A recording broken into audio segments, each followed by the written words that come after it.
National anthem today. O Canada, our home and native land, true patriot love in all of us command. Car ton bras sait porter le pays, il sait porter la croix. Ton histoire est tout épopée des plus brillants exploits. God keep our land glorious and free. O Canada, we stand on guard for thee. O Canada, we stand on guard for thee. Que l'on ouvre les portes, let the doors be open. Statements by members. Déclaration de député, the Honourable Member for Fredericton. Thank you, Mr. Speaker. Last week, we observed the National Day of Mourning, celebrating International Workers' Day. And at the same time, this House passed legislation forcing striking employees to go back to work.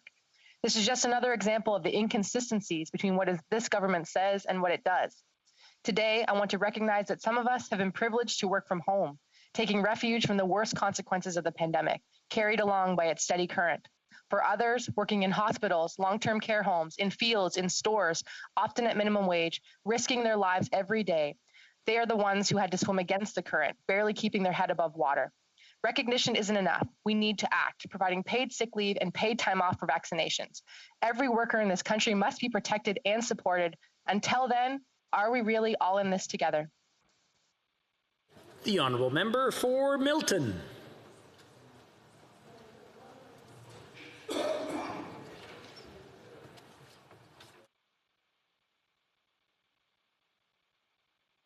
Cloverdale, Langley City.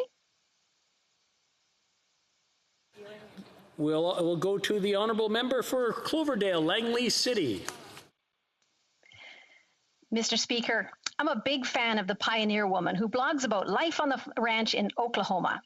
I was scrolling through my Instagram and I saw the gorgeous photos of her daughter's wedding they held last weekend, pictures of people dancing and having a great time. And then I thought, wait, why is no one wearing a mask? Why aren't they self-distanced? Well, it turns out that back in January, Oklahomans were being vaccinated by the hundreds of thousands, and now they have days where they have no new cases of COVID. Here in Canada, almost no one was being vaccinated, and now we are setting records for new cases. While the U.S. focused on procuring vaccines from reputable pharmaceutical companies early on, our Prime Minister frittered away his time trying to make a deal with China. Today, we see America opening and getting back to normal. But because of our government's mismanagement, we are seeing stricter lockdowns that are wreaking havoc on our mental health. Canada should have been a leader, not back of the line. No weddings and gatherings for Canadians this spring and summer, and you can thank the Liberals for that. The Honourable Member for Milton. Merci. Thank you, Mr. Speaker. It is a great pleasure to speak in the House today about Dutch Heritage Day. Today, the 5th of May, is Dutch Heritage Day. Over 1 million tulips are in bloom in Ottawa, and a few dozen are up here in my garden in Milton as well. Today, Canadians of Dutch heritage from coast to coast to coast are celebrating their culture. In 1945, the Dutch royal family sent 100,000 tulip bulbs to Ottawa in gratitude for Canadians having sheltered the Queen Juliana and her family from Nazi occupation of the Netherlands during the Second World War.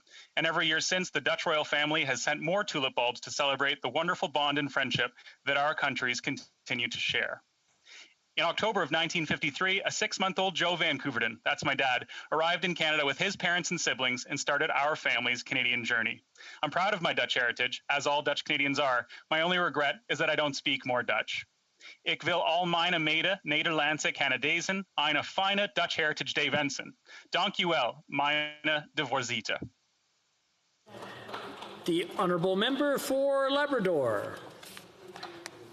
Thank you, Mr. Speaker. Today is Red Dress Day and a day to, sorry, I think my video is off here. Here we go. Thank you, Mr. Speaker. Today is Red Dress Day, and it's a day to honor First Nations, Inuit, and Métis women and girls, and 2SLGBTQIA+ people who we have loved and lost, and we vow to put an end to this national tragedy that has impacted so many in Canada. The Liberal Budget 2021 proposes historic investments to support families and survivors, Indigenous partners and governments, and to support those under a journey to healing, justice, and together we will work to prevent future acts of violence in our country. For example, we have partnered with Patuti Inuit Women of Canada to fund the construction and operation of shelters across Inuit Nanungat and in urban centers. We're investing to support cultural policing and community safety programs. We are working to foster a healthcare system that is free from racism and discrimination. On this Red Dress Day, we wear red for the daughters, the sisters, the mothers, the grandmothers, and all those whose lives have been affected. Together, we will end violence against missing, murdered, and Indigenous women in Canada and 2SLGBTQIA+ people. That is L'honorable. The Honourable Member for Thérèse de Blainville. Mr. Speaker, today, in recognition of Multiple Sclerosis Month, I'm taking part in the MS Society's virtual carnation distribution. On average, 12 people in this country are diagnosed with multiple sclerosis every day. This disease can affect anyone and occurs without warning. The best way to fight it is to invest in research. This is how we can develop better treatments, improve the quality of life of our fellow citizens, and find a cure for multiple sclerosis. It's fundamental. I encourage parliamentarians to support charities such as the MS Society of Canada so that they can continue work in this area. Thank you. The Honourable Member for Orleans. Mr. Speaker, I recently had the honour of congratulating an exceptional woman from Orleans named Rhoda Muse on her appointment as Secretary General of the Canadian Commission for UNESCO. Her career as a school board trustee, vice president of the CEPO, and career public servant has earned her many accolades, including the Professional Award at the Sapphire 2020 Awards, which recognizes female leadership in Ontario. I'm not surprised to see her recognized once again by this prestigious organization. Given her community building skills and her desire to contribute to the advancement of peace, diversity, and tolerance, she will certainly be a great asset to this organization. Mr. Speaker, I'd like to congratulate her on this well-deserved recognition and thank her for all she does for our community and our country. Thank you. The Honourable Member for Edmonton Griesbach. Mr. Speaker, I'd like to talk about my late friend Ted Marianix. Like more than 90,000 Canadians, Ted was living with MS. Ted struggled with MS, but worked hard to keep his independence. MS is a terrible disease. Severe episodes come and go without warning. Research shows that people with MS have high unemployment rates. Sadly, many people who want to work struggle to do so. Bosses need to be more flexible for people with MS. May is MS Awareness Month. Its symbol is a carnation. Get your virtual carnation online. Today, I'm remembering Ted. Let's support everyone living with MS. The Honourable Member for Vancouver Centre. Mr. Speaker, MS is the most common neurological disease affecting young Canadians. The incidence is 3 times higher among women. COVID-19 has amplified the incomes and insecurity faced by women with disabilities. Diagnosed with MS in 2008, Michelle Hewitt shares how difficult it is to make ends meet. Quote, I regularly speak to women no longer able to work with no avenues for income once their medical employment insurance is finished. They are not seen as disabled enough, and the system is failing them. Our government, in the speech from the throne, vowed to introduce a new Canadian disability benefit to support Canadians with disabilities and lift them out of poverty. Today, in honor of MS Awareness Month, I will join with MS Society's Carnation pinning to support a world free of MS. I encourage all to join in this effort. The Honourable Member for Cape Breton-Canso. Mr. Speaker, last week, the third wave of COVID-19 found its way to the shores of Nova Scotia, and I rise in the House today to commend Nova Scotians for doing their part to mitigate the spread of virus in our province.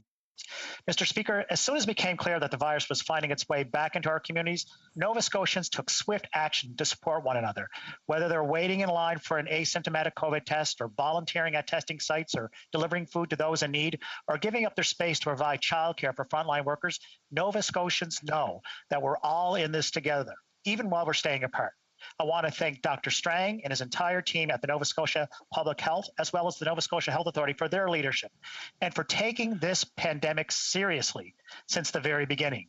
We are now day 7 of our 2-week province-wide shutdown, and I'm so proud of my constituents and all Nova Scotians for doing their part to keep our communities and province safe.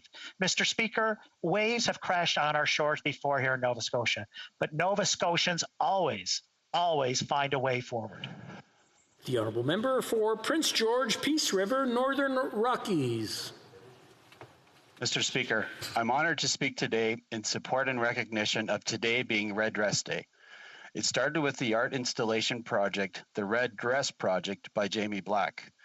Red dresses hung in public spaces are a visual reminder of Canada's missing and murdered Indigenous women and girls.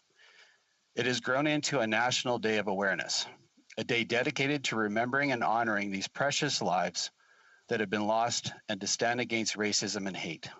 The victims of these horrific tragedies and their families deserve justice today. A red dress is on display at each of my 3 constituency offices to honor these Indigenous women and girls. I encourage everyone to wear red today to help raise awareness to support the victims and families of missing and murdered Indigenous women and girls. Thank you. The Honourable Member for Calgary Centre. Mr. Speaker, Calgary is a dynamic city. It is a resilient city. Analysts know that the advances Canada has led in oil and gas revolve around the development of technology. Despite a tumultuous 6 years, Calgary's technology industry continues to prosper and is doubling down on growth and opportunities. Venture capital investment in Alberta tech opportunities has experienced phenomenal growth. 2020 saw $455 million invested in Alberta tech companies, eclipsing all previous records. Infosys has announced plans to create 500 jobs. mCloud is moving its head office here. Extreme Telematics Corp, Nobile Technologies, Stellar Algo, Carbonova. I could go on at length with the outstanding technology opportunities. These new companies build on a business culture that embraces challenges and rewards success. Mr. Speaker, let me say thank you to all our great tech entrepreneurs who are building our innovative business culture in Alberta.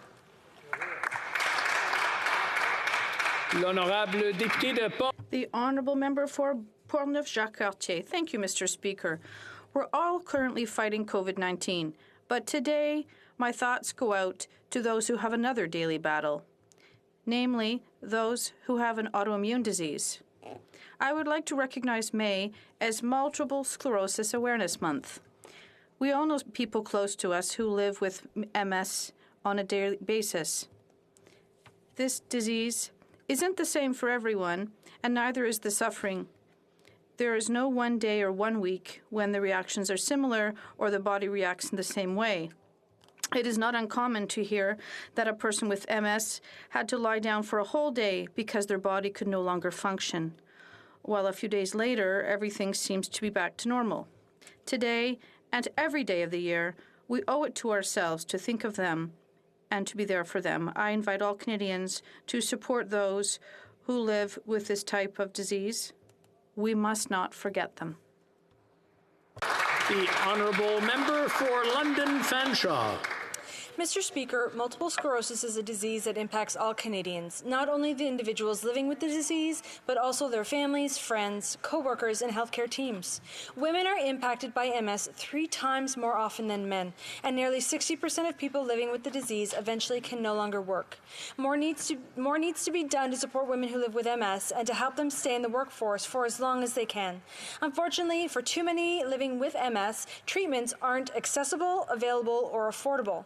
I support the MS Society's call for improved access to all Health Canada approved treatments.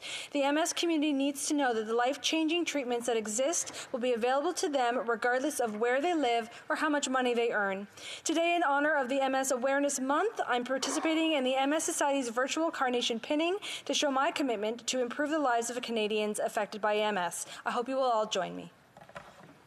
The Honourable Member for Beauport-Limoilou. Mr. Speaker, guess what I'm talking about today. Pensioners had to pay taxes on a salary he never received. A retiree is still waiting for almost $40,000 in back pay because she didn't receive because she was working for the government. An employee who changed departments has not received a salary for 7 weeks, and an employee who's been waiting for payment for 2 years has seen her file relegated to oblivion because the person supposed to take care of it only speaks English and didn't pass it on to a francophone. Thousands of people have had their compensation taxed because the Treasury Board and the CRA are unable to communicate. Bingo, I'm talking about Phoenix and its woes. If a private company were to act this way to its employees, it would be quickly brought before the courts. But for more than 5 years now, government employees have been ignored by their own employer. Our public servants are dedicated and do not deserve to be treated this way like the Canadian government does. Honourable Member for Edmonton Riverbend. Mr. Speaker, I'm here in Ottawa today to specifically push back and fight against the government's Bill C-10, which is an absolute attack on the freedoms we as Canadians enjoy online. This legislation gives sweeping power to the CRTC to regulate the internet with no clear guidelines of how that power will be used. The government has now said they will introduce an amendment to make it clear that the content uploaded on social media sites won't be regulated by this bill. However, Canadians still have the right to be concerned. This is unacceptable in a society like ours that values its freedom. It couldn't have been said any better than the former chairman of the CRTC, where he states, "This doesn't just infringe on the free expression, it constitutes a full-blown assault upon it and through it the foundations of democracy." Mr. Speaker, this bill has no place in a free and fair society like Canada, and I will work tirelessly to oppose such a bill from becoming law. The Honourable Member for Vimy. Mr. Speaker, an MP is nothing without a passionate team. Today I'd like to recognize my own team, the A-Team, who helped me shine as a rookie MP. Maryse, Georges, Marlena, thank you for giving the constituents of Vimy the personal support they deserve during these difficult times. Chris, Angelica, I appreciate your hard work as fully engaged interns. Tom, thank you for supporting me in all things legislative and the Finance Committee. And Sylvie, above all, thank you for your knowledge, experience, and leadership that guides us all. Mr. Speaker, I know I speak for all members when I say that we are proud of our teams and we owe them a big thank you for the work they do for this great country. Oral questions. Question orale, the Honourable Leader of the Opposition. Mr. Speaker, when General Vance retired, the Prime Minister's office praised his leadership of Operation Honour. 3 full years after his office knew the General had been accused of sexual misconduct. A supportive statement of character for someone who perpetrated sexual misconduct was enough to terminate the Special Forces commander. Why isn't it enough to terminate Katie Telford? Honourable Prime Minister. The harassment, intimidation, and assault faced by far too many women and men serving in the military is absolutely unacceptable. As a government, we move forward with measures to create greater support for anyone who comes forward. Measures we've taken since being in government haven't gone far enough. We announced in Budget 2021 over $236 million to eliminate sexual misconduct and gender-based violence in the Canadian Armed Forces. It is a priority for us to eliminate all forms of misconduct and create a safe workspace. We will continue to work on this altogether. The Honourable Leader of the Opposition. Continue to work on it. They ignored it for 3 years, Mr. Speaker. Michael Wernick testified that he sent the Prime Minister's office a briefing in 2018 giving them the option of ending General Vance's tenure. Instead, the Prime Minister gave him a raise and allowed the General to stay for another 2.5 years. When discussions were being held about extending General Vance's tenure, did Katie Telford tell the Prime Minister there were outstanding allegations of sexual misconduct against him? Yes or no? The Right Honourable Prime Minister. Mr. Speaker, allow me to correct the record when the Leader of the Opposition says we've done nothing since we got elected. On the contrary, since 2015, we listened to survivors, we strengthened laws against intimate partner violence, we made investments to prevent and address gender-based violence. We put forward the first ever federal strategy to prevent gender-based violence in June 2017 with $200 million provided. We put forward a national action plan against gender-based violence with support of provinces, territories and Indigenous partners. We move forward on support for gender-based violence prevention during the pandemic with over $100 million in emergency support. We have always taken this seriously. We always will. Honourable Leader of the Opposition. Does Katie Telford write those notes for the Prime Minister? Because he did not listen to survivors, Mr. Speaker. 3 years ago, he ignored one. The Prime Minister's scandals are like the 5 stages of grief. First is denial. Next is explaining. After that, let's find a retired Supreme Court judge. Then it becomes a learning opportunity for everybody. But there's never any accountability for this Prime Minister. Well, accountability starts today. Who is the Prime Minister going to hold to account in his office for covering up sexual misconduct allegations for 3 years? Honourable Prime Minister.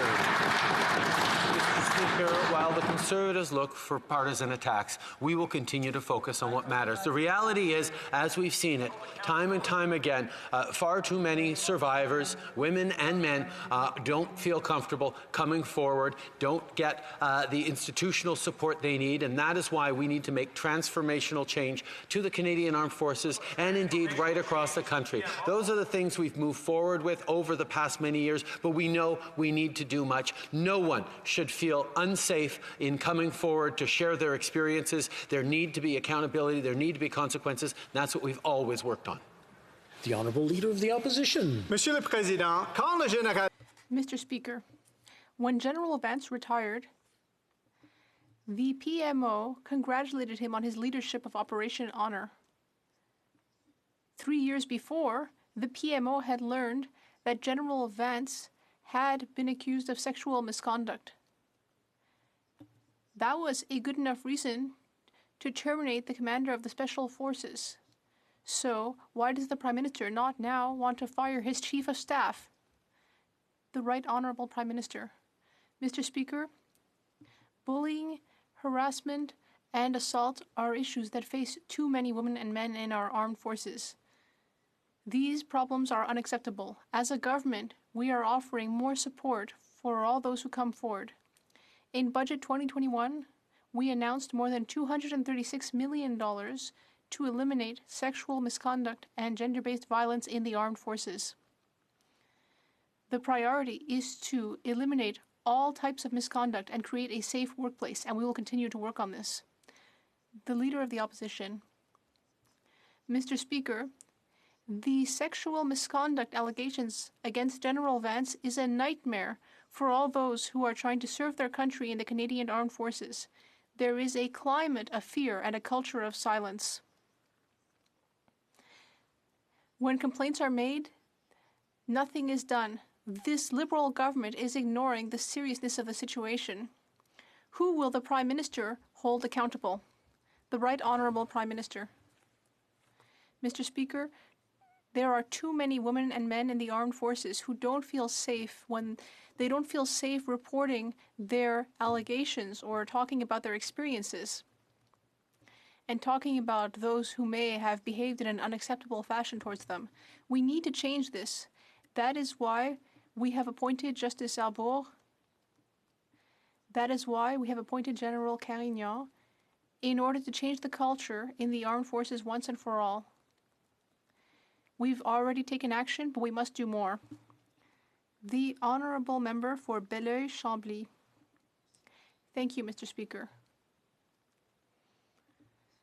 Someone from Bécancour, Nicolas Sorel, a 74-year-old without work income, was a victim of a $10,000 CERB fraud and lost the GST reimbursement. He went to the CRA as well as the bank and the police, but the CRA asked him nonetheless to pay $3,000 in taxes on this sum. Does the Prime Minister believe that in such a case it's the victim who should pay? The Right Honourable Prime Minister. Mr. Speaker, we know that unfortunately some Canadians have fallen victim to fraud. The Minister is working closely with the Anti-Fraud Centre in order to try to prevent these problems from occurring. We have also provided Employment Canada and the CRA the necessary resources to increase their capacity to detect CERB fraud, carry out investigations, and support the victims.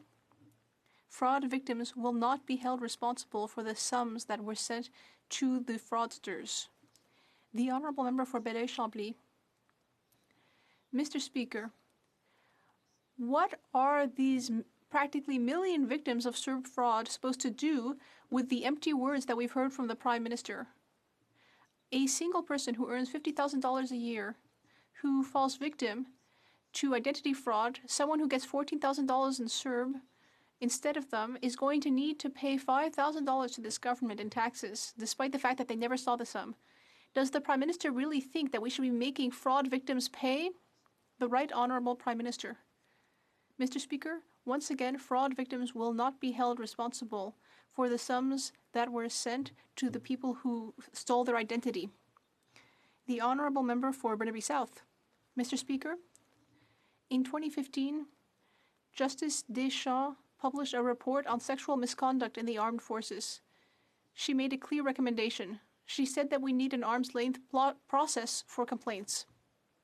Instead of launching another inquiry, why doesn't the Prime Minister simply implement an independent process for people to be able to lodge complaints?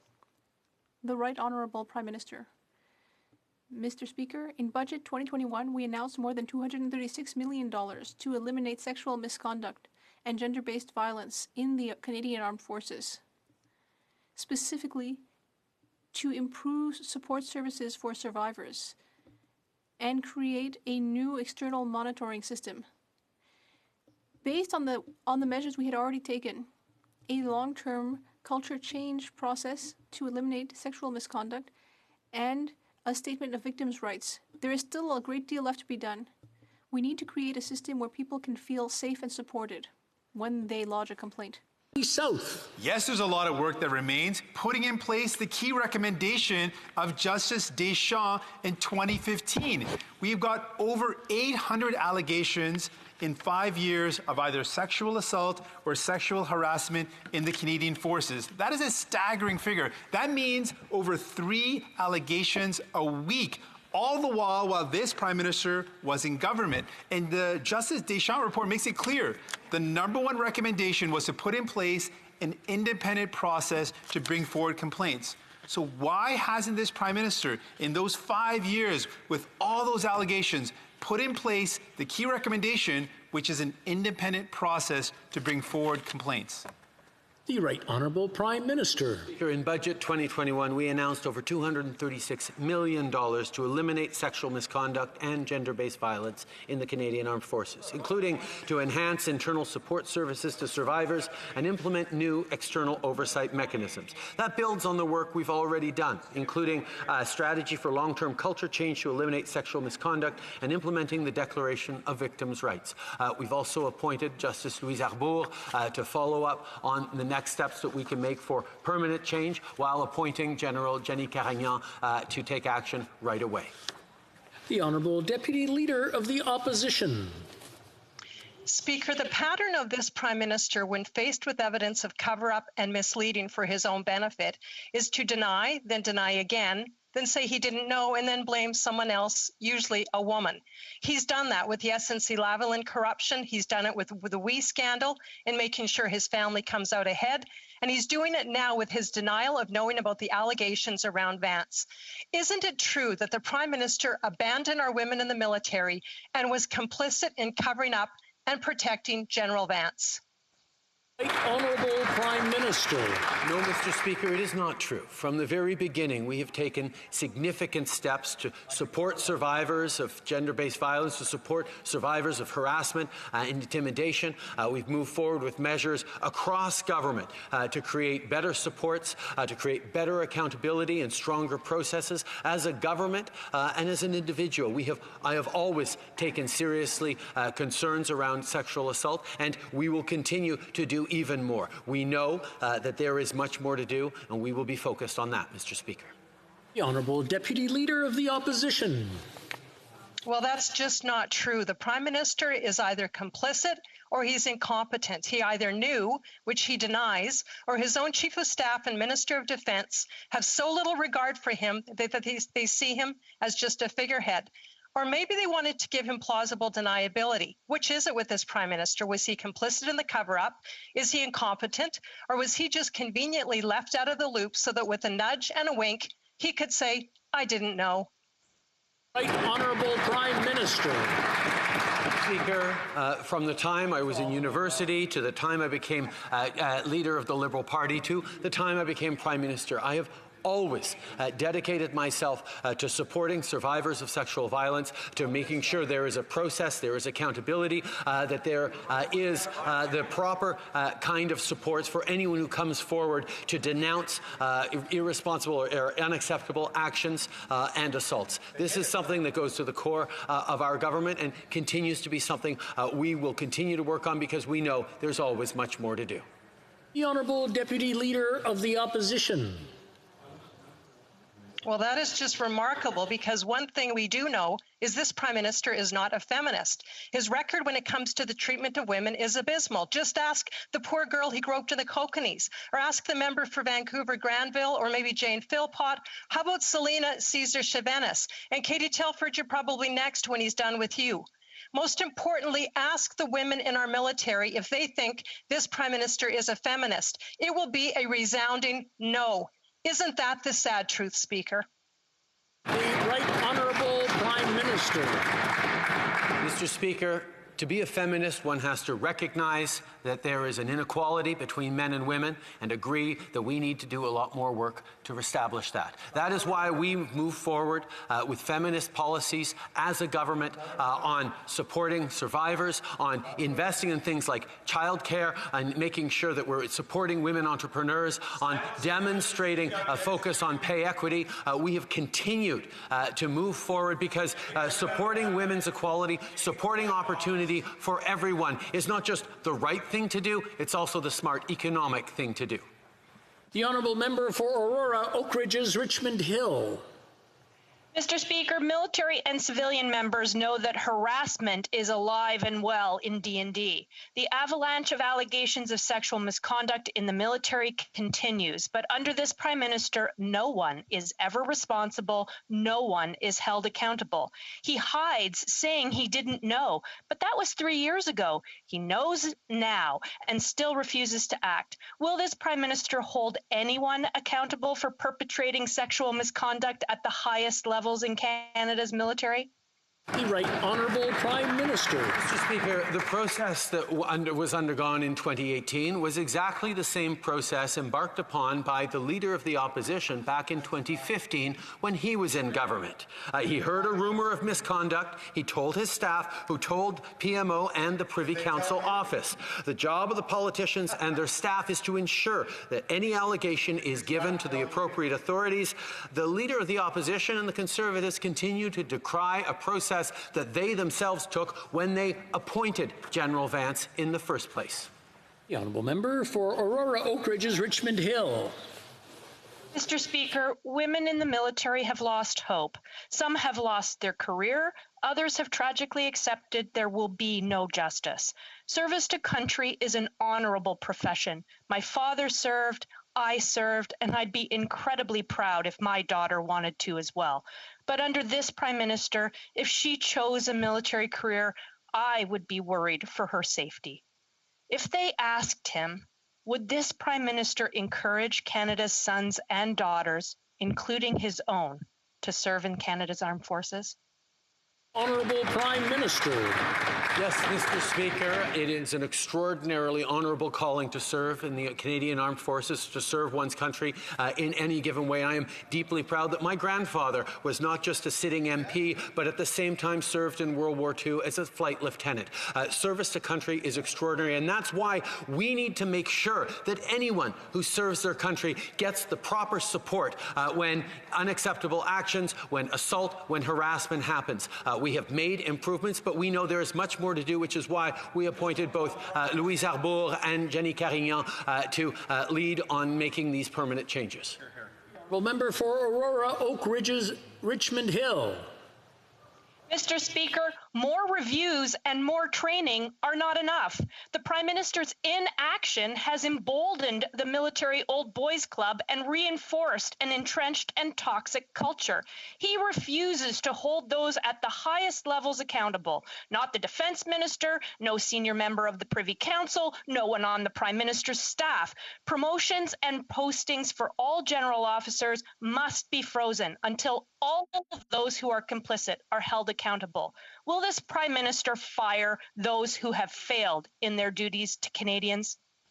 The Right Honourable Prime Minister. Mr. Speaker, over the past years, and indeed over the past months, we have demonstrated firmness and resolve in transforming the culture of the military to make sure that anyone who serves feels supported and resourced as they come forward to share unacceptable actions. We need to put an end of the culture of tolerance, of misogyny and harassment that exists in our military and in far too many other institutions. That is something this government has taken seriously over the past 5 years, and we will continue moving forward.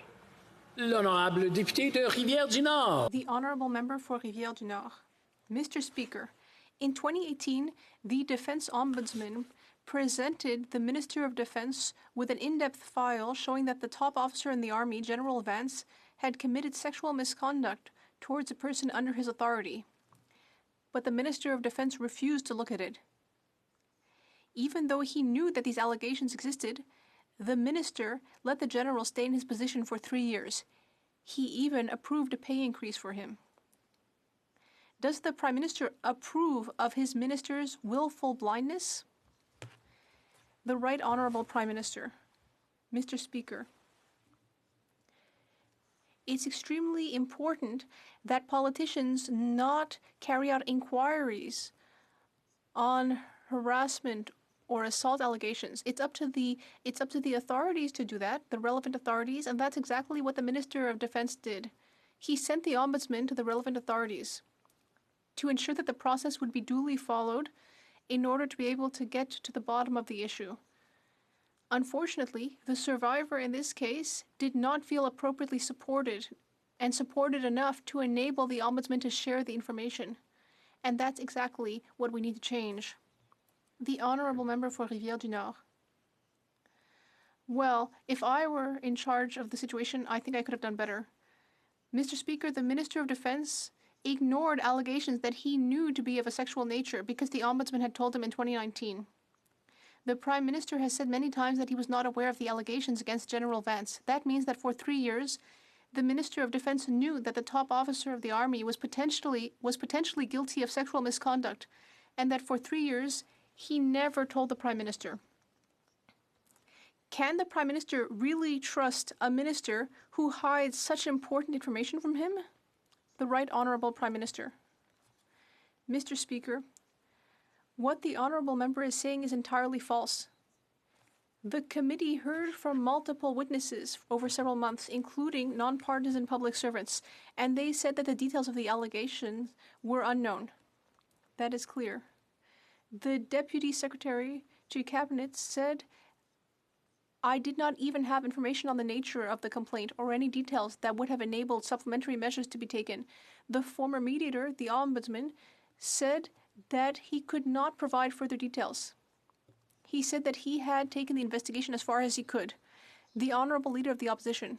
Last night, Reuters had a headline that said, quote, "The government was working on fake news legislation to tackle misinformation, hatred, and lies as worries grow about media freedoms," end quote. When it comes to the basic freedom of expression, the Prime Minister has also always felt it should be free if it agreed with his expression. Why is the government once again taking a hammer to Canadian free expression rights with Bill C-10? Right Honourable Prime Minister. Mr. Speaker, our artists and creators are among the Canadians who've been hardest hit by this pandemic. They are suffering financially and mentally.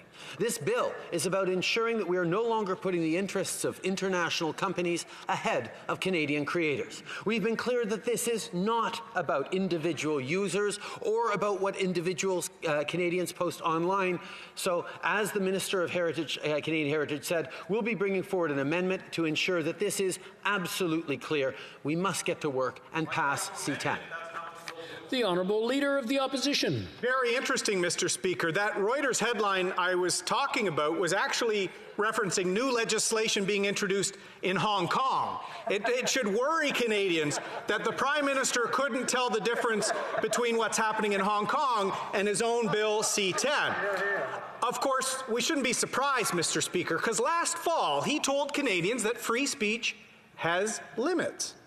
Why is this government using C-10 to crack down on the free speech rights of everyday Canadians on the internet?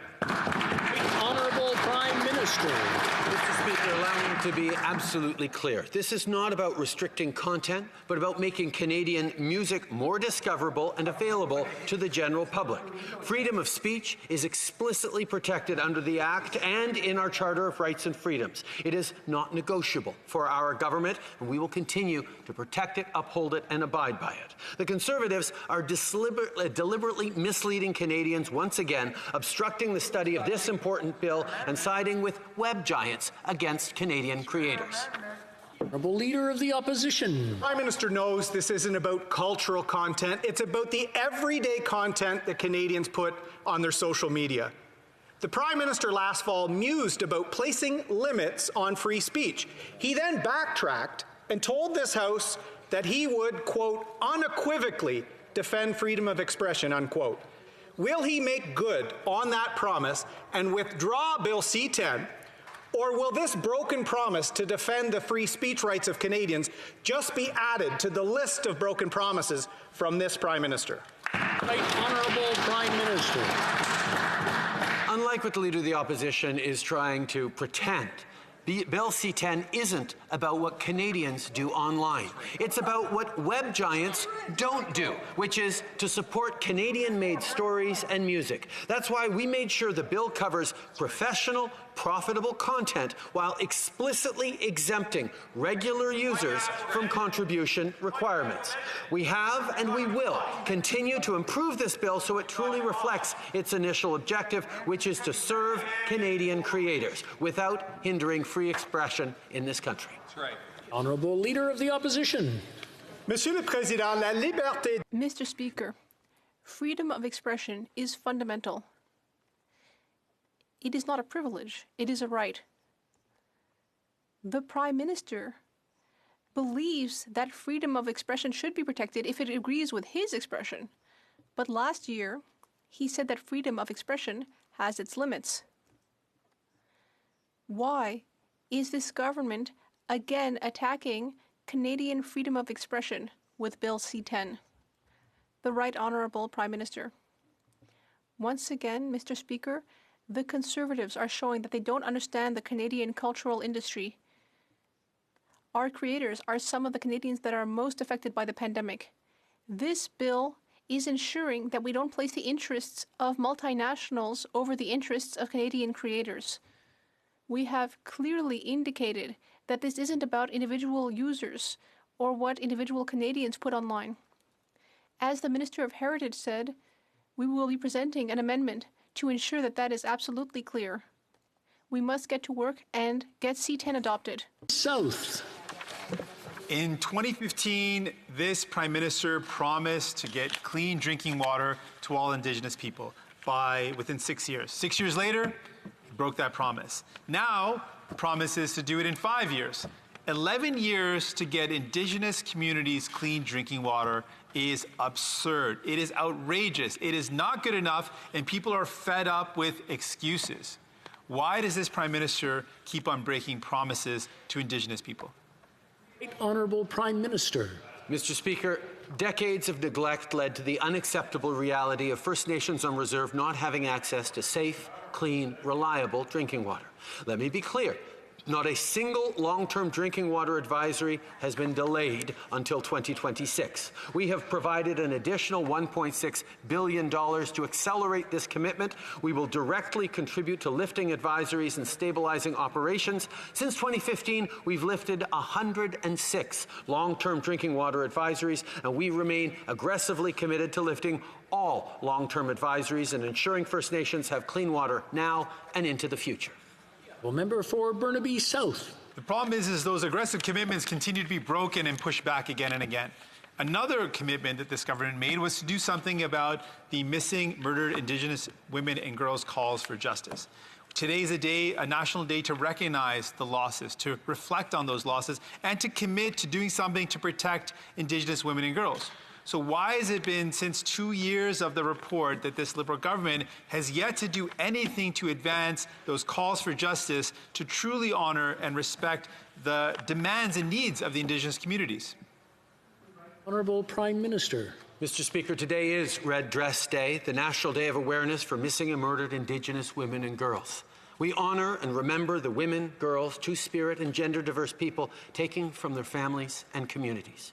We're actively working with provinces and territories, Indigenous leaders, survivors and families to develop a national action plan that sets a clear roadmap to keep Indigenous women, girls and two-spirit people safe. But we have from the very beginning made investments and fought against gender-based violence, against the ongoing tragedy that is missing and murdered Indigenous women and girls, and we will continue to work hand in hand on this path of reconciliation. L'honorable député. The honourable member for Longueuil-Charlemagne. Mr. Speaker, it's Mental Health Week, and we need more accessible mental health services. In my riding, our government opened a clinic in order to improve access to resources for our veterans. This is good news, but we know that there's still a lot of Canadians who need help in these difficult times. Can the Prime Minister tell us about the ways that our government is ensuring Canadians have the mental health support that they need? Thank you. The Right Honourable Prime Minister. Mr. Speaker, I want to thank the member for Longueuil-Charlemagne for her work and for her question. Too many Canadians suffer from mental health problems because of the pandemic. That's why in Budget 2021, we're giving more funding to innovative projects that will help Canadians have high-quality access to mental health services, like $62 million to ensure that the well-being portal remains accessible to Canadians until 2022. We will continue to be there for Canadians when they need it the most. The Honourable Member for Richmond-Arthabaska. Mr. Speaker, hear what was initially in Bill C-10. A provision saying that the law would not apply to users who generate or receive programming through an online company that provides a social media service, such as YouTube, Facebook, or TikTok. Well, surprise, with no warning on a Friday afternoon, the Liberals removed this entire section from the bill, thereby attacking Canadians' freedom of expression. Why did the Prime Minister do this? The Right Honourable Prime Minister. Mr. Speaker, Bill C-10 doesn't focus on what Canadians are doing online. Rather, it looks at what the web giants are not doing. In other words, supporting Canadian stories and music. That's why we ensured that this bill would cover professional, for-profit content while explicitly exempting regular users from these contribution requirements. We will continue to improve the bill to make sure that it truly reflects its initial objective of serving Canadian artists and content creators without trampling on freedom of expression. The Honourable Member for Richmond North Athabasca. Mr. Speaker, the Prime Minister talks, but he forgets that it's the duty of every parliamentarian to protect freedom of expression at all costs. In the original bill, there was just one clause, only one, to protect freedom of expression, and the Liberals chose to remove it on a Friday afternoon with no warning. With this Liberal attempt to censor Canadians, why should we now believe the Prime Minister? The Right Honourable Prime Minister. Mr. Speaker, Canadians certainly won't believe the Conservatives when it comes to culture. As a government, we were always there for Canadian artists, including during the pandemic. This bill doesn't aim to restrict content, but to make Canadian music easier to discover and more accessible to a bigger public. Freedom of expression is explicitly protected in the bill and in the Charter of Rights and Freedoms. It is non-negotiable, and we will always continue to support content creators across the country. The Honourable Member for Richmond North Athabasca. Well, we'll see if the Prime Minister is honest in his next answer. The Minister of Justice has a responsibility in every bill to give notice to ensure that the Charter of Rights and Freedoms is respected. And he had mentioned in his opinion last November that the initial section dealing with the exemption of users of social networks was essential in order to comply with the Charter of Rights and Freedoms. Now that the section has been removed by the Liberals, can the Prime Minister guarantee today that we will have a new opinion from the Minister of Justice before we continue with our study of C10? Yes or no? The Right Honourable Prime Minister. As a government, we will always be there to support the cultural industry and content creators and artists in Canada. The Conservatives are deliberately misleading Canadians. They're throwing a wrench into the study of this bill, and they're pitting web giants against Canadian artists. On this side of the House, we will always stand with the cultural industry all across Canada. The Honourable Member for Richmond North Athabasca. Mr. Speaker, the Prime Minister is misleading people by leading them to believe that we are against culture. For his information, Peter Menzies, the former CRTC Commissioner, Michael Geist, Professor Emeritus of Law at the University of Ottawa, Emily Laidlaw, Professor of Law at the University of Calgary, Dwayne Winsek, Professor at Carleton University, and several others, as well as thousands of Canadians who have written to us, are all calling out the Liberals' direct attack on our freedom of speech. Why is the Prime Minister ignoring them all with this, by deleting this clause in the bill? Why? The Right Honourable Prime Minister. Once again, Mr. Speaker, you can see that the Conservatives are trying to mislead Canadians. This bill does not target what Canadians do online. Rather, it targets what the web giants don't do. In other words, support Canadian music and stories. That's why we tried to ensure that this bill would cover professional for-profit content while explicitly exempting regular users from contribution requirements. We will always protect freedom of expression. We will always support our artists. Honorable député. The Honourable Member for Avignon-Lamitis-Matane-Matapédia. Mr. Speaker, 5,000 COVID-positive travelers have checked into hotels since the federal government imposed quarantines, a quarter of them carrying a variant. 5,000 people that prove that the Bloc was right to demand a quarantine. But since variants now make up more than 84% of cases in Quebec, this proves that the federal government is still letting too many travelers slip through. Ottawa did not track the contacts of the 1,411 people who left the hotel with a negative test after 3 days, but who then tested positive on day 10. Will the Prime Minister strengthen the screening of travelers given the threat of these variants? The Right Honourable Prime Minister. Mr. Speaker, for over a year now, we've had our borders closed to all non-essential travelers. We will continue to impose the necessary steps to protect Canadians. Today, if you return to Canada, you need a test before getting on the plane, before arriving at the border, You need a test when you arrive, you need a test on day 8, and then you need to quarantine for 2 weeks. That's mandatory. We do follow up and we protect Canadians, and we will continue to add new measures as data shows them to be necessary, just as we interrupted all direct flights from India and Pakistan. The Honourable Member for Avignon, Lamities-Matane, Matapédia. Mr. Speaker, the federal government keeps making the same mistakes. They've been downplaying the impact of travel, even though that's how COVID got here, and that's how the variants are still coming in. Ottawa has no idea who's been in contact with the 1,411 people who left the hotel after a negative test, but then tested positive on day 10. Ottawa has no idea who's been in contact with the hundreds of thousands of travelers who crossed our land borders, and who were then only asked to go home and be tested. When will they realize that community spread starts at the border, and that restrictions need to be tightened? The Right Honourable Prime Minister. In this House, I expect the Conservatives to come forward with misinformation, but it surprises me coming from the Bloc.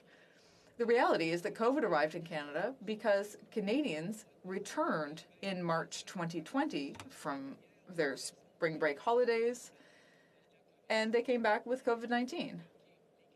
We weren't going to ban Canadians from returning home. That's why we worked with the provinces to assure that we would have restrictions that were necessary in our community, but that the federal government would support people with the CERB and other benefits. We are continuing to work hand in hand with our partners. Member for Lethbridge. In a democracy, it is the government's job to defend people's right to speak freely. Yet, this Liberal government is doing the exact opposite with Bill C-10. They edited their very own bill to remove the protections that were once in place for the content that Canadians post online. Bizarrely, they are justifying this alarming move by saying that it is to protect art, music, and culture. If the Prime Minister is so obsessed with protecting culture, could he perhaps start by protecting Canada's long-standing commitment to free speech? Honourable Prime Minister. Mr. Speaker, let me be absolutely clear. Bill C-10 is not about restricting content or freedom of speech, but about making Canadian music more discoverable and more available to the general public.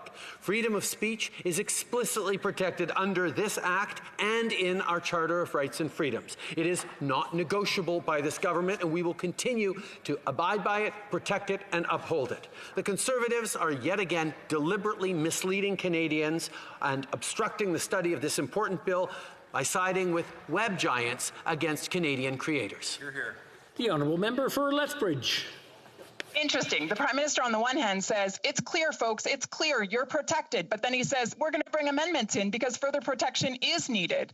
The Liberals keep saying that artists need this bill rushed through. Therefore, Conservatives should stop asking questions. Not a chance. If they weren't aware, freedom of speech and expression actually matter to Canadians, especially to artists. So while the Liberals continue to justify their power grab, Conservatives will continue to stand up for all Canadians. Would the Prime Minister perhaps like to come on board? The Right Honourable Prime Minister. Mr. Speaker, once again, this bill is not about what Canadians do online. It's about what web giants don't do, which is to support Canadian-made stories, music, and creators. That is why we made sure this bill covers professional, profitable content while explicitly exempting regular users from contribution requirements. We have and we will continue to improve this bill so it truly reflects its initial objective, which is to serve Canadian creators without hindering freedom of expression in this country. Hear, hear. Honourable Member for Lethbridge.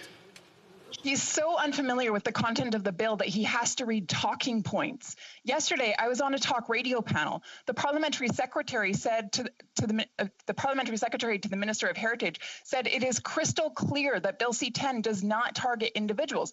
A few minutes later, however, she said that the minister is going to bring forward amendments to make sure it is crystal clear. You can't have it both ways. The bill can't already be crystal clear and still need amendments. So which is it? Is the bill already perfect, or does it infringe on Canadians' charter rights and therefore need to be amended? Honourable Prime Minister. Minister. You know the Conservatives are casting about, desperate to make attacks on an issue that matters to all Canadians, which is freedom of expression, when they find, the fact that we're willing to listen to amendments and move forward to make improvements as proof that it's a terrible piece of legislation. The reality is we are focused on supporting content creators, we are focused on protecting freedom of expression, and we are happy to work with all parties to ensure that Canadians understand that that's exactly what this bill will do. The Honourable Member for Don Valley North. Thank you, Speaker. Mr. Speaker, each May, Canadians across this country mark Asian Heritage Month by recognizing the contributions Asian Canadians in building our great nation from coast to coast to coast. Unfortunately, since the beginning of the COVID-19 pandemic, we have seen a significant increase in reported cases of anti-Asian racism, which has left many in my community of Don Valley North extremely concerned. Mr. Speaker, we know that in Canada, diversity is one of our greatest strengths, and there is no place for hate and intolerance. Can the Prime Minister please tell this House the importance of this year's Asian Heritage Month holds? Honourable Prime Minister. Speaker, I'd like to thank my colleague from Don Valley North for his leadership and his continuous efforts to combat anti-Asian racism. Asian Heritage Month is an opportunity to celebrate the immeasurable contributions that Canadians of Asian descent have brought to shape Canada. This year's theme is recognition, resilience, and resolve. An important theme to urge all Canadians to come together to combat all forms of racism and discrimination. As we celebrate Asian Heritage Month, we are committed to fighting all forms of discrimination through important measures such as Canada's Anti-Racism Strategy 2019-2022, and we will keep at it.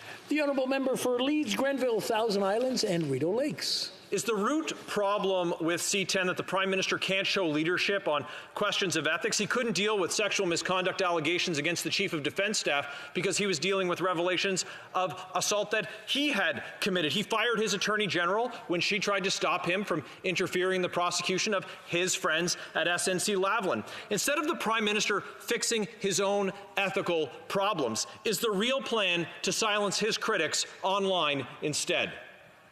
Honourable Prime Minister. Mr. Speaker, while the Conservatives again resort to personal attacks and mudslinging, we will stay focused on helping Canadians through this pandemic and into a Build Back Better future. The fact is, whether it's supporting creators and content producers online, whether it's standing up for survivors of sexual assault and ensuring we transform the culture of the military, or whether it's making sure that we're supporting small businesses and jobs right across the country, we will continue to stay focused on what matters to Canadians while Conservatives continue to focus on me. The Honourable Member for Leeds, Grenville, Thousand Islands, Rideau Lakes. Anytime anyone asks a tough question of this Prime Minister, he says it's a personal attack. That's why when questions got really tough and heated for this Prime Minister when he was trying to cover up his conflict of interest in the in the WE scandal, he shut down Parliament during a pandemic. And now his attacks on democracy have gotten more brazen. And that's what he's trying to do by silencing Canadians online with Bill C-10. Will the Prime Minister tell us how long it will be before every aspect of Canadian life must conform to his liberal vision of Canadian society? The Right Honourable Prime Minister. The tinfoil hats on the other side of the aisle are really quite spectacular. Our focus throughout this pandemic has been focused on Canadians, on supporting hardworking Canadians, on supporting artists, on supporting workers, on supporting women, on making sure that vulnerable Canadians get the support they need throughout. We will continue to stand up to defend freedom of speech, stand against hatred and discrimination, and do it while supporting Canadians to both get through this pandemic and come roaring back on the other side. That is our focus, Mr. Speaker. The Conservatives can continue to focus on me. We'll continue to focus on Canadians. The honourable member for Leeds, Grenville, Thousand Islands and Rideau Lakes. Well, just like we heard from this Prime Minister that the story in the Globe and Mail was false, he can't be believed. Let's listen to Michael Geist, Canada Research Chair in Internet Law at the University of Ottawa. He said, and I quote, "The Prime Minister keeps saying in the House of Commons that Bill C-10 only covers professional, for-profit content. Simply false. The word, quote, professional doesn't even appear in the bill, which now clearly covers user-generated content given the government's amendments," close quote. So who should Canadians believe? This Prime Minister or Canada's leading internet law expert? Honourable Prime Minister. Mr. Speaker, this bill isn't about what Canadians do online. It's about what web giants don't do, which is to support Canadian-made stories and music. That's why we made sure the bill covers professional, profitable content while explicitly exempting regular users from contribution agreements. We have and will continue to improve this bill so it truly reflects its initial objective, which is to serve Canadian creators without hindering freedom of expression in this country. The honourable member for York Centre. Mr. Speaker, in 2018, this House unanimously passed a bill making the month of May Canadian Jewish Heritage Month. As a Jewish Canadian, I'm proud to join the House today in celebrating the incredible contributions of the Jewish community to our great country. At the same time, though, we are witnessing a distressing rise in hate and anti-Semitism globally, but also here at home in Canada. Mr. Speaker, can the Prime Minister update this House on how the government is taking action against anti-Semitism in Canada? The Right Honourable Prime Minister. Mr. Speaker, I'd like to thank my colleague from York Centre for her hard work for her constituents and her advocacy.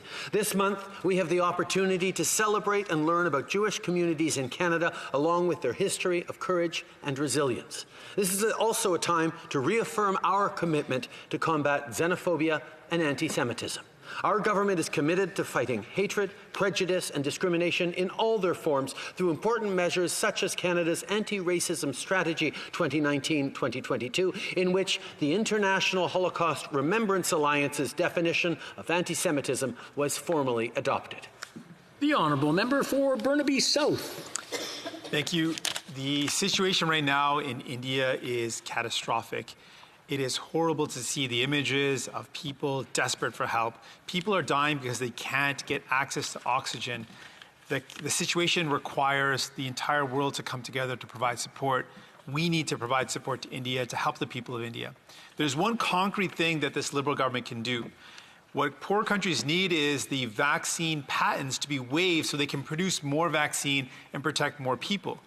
But what we've seen so far from this Liberal government is they're more interested in protecting the profits of big pharmaceutical companies than actually helping these poor countries by waiving those patent protections. So will this Prime Minister waive or support the waiver of those patent protections so that poor countries can produce more vaccine and we can get the help to India and the people of India that they need?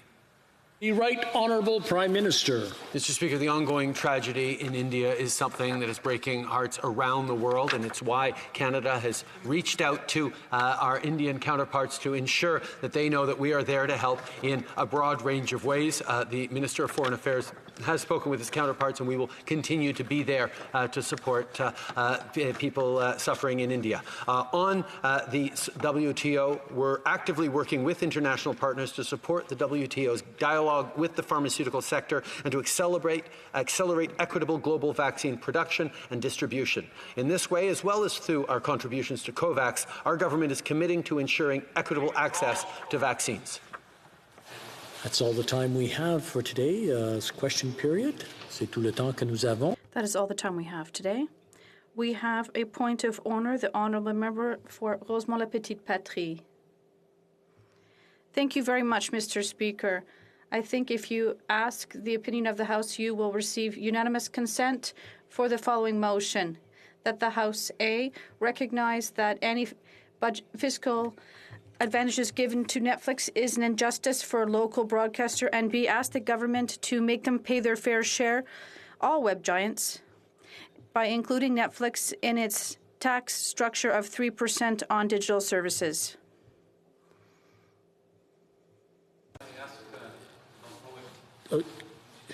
Okay, on va attendre.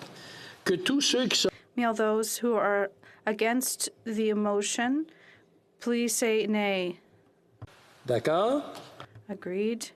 The House has heard the motion. May all those opposed to the motion please say nay. Carried. Yeah, point of order. The honourable member for Kingston and the Islands.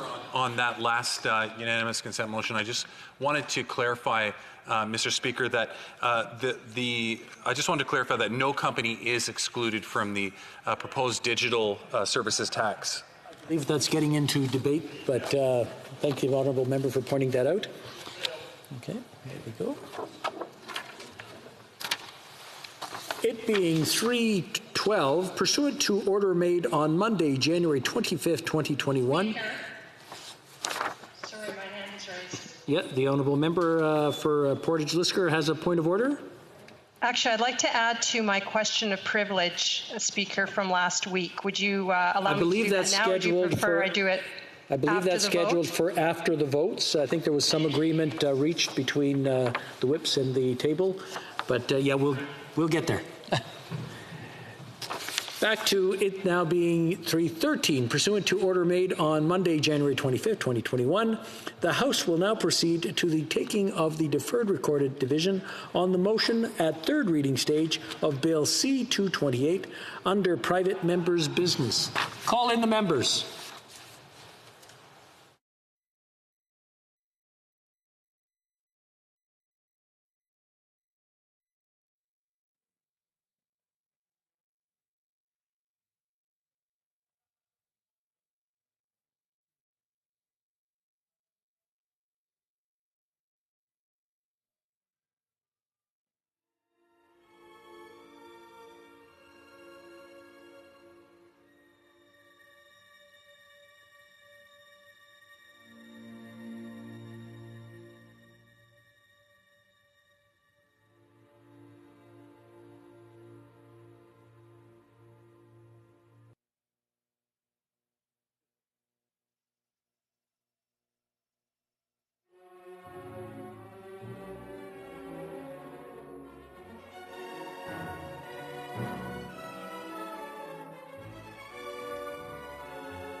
After.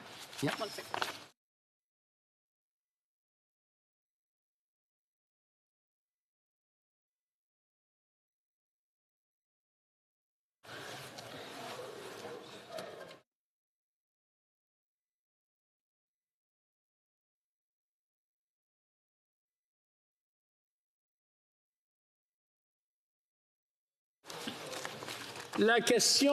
The question is as follows. Seconded by Monsieur Paulus, moved that Bill C-228, an act to establish a federal framework to reduce recidivism, be now read a third time and do pass. La période de... The 10-minute period for members voting electronically has started, and the House will now proceed to the vote. Start with the response, the sponsor of the item.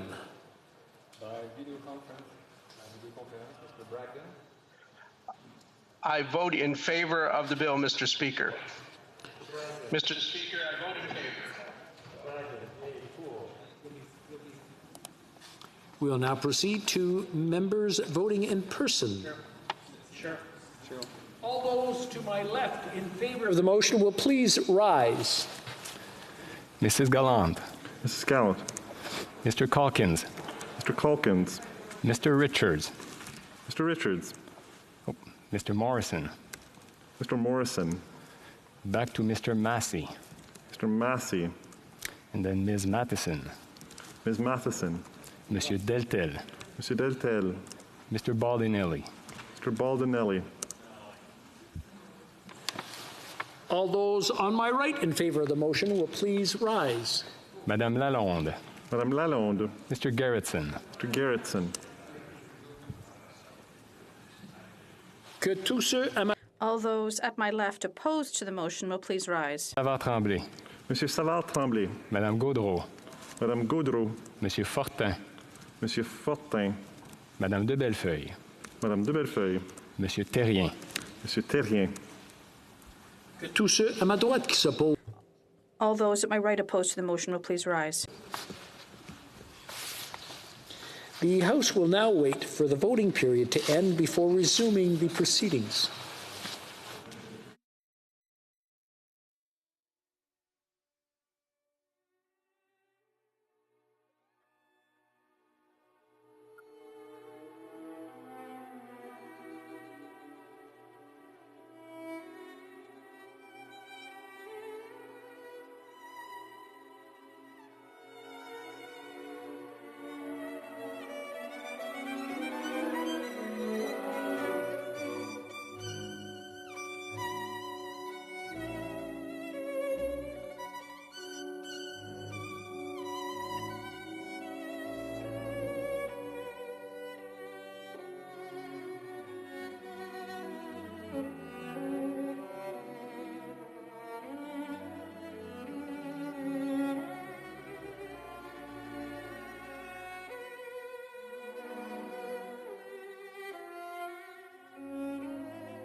I wish to inform the House that the voting period has ended. Si les députés If members were not able to vote due to technical difficulties, they may now use the raise hand function and the chair will recognize them.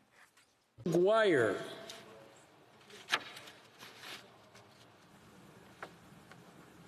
Mr. Maguire? Yes, I vote yea. Mr. Maguire, yea. Poole. Ms. Atwin.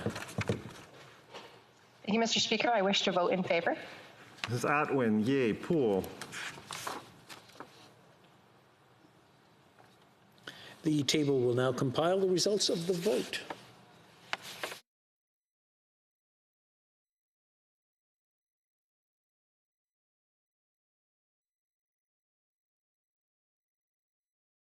As well, Lambropoulos. Yes.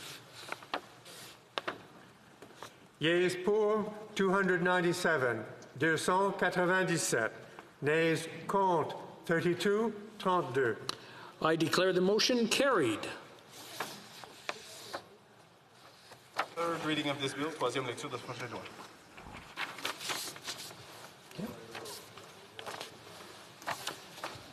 Pursuant to order made on Monday, January 25th, 2021, the House will now proceed to the taking of the deferred division on the motion of Ms. Bergen relating to business of supply. La question est la suivante. The question is the following one. Mr. Bazan moved that given that A, women and all members of the Canadian Armed Forces placed their trust in this government to act on claims of sexual misconduct, B, The Prime Minister's Chief of Staff was informed about a specific sexual assault. May I dispense? Thank you.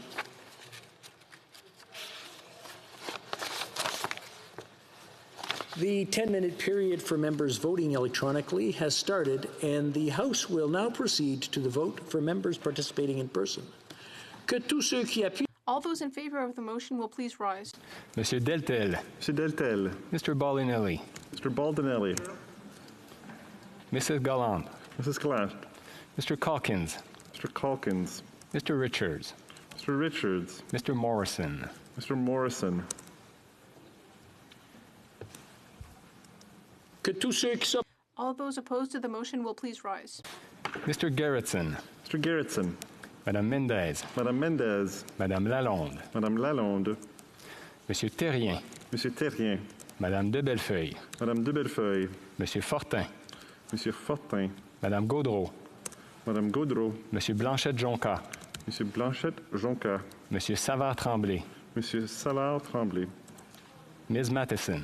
Ms. Matheson. Mr. Massey. Mr. Massey. The House will now wait for the voting period to end before resuming the proceedings.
Je désire informer la Chambre que la période de vote.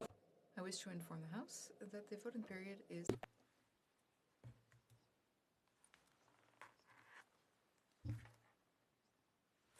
Mr. Maguire. I would vote yea, Mr. Speaker. Ms. Atwin. Oops, sorry. I vote nay, Mr. Speaker. Le bureau va maintenant. The table will now compile the results of the vote.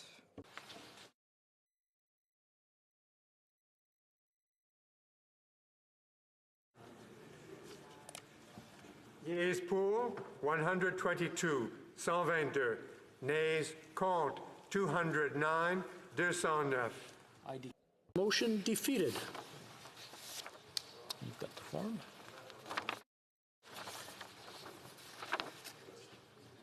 I have the honor to inform the House that a message has been received from the Senate informing this House that the Senate has passed the following public bill to which the concurrence of the House is desired. Bill S-223, an act respecting Kindness Week.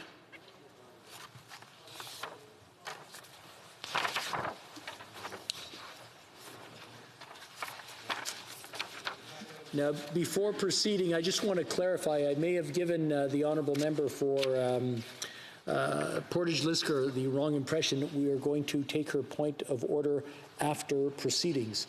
L'honorable député de... The honourable member for La Prairie on a point of order. Thank you, Mr. Speaker.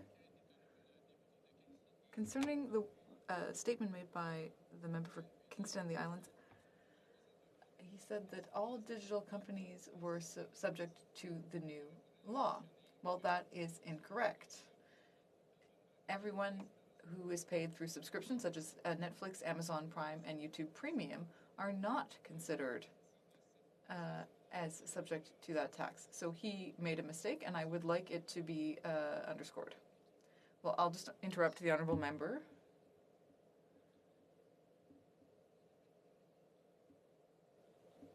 The point of order, or the statement from Kingston and the Islands, was actually on debate, not really a point of order, and I think that's the same for this point of order. In any case, we'll leave it there, and you can continue. Of documents, the Honourable Minister of Justice and Attorney General of Canada. Monsieur le Président. Mr. Speaker, pursuant to Standing Order 32.2, I have the honor of tabling in both official languages the annual report 2019-2020 of the Office of the Federal Ombudsman for Victims of Crime. Dépôt de documents, tabling of documents, the Honourable Parliamentary Secretary to the Government House Leader. Yes, thank you, Mr. Speaker. Pursuant to Standing Order 36 bracket 8A, I have the honor to table in both official languages the government's responses to 18 petitions. These returns will be tabled in an electronic format. Dépôt de projet de loi. Introduction of government bills. Statements by ministers. Reports from interparliamentary delegations. Presenting reports from committees. Introduction of private members' bills. Introduction of private members' bills. Première lecture. First reading of Senate public bills. Émanant du Sénat. Motions. The Honourable Member for Edmonton Strathcona. Thank you, Mr. Speaker. There have been discussions amongst the parties, and I believe that if you seek it, you'll find unanimous consent for the following motion. That the House recognize 20% of women and 10% of men in Canada suffer from perinatal mental illness, and rates of postpartum depression have doubled since the start of the COVID-19 pandemic. Black, Indigenous, people of color, people with disabilities, gender and sexual minority populations experience higher rates of perinatal mental illness. A new study by the Canadian Perinatal Mental Health Collaborative shows that 95% of healthcare practitioners believe perinatal mental health services in Canada are insufficient, and advocates are calling for a national perinatal mental health strategy. And that in the opinion of the House, the government should develop a national perinatal mental health strategy and follow other countries in recognizing the first Wednesday of May annually as World Maternal Mental Health Day. All those opposed to the Honourable Member moving the motion will please say nay. Agreed? La Chambre a entendu les noms. The House has heard the terms of the motion. All those opposed to the motion will please say nay. Adopted or carried. Presenting petitions. Présentation de pétition, the Honourable Member for Calgary Nose Hill. Thank you, Mr. Speaker. I am pleased to present today petition E3015, which received over 13,000 signatures. This petition notes that 75% of new and emerging infectious diseases affecting human health over the past decade originated from animals, principally from wildlife, and that Canada's participation in the wild animal trade is something that needs to end to protect both human and animal health and welfare. It's note that it's time for Canada to end this petition in the trade and calls upon the government to protect animal welfare and commit to ending international and domestic trade of wild animals. Thank you, Mr. Speaker.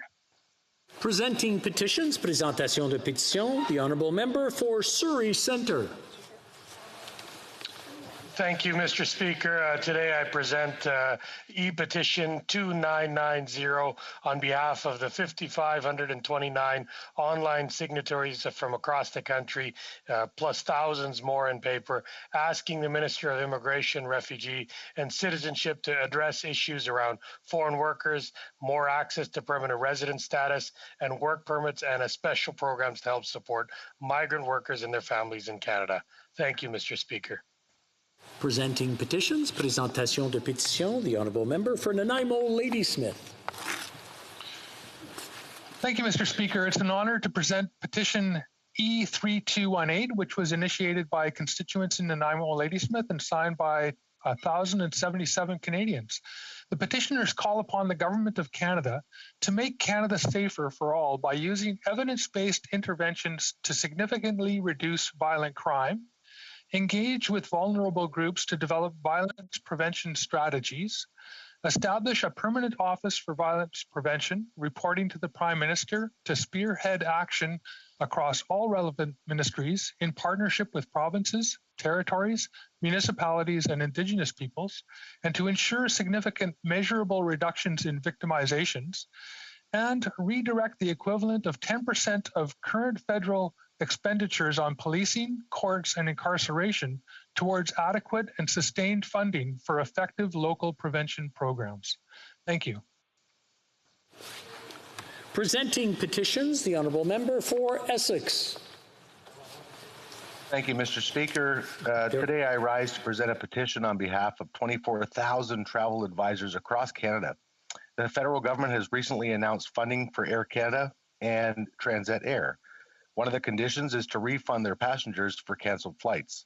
Meanwhile, travel advisors without any income or any government support for over a year are facing commission clawback. These petitioners are asking the House to ensure the following: that any financial assistance to airlines and their subsidiary travel companies be conditional on protection of the travel advisors, and further, that any commissions already clawed back be repaid to these travel advisors in a timely fashion. Thank you, Mr. Speaker. Presenting petitions. The Honourable Member for Provencher. Thank you, Mr. Speaker. Okay. I wish to table a petition today signed by Canadians regarding the definition of conversion therapy in Bill C-6. The petitioners agree that coercive, degrading practices designed to change a person's sexual orientation or gender identity should be banned. They're also troubled, however, with the broad definition of conversion therapy that the bill uses. They're concerned that the definition wrongly applies the label conversion therapy to a range of practices such as counsel from parents, teachers, and counselors, encouraging children to reduce their sexual behavior. The petitioners call on the House of Commons to do 5 things: to ban coercive and degrading practices, 2, to ensure that no laws discriminate against Canadians by limiting the service that they can receive, 3, allow parents to speak with their own children about sexuality and gender, 4, allow free and open conversation about sexuality and sexual behavior, and finally 5, avoid criminalizing professional and religious counseling voluntarily requested and consented to by Canadians. All of us in this place must work together to ensure that the bill does not prevent anyone from receiving the support that they deserve from trusted family members, educators, medical professionals, or faith leaders. Thank you, Mr. Speaker. Presenting petitions, présentation de pétitions.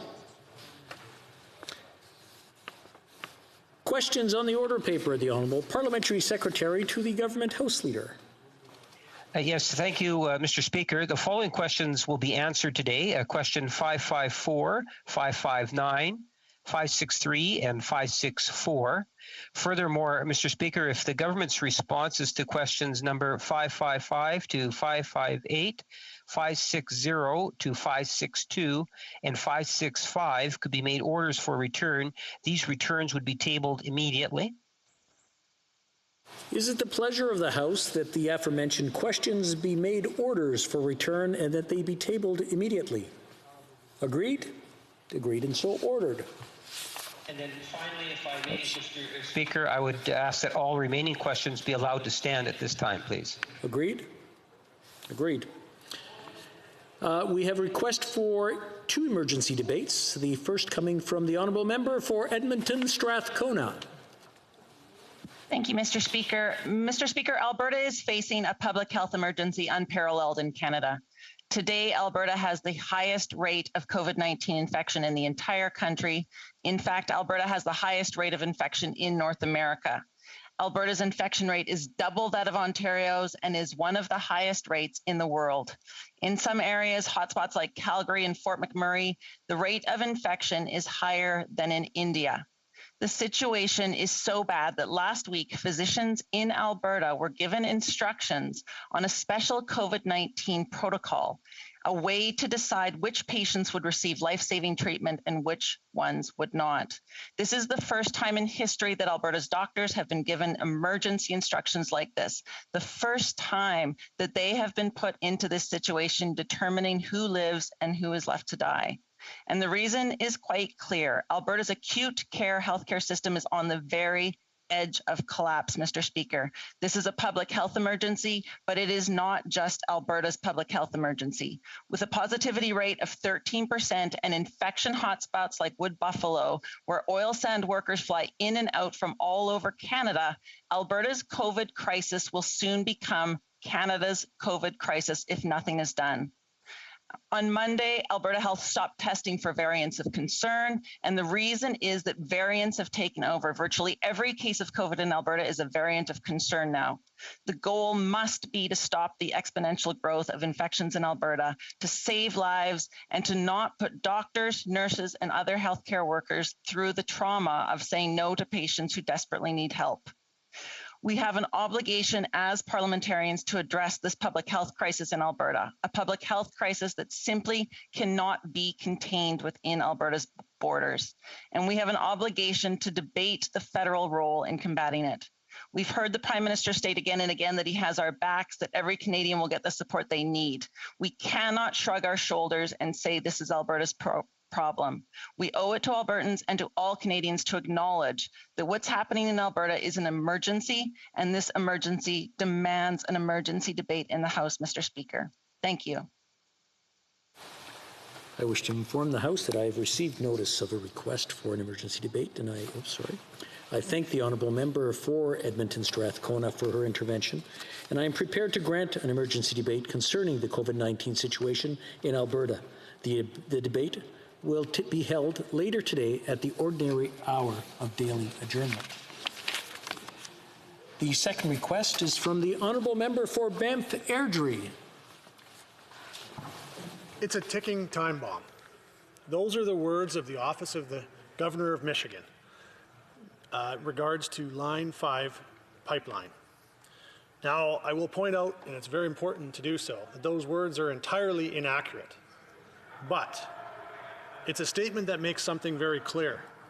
It makes it very clear that this is, in fact, an emergency situation for this country of Canada. It also makes it very clear that our government has failed to take appropriate action to ensure that this matter is taken care of. The Governor of Michigan has ordered this critical piece of Canadian infrastructure to be shut down by May the 12th, a week from today. And the government has failed to be able to ensure and secure the critical and important continued operation of this piece of infrastructure. And so, knowing that this pipeline is in fact a crucial link between the energy producers in the west and the consumers in the east, through this pipeline, Alberta fuels Quebec and Ontario. And the Minister of Natural Resources has confirmed that this one pipeline alone is in fact responsible for 53% of Ontario's crude and 66% of Quebec's. So it's responsible for the majority of propane in Ontario and Quebec as well. And without this pipeline, gasoline prices would skyrocket, the economies of Ontario and Quebec would crash, propane supplies would completely disappear, wiping out farmers, shutting down warehouses, and threatening heating and life-saving equipment at hospitals that are already stretched beyond capacity. This is not just a threat to the tens of thousands of direct jobs in Sarnia, Montreal, Quebec City, and in the province of Alberta, but the 40 million Canadians and Americans that rely on the products produced by these refineries for the necessities of life, Mr. Speaker. So in short, this pipeline and the shutdown of this pipeline would cause catastrophic economic damage to Canada at a time when COVID-19 has already created an incredible burden on Canadian workers. And it would also create some catastrophic damage from an environmental perspective too, because shutting down Line 5 would be also an environmental disaster. The shortfall that would be left would mean that Canada would have to obtain energy from far less environmentally friendly sources. It would also mean that the potential would be for transport to be done by truck and rail rather than through pipeline, which is the far more environmentally friendly alternative.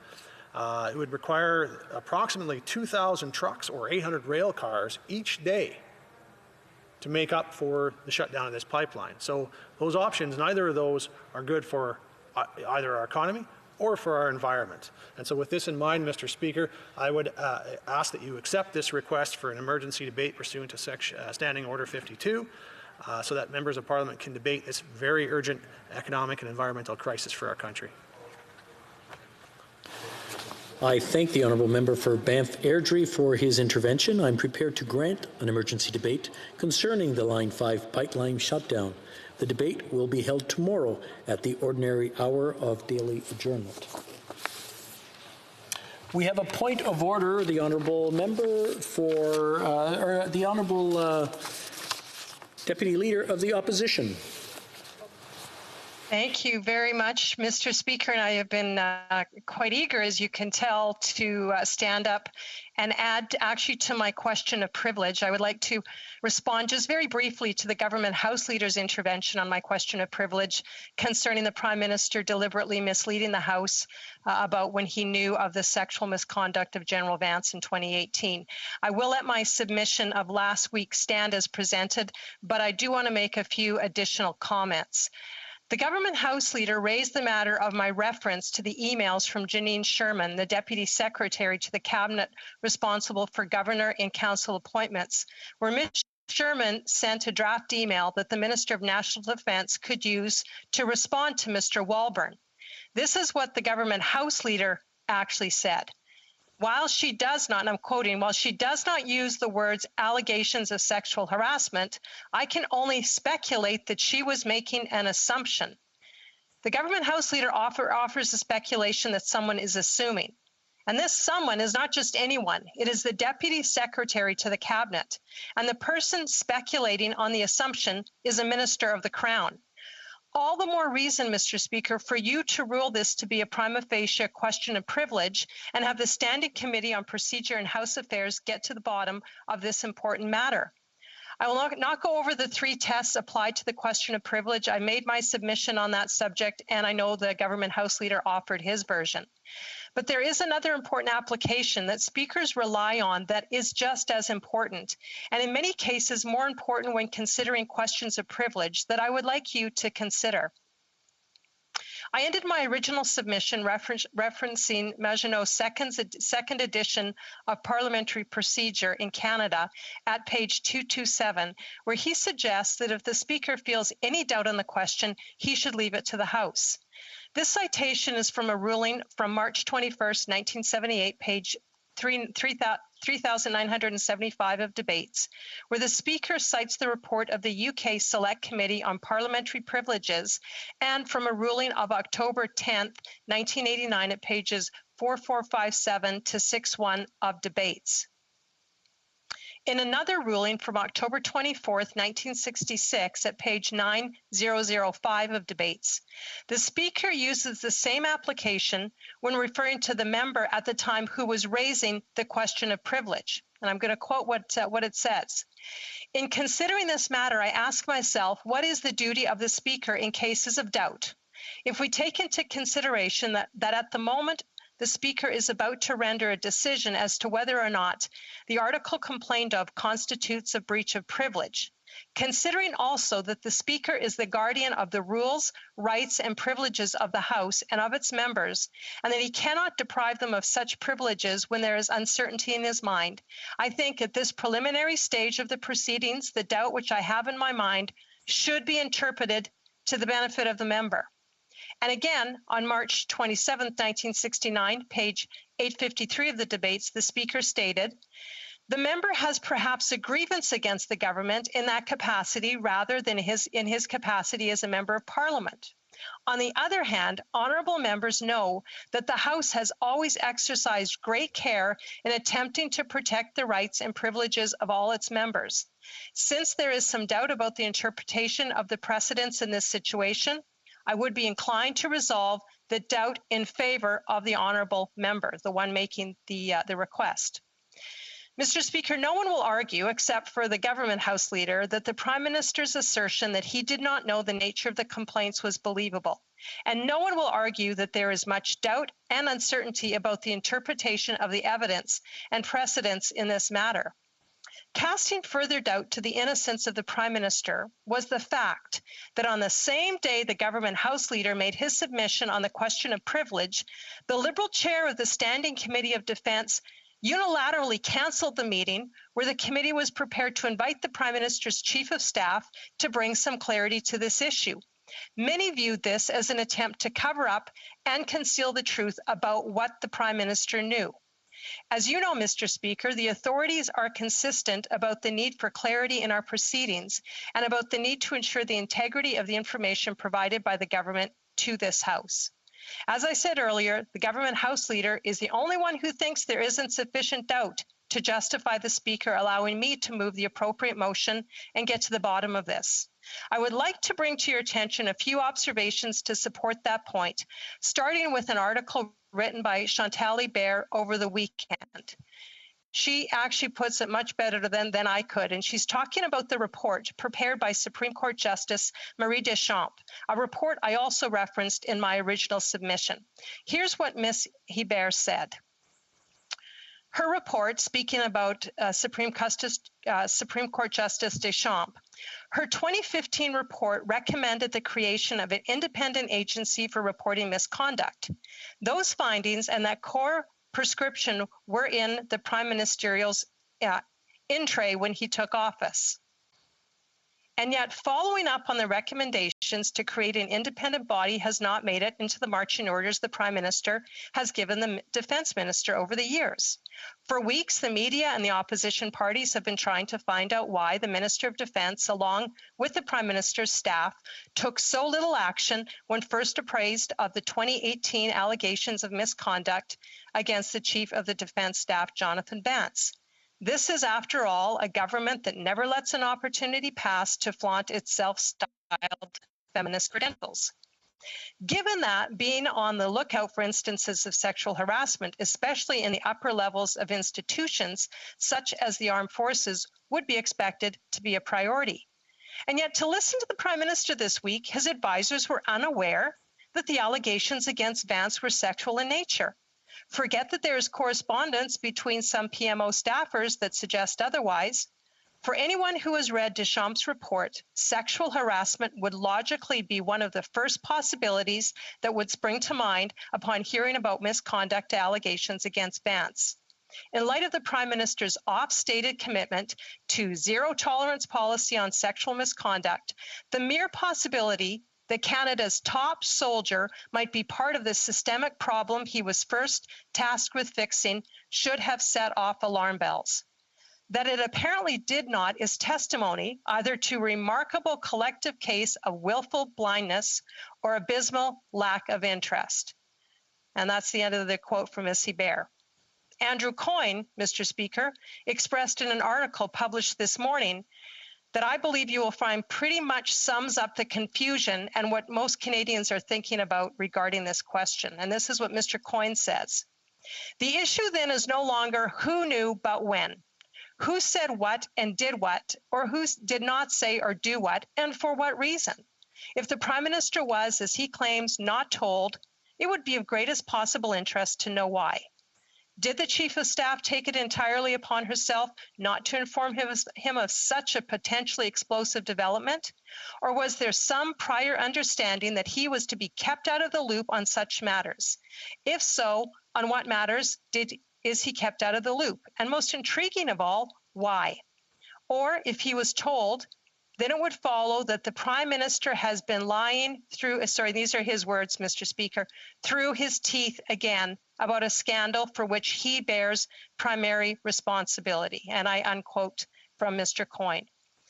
Mr. Speaker, I have one final article to briefly reference, but keep in mind there are more. And this article I really appreciate from Robin Urbach, published at the beginning of the weekend. She concludes, if hundreds of mostly women were being sexually assaulted in any other federal workplace and were accused of lying by their superiors, there would be marches in the streets and demands for resignations.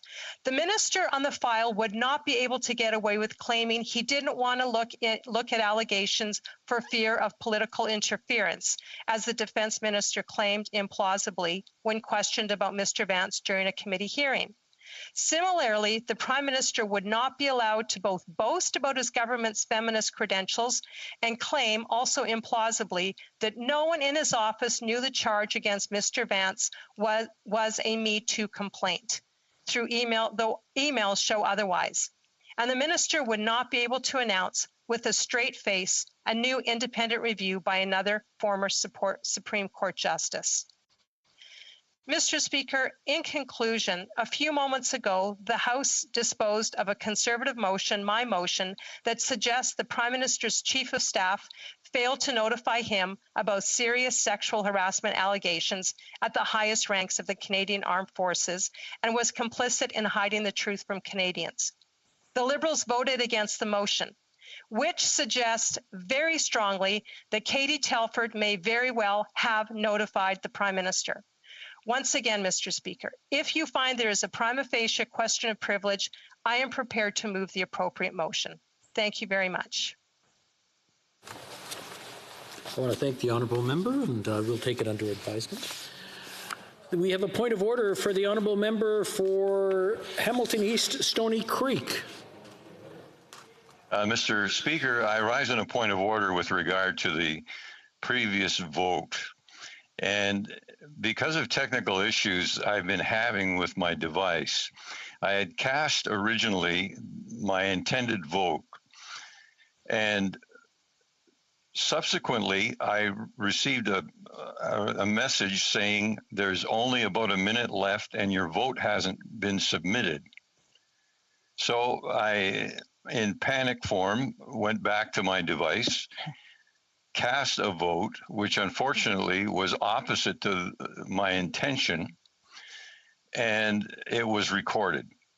And so I'm pretty sure I'm not able to ask the House at this point to change it, but I do want to publicly state that I have the highest respect for the Chief of Staff of the Prime Minister. My intention was not to vote with the Conservatives. Debate. And I apologize for that. So once again, I inadvertently cast a wrong vote during. I believe I've heard enough there that normally what would happen is you would ask for a unanimous consent to allow you to change the vote. Is that what the honourable member? Okay, I'm sorry. The honourable member for Kingston the Islands is about to. Yes, Mr. Speaker. I believe if you seek it, you'll, because it's become a custom in this House to allow this, if you seek it, you'll find unanimous consent to allow the member to change his vote from yea to nay. All those opposed to the honourable member moving the motion will please say nay. No, I'm afraid we don't have unanimous consent. We have a point of order. The honourable member for Banff Airdrie. Yeah, Mr. Speaker, I just want to rise on this point because obviously where a member finds themselves in a situation where there's been an inadvertent mistake, certainly I believe that we should always try to apply the principle that we do so, but I would suggest that members should rise and seek that clarification prior to a vote being the result of a vote being announced. I think it's a bit of a different precedent that we would be setting to have someone come after the results of a vote and do so. So I would have encouraged the member to have risen prior to that, which would have been the correct way to do it. The honourable member for Kingston and the Islands has something to add as well. On that point, Mr. Speaker, I think that the member clearly indicated the confusion and what had happened and the reason why he didn't. And I'm sure he was respecting the House and the procedures that we were going through with routine proceedings in order to get to the point that we did before he brought this to the attention of the House. And perhaps, as he indicated, he was just unaware that there was still a possibility to do that. I know that it has become practice, Mr. Speaker, in this House to take the word of a member if that they've made an error, especially during the time of virtual voting like this. And, you know, I know that, the unanimous consent wasn't given. I won't necessarily ask for it again, but I really would encourage my colleagues across the way to reconsider this and to allow the member to cast his vote in the manner in which he had attempted to do so or intended to do so. I want to thank the honourable member both members for their input. We'll proceed now to the orders of the day. Consideration at second reading of Bill C-30, the Budget Implementation Act 2021, number 1. Before going to debate, I want to inform the House that because of the deferred recorded division, government orders will be extended by 25 minutes. Ms. Freeland, seconded by Madame Fortier, moves that Bill C-30, an act to implement certain provisions of the budget tabled in Parliament on April 19th, 2021, and other measures, be now read a second time and referred to the Standing Committee on Finance. Debate. The Honourable Deputy Prime Minister and Minister of Finance. Okay, well, thank you very much, Mr. Speaker. It's my sincere pleasure to join this debate on Bill C-30, an act to implement certain provisions of the budget tabled in Parliament on April 19th, 2021, and other measures. Since the beginning of the pandemic, we've done everything necessary to protect the health and safety of Canadians and to help businesses weather the storm while positioning our country for a strong recovery. And after 14 months of uncertainty and hardship, Canadians continue to fight back with determination and courage against COVID-19. The third wave is hitting us hard right now. But we do see the light at the end of the tunnel. There are a growing number of Canadians getting vaccinated. The recovery is just around the corner. The bill we're debating today would implement our plan to finish the fight against COVID-19, to create jobs, to grow the economy, and to ensure a robust recovery that would benefit all Canadians. The budget I presented to the House on April 19th contains more details on this plan. It's a budget that focuses on middle-class and working Canadians and aims to bring even more Canadians into the middle class. It is a budget that is in tune with this period of global transformation to a green and clean economy.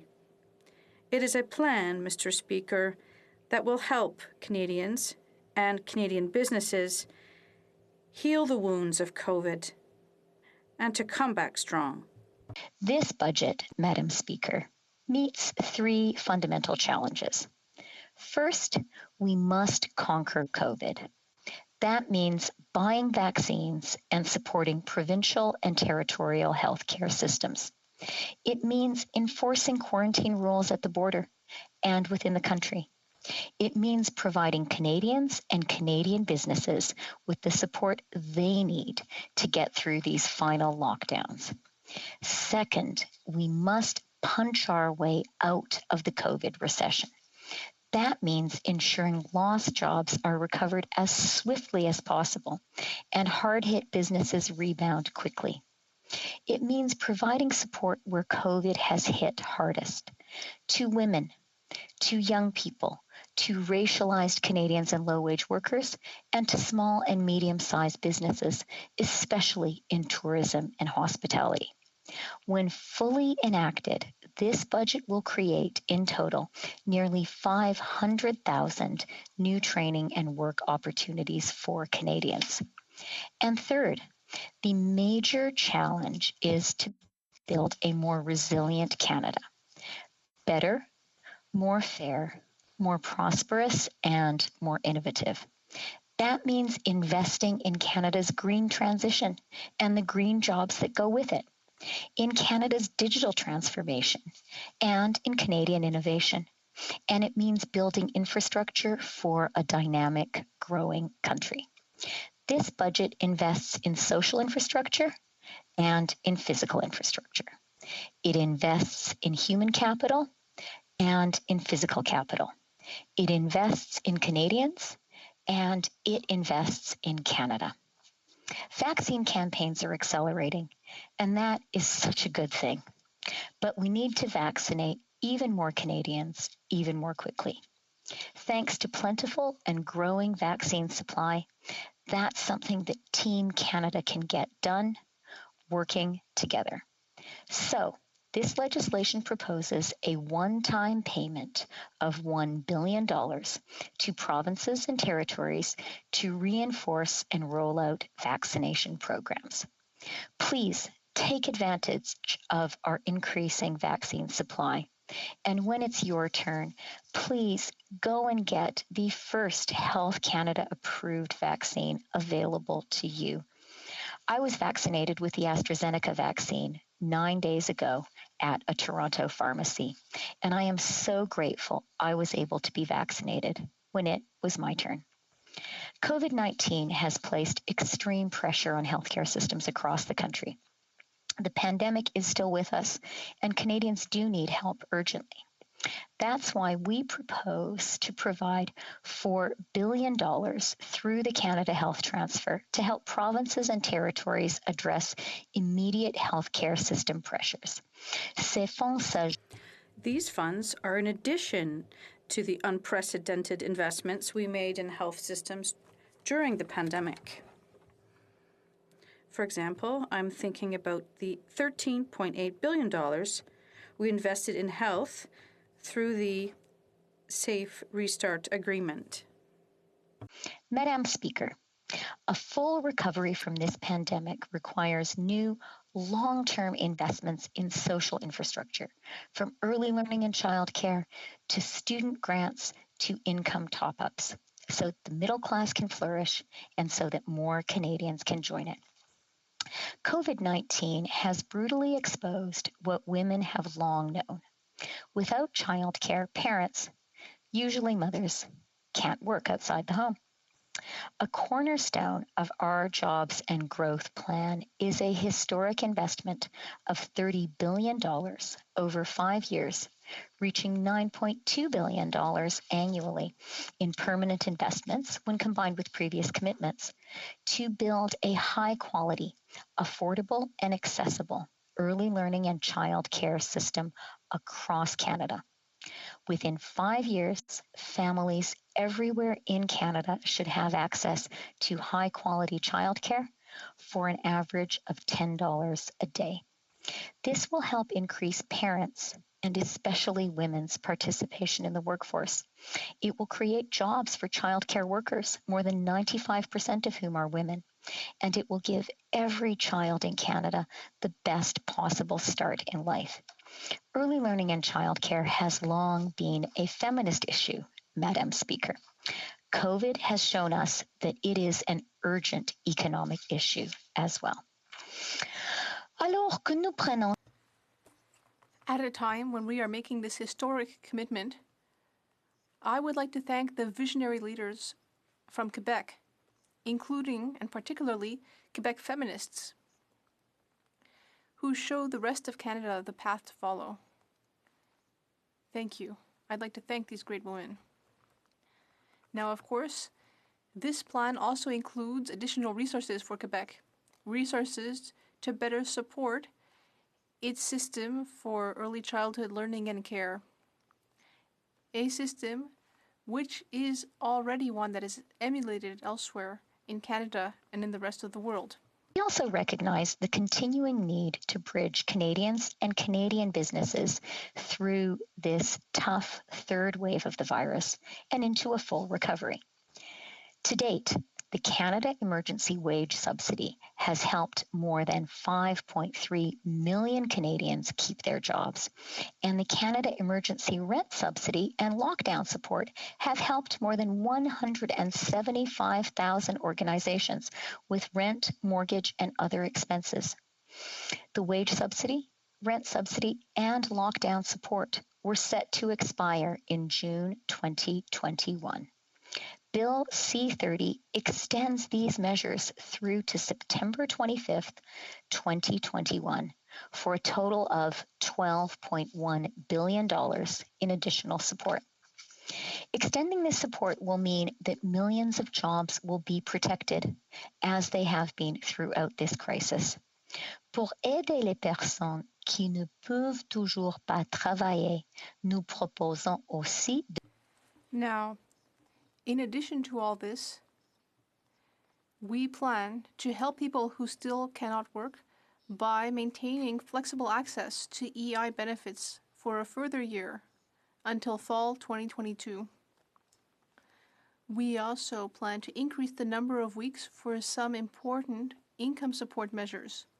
I'm thinking about the Canadian Recovery Benefit and the Canada Carer Recovery Benefit. With regard to the Canada Recovery Benefit, which was created to help Canadians who are not eligible for EI, we will be offering 12 further weeks of benefits for Canadian beneficiaries. This bill will also extend the benefit for carers by 4 weeks, for a maximum of 42 weeks, increase it to $500 a week. This will be useful at a time when the economy is aiming to reopen safely. In cases where people can't find solutions for care, especially those who must care for children. And EI sickness benefits will be extended from 15 to 26 weeks. Canada's prosperity depends on every Canadian having a fair chance to join the middle class. And low-wage workers in Canada work harder than anyone else in the country and for less pay. In the past year, they have faced both significant infection risks and job losses. And many live below the poverty line, even though they work full-time. Madam Speaker, and all members of this House, we are Canadian, and this should not be acceptable to any of us. Through Bill C-30, we propose to expand the Canada Workers' Benefit to invest $8.9 billion over 6 years in additional support for low-wage workers. This will extend income top-ups to about 1 million more workers and will lift 100,000 Canadians out of poverty. This legislation would also introduce a $15 an hour federal minimum wage. Madam Speaker, young people have made extraordinary sacrifices over this past year to keep us, their elders, safe. We must not, and we will not, allow them to become a lost generation. So, Bill C-30 would make college and university more accessible and affordable. This legislation will extend the waiver of interest on federal student and apprentice loans to March 2023. Waiving the interest on student loans will provide savings for the approximately 1.5 million Canadians repaying student loans. Au cours des 14 derniers mois, personnes. Over the past 14 months, the group that has suffered the devastating effects of COVID-19 the most is seniors. They deserve a safe retirement that they can experience in dignity. We are thus proposing a single or one-time benefit of $500 in August 2021 for old age security recipients who are 75 or older in June 2022.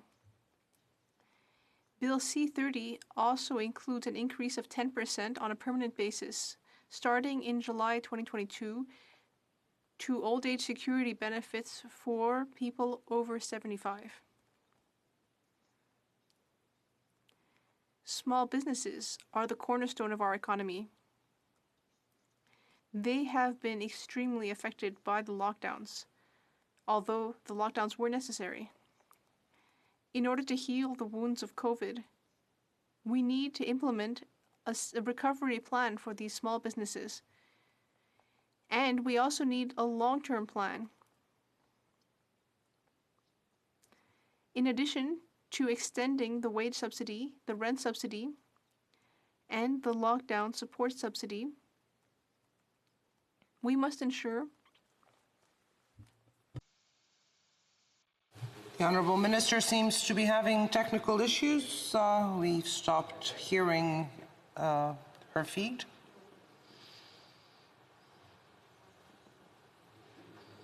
The Honourable Minister?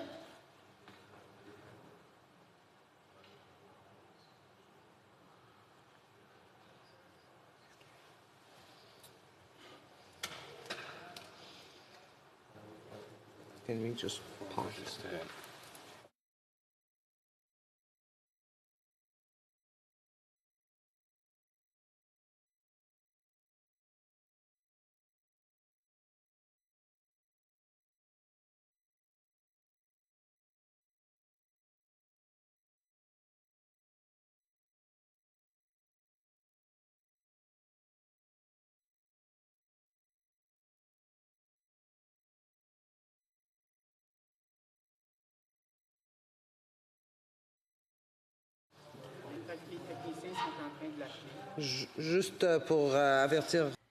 Just to let the House know that the technicians are working on it.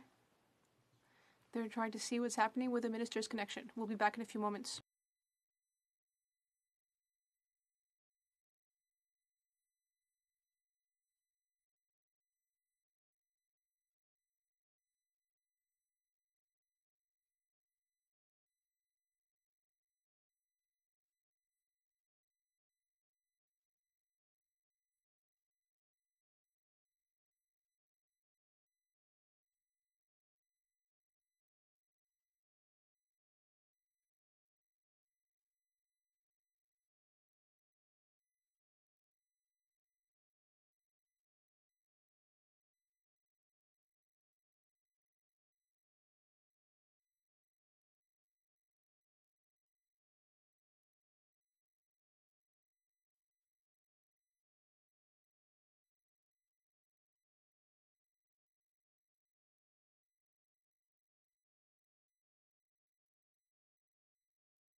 In light of the fact that the technical problems seem to be a little more problematic than we expected, we're resuming debate with the Honourable Member for Abbotsford. We will return to the Minister's speech once the technical issues are resolved. The Honourable Member for Abbotsford. Well, thank you, Madam Speaker. I'll be sharing my time with the member for Wellington Halton Hills. And it has been over 2 years. We have, the Honourable Member, we have to obtain unanimous consent for the sharing of time. We have the Honourable Member for Kingston and the Islands who rose on a point of order. I was just rising on the point of order that I believe unanimous consent was required there. Okay. The Honourable Member for Abbotsford.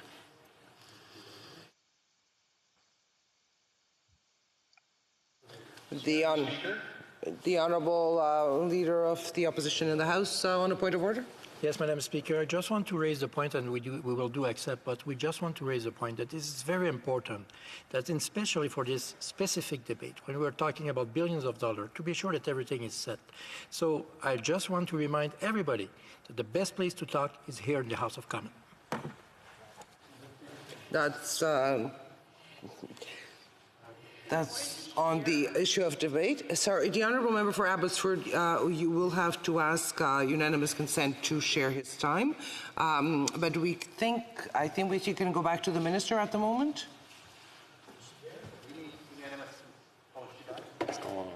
Yeah.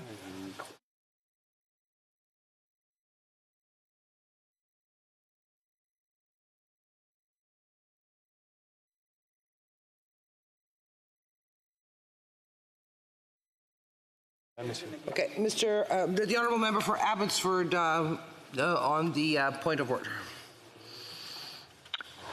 I am seeking unanimous consent to speak and to split my time with the member for Wellington Halton Hills. Is that what you required, Madam Speaker? Exactly. So all those opposed to the Honourable Members moving the motion will please say nay. Agreed. The House has heard the terms of the motion. All those opposed to the motion will please say nay.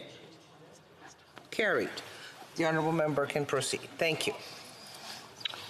Well, thank you, Madam Speaker, and I hope I can reclaim my time now. It's been well over 2 years since the last budget was tabled in this House. After all this time, one would have expected that our Liberal friends would have gotten it right. But instead, Budget 2021 is a massive letdown.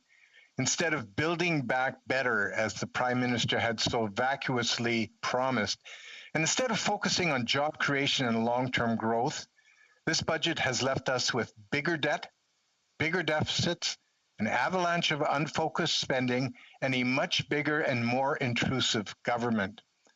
Now, while Conservatives have repeatedly supported emergency programs for struggling Canadians to make it through the pandemic, what we can't support is this Liberal government's failure to address the most urgent health and economic issues facing our country. The virus has inflicted untold damage and put intense pressure on our healthcare system. Healthcare workers and hospitals are under siege. And even today, only 3% of Canadians have received their second dose of vaccine, while in the US, 32% of Americans have been fully vaccinated. How can that be? The Prime Minister has failed to put forward strategic investments to ramp up vaccinations and provide the help the provinces and territories have asked for as they struggle to contain the virus and treat the thousands of sick and dying patients. In fact, he's refused to sit down with those provinces to discuss healthcare support. Instead, our Prime Minister has said he'd get around to discussing this once the COVID pandemic is over. The premiers had asked for one thing: a reliable federal partner to help them in the fight against COVID-19. They didn't get one. The budget also failed to live up to the Liberal government's own financial commitments. For example, the finance minister had originally signaled that $100 billion of additional spending would be used to stimulate the economy, but only if absolutely necessary. Today, the Parliamentary Budget Officer noted that, in fact, a good portion of the spending wasn't used to stimulate the economy at all. In classic Liberal fashion, much of the so-called stimulus was instead spent on measures intended to further the political interests of this Liberal government. The PBO even noted that the Liberals could have reduced Canada's massive deficits by more than $100 billion over the next 6 years. Instead, they chose to spend that money on an avalanche of election goodies to buy the votes of Canadians. the minister's own mandate letter from the Prime Minister instructed her to present a new fiscal anchor, in other words, rules and safeguards, to guide her management of the massive debt and deficits that she has created. Yet the best she could do was to recycle the old debt to GDP ratio, but this time without any firm targets. What is very clear is that this government has no intention of ever returning to balance, even in the longer term. The PBO's newly released report for parliamentarians highlights a number of other things. First, the finance minister's stimulus has been miscalibrated. That's his term. In other words, it missed the mark. Second, the finance minister failed to distinguish between stimulus spending and COVID spending, and I would suggest that she may have conflated the two to hide the fact that much of the spending was indeed election-related. The PBO also said that the Liberals have overstated the economic impact of the stimulus. In other words, misrepresented and oversold the value of the stimulus. And we also found out that the Liberal government has left itself no fiscal room. In other words, our Prime Minister has maxed out our country's credit card and our ability to make future investments. And finally, the PBO confirms that the government is not on course to return our debt and deficits to pre-pandemic levels. Another big fail. Now, to be sure, there are some measures in the budget that we support. For example, the extension of the emergency support measures like the wage subsidy, the rent subsidy, other recovery benefits. The hiring and training program for employers to maintain a level playing field and allow them to transition from the wage subsidy program. There's an improved tax treatment for capital investment over a 2-year time frame. And there's some support for hospitality, tourism, and culture, although not the support required to reflect that these sectors were the hardest hit, the first to be shut down, and will likely be the last to reopen. Quite frankly, what I've heard from tourism stakeholders is that they don't want handouts. What they want is for this government to come up with a plan to safely reopen the economy and let them do what they do best, sustain and create good-paying jobs. Sadly, they didn't get that plan. Now, in the lead up to the budget, we had sent the Prime Minister and his Finance Minister letters outlining the measures we believed were critical to fueling our post-pandemic recovery. Now, unsurprisingly, almost all of our advice was ignored, including on childcare. Instead of building on existing family support measures that would deliver immediate relief to parents wanting to enter the labor force, the Liberals recycled an old promise to create an Ottawa knows best, one-size-fits-all regulated daycare program, one that will leave millions of Canadian parents behind. And the minister herself acknowledged just now that it will take at least 5 years to get this program in place to negotiate childcare agreements with the provinces. Meanwhile, parents wishing to enter the labor force right now will be left hanging. Liberal leaders have made the very same childcare promise in almost every election since 1993 and have never, ever delivered. Canadians have a right to be skeptical. Now remember, this was supposed to be a growth budget. That's what the Prime Minister promised. So will this budget actually grow the economy and position us for long-term prosperity? Not at all. In fact, high-profile Liberals, like the Prime Minister's former economic advisor, Robert Asselin, have acknowledged that this budget is not about long-term growth. Today's PBO report confirms that significant elements of this budget were misrepresented by the Liberal government and overstate the stimulus and growth effects on our economy. As other countries provide their citizens with faster access to vaccines, they're also beating us to the punch by giving their economies a shot in the arm. The UK has launched an infrastructure revolution. Italy has introduced what its Prime Minister has called the mother of all reforms to slash red tape. France and Germany are cutting taxes, and Japan is helping its firms reduce their reliance on China with a shift towards more reliable and ethical trading partners. And what did the Liberal budget do? spray billions of dollars around without a clear strategy to position Canada for long-term prosperity. No investments to address the structural problems which have plagued productivity and our ability to compete on the global stage. There's no plan to address the unprecedented level of investment that is fleeing Canada. There's no plan for regulatory and tax reform to help us win on the global stage. There's no comprehensive innovation strategy to ensure that Canadian tech startups keep their job-creating investments here at home. The budget is largely silent on our world-leading natural resource sector, one of the most significant contributors to our national prosperity. And this Liberal government has again turned its back on our oil and gas producing provinces by expressly excluding the sector from the new carbon capture tax credit. The Liberal government also missed a golden opportunity to substantively address the skyrocketing cost of housing in Canada.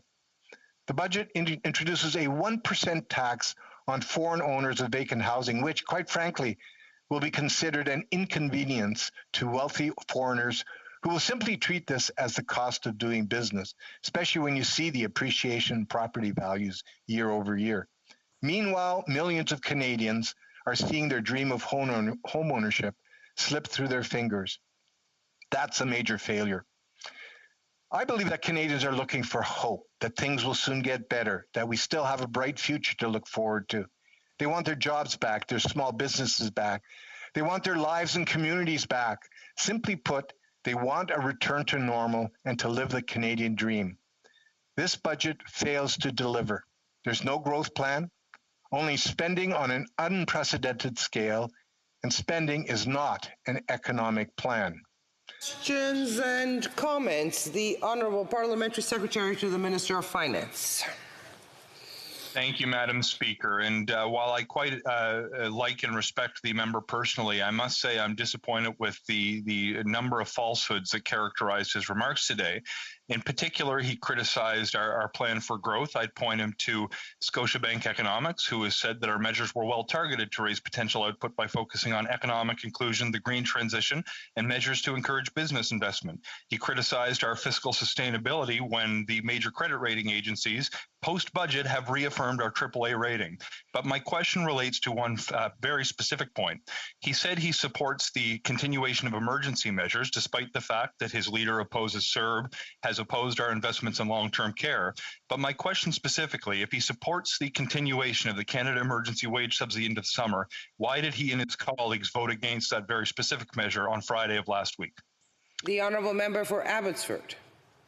Well, Madam Speaker, this member should know that there are many economists across Canada that have lambasted the government for this failure to deliver a growth budget.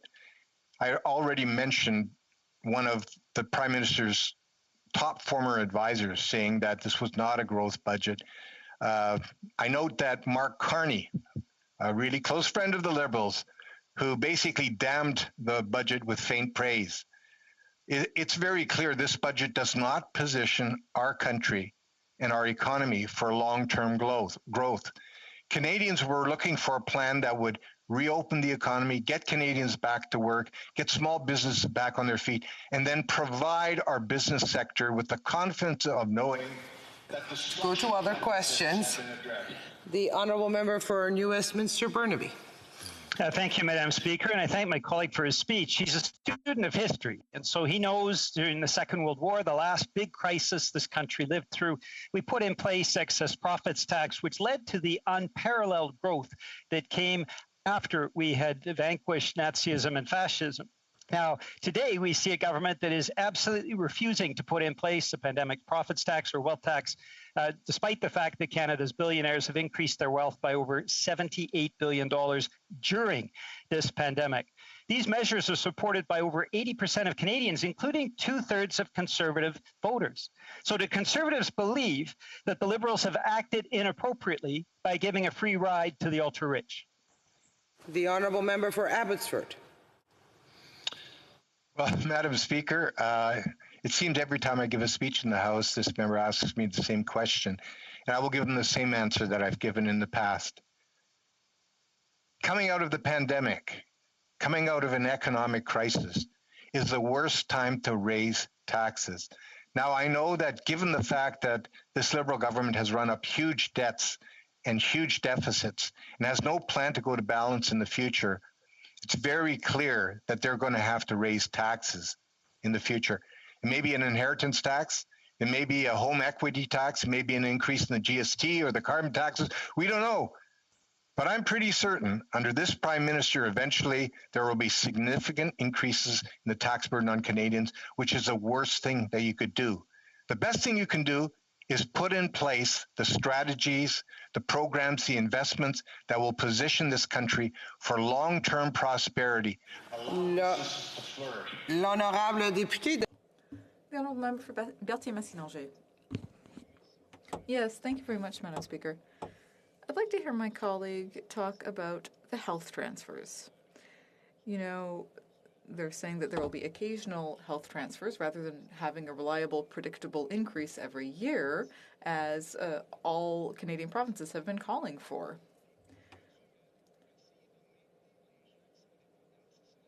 So, if I look at, for example, the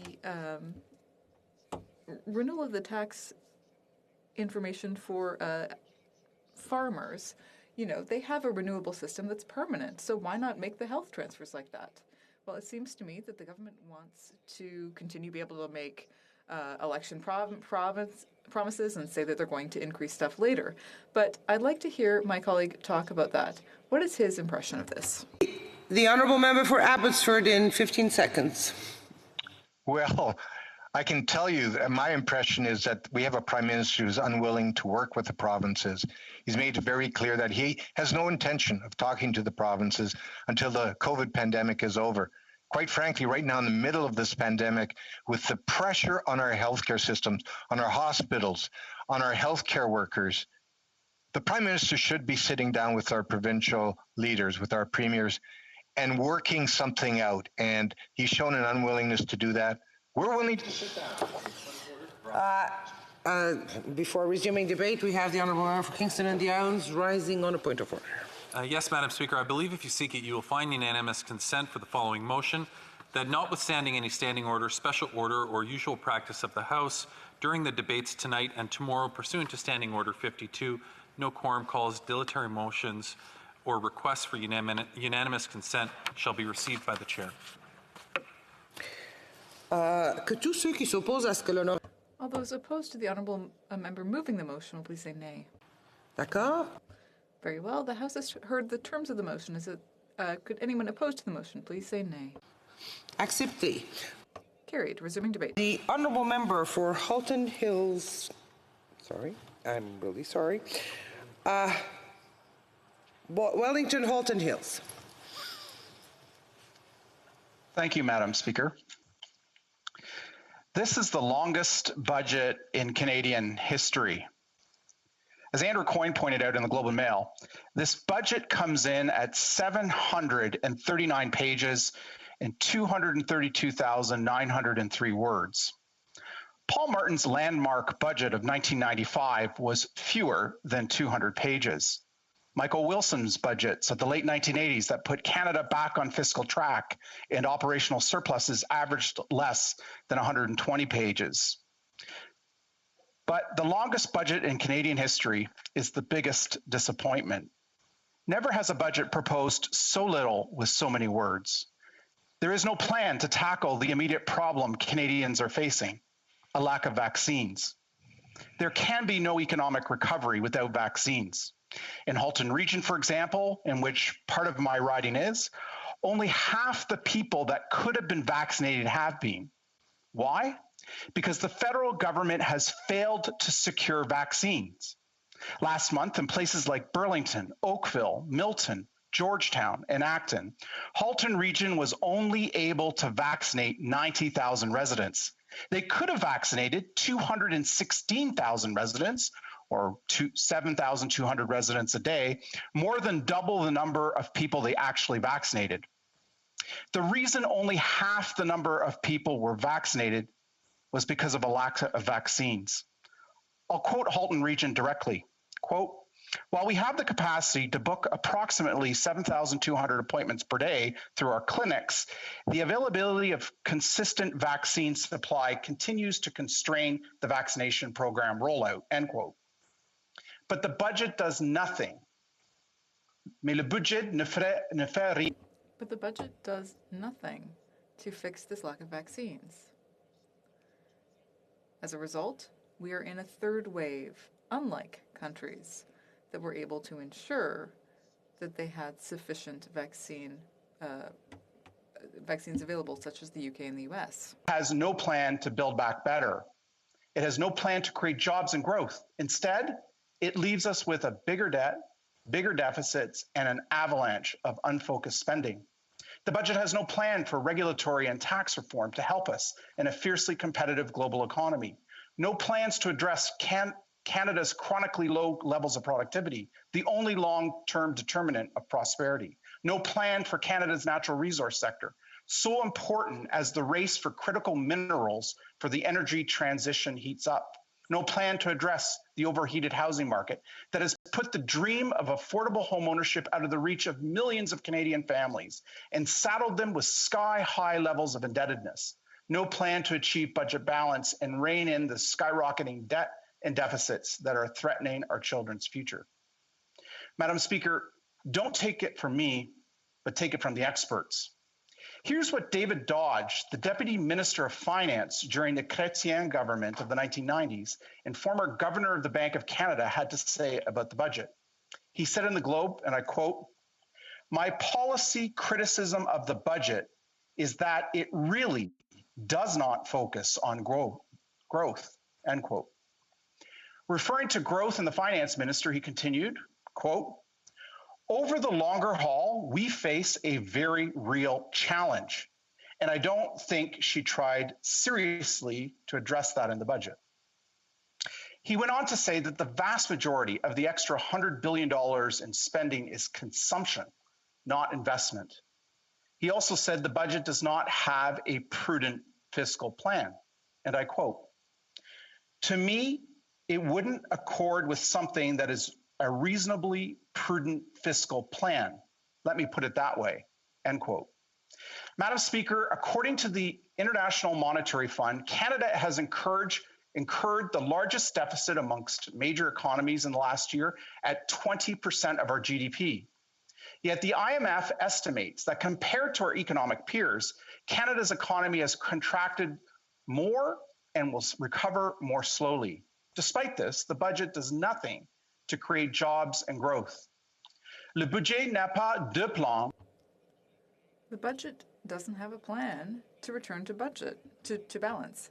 The budget itself points out that in the next 5 short years alone, interest charges on the national debt will double from about $20 billion a year to about $40 billion per year. Other experts have also been critical of the budget, as my colleague just said in his most recent remarks in the House. Here's what the former policy and budget director to this government's finance minister, Robert Asselin, had to say about the budget in The Hub. He said, quote, "The federal budget has no answers on the question of growth," end quote. He went on to say, quote, "It was clear for some time that the government's decision to spend more than $100 billion in so-called short-term stimulus was a political solution in search of an economic problem," end quote. And he concludes by saying this, quote, "After doubling our federal debt in only 6 years and spending close to $1 trillion, not moving the needle on long-term growth would be the worst possible legacy of this budget." Madam Speaker, this budget has no plan for growth, no plan to make Canada more competitive on the global stage, no plan to deal with Canada's aging labor force and chronically low levels of business investment. The Parliamentary Budget Officer has noted that a significant amount of the spending in the budget will not stimulate jobs nor create economic growth. Like many others, he has concluded that a good portion of the spending isn't stimulus at all. Much of the spending in the budget is designed to help get Liberals reelected. It's clearly a pre-election budget with a shotgun approach to spending. For example, the budget promises a national childcare program. Don't mind the fact that it's provincial jurisdiction and that some provinces have already set up universal childcare programs. Don't mind the fact that the Social Union Framework Agreement negotiated in 1999 by a previous Liberal government requires this government to get the support of the majority of provincial governments to proceed. Don't mind the fact that provinces are rightfully skeptical about a federal government setting up new shared cost programs in provincial areas of jurisdiction only to have the federal government reduce funding at a later date, leaving the provinces on the hook to make up the deficit. Madam Speaker, this promise of a national child care program is one Canadians have every right to be skeptical about. The Liberals first made this promise in the infamous Red Book of 1993, some 28 years ago.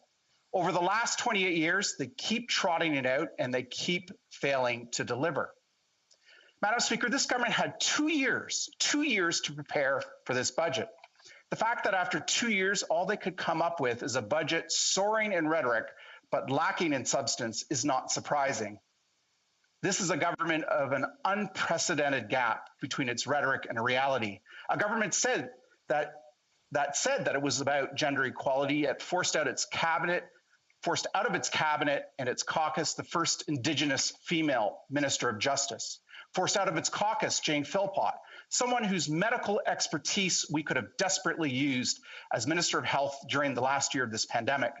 A government that said it was feminist, yet ignored the specific allegation of sexual harassment against the head of the armed forces.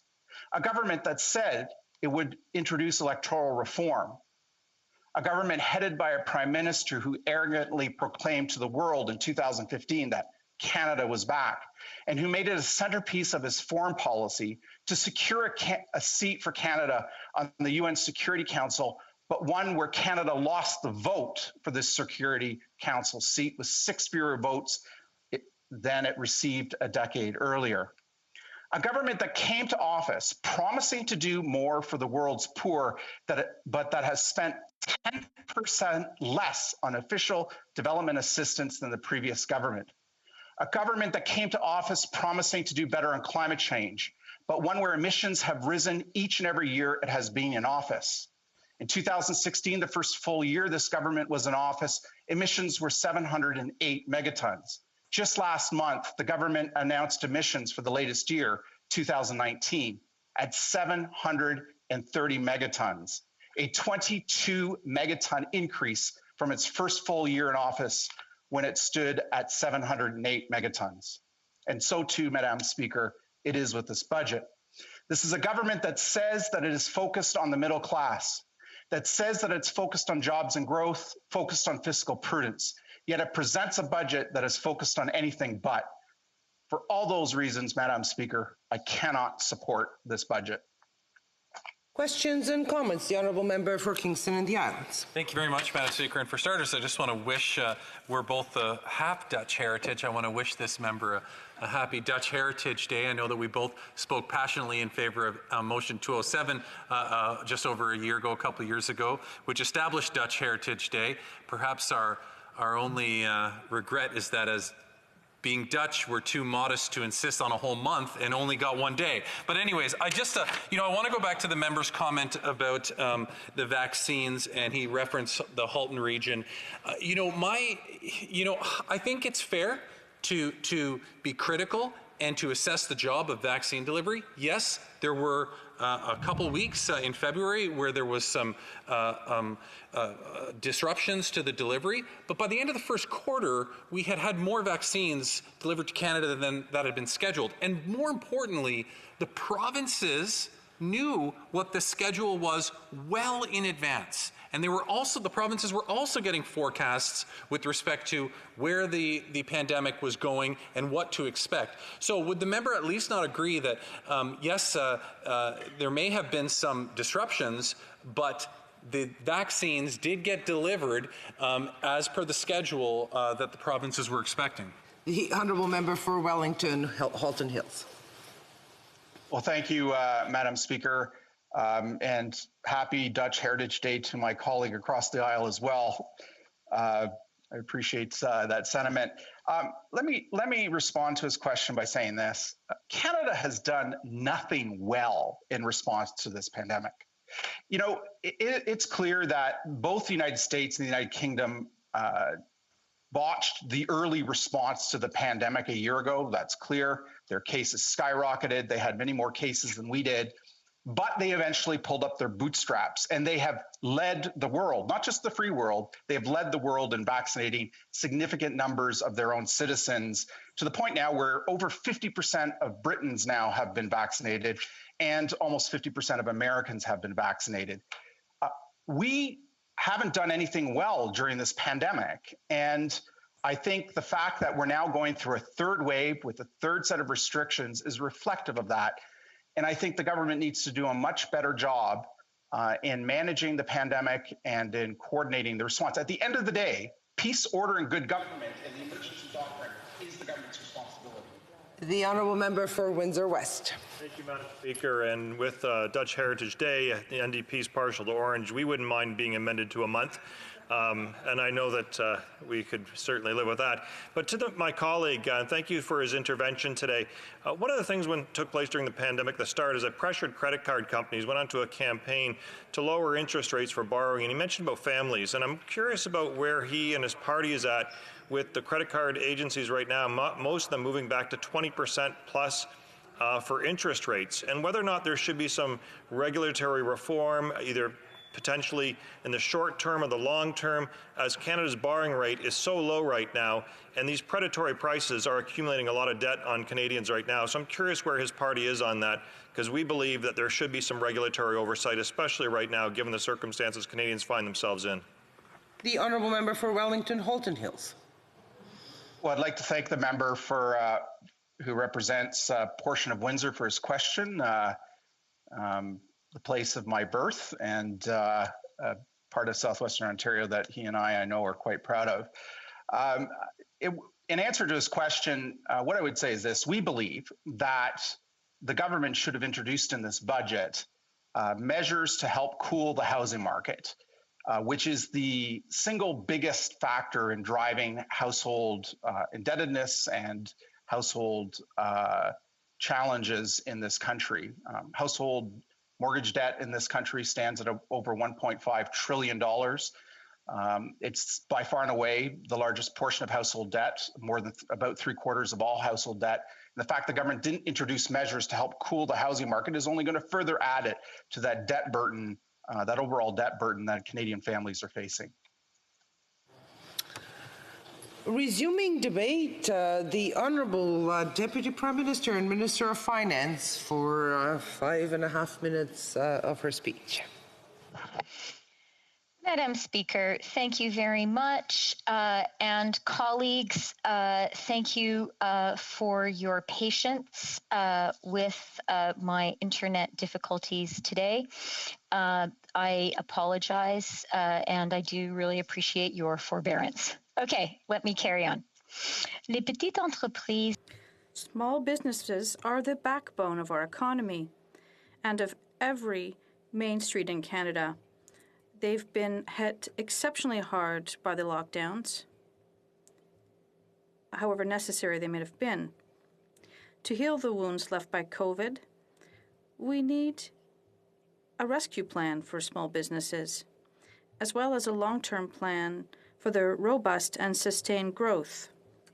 In addition to extending the wage subsidy, the rent subsidy, and lockdown support, we need to ensure that those most affected by the pandemic can get back on track and stay there. 2030 proposes a new Canada Recovery Hiring Program, which will run from June to November and make it easier for businesses to hire back laid-off employees or to hire new workers.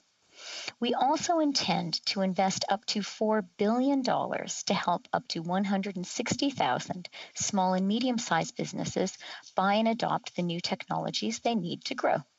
And we will encourage businesses to invest in themselves by allowing for the immediate expensing of up to $1.5 million of eligible investments by Canadian-controlled private corporations in each of the next 3 years. Small businesses need access to financing in order to invest in people and innovation and to have the space to operate and grow. That's why Bill C-30 enhances the Canada Small Business Financing Program through amendments to the Canada Small Business Financing Act, including broader eligibility and increased loan limits. In 2021, job growth is green growth. This budget sets out an ambitious and realistic plan to help Canada get to net zero emissions. And it puts in place the funding to achieve our 25% land and marine conservation targets by 2025. At the same time, we will make targeted investments in transformational technologies, helping our business grow and making us more productive and competitive around the world. Madam Speaker, the hard and essential work of reconciliation continues. This budget commits to investing $18 billion over the next 5 years to narrow gaps between Indigenous and non-Indigenous peoples, to support safe, healthy communities, and advance reconciliation. We are committed to investing $6 billion to improve infrastructure in Indigenous communities.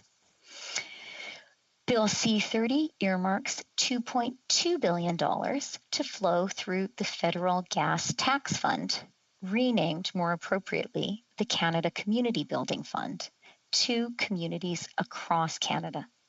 Cities and towns have faced steep revenue declines due to COVID. This funding will help them maintain and build the local infrastructure on which Canadians depend.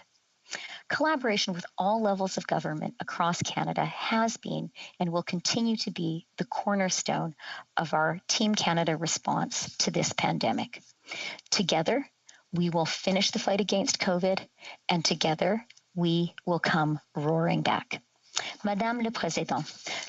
Madam Speaker, Bill C-30 is essential if we want to implement our government stimulus plan, as outlined in the 2021 budget. Our people and businesses could not do without the support contained in this bill.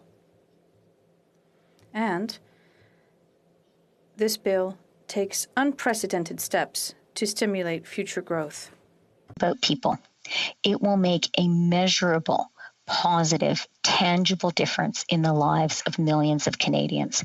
It's about making concrete, targeted commitments to heal the wounds of COVID, to get us all back to work, and to put us on a long-term path towards growth, prosperity, and a clean, green future. I urge all members to join me in supporting the speedy passage of this essential legislation. Merci. The Honourable Member for Renfrew, Nipissing, Pembroke. Thank you, Madam Speaker. Why is the government placing restrictions on the ability for people to be compensated through the Canada Deposit Insurance Corporation? Is she expecting federal financial institutions to fail? The Honourable Minister of Finance.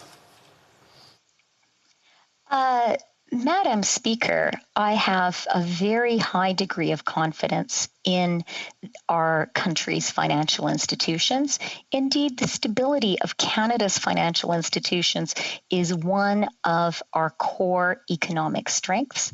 When it comes to the CDIC, it is one of our key institutions, and the well-regulated, prudent way in which it operates is really central to Canada's stability, and one of the reasons that Canada continues to enjoy a AAA credit rating. L'honorable député. The Honourable Member for Joliette. Thank you, Madam Speaker. I have a hard problem with Section 5 about centralization of securities. There's the Pan-Canadian Regulation Association in Toronto, and this will lead to a slipping of regulations in Quebec. That is a dangerous project. It's not just a jurisdictional issue between the provinces and Ottawa. It's an issue between Bay Street and Quebec. Everyone's against it in Quebec. The business sector, politicians, workers' funds.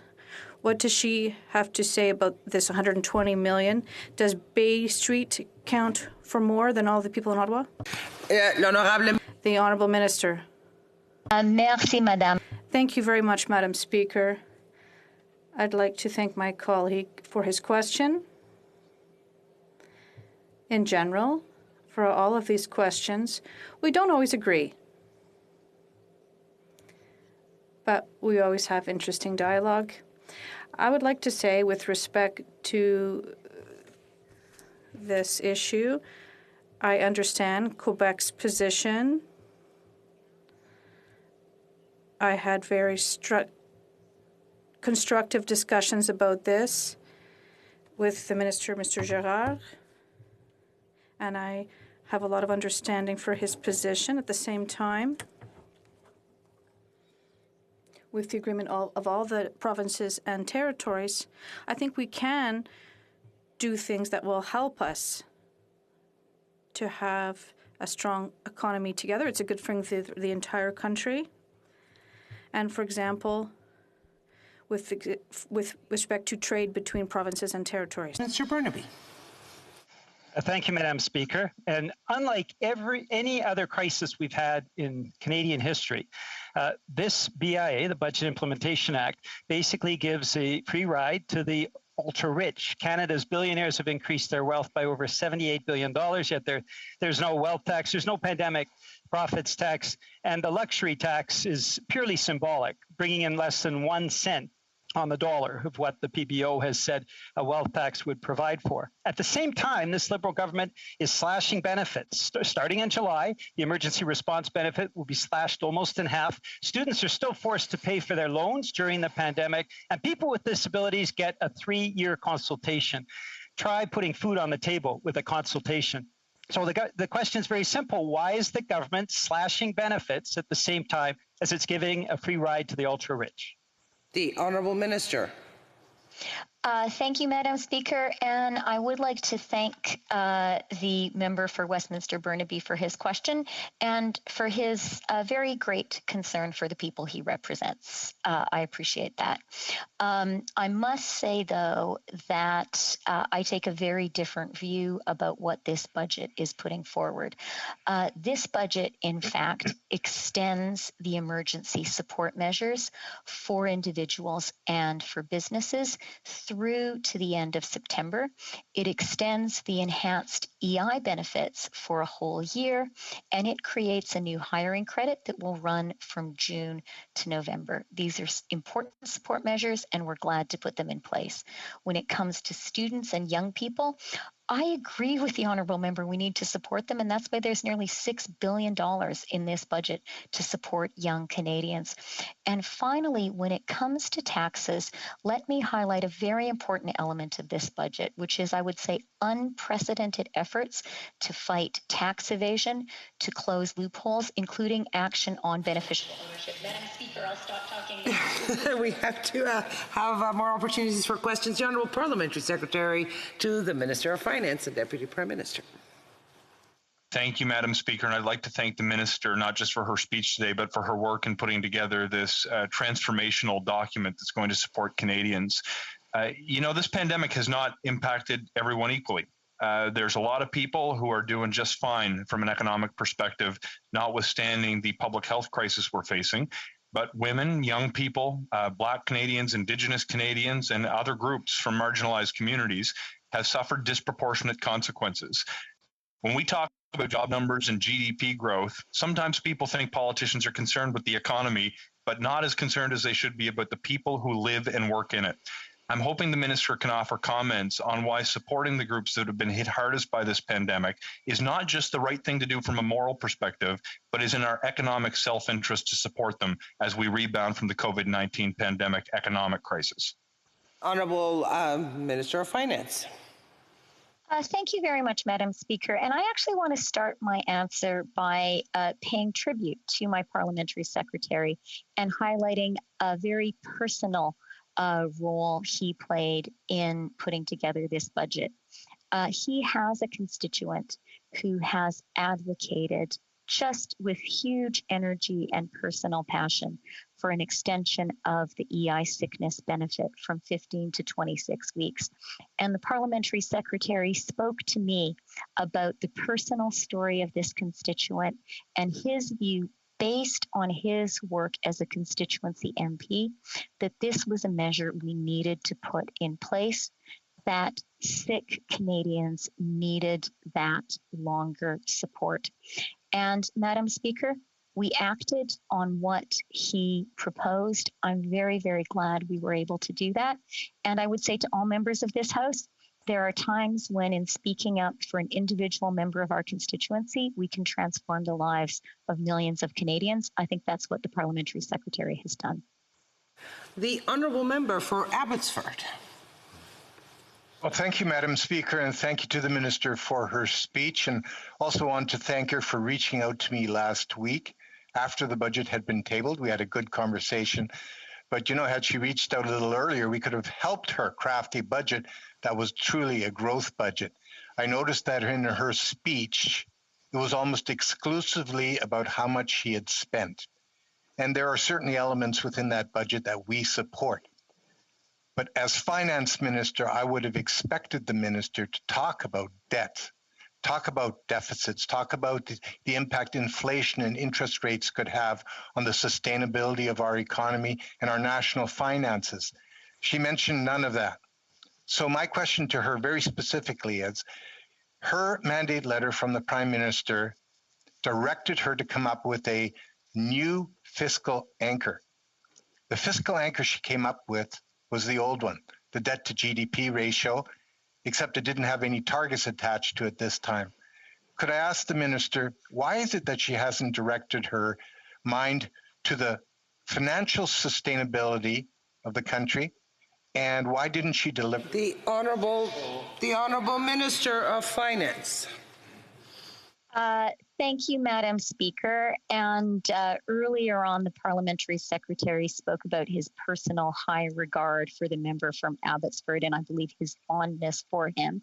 And I must confess to the same weakness. And I was glad to speak with him last week, and indeed to speak with him while we were putting the budget together. Notwithstanding that high regard, I must say I disagree with some of the honourable member's contentions. When it comes to the fiscal sustainability of our budget, let me point to something that it is so important for Canadians to know. And that is, I'm holding it up now, a week after we delivered the budget, S&P, the ratings agency, whose job is to determine which sovereign borrower has a good plan and who doesn't, reaffirmed Canada's AAA rating, and S&P said we expect the Canadian economy will post a strong recovery in 2021. A very quick question from the honourable member for Rimouski, Nejet Témiscouata-les-Basses, with a very quick answer from the minister. Thank you, Madam Speaker. The seniors are angry, and rightly so. They are insulted. They see an increase in the OAS for those who are 75 years and older, but there's nothing for those who are under 74, seniors. So can she include people, other seniors, for the increase in OAS? The Honourable Minister of Finance. Thank you very much, Madam Speaker. I must say that I don't agree with what the honourable member has said. This week, I had a discussion with the Prime Minister, with a group of seniors from Quebec, and we had an excellent conversation. And these seniors really did appreciate the increase in the old age security that we included in this budget. Du débat, l'honorable député de Joliette. Resuming debate, the honourable member for Joliette. Thank you very much, Madam Speaker. Well, it's pretty clear that on the ground there is a lot of upset about the idea of creating a two-tier system for seniors. One group over 75 and the other over 65. Now, I will say that the Bloc Québécois will be supporting the principle of this bill at this stage. We will move amendments at committee, and we will reevaluate our position when it comes to subsequent votes. This is a mammoth bill with 346 pages, 4 parts, 37 sections, 4 appendices. Even the overview is 10 pages long. It includes a great many measures. A lot like a woolly mammoth, like I was just saying. A woolly mammoth could weigh up to 6 tons, in fact. Now, more seriously, we will support most of these measures. For example, the bill will extend support programs. Now, given the size of this mammoth and the short time that I have to discuss it, I will content myself here with a brief overview. The first part includes a series of fairly technical amendments to the Income Tax Act.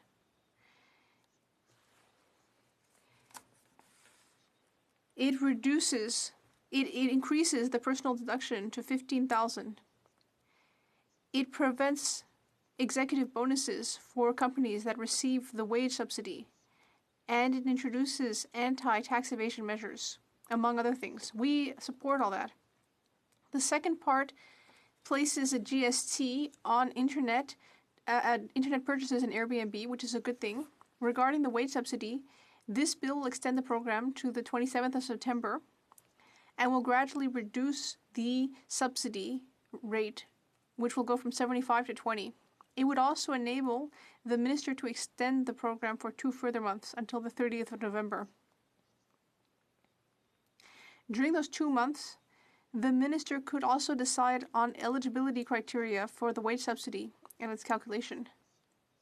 This is a bit like an insurance policy, just in case the House is dissolved for elections at the time, which would prevent it from extending the measure beyond the 27th of September, if that were necessary.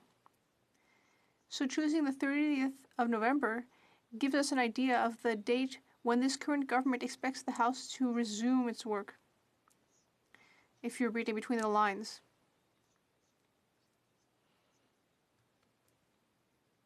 Now, the bill also creates a new subsidy, a hiring subsidy for recovering businesses. That subsidy will be in place from June 6th to November 20th. It would be offered to companies that are restarting and need to hire or rehire employees. It would cover up to half of new salaries. Businesses can choose between the hiring subsidy and the usual wage subsidy, depending.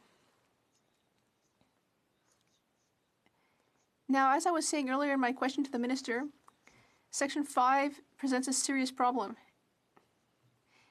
It is interfering with an area of Quebec jurisdiction. With this section, Ottawa is aiming to undermine Quebec's financial sector. This section will affect and speed up the work of the Canadian Securities Bureau. It would authorize the government to spend up to $119.5 million or even more. And it would create a single pan-Canadian authority in Toronto. After many Supreme Court rulings which said that the securities were not under federal jurisdiction, Ottawa finally got the green light in 2018 to interfere in this area, as long as it doesn't act unilaterally, and as long as it cooperates with the provinces. Now, that's the theory, but as Yogi Berra said, the difference between theory and practice is that in theory it's the same, but in practice it isn't. Now, establishing this securities authority would cause an interference in Quebec jurisdiction. This is a bad idea. It shouldn't happen. We're talking about a real fight between Bay Street and Quebec. Everyone in Quebec is against this. All of the parties at the national assemblies, the business world, the financial sector. We've rarely seen such consensus among various business sectors in Quebec. Everyone is against this idea. There's an unanimous opposition from the National Assembly, as well as the Federation of Chambers of Commerce of Quebec, the Chambers of Commerce of Montreal, Finance Montreal, the International Finance Center Corporation, Desjardins, the FTQ Fonds de Solidarité, and most big Canadian businesses like Air Transat, Transcontinental, Canam, Quebecor, Metro, La Capitale, Cogeco, Molson, and many others.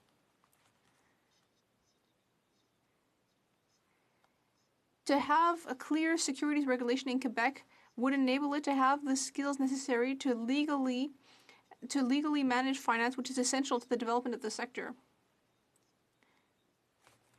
When the Stock Exchange of Toronto bought the Montreal Stock Exchange, it was the Securities Commission which before authorizing the sale, ensured that the Montreal Stock Exchange was able to maintain some control. The financial sector represents 150,000 jobs in Quebec and $20 billion of GDP. And there are about 100,000 jobs in Montreal. What we're seeing here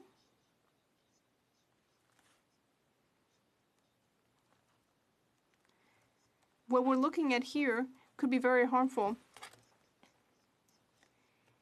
The Working Group on Protecting Quebec Businesses has evaluated that there are 578 business headquarters in Quebec that represent 50,000 jobs with a salary that is twice as high as the Quebec average, as well as 20,000 other jobs with businesses that provide specialized services like accounting and legal, financial, and technical services.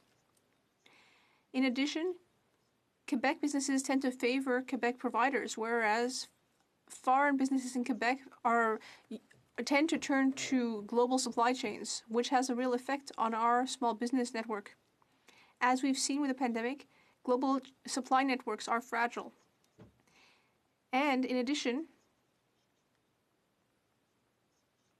businesses tend to concentrate their strategic activities, especially R&D, where their headquarters are. And so that would threaten Quebec if headquarters were outside.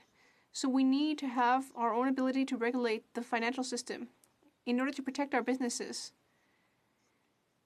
We need to ensure that decision makers are able to make decisions while having Quebec's best interests in mind. That is essential to support investment and the growth of businesses throughout Quebec. The Bloc Québécois wants to nip this idea in the bud by excluding this part of C30, which would mean that Bay Street wouldn't be able to centralize in this way. We won't put up with that. Now, in Section 8 of Part 4, there would be a new law regarding retail payments. The idea here is to regulate electronic transactions. It would not only affect institutions under federal jurisdiction, but all online businesses. Even provincial governments would be affected. Now, regarding this division of Part 4, we have some concerns because these activities are entirely private in nature and are under civil law. It is possible that the federal law would not apply when it comes to a non-federal business in a province that had adopted a similar law, but it's hard to say. This could once again involve Ottawa interfering in the area of protecting consumers. We have questions, we will investigate, and we will cast light on this. You can count on us, Madam Speaker. I recall a previous mammoth bill from Minister Morneau, which tried to prevent the Bay Street financial sector from falling under the jurisdiction of Quebec securities regulation, and we did what we had to do to prevent that from happening. Now, I move to Division 22. The idea here with the bill is to modify the Canada Labour Code. In order to try to fix the problem of contract flipping, which is a problem in airports. The idea is to replace one business through another business through a bid for tender, and then the new business hires the same workers to do the same work, but at a lower salary and with worse conditions. That's unacceptable in the 21st century. So we agree, but the bill only seems to mention remuneration, and it doesn't mention other perks and benefits that are in the collective agreement. That doesn't seem to be transferred, so we think that this division could be fleshed out. Now in Division 23, the goal here is to increase the minimum wage to 15 per hour. The Bloc Québécois has always been favorable when it comes to improving the quality of life and working conditions of Quebecers and Canadians. But we need to remember that only a minority of workers will be able to access this, about 26,000 Canadians, because the Canada Labour Code only applies to workers under federal jurisdiction. In the next division, the bill authorizes the Minister of Employment and Social Development to make a one-time payment to Quebec. So for once, maybe Quebec won't have to fight to get funds from a program that it's withdrawn from. In this case, it has to do with some of the costs of aligning the Quebec Parental Insurance Plan. It's nice to see this for once. We've seen a lot of cases where the money took many years to be transferred for roads, social housing. At least here, it's being done. Now, regarding Division 32, which is about the Old Age Security Act, well, we know that before even getting to that, this summer there will be $500 for people over 75 just before the elections. It's a reminder of the period of the reign of Maurice Duplessis, where he would give you a fridge in order to buy votes.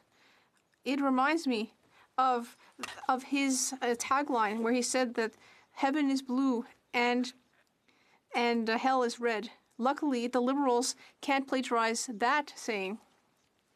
Now, Division 32 would increase the old age security benefit by 10% for people over 75 and over during summer 2022. That would be $63 more per month.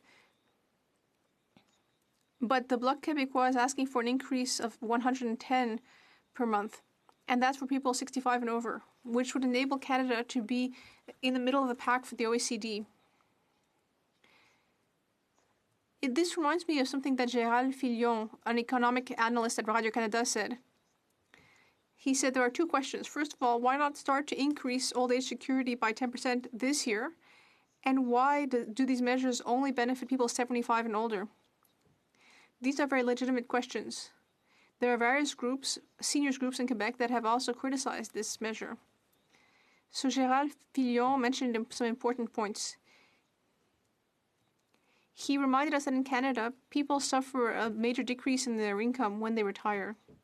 In many cases, the replacement rate was 50.7% in 2018.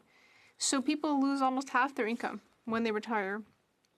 Within the OECD, the rate is 7 percentage points higher, and in the European Union, it goes up to 63. So we're talking 50 in Canada, 57 in the OECD, and 63 in the EU. That's from a study that studied 49 countries. Canada is 32nd, far behind countries like Italy, India, France, or Denmark. It's barely better than the US, where, as we know, inequality is very serious. This is concerning. Seniors have suffered greatly from the pandemic, but in addition, they already suffered from inequality before the pandemic. At the end of the article, Gérald Filion said, it would have been appropriate, given Canada's bad result in the OECD ranking, that the 10% increase start this year, that it apply from the age of 65, and that this have nothing to do with electioneering. Because ultimately, making it start next summer is the idea here, rather than this year. Whereas the Bloc Québécois believes that we should increase it by $110 per month, and starting at 65. That's hardly revolutionary. Now, moving on to Division 34 on childcare, the government would be able to compensate provinces for early learning and childcare for provinces that wish to withdraw. That's clearly the case for Quebec, but we need a guarantee here because this spending authorization seems to be only valid for the current fiscal year. With the budget not in this bill, various objectives of the program are mentioned, including an asymmetrical bilateral agreement with Quebec. So my question is, the fact that this bill only concerns this year, does it mean that it's just waiting for these agreements to be signed? Can this government finally guarantee that Quebec will receive full compensation for what it's been doing since 1997 without any strings attached? That's what we want. I would also remind the government that this new pan-Canadian childcare system is another example of federal interference. Family policy is something that's under exclusively Quebec and provincial jurisdiction. Yes, it's a good policy, it's economically worthwhile, and it's feminist, but once again, it's interference. Now in Divisions 35 and 36, there are 12 additional weeks for the Canada Recovery Benefit, which brings us to the 25th of September. So the week total is 50. That's good.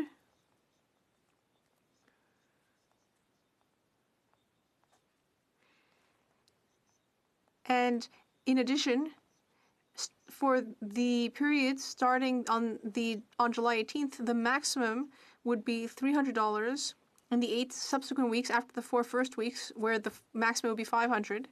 This division also extends by 4 weeks the Canada Caregiving Recovery Benefit to a maximum of 42 weeks. And the maximum number of weeks is 42 for people living at the same address. Other extensions for these benefits and for EI could be adopted by regulation until November 20th at the latest, if necessary. EI eligibility remains 420. And the extension of the maximum duration of EI sickness benefits goes from 15 to 26 weeks starting next summer after the elections. This once again penalizes people who, for example, are battling cancer. And it doesn't even take into account the order that this chamber gave to the government to bring it to 50. 26 is better than 15, but it's not what this House voted on. Madam Speaker, I would like to remind colleagues that the Bloc Québécois voted against the budget. There are some excellent ideas in it, but it ignores the most essential measures, which is to adequately fund health and support seniors. In addition, it includes a structure which would enable the government to interfere in areas of provincial jurisdiction. In the budget, there is a framework on mental health, a women's health framework, and reproductive health framework. These are all provincial and Quebec areas of jurisdiction. There is also a framework for the extraction of minerals for the Green Pivot. And I mentioned earlier the issue of pan-Canadian securities regulator. I already said that that is not a good idea. There would also be a federal bureau to recognize foreign credentials. That's not something that's up to Ottawa. There's additionally a federal framework for labor force training and water management. This is another example of Ottawa getting its claws into areas that don't have anything to do with this jurisdiction. This is very concerning. All of these measures, all of these frameworks and policies don't represent large sums in the budget. But it bears witness to this government's intention to create infrastructure to be able to continue interfering more. We will oppose this as strongly as possible.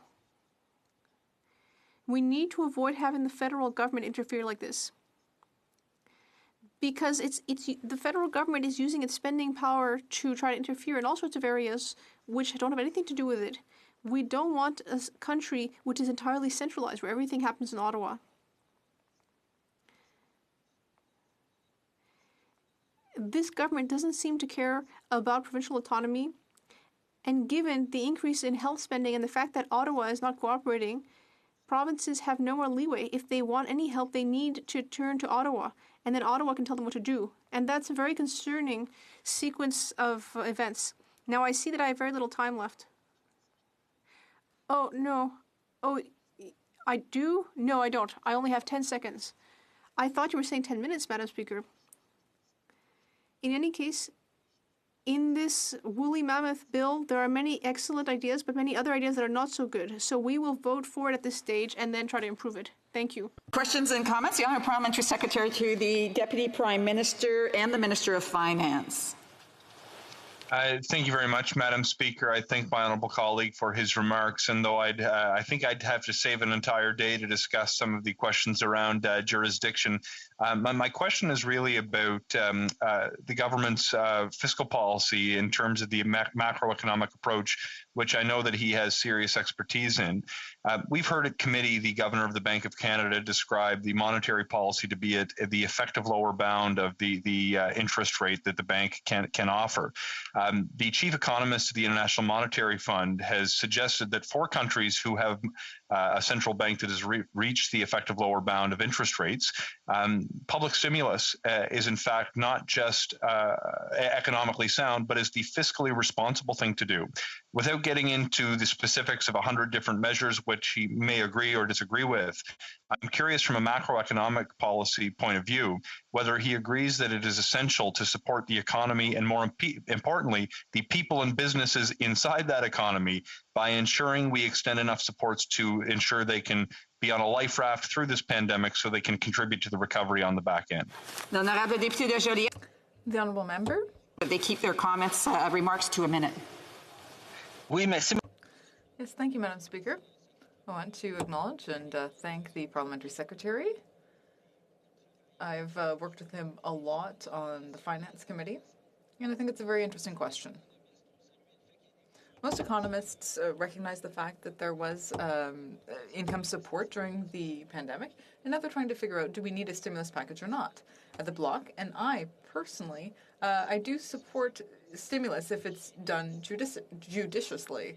I think we need to really target key sectors of the economy of the future, like the green economy, or other strategic industries like aerospace. The Honourable Peace River Westlock. Thank you, Madam Chair, and I want to thank the Honourable colleague Jollibee for his contribution here today.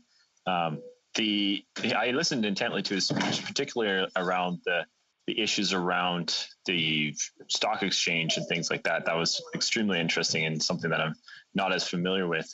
The jurisdictional questions are always something that him and I agree on, and I'm happy that he's brought that up. What I'm wondering about is what is his opinions around the massive amounts of debt that we are taking on? Are we getting anything for that in return? Thank you, Madam Chair. L'Honorable Député de Joliette. The Honourable Member. Yeah, thank you, Madam Speaker. I want to acknowledge my colleague, thank him for his comments and question. Yes, this is record level of debt. It's very concerning. I think we need to make sure that every dollar that is borrowed actually goes to really serving the economy. As I said, there was a consensus generally that we needed to help people during the pandemic. And now that we need that any stimulus money actually generates more money than it costs. There were 100, or rather 1 million cases of CERB fraud, and that's very concerning. I think we need to get to the bottom of that. And I think that the government really dropped the ball on that one. It's just unacceptable. Thank you. Questions et commentaires. Questions and comments. The Honourable Member for Cowichan, Malahat, Langford. Thank you, Madam Speaker, and I really appreciated my colleague's speech, and I agree with him that the Finance Committee certainly is going to have its work cut out for it. Tying into the last question on the size of the debt, I'm very concerned that, as we've seen in the past, that it's going to be small businesses and our vulnerable workers who have to shoulder this burden, while very wealthy corporations and very wealthy individuals have frankly been making out like bandits for this entire pandemic. Now, I know the member has spoken at great length in previous speeches about tax evasion, tax avoidance, the need for a wealth tax. Can he maybe just talk to, or tell the House about maybe his disappointment that this budget didn't really address those key areas, that really going forward, the government needs to make sure that those at the very top are in fact paying their fair share and that the burden is not unfairly falling on everyone else, as we have seen in the past. L'honorable député de Joliette. The honourable member. Thank you, Madam Speaker. I want to recognize my colleague and thank him. And I also want to acknowledge all the work that he does to support, ordinary working people in this House. I really appreciate that. Now, does Canada still have the means to allow the wealthiest companies, Bay Street and so on, to use their money and avoid paying taxes? Given, the colossal cost of the pandemic, can we really still afford to let them do that? In my opinion, the answer is clearly no. Everyone needs to pay their fair share. If you think about the Bay Street banks, for example, they earned more than $40 billion in profits in 2020. They benefited from the pandemic, and the regulations currently protect them. So they shouldn't be able to, hide their money in tax havens to avoid paying tax. The minister has done some things in the budget bill, but it doesn't go far enough. So we'll keep working. Questions and comments. The honourable member for Longueuil Saint-Hubert.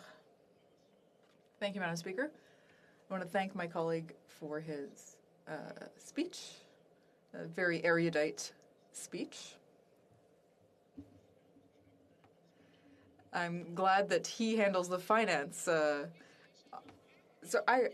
Excuse me, I would just ask the member to make sure that his microphone is actually plugged in properly. It seems that there's a bit of a technical issue. Okay, let's try again. Is it working now, Madam Speaker? Perhaps you could try unplugging it and plugging it back in. Est-ce que ça fonctionne? Is that working better? No, not really. Well, perhaps you can move on to the next person and we'll try to come back to me. Yeah, we'll save your spot and we'll move on to the honourable member for New Westminster Burnaby. Merci beaucoup, Madame. Thank you very much, Madam Speaker.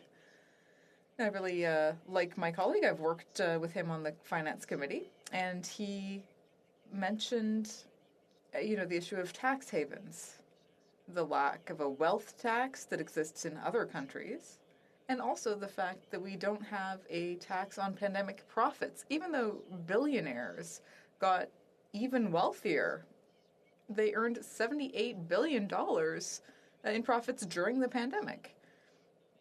And at the same time, there's this contradiction. There are program cuts. There are students who are being forced to pay back their student loans during the pandemic.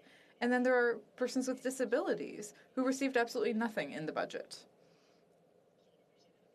In fact, they'll have to wait 3 years for some bogus consultation.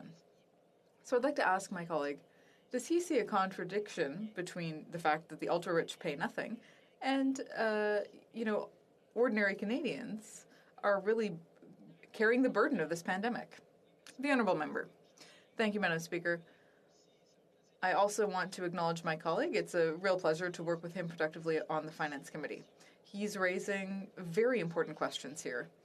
And as I was saying to a previous colleague, this has been going on for decades, this inequality. In fact, it's getting worse. We've seen the gap growing. So given the economic and social cost of the pandemic, can society still afford to give these free gifts to the ultra-wealthy? I think the answer is clearly no. I see that the honourable member for Longueuil Saint-Hubert is back, so we'll try it again. Thank you, Madam Speaker. Is this working better? Not better. Okay, we're gonna try, and then if there are problems with interpretation, then we'll deal with it then. Okay, a question. I know that my colleague is aware that there's a housing crisis in Quebec at the moment. It's something that we talk about a lot. Today, there was an announcement concerning renovations in Montreal. They were talking about $100 million. But a tenants association representative said that the needs are actually much higher.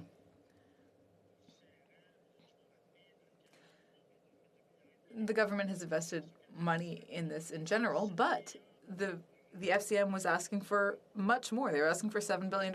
Clearly, Ottawa doesn't understand the severity of the housing crisis. And really, what's in the budget is just a lot of smoke and mirrors. So would my colleague not agree that we need more structured investments in order to solve the housing crisis in Quebec? Honorable député de Joliette. The Honourable Member for Joliette. Yes, thank you, Madam Speaker. I want to thank and recognize my colleague for all of the work that he does on social housing, affordable housing. You know, he really works there on the ground with people. He's doing a great job, and I'm proud to be on his team. The housing crisis is so bad because Ottawa didn't do what it needed to do in the 1990s. There was a lack of social affordable housing, and now they're trying to play catch up. Now, of course, it's a minority government. They have invested some money, but really it's an insufficient amount of money to get to the root of the problem, a problem that Ottawa itself created. Okay, and for the member from Longueuil-Saint-Hubert, I think IT will be getting in touch with you. I believe that the interpreters were able to continue, but certainly there was not an ideal quality of sound. So we'll try to solve that with you. Resuming debate. The honourable member for New Westminster Burnaby will be able to start his debate. However, I will have to interrupt him, and he'll be able to continue the next time this matters before the House. The honourable member for New Westminster Burnaby. Merci beaucoup, Madame la Présidente. Thank you very much, Madam Speaker.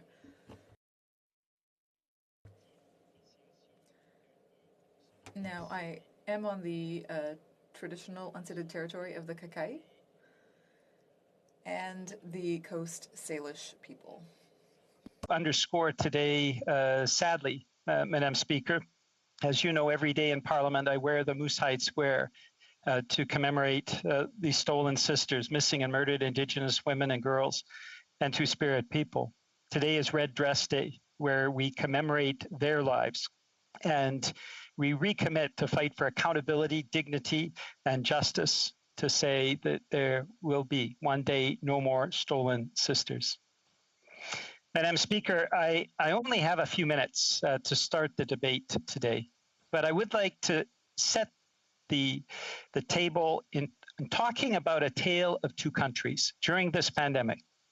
During this pandemic, we have seen one country, a country of very ultra-wealthy Canadians, billionaires who've seen their wealth increase by $78 billion during this pandemic. An astounding amount, $78 billion. At the same time, Madam Speaker, as you well know, we've seen unprecedented supports showered on the banking sector to maintain bank profits, $750 billion in liquidity supports that has led to so far in the pandemic, and we'll have the latest figures in the next few weeks, but over $40 billion in profits. Madam Speaker, this flies in the face of every other crisis that we have come through, where there has been a sense that we are all in this together, and that the ultra-rich have to pay their fair share. Notably in the Second World War, where an excess profits tax ensured that we had the wherewithal to fight Nazism and fascism and rebuild most vigorously our economy, putting in place record investments in healthcare and education and housing and transportation in the post-war period. Sadly, that is not the case through this pandemic with this government, that has allowed the ultra-rich to benefit, to profit, to profiteer in an unprecedented way, and refuses even to ask them to pay their fair share of taxes. Now, there's another country in this tale of two countries, Madam Speaker, and that is regular Canadians who have been struggling through this pandemic. We have seen Canadians losing their jobs. We've seen Canadians who have invested in their family-owned community businesses for years having to take that sad step of closing the door and turning the key for the very last time.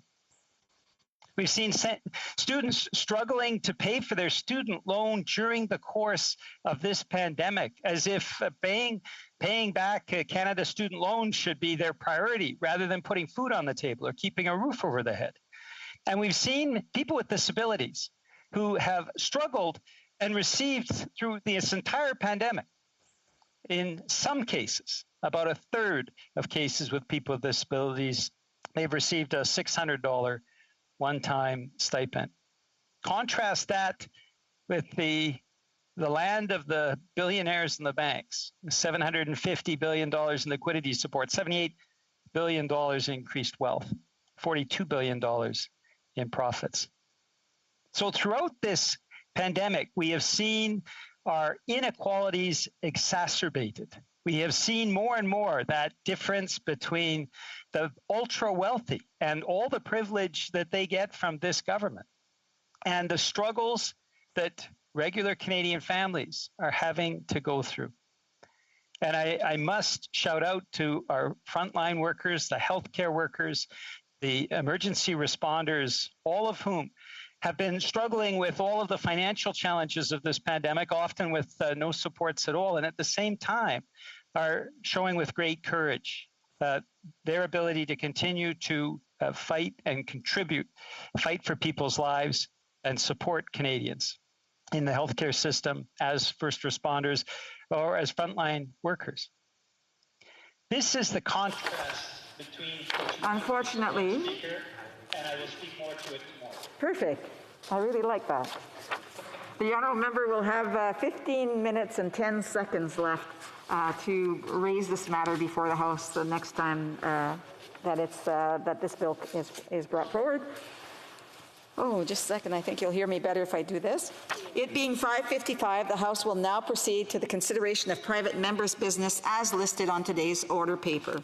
Orders of the day. Ordre du jour. Private members' business, resuming consideration of third reading of Bill C-208, an act to amend the Income Tax Act, transfer of small business or family farm or fishing corporation. Resuming debate, the honourable member for Malpeque had 9 minutes left when the debate resumed last time. The honourable member for Malpeque. Thank you, Madam Speaker. I'm very pleased to get the opportunity to speak a little further on Bill C-208, an act to amend the Income Tax Act, transfer a small business, a family farm, or fishing corporation, which is sponsored by the member for Brandon Souris. Madam Speaker, as you know, this bill is now at 30. Micro sur casque, c'est ça? Order. The honourable member for Longueuil Saint-Hubert, I believe you'll have to mute yourself, please. The honourable member for Malpeque. Those things happen, Madam Speaker, in this new age. Madam Speaker, as you know, this is now a third reading stage of this bill. And how did it get here? Simply put, the Bill C-208 has had considerable debate in the House and was referred to the Finance Committee, which I'm on and chair. And I will make a few comments on what witnesses had to say before committee in a moment. But just to say, the Finance Committee referred Bill C-208 back to the House without amendment.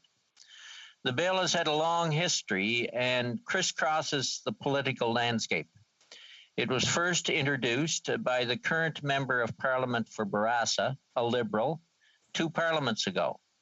In the last Parliament, this same bill was brought forward by Guy Caron, an NDP member. And now in this current Parliament, it is sponsored by the member for Brandon Souris, a Conservative member. From this long history across all political parties, with the major political parties in the House, it certainly shows that there is a need to bring fairness and equity from a taxation perspective to the transfer of family farm corporations, fisheries enterprises, and small family businesses. Quite honestly, it's long past time that this problem was fixed. Now, during earlier discussion at third reading, it was suggested by the government spokesman that just maybe this bill could provide opportunities for tax avoidance. I would agree that tax avoidance is a legitimate concern. However, I must point out that at Finance Committee, we heard from 17 witnesses. Every opportunity was given at Finance Committee to address that concern of tax avoidance. We called on the public and Finance Canada to provide both witnesses and propose amendments to anybody who had those kinds of concerns. I certainly appreciate that the Assistant Deputy Minister, Tax Policy Branch, and the Senior Director, Tax Legislation Division, Tax Policy Branch, appeared and answered questions, and their comments appear in the transcript for Finance for anybody that wants to see them. To be fair, Madam Speaker, they did outline some concerns, especially as it relates to what is called surplus stripping for the purpose of tax avoidance. So where does that leave us, Madam Speaker? On the one hand, we have concerns being expressed by officials, and I do take their concerns seriously. On the other hand, we have a broad section of witnesses who expressed a serious and immediate need for a way to transfer a small business, farming corporation, or fishing enterprise without facing unfair taxation when transferring to a family member. And Madam Speaker, we do not see amendments to this bill that would fix this alleged problem. And I would even agree with those who might say that private members' bills are not the best vehicle to change tax policy. They're not. However, we just simply cannot allow this inequity disadvantaging intergenerational transfers to family members to continue. It is time to accept the only change that is on the table to fix the problem, and that happens to be Bill C-208. The sponsor of the bill the member for Brandon-Souris, gave about the most concise and clear example of this inequity in the tax system, so I will quote that member, to quote, "The second example was a father wanting to sell his farm to his son to fund his retirement. If the father were to sell his farm to a stranger, he would use his capital gains exemption on the sale, resulting in an effective tax rate of 13.39%. However, if the farmer sold his farm to his son, that sale would be recorded as a dividend rather than a capital gain, and the farmer would pay 47.4% in tax. That is a huge difference. And I think we can all agree that that is completely unfair." End of quote. The second quote I would turn to is from Ms. Robin Young, President-elect Insurance Brokers Association of Canada. She said this, and I quote, "In closing, this is an issue of equity and fairness. Business owners should not be penalized for selling their business to a family member. Tax implications should never be a consideration when making the decision to sell a business to a family member," end of quote. There are many other good witnesses, Madam Speaker, I could quote and make the point on this serious inequity. UPA, Canadian Federation of Agriculture, other farming and fishing organizations, tax manager at Deloitte, underwriting companies, and more. But I think you get my point, Madam Speaker. The backbone of many communities are small businesses, farmers, and fishermen. And those who can pass a business down from generation to generation creates the history and the character of many of our communities in this country. We need to give every opportunity for those families to make that transfer. It is absolutely true that during this pandemic, the federal government has been there every way possible to support Canadians, businesses, and farmers and fishermen. Tax policy, however, should not cause a disincentive to transfer to the next generation. Tax fairness should be the cornerstone on which to encourage intergenerational transfers. This bill moves tax policy in that direction. Finance Canada, and the government for that matter, always have the option to put forward corrections in a Ways and Means motion if their concerns expressed before a committee do arise in reality. That in itself is a safeguard. But they have the ability to do that quickly or fairly quickly through a Ways and Means motion. But farmers, fishermen, and small business, in terms of the unfairness of this taxation system, have been waiting for this change for years. I think we had to put the shoe on the other foot. Instead of having those families that want intergenerational transfers sitting in the wings waiting for something to happen, we have to pass this bill and put the shoe on the other foot. If there's a problem, then government has the ability to fix that problem. I'm encouraging others to recognize this problem, and I for sure will be supporting Bill C-208, and I hope others can do the same. Thank you very much, Madam Speaker. Resuming debate, the honourable member for Pierre Boucher, Les Patriotes Verchères. Thank you very much, Madam Speaker. First, I would like to pay tribute to the speech of my previous colleague, which was interesting. And my speech will be very similar to his because it really makes sense. He said it himself in his speech that Bill C-208 to amend the Income Tax Act isn't a partisan project. It doesn't belong to the Liberal Party or the Conservatives.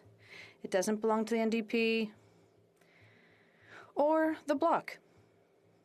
And even though there are no questions or comments to these speeches, I would like to underscore something that was forgotten, at least I think it is. Perhaps it's not the case, but I believe it is. In the bills he mentioned, to allow the transition of a family business. It is true, the member from Bourassa, a few years ago when he was in the opposition, he did table a similar legislation. But it's also true, the member for Rimouski, Mr. Caron, also tabled a bill to facilitate the transfer of company businesses. But I myself also tabled a bill around the same time as my former colleague from Rimouski did, and this was forgotten. We announced that we were going to table this bill quickly. Well, and my colleague formerly from Rimouski thought it was such a good idea that he sped up the tabling of his bill. But we wanted to be able to make sure that we should stop penalizing parents who want to transfer companies to their children. And I think it just makes sense. It's good to see that family businesses can be perpetuated in time. And the Conservatives, when they were in the government, they were opposed to this. But now they seem open to it, and they've tabled some legislation, and we're happy to see this. But we were disappointed to see that the government, in the end, doesn't seem to want to support the bill. And it's hard to understand. How come when Liberals and the Conservatives are in opposition, they want to do the right thing, but when they get to power, well, many people are following the progress of such legislation, and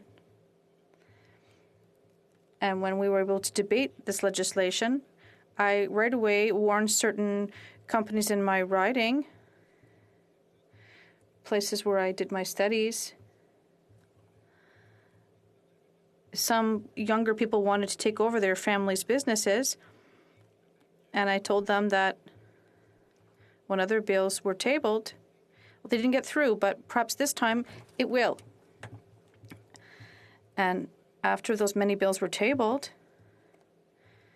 during previous parliaments, the Quebec government decided to take action.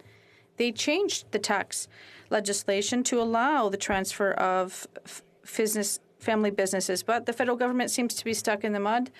And when the Liberals came to power, nothing moved forward. So I'm really crying out to echo all the people who are contacting me. They're telling me, will this bill be adopted? And they're wondering. I wasn't able to get my legislation through at the time, but perhaps it'll be in an upcoming budget. Perhaps even in their budget, the government said, we're going to facilitate the transfer. We'll look at the legislation. But once again, they're raising hopes, and we hope that something will be done. But year after year after year, there's always something that is stuck. I'm not sure whether it's in terms of the public service or interest in this legislation, but I don't see how one could want to prevent families from transferring businesses to their children.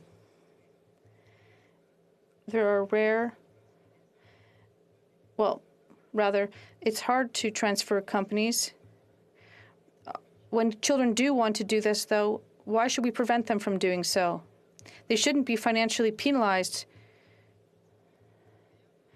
How come it's easier to sell your company to anyone else but your children? For example, it's easier to sell it to a foreigner to make more money.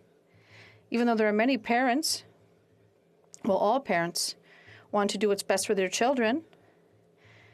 But when you see that there's hundreds of thousands of dollars in difference at stake, well, you think about it twice, because some people are looking at millions of dollars. These entrepreneurs have invested in their companies. They've put their money into them, and they want to be able to profit from them when they retire. So there's a real dilemma. People have to wonder whether they're going to transfer the business to their children, or they're going to be able to retire. It's very disappointing, truly, to see that this situation still hasn't been resolved. And I would really like to underscore this issue today. We have to look further out as well.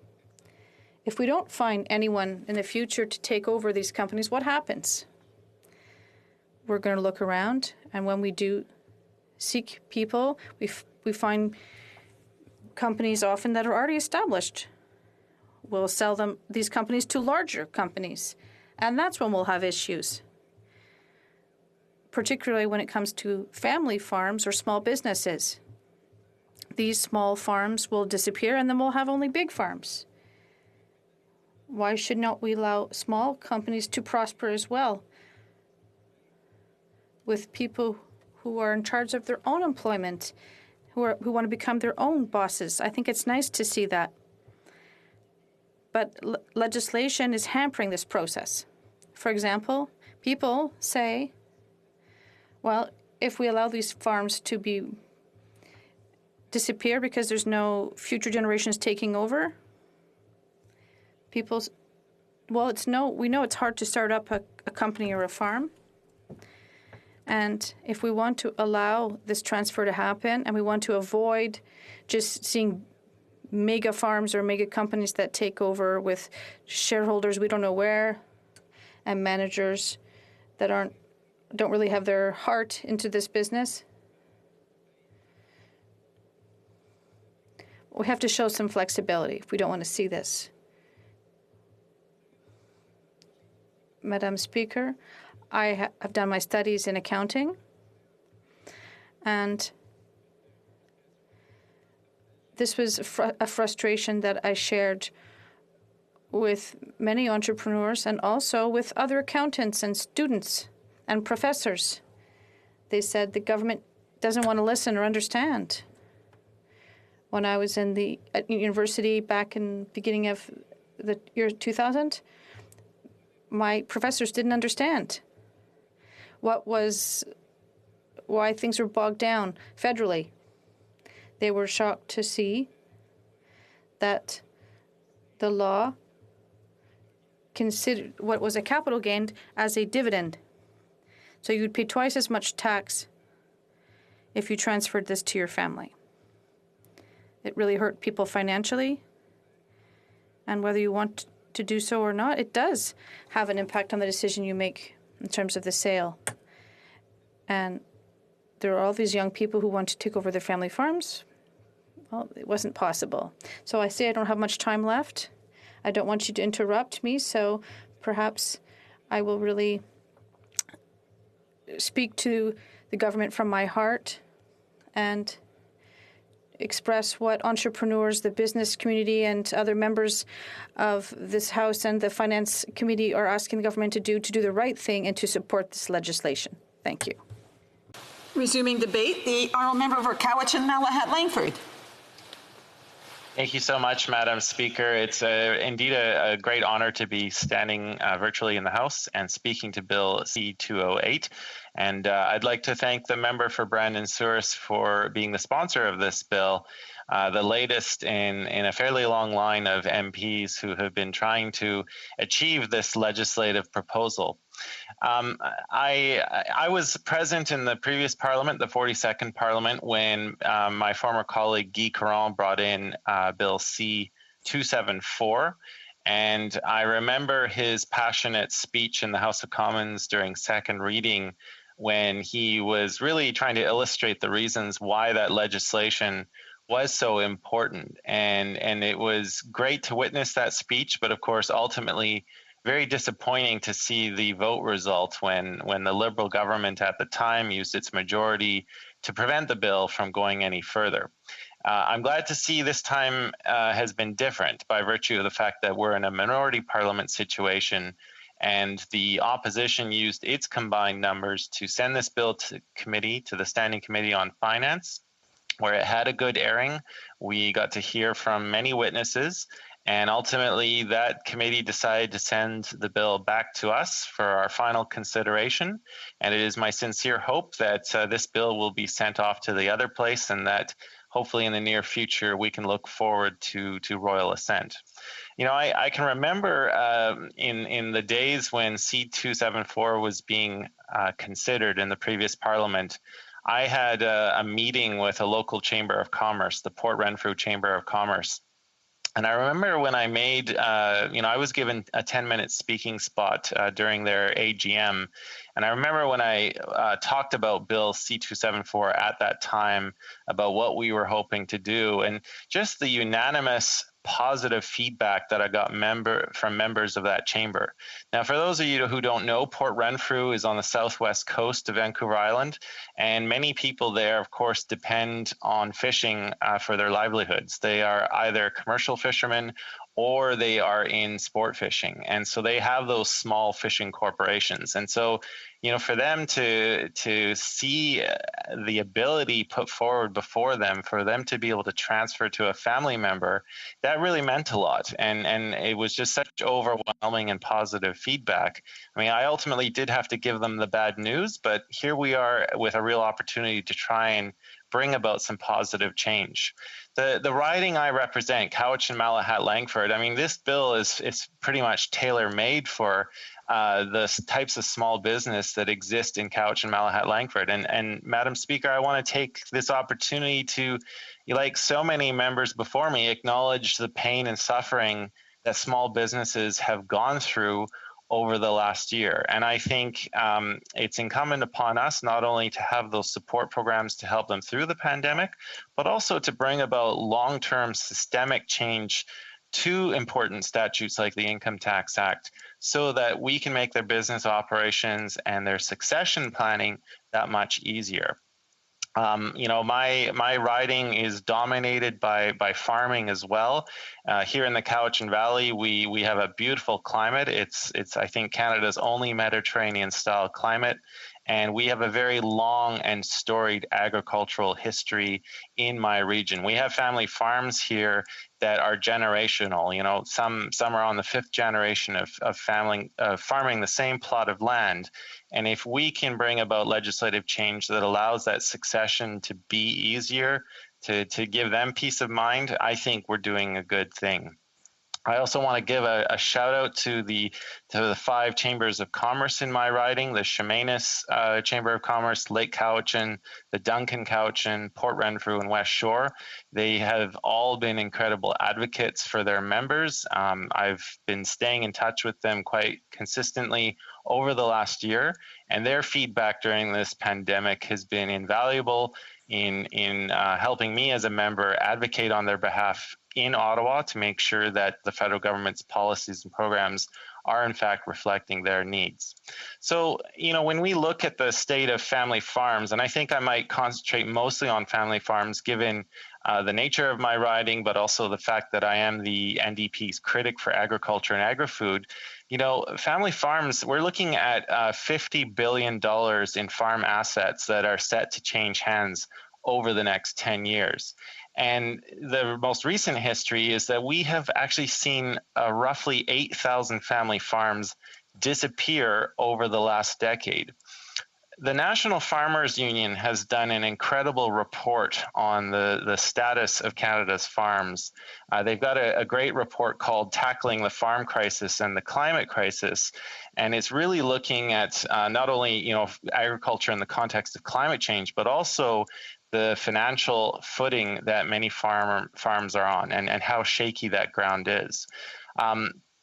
Canadian farm debt, according to the NFU, has doubled since the year 2000. So in 21 short years, we've seen a doubling of farm debt, and it's standing now at it was listed at $106 billion in 2019. Many farms have to chase income from off-farm work, from taxpayers' support programs and other farm sources. That's just a reality for so many small farms. And what's really concerning is that we've lost 2/3 of our young farmers since 1991. And so the family farm, really, if you look at it, is pretty much being systematically destroyed in Canada at the moment. And we need to put in place measures that are going to help. So with Bill C-208, why is it so important? Well, the owners of small businesses, family farms, and fishing operations who want to retire, they want to be able to sell to their children, because it's often their children who have been brought up in the family business and the family farm. They have learned from a young age about, the culture of the business, what it does, and they often have a lot vested in that business continuing to succeed. And the next generation often has very important ideas about where they want to take that business. But, when parents decide to sell the business to their children, the difference between the sale price and the price originally paid is currently considered a dividend. But if they sell a business to an unrelated individual or a corporation, it's considered a capital gain. And unlike a capital gain, a dividend does not include the right to a lifetime exemption, and it is taxed more heavily. So we have a situation before us where we can make a measurable improvement in allowing families to pass a business that might have been a part of the family for generations to their children, making it easier for that work to get done. Now, I want to recognize the work that was done at the Standing Committee on Finance. I appreciate the witnesses who appeared. Many of the witnesses that appeared have also been present at the Agriculture Committee, but we heard important testimony from the CFIB, from the Grain Growers of Canada, the Union des Producteurs Agricoles, and also, of course, the Canadian Federation of Agriculture, who's been such an incredibly important voice for farmers from coast to coast to coast. They noted at committee that the average age of Canadian farmers now exceeds 55 years of age, and the opportunities these businesses face will carry into the next generation. It's a sector where the vast majority of businesses remain family-owned, maintaining the financial health of those businesses across generations is critical.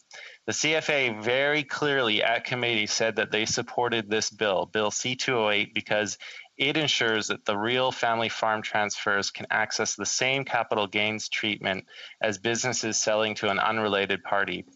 And rather than treating the difference as a dividend that's taxed at a higher rate and cannot access the lifetime capital gains exemption. Now, Madam Speaker, I see that I've got about a minute left in my speech, so I'll just say that, you know, we have an important opportunity before us. I was sad to see that, you know, at the second reading vote, we had 145 Liberal MPs vote against this bill. All but two. There were two Liberal MPs who did support this bill. It is my sincere hope that when this bill comes to a final vote to send it to the Senate, that those Liberals can, you know, finally see this is an important opportunity, that they can represent the interests of small businesses, of family farms, of fishing corporations, make this much needed change to the Income Tax Act and do right by their constituents. I, for one, will be proud to be voting in favor of this bill, of sending C-208 on its journey, and I look forward to the day when we can finally see this receive royal assent. I appreciate having had the opportunity to share some words. Thank you, Madam Speaker.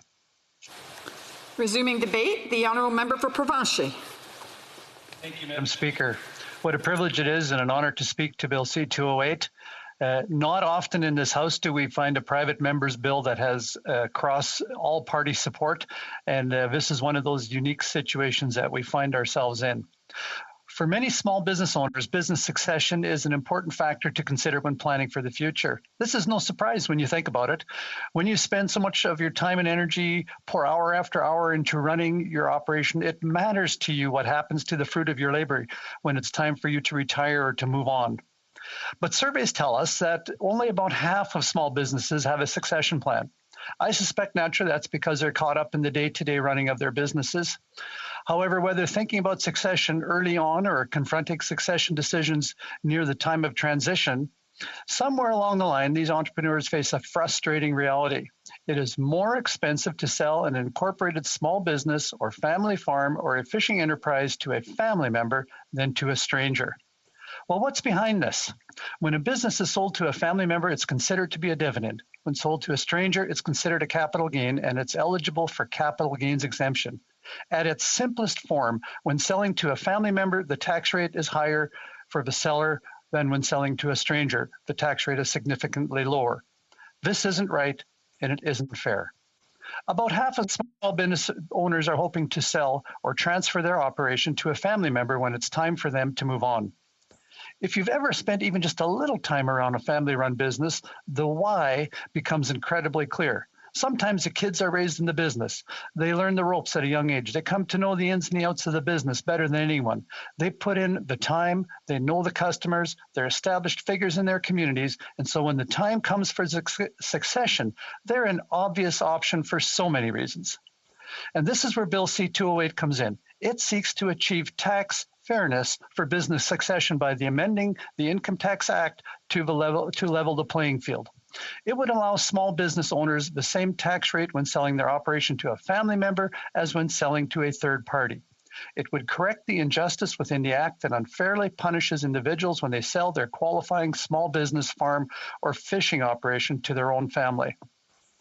During the Finance Committee's study of the bill, Brian Jansen, a senior tax manager with Deloitte, gave an example to help members understand just how stark the financial difference currently is between selling to a family member versus selling to a stranger. He said, and I quote, "Right now, if you have $1 million business and you sell your shares in a restaurant, let's say, to your neighbor, you will walk away with after-tax proceeds from $1 million sale of about $971,000. That's only $29,000 of leakage. There are various ways to sell your shares to your kids under the current regime of Section 84.1, but I'll just use the worst-case scenario. The worst-case scenario is that your kids set up a holding company or a holdco, and they buy shares from you. In Manitoba, that will cost you $466,000 because of the deemed dividend. That's the difference between the two scenarios of $437,000. That's just crazy. And that's where the quote ends. And Madam Speaker, he's right. That is crazy, especially when you consider the value small business continuities can have in our communities. Small business owners have often built strong relationships with their customers over the long term. They have employees, whether just a couple or a couple dozen, whom they care about and have invested in. They're plugged into their communities in a multiple of ways, supporting the local food bank, sponsoring sports clubs, donating to construct a new community center. You name it, small business is there. Handing that over to a stranger, perhaps someone from out of town, may not be the best situation for them or their community. And when you've built something and invested plenty of sweat equity in your operation, it is understandable to want to hand it off to someone that can carry on that legacy. Robin Young, President-elect of the Insurance Brokers Association of Canada, told the Finance Committee about her experience purchasing the family business from her parents. She said, "When my parents decided to sell their business, they received an offer from a large direct writer. They ultimately chose to sell the business to me and my brother because it was important to them to keep the business they had built within the family. They also wanted to ensure that their clients would continue to receive the same expert advice and personal touch that they had come to expect." She went on to say that family-run brokerages are the pillars of the community and the lifeblood of the economy. They serve and support their communities in good times and bad by creating employment, donating time, money, and other resources. These are the considerations for many small business owners looking at succession planning. There needs to be a level playing field that empowers owners to make the best choice for them and their communities. The current inequity is a reality that impacts a variety of types of small businesses, but I want to take a moment to talk about farm families specifically. Agriculture is incredibly capital intensive. And as Scott Ross of the Canadian Federation of Agriculture told the Finance Committee, effective succession planning is critically important, particularly for a sector that will transfer tens of billions of dollars in assets to the next generation in this decade alone. Uniquely, the agriculture sector continues to be one where the vast majority of farms, even though they're incorporated, still remain family-owned. This has considerable advantages for all Canadians since, as Mr. Ross highlighted, studies show that family farming encourages sustainable growth, environmental stewardship, and increased spending within one's local community, not to mention its contributions to the social fabric of rural Canada. I share several commonalities with the bill's sponsor, the member from Brandon-Souris. For one thing, we were both elected in the same 2013 by-election. But more importantly, for today's discussion, we both have farmer on our resumes. We're very familiar with the immense benefits farming and agriculture have on communities that we represent. By passing Bill C-208, this House can acknowledge the tremendous contributions that our farmers make and help ensure tax fairness for farm succession. Throughout debate on this bill, we've heard some members suggest that this change will just advantage the rich or create opportunities for tax avoidance. I want to address this head on because that's a mischaracterization that Finance Committee testimony swiftly put to rest. The bill itself includes tax avoidance safeguards that mandate that the family member who purchases the operation must maintain their shares for a minimum of 5 years to avoid penalization. As Deloitte Senior Tax Manager Brian Jansen confirmed, this bill is helping the lower end of the small business community. It's not helping the huge rich companies, even if they're family-owned. He also told the Finance Committee that Bill C-208 has enough guardrails to prevent tax avoidance, even as he urged vigilance so tweaks could be made if required. Like all my colleagues, I want to make sure that the bill wasn't providing an undue benefit to large corporations. So I asked Mr. Jansen very specifically about those concerns. He said it didn't benefit large corporations, and I quote, partly because of the guardrails that you have in this bill, but also because for the larger companies, Section 84.1 and the capital gains exemption didn't even come into play. The numbers are big enough that this is just not material to the larger private businesses. This is really helping the small private business. And that's the end of that quote. It's clear that this bill strikes the right balance between providing tax fairness and preventing abuse.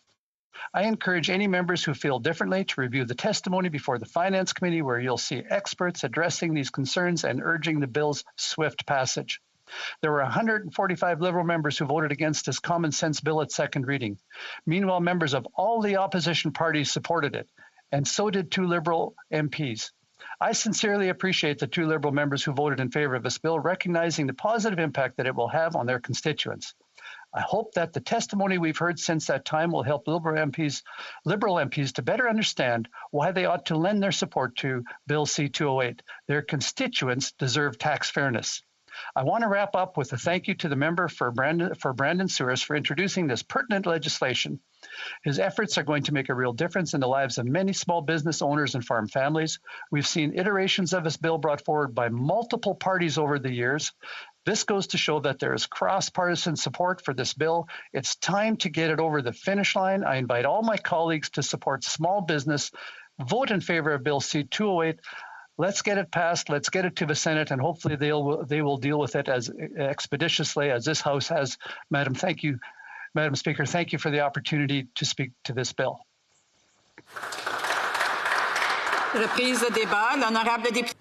Resuming debate, the honourable member for Abitibi-Témiscamingue. Thank you very much, Madam Speaker. I am very pleased to be able to speak to a third reading of this bill.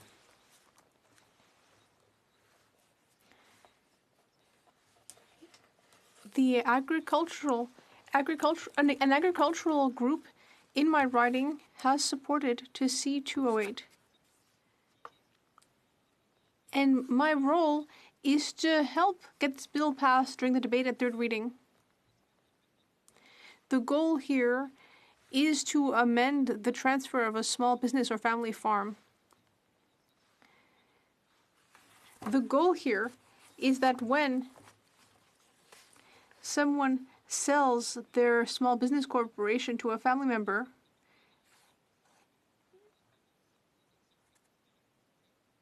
the difference is considered a dividend, whereas when it's to someone else, it's considered a capital gain.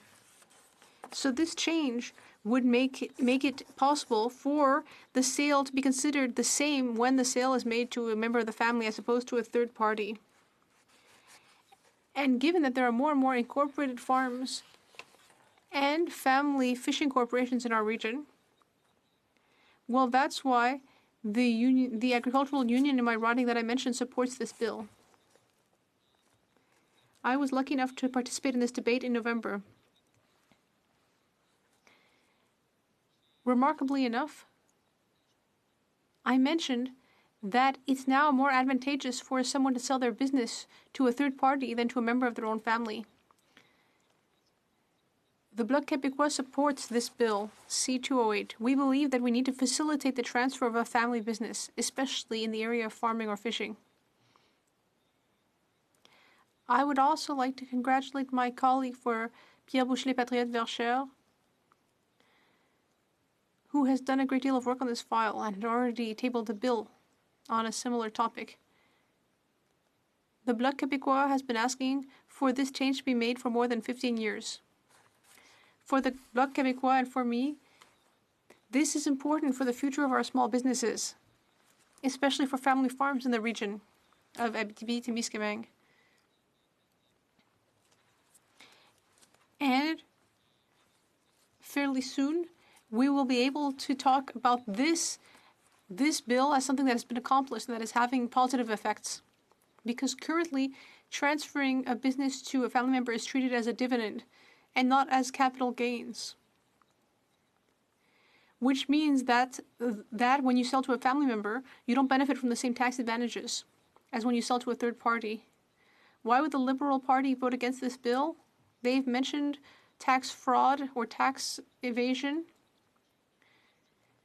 But the Parliamentary Budget Officer has questioned the numbers that the Liberal government has cited. It's a matter of tens or hundreds of millions of dollars rather than billions. But that doesn't explain why this government isn't fighting tax havens.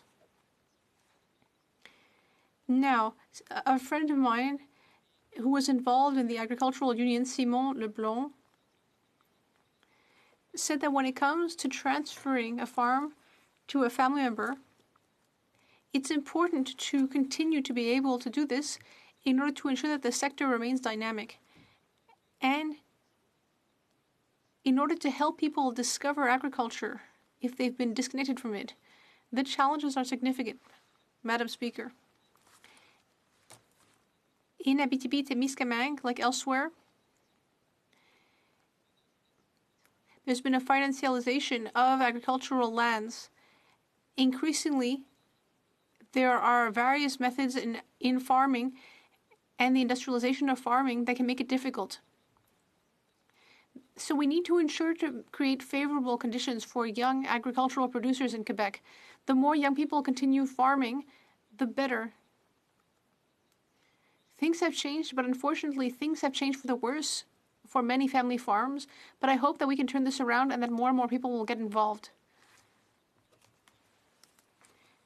Costs have been increasing year over year, and red tape is harder and harder to deal with for farmers.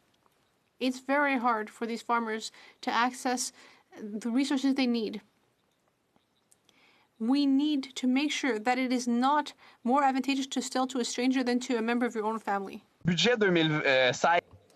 In Budget 2016, the Quebec government introduced measures to facilitate the transfer within families in the manufacturing sector, for example. This involved changing the Tax Act and lowering the capital gains rate. So Quebec got it done, but the federal government is still dragging its feet. The PBO evaluated how much this would cost, which is actually a lot less than the federal government had claimed. So, Madam Speaker, I'd like to go back to the speech that my colleague, the member for Berthier-Masquinongé, gave on Bill C-208 at second reading. Our colleague, the member for Brandon-Souris, really showed leadership on this. And I also want to mention that I actually want to congratulate the Conservative Party for taking a leadership role here. We've seen Bill C-208 be prioritized twice now, and I really do hope that we'll be able to pass this bill finally so that it can get sent to the Senate and get royal assent. I think that would just be a really great outcome for everyone. And I do want to mention that. Yves Perron said that essentially what's at stake here is our small and medium companies. We need to keep them alive. We need to ensure that they can survive. We need to ensure that our small businesses will still exist and won't end up in a situation where they can be bought up by big companies. If those small businesses continue to exist, that will help our regions and rural areas thrive. So that's why I really think that we need to support this. At the Bloc, we like to support companies that work on a human scale. Now, there were debates that happened when this bill was sent to committee, notably the Finance Committee. On March 9th, the Fédération de la Relève Agricole and a dairy farmer who represents that organization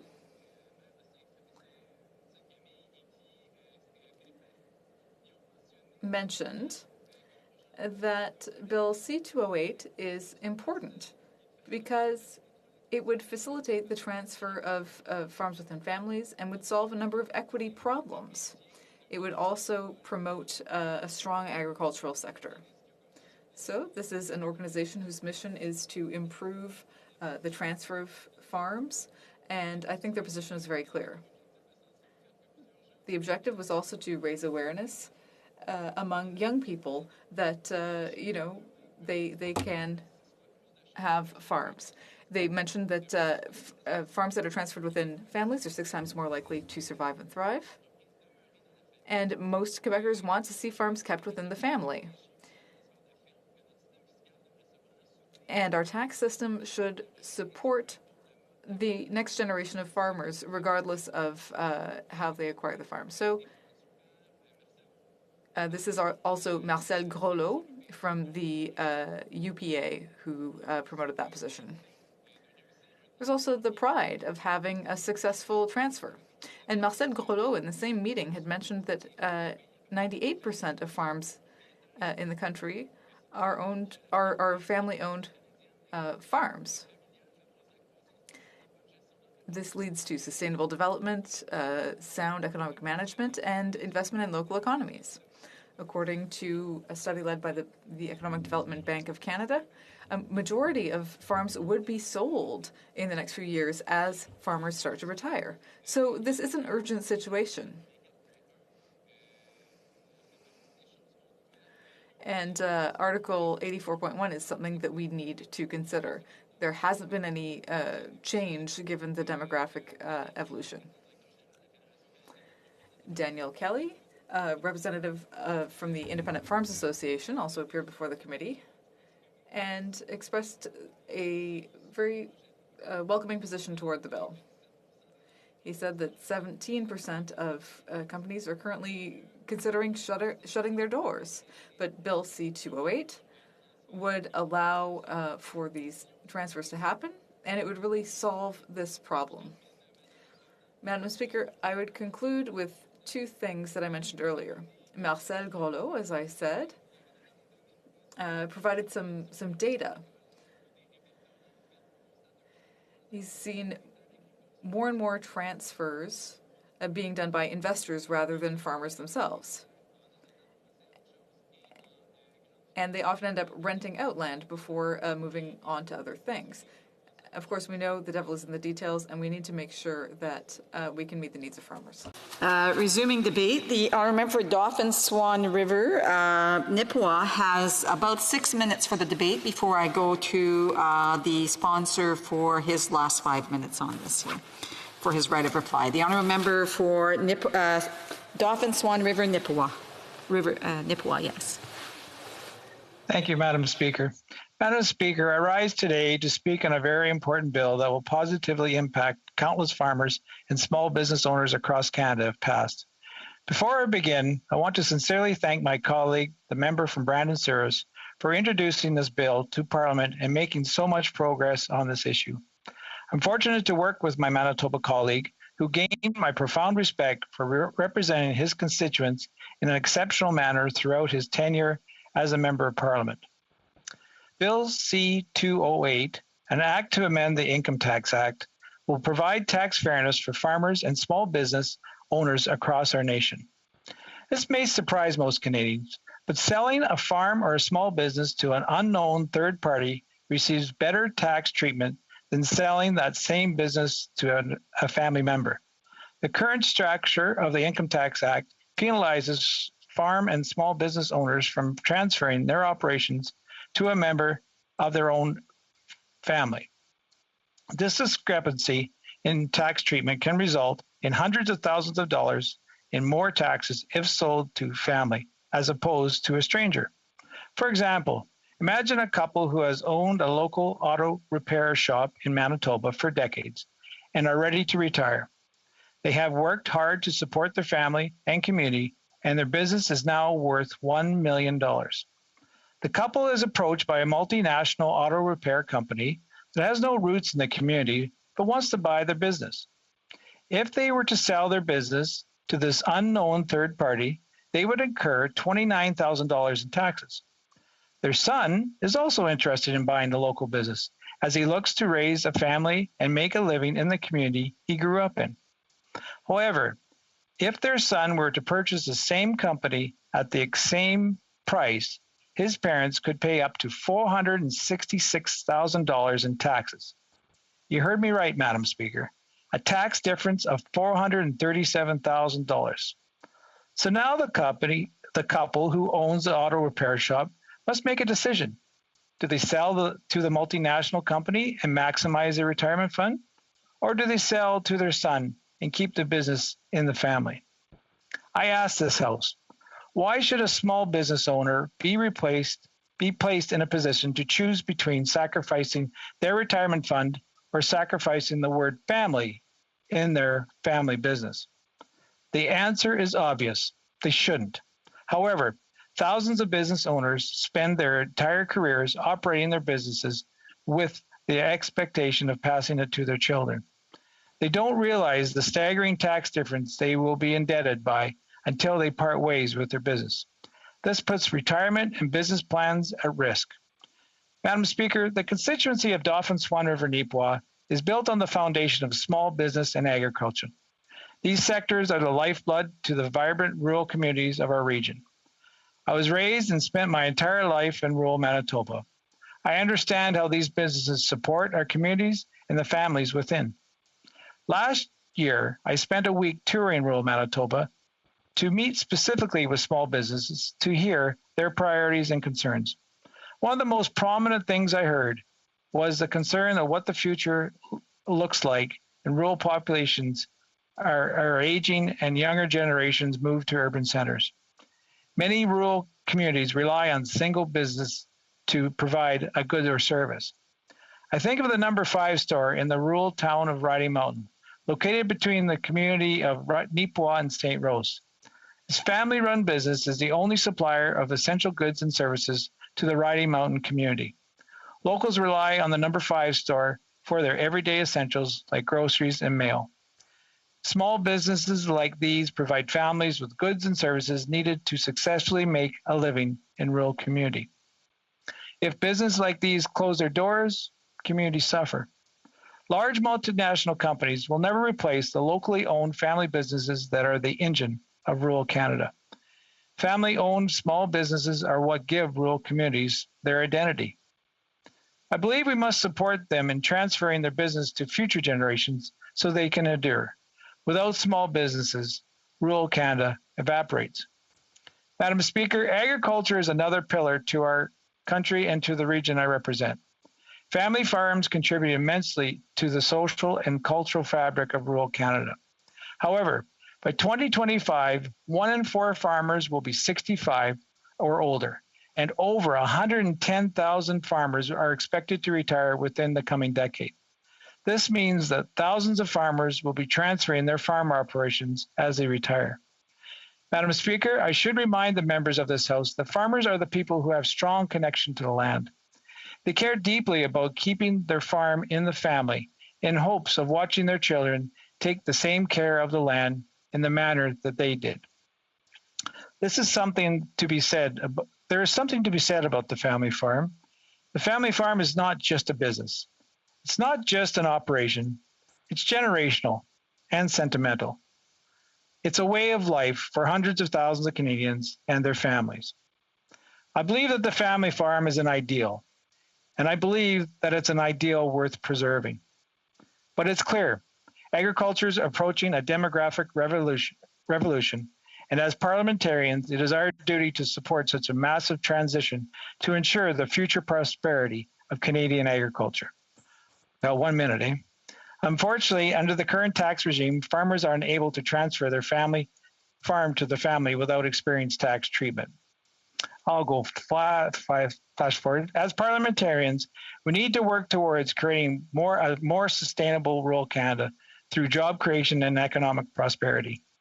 Bill 208 will do that. Madam Speaker, Bill 208 will keep the family in the family business. It will provide a future for the family farm. It will create fairness for countless Canadians, and it will preserve the rural communities that are a bedrock to our nation. Thank you. Resuming debate, the honourable member for Brandon Souris has 5 minutes for right of reply. Thank you very much, Madam Speaker, and I want to start out by saying that my colleagues at second debate, third debate, here, third readings, and in previous iterations of this bill have outlined all of the details. So I'm not going to go into those right now, Madam Speaker. I just first, though, tonight want to begin by thanking all those who have helped get Bill C-208 to this point. Without my Conservative colleagues trading their private members' bill speaking spots, we'd never have gotten to the third reading before this summer recess. So I'm immensely thankful to them. To my colleagues from Prince Albert, Saskatoon, Grasswood, and Regina Qu'Appelle, I'm eternally grateful for your support and assistance.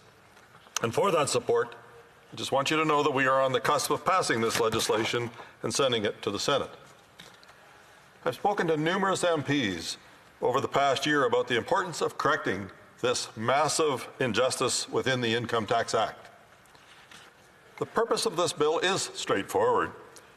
It would level the playing field by giving families the exact same treatment, tax treatment, if they transferred their business or operation to their children as if they transferred it to a stranger. It'll result in more locally owned and operated businesses, as has been outlined by many of my colleagues that have spoken to this bill. The type of businesses that are involved in their communities and provide steady employment for countless individuals. It'll help keep farms and fishing operations in the family as well as any other qualifying small business. Bill C-208 sends a message of hope to young farmers who want to carry on what their family started. And most of all, it'll bring tax fairness to the Income Tax Act. No longer will parents have to be given a false choice of having to choose between a larger retirement package by selling to a stranger or a massive tax bill because they sold to a family member, their own son or daughter or grandchildren. Every single community in Canada will positively be impacted by the passage of this bill. And as I previously said in my speech 2 weeks ago, there is bipartisan support for this legislation. And I want to recognize and thank my colleagues from Provencher and Dauphin Swan River Neepawa for their kind words in their speeches today as well, informational speeches, but also the speeches and support from other parties that have gone on, as I said, in second and third readings and at committee on this bill as well, which includes all of the witnesses that gave testimony as well. In particular, I want to thank my colleague from Malpac, who also happens to be the chair of the Finance Committee, who announced he will be voting in favor of C-208, and I thank him for his kind presentation in the House today as well. And while I know my Liberal colleague from Winnipeg North, and I know him very well, is well-intentioned, I found that during his speech a couple of weeks ago on this legislation that his comments were quite off base. And I know that if he'd have taken the time to read the evidence and the testimony provided at the Finance Committee, he would have known his speaking points and concerns given to him by the Finance Department were all truly addressed. So in closing, I want to speak directly to my Liberal colleagues who, for the most part, all voted against the bill at second reading. I know the process. I know that the party whips and the powers to be have likely told you that, not to vote against, or likely told you to vote against this bill. But I implore you to listen to your constituents who want this legislation passed. Review what the tax experts have said. Reach out to your business or farm or organizations that are in your ridings and ask them if they support this bill. I can assure all of my colleagues, if they do reach out, they will find almost universal support for Bill C-208. So once and for all, we can finally resolve this long-standing problem that countless families have had to endure when selling their businesses or operations to their immediate children or grandchildren. With that, I look forward to the final vote next week, and I kindly ask all my colleagues for their support of this bill, thus allowing for the debate in the other place and passage of this bill into law. Thank you, Madam Speaker.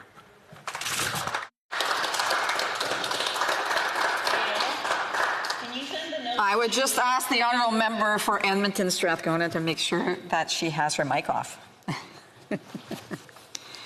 I know she's anxious to start the debate, but the question is as follows. Mr. Maguire, seconded by Mrs. Jansen, move that Bill C-208, an act to amend the Income Tax Act, transfer a small business or family farm or fishing corporation, be now read a third time and do pass. Si un député d'un parti reconnu. If a member of a recognized party present in the House wishes to request a recorded division, or that the motion be adopted on division, I would invite them to rise and indicate it to the chair. The honourable member for Kingston and the Islands. I'd ask for recorded division, Madam Speaker. Pursuant to order made on Monday, January 25th, 2021, the division stands deferred until Wednesday, May 12th, 2021, at the expiry of the time provided for oral questions.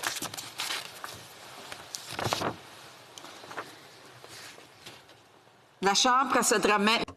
The House will now proceed to the consideration of a motion to adjourn the House for the purpose of discussing a specific and important matter requiring urgent consideration, namely the COVID-19 situation in Alberta.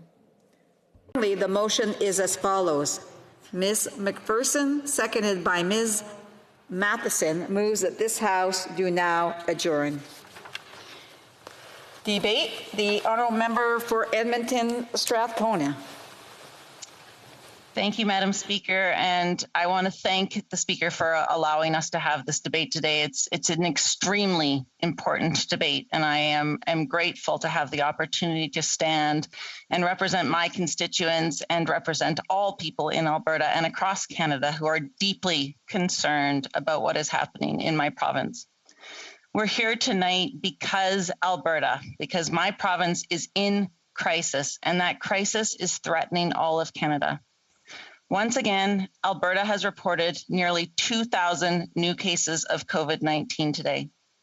Alberta's per capita rate of infection is the highest in Canada, nearly double that of Ontario's. It is the highest rate of infection in North America and one of the highest rates in the world. In some locations in Alberta, the rate of infection is higher than in India, Madam Speaker. ICUs in Alberta are nearing capacity. There is no more room for acute COVID patients. There is no more capacity in the healthcare system to deal with this crisis. Alberta's acute care healthcare system is on the verge of collapse. Late last week, Alberta Health Services instructed physicians to review a new protocol, the Critical Care Triage Framework. The framework is designed to guide physicians in case of, and I quote, dire situation where the demand for life-sustaining critical care support is greater than the available resources. Madam Speaker, in other words, for the first time in history, Alberta's doctors have been given emergency instructions on how to determine which patients will receive life-saving treatment and which ones will not. Instructions to determine who lives and who dies. As I'm sure everyone in Canada can appreciate, Alberta's physicians are not pleased that it has come to this. Edmonton Dr. Noel Gibney, who co-chairs the Edmonton Pandemic Response Committee, said that the implementation of the triage framework would be devastating for physicians, for nurses, and for other frontline healthcare workers. He says, and I quote, "It would put significant moral distress on ICU doctors and nurses because we would see patients who would typically, although very sick, with appropriate critical care treatment would normally survive, but instead those individuals would be referred to palliative care." Madam Speaker, on Monday, 50 critical care physicians, including Dr. Gibney, wrote an open letter to Premier Jason Kenney warning that there were not enough critical care health workers in Alberta to handle more cases, begging the Premier to do something to stop the exponential growth in cases. And yet, last night, in a highly anticipated primetime announcement, he refused to take questions from reporters, and Jason Kenney failed once again to lead Alberta through this crisis. Madam Speaker, if you want to know why it is so bad in Alberta, why other provinces have withstood the third wave better than my province, the answer is clear. It is Jason Kenney. From the very beginning of this global pandemic, he has failed Albertans. His Donald Trump-like approach to COVID-19 has put us where we are today, in a state of absolute crisis. At the beginning of the global pandemic last year and through wave after wave of infection, Jason Kenney has bowed to the worst elements of his political base, downplaying the lethal threat that COVID-19 poses, and instead belittling efforts to stop the transmission of the virus. He has referred to the coronavirus repeatedly as nothing more than a flu, even after medical experts alerted us that calling COVID a flu was misleading and damaging to public health efforts, even after we had seen the devastating impact COVID-19 has had on our seniors, especially those living in long-term care. And just like Donald Trump, he promised that the flu, I quote, the flu would go away. You know, rather than shut down schools to prevent transmission, Jason Kenney claimed that there was no transmission in schools. When his own government's data suggested otherwise, when we saw outbreaks in school after school, he shut down contact tracing of cases in schools. Because of course you can't report on what you refuse to measure. Madam Speaker, my children are in those schools. I send my children to school every day, and it is terrifying. And it is terrifying for my children, but it is also terrifying for those teachers that had to be on the front line, that were not prioritized for vaccinations. It is terrifying to know that every day they may be bringing COVID home. They may be bringing COVID home to us. They may be bringing it home to their neighbors, to their families. It's devastating. My son's best friend has come down with COVID. You know, even in August, when I brought forward the unanimous consent motion asking the government of Canada to put $2 billion towards a safer restart, a safer reopening for schools, and $262 million of that went to Alberta schools, we were depending on the federal government to step in. We couldn't count on our provincial government to do what needed to do to protect teachers, to protect students, to protect our loved ones. You know, rather than address infections in houseless populations, Jason Kenney has claimed that the homeless somehow have immunity to COVID-19, stating, quote, that they have very high level of immunity and resistance against an influenza of this nature. And again, it's an influenza. Our seniors were dying, and it was downplayed, the seriousness of COVID-19, comparing the average age of those dying at the time, which was 83, with the average life expectancy of 82. It was so callous and cruel, you know, and everybody else has been to blame for the failures that have happened in Alberta. There's stories of birthday parties, and that was why there was transmission. The blaming of the South Asian community for high rates of transmission in Calgary. Just last week, I stood in this house because Jason Kenney blamed high rates of infection in Wood Buffalo on Indigenous people, when he knows, when I know, when we all know that the high rates in the area are from work camps serving the oil sands. Wood Buffalo is just one hotspot in Alberta, Madam Speaker, but it is an important one because rising infections there could lead to the rapid spread throughout the rest of Canada. In Alberta, oil and gas workers were deemed essential by Jason Kenney's United Conservative government, and that means that dozens of oil sand workers have been flying in and out of the area from all over Canada since the beginning of the pandemic.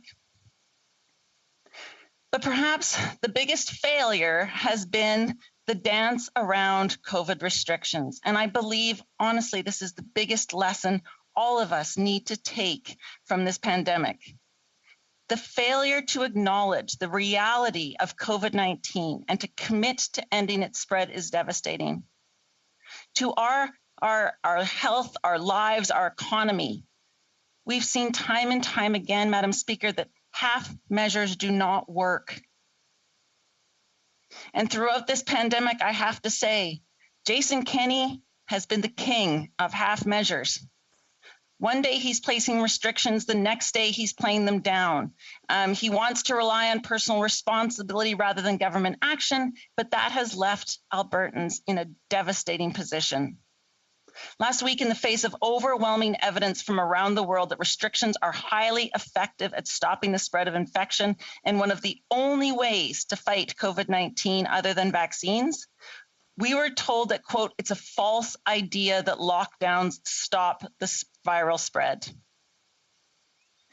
And now, thanks to Jason Kenney's lack of leadership, thanks to the provincial government telling police authorities not to enforce the few restrictions in place, thanks to the bumbling, stumbling joke that our provincial government has become, we have the single greatest public health crisis Alberta has ever seen. Despite all this, despite the highest rate of infection in North America, despite the crisis in our ICUs, I am still the only member of Parliament from Alberta to call out Jason Kenney and this nonsense.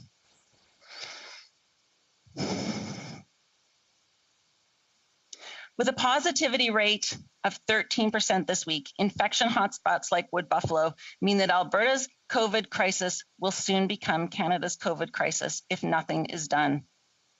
We are in a race between vaccines and variants, and this is true everywhere in Canada. This is true all around the world. But we're losing the race in Alberta.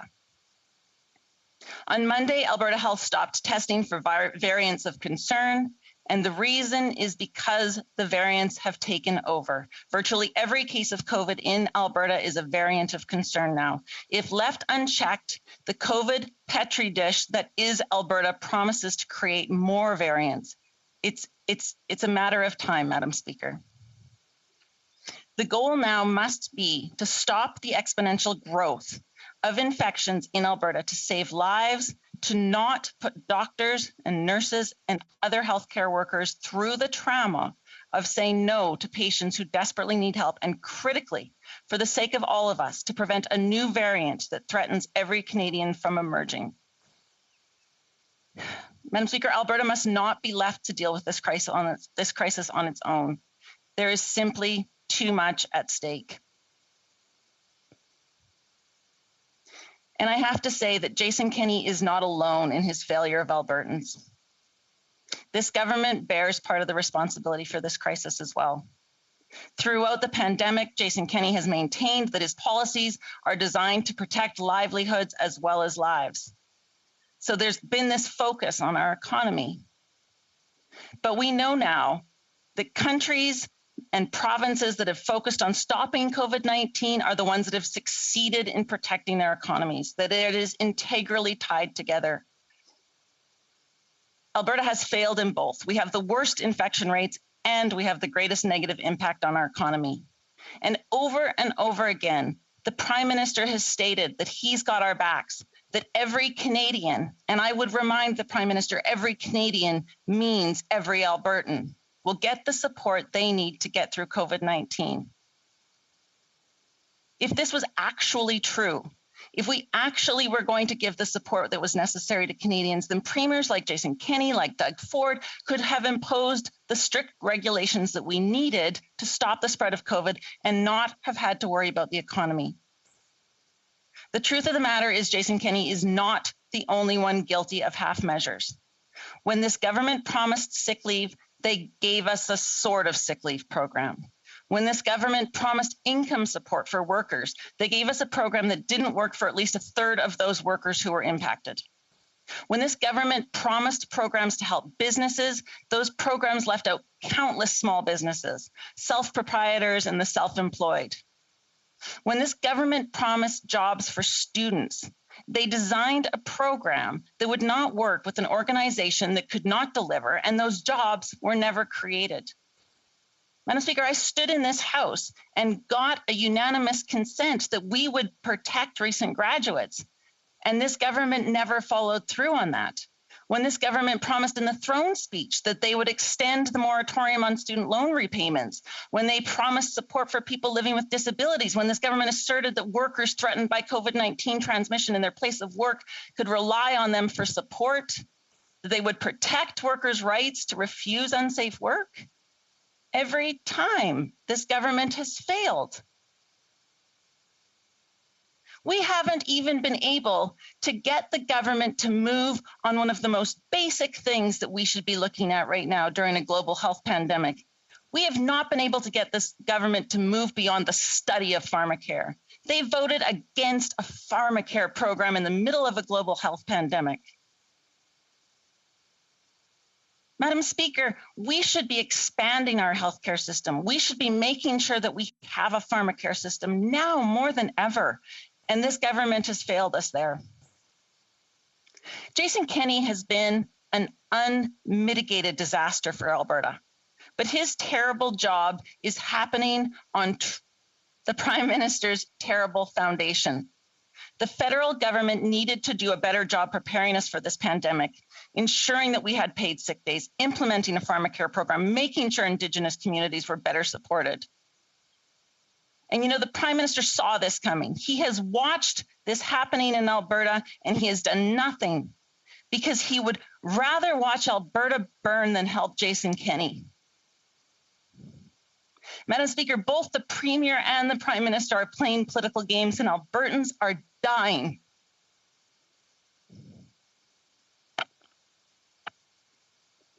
People in Alberta are dying because of inaction, because of finger pointing between the federal and provincial government.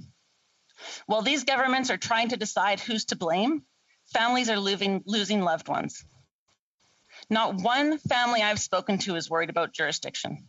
Not one family is saying that they don't want help from either government to save their loved ones. No one is saying that the feds shouldn't act because it's up to the province. They want their elected representatives to throw everything we have so that their loved ones can come home at the end of the day. That's our job, to do everything we can to help the people survive this. The federal government needs to listen to the NDP, and it needs to do more. We need to help get more vaccines to Alberta, especially to the hot spots that we've identified. We need to get them into the hot zones right now. That needs to happen. It needs to be a priority. We need to get fixes to paid sick leave so that workers can actually use the program.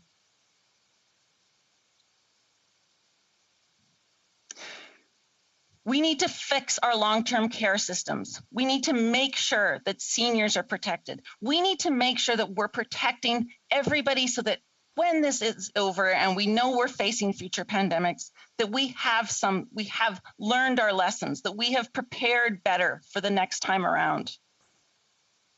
You know, it seems to me that Jason Kenney and the Prime Minister are putting all their hopes into vaccines and the coming warmer weather, and I understand that. Vaccines are the ultimate answer to coming out of COVID-19 and being able to get our families back. But there's a problem with that. We don't have a guarantee that this will work when right now in Alberta, 15, 17, 2,000, 4,000, who knows, are becoming infected right now, today. We simply don't have time to wait. Every second counts in this race. And this is the most important wave that we will deal with. We know that we need to act, and we need to act fast. Alberta needs the federal government to step up to the plate. Alberta and all of Canada needs this government to live up to its obligations and support us through the third wave. Madam Speaker, Albertans are incredible people. Most Albertans are following COVID-19 protocols. Most Albertans want to solve this crisis, but we need help. We need this government to work directly with Indigenous communities and Alberta municipalities to deliver the support they need to get through the third wave. We need money for social services. We need federal support for rapid vaccination programs in the hardest hit areas. We need this government to live up to the promises that this government has made to Albertans. Thank you, Madam Speaker. Questions and comments? Questions et commentaires. L'honorable député de Sherwood. The honourable member for Sherwood Park, Fort Saskatchewan. Thank you, Madam Speaker. And I would just say to the member, I came here tonight to participate in a debate about the federal policy response with respect to the impact on COVID-19 in the province that I represent. We're not here to have a debate about provincial policy. I certainly share my feedback with elected representatives at the provincial level, but leaders in Ottawa have to be prepared to work across party lines. In the last parliament, when I was an elected MP, I had 3 provincial NDP MLAs and we had a provincial NDP premier. And I did everything I could to work constructively with them to find areas of common ground. It is not constructive that the member is using the Federal House of Commons as a platform to attack provincial policy. There's always an opportunity to run in provincial elections, but at the federal level, we need to be talking about borders. We need to be talking about the fact that we're in a third wave because the Prime Minister failed to secure the borders. We need to be talking about the failure of the federal government to deliver vaccines to the provinces. Let's talk about the federal failures, and we can leave the provincial debates to the provincial legislatures instead of using this seat to attack provincial politicians who aren't even here to defend themselves. The honourable member for Edmonton Strathcona. I do want to remind members to try to keep their interactions to a minute, please. Thank you, Madam Speaker. You know, I would very much like to live in a province right now where I did not have to call out my premier for his behavior. I would very much like to live in a province where my premier had taken COVID-19 seriously and that we weren't in a third wave and that we didn't have hotspots that were worse than India. Unfortunately, that's not the province I live in. The province I live in, people are dying. And like I said in my intervention, People in Alberta don't care whose jurisdiction it is. They want to see help. They need to see help. And we are watching a premier who is over his head. So the Prime Minister and the government needs to step in. You can't sit back and say, it's not my problem, it's not a jurisdiction. These are people in our province, I would remind the member, that are going to die because of inaction. The honourable member for Kingston and the Islands. Thank you very much, Madam Speaker, and I really do appreciate the member bringing forward this issue to discuss tonight. I think it is important that we talk about it in all contexts, federal, provincial, etc. But I did take exception with her comment where she said that the Prime Minister would rather see Alberta burn to the ground than take care of Albertans. Certainly she must be slightly facetious in this comment. I mean, I don't believe any member of this House genuinely believes that we want to see anybody in any province or territory or jurisdiction in this country fail in such a regard as to lose lives. Would she like to just rephrase that so that we can, better understand where her concern is? The honourable member for Edmonton Strathcona. Thank you, Madam Speaker. And I do want to rephrase that. I am very concerned. I do feel that the Prime Minister is playing games. I feel that we have not seen him. We have not seen leadership in Alberta from the federal government. I feel like they're missing in action. And so every day, I mean, I'm sure everybody in this House can hear my frustration that every day I listen to people talk about how bad it is in Ontario, or how bad it is in Quebec, or how bad it is in other parts of our country, and it's very, very scary across the country. But I am not hearing anyone, the Prime Minister, anyone from the official opposition, talking about how absolutely terrifying it is in Alberta, and Alberta is literally on fire right now, and we are not seeing the support, and we are seeing a ton of fingers getting pointed back and forth. There is a ton. Honorable député de Jonquière, I do have to allow for other questions. Honorable député de Jonquière. Merci beaucoup, Madame la Présidente. Thank you very much, Madam Speaker. I understand the concerns raised by my colleague, and I'm convinced of her good intentions. We experienced the same thing in Quebec. With the rise in cases in long-term care homes, it was worrying for everybody. I know that it's bothersome, but we cannot take the place of the legislatures in the provinces. And we have seen that the Kenney government has had some failings. But in the short term, what could we put in place to deal with what's happening in Alberta? For Edmonton Strathcona. Well, first of all, I would say that, when we had the deep crisis in the long-term care homes that in Quebec, that we had, the federal government did step in with the Canadian military and do what they could to support long-term care homes that were clearly overburdened and clearly over their head. So we have seen this before. We just haven't seen that support come to Alberta that way. Now, in terms of things we can do right now, we can get some vaccines to Alberta as fast as we can and really focus on those hotspots and really tamp down where those hotspots are showing up already. We can make sure that those supports are in place that I talked about in my intervention. And I think it does require the federal government to work with the provincial government and provide that assistance. And both sides need to be prepared to offer and accept that assistance. Questions and comments? The honourable member for New Westminster Burnaby. Thank you very much, Madam Speaker. I thank the member for Edmonton Strathcona for her passion that she defends her constituents and her province. And the fact that she has provoked this debate is extremely important. And I think all Albertans and all Canadians thank her. Everyone sees the tragic numbers coming out of Alberta, the highest infection rate in North America. It is a tragedy that is unfolding. And the member spoke very eloquently about the impacts of not having adequate sick leave that the federal government has not put into place, not having pharmacare at a time when it's needed critically.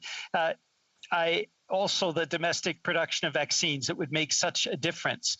I ask her simply to put forward what she believes the federal government should be doing now. What the federal government should be doing to make sure that this tragedy that is unfolding is stopped in its place by having the provincial and federal governments both doing the jobs that they're supposed to do.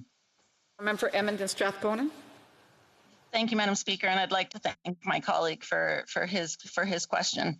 What we need to see the government do right now is we do need to see them work with the provincial government and to recognize the crisis that Alberta is in right now, and to recognize how we need to get vaccinations out to those hotspots immediately. We need supports for our healthcare system. Our healthcare system is under collapse, and we really do need to get those supports right now. The people of Alberta can't pay for the fact that we have an incompetent leader. We have to get some supports immediately. We won't be able to wait through and hope that the third wave somehow resolves itself, or hope that the vaccine variant race is somehow won. We have to do more now, and that will include making sure that there are vaccines, making sure that there is sick time, and that people are not forced to go to work when they are ill. We have time for another question. The honourable member for Saanich Gulf Islands. Thank you, Madam Speaker, and thank you to my colleague from Edmonton Strathcona. This is desperately serious, and all Canadians are absolutely, our hearts are in our throats as we look at the variants. I've had members of my own family who have have COVID now, and I look at the infection rates in Alberta, which are 80% higher than the rates in Ontario. Clearly, more must be done. But, Madam Speaker, to my honourable colleague, would she think that we should look at the Emergencies Act now? Getting provinces to cooperate, getting across party lines is very difficult. Is it time to actually look at coordinating our national response? The honourable member for Edmonton Strathcona. Thank you, Madam Speaker, and I'd like to thank my colleague for the question.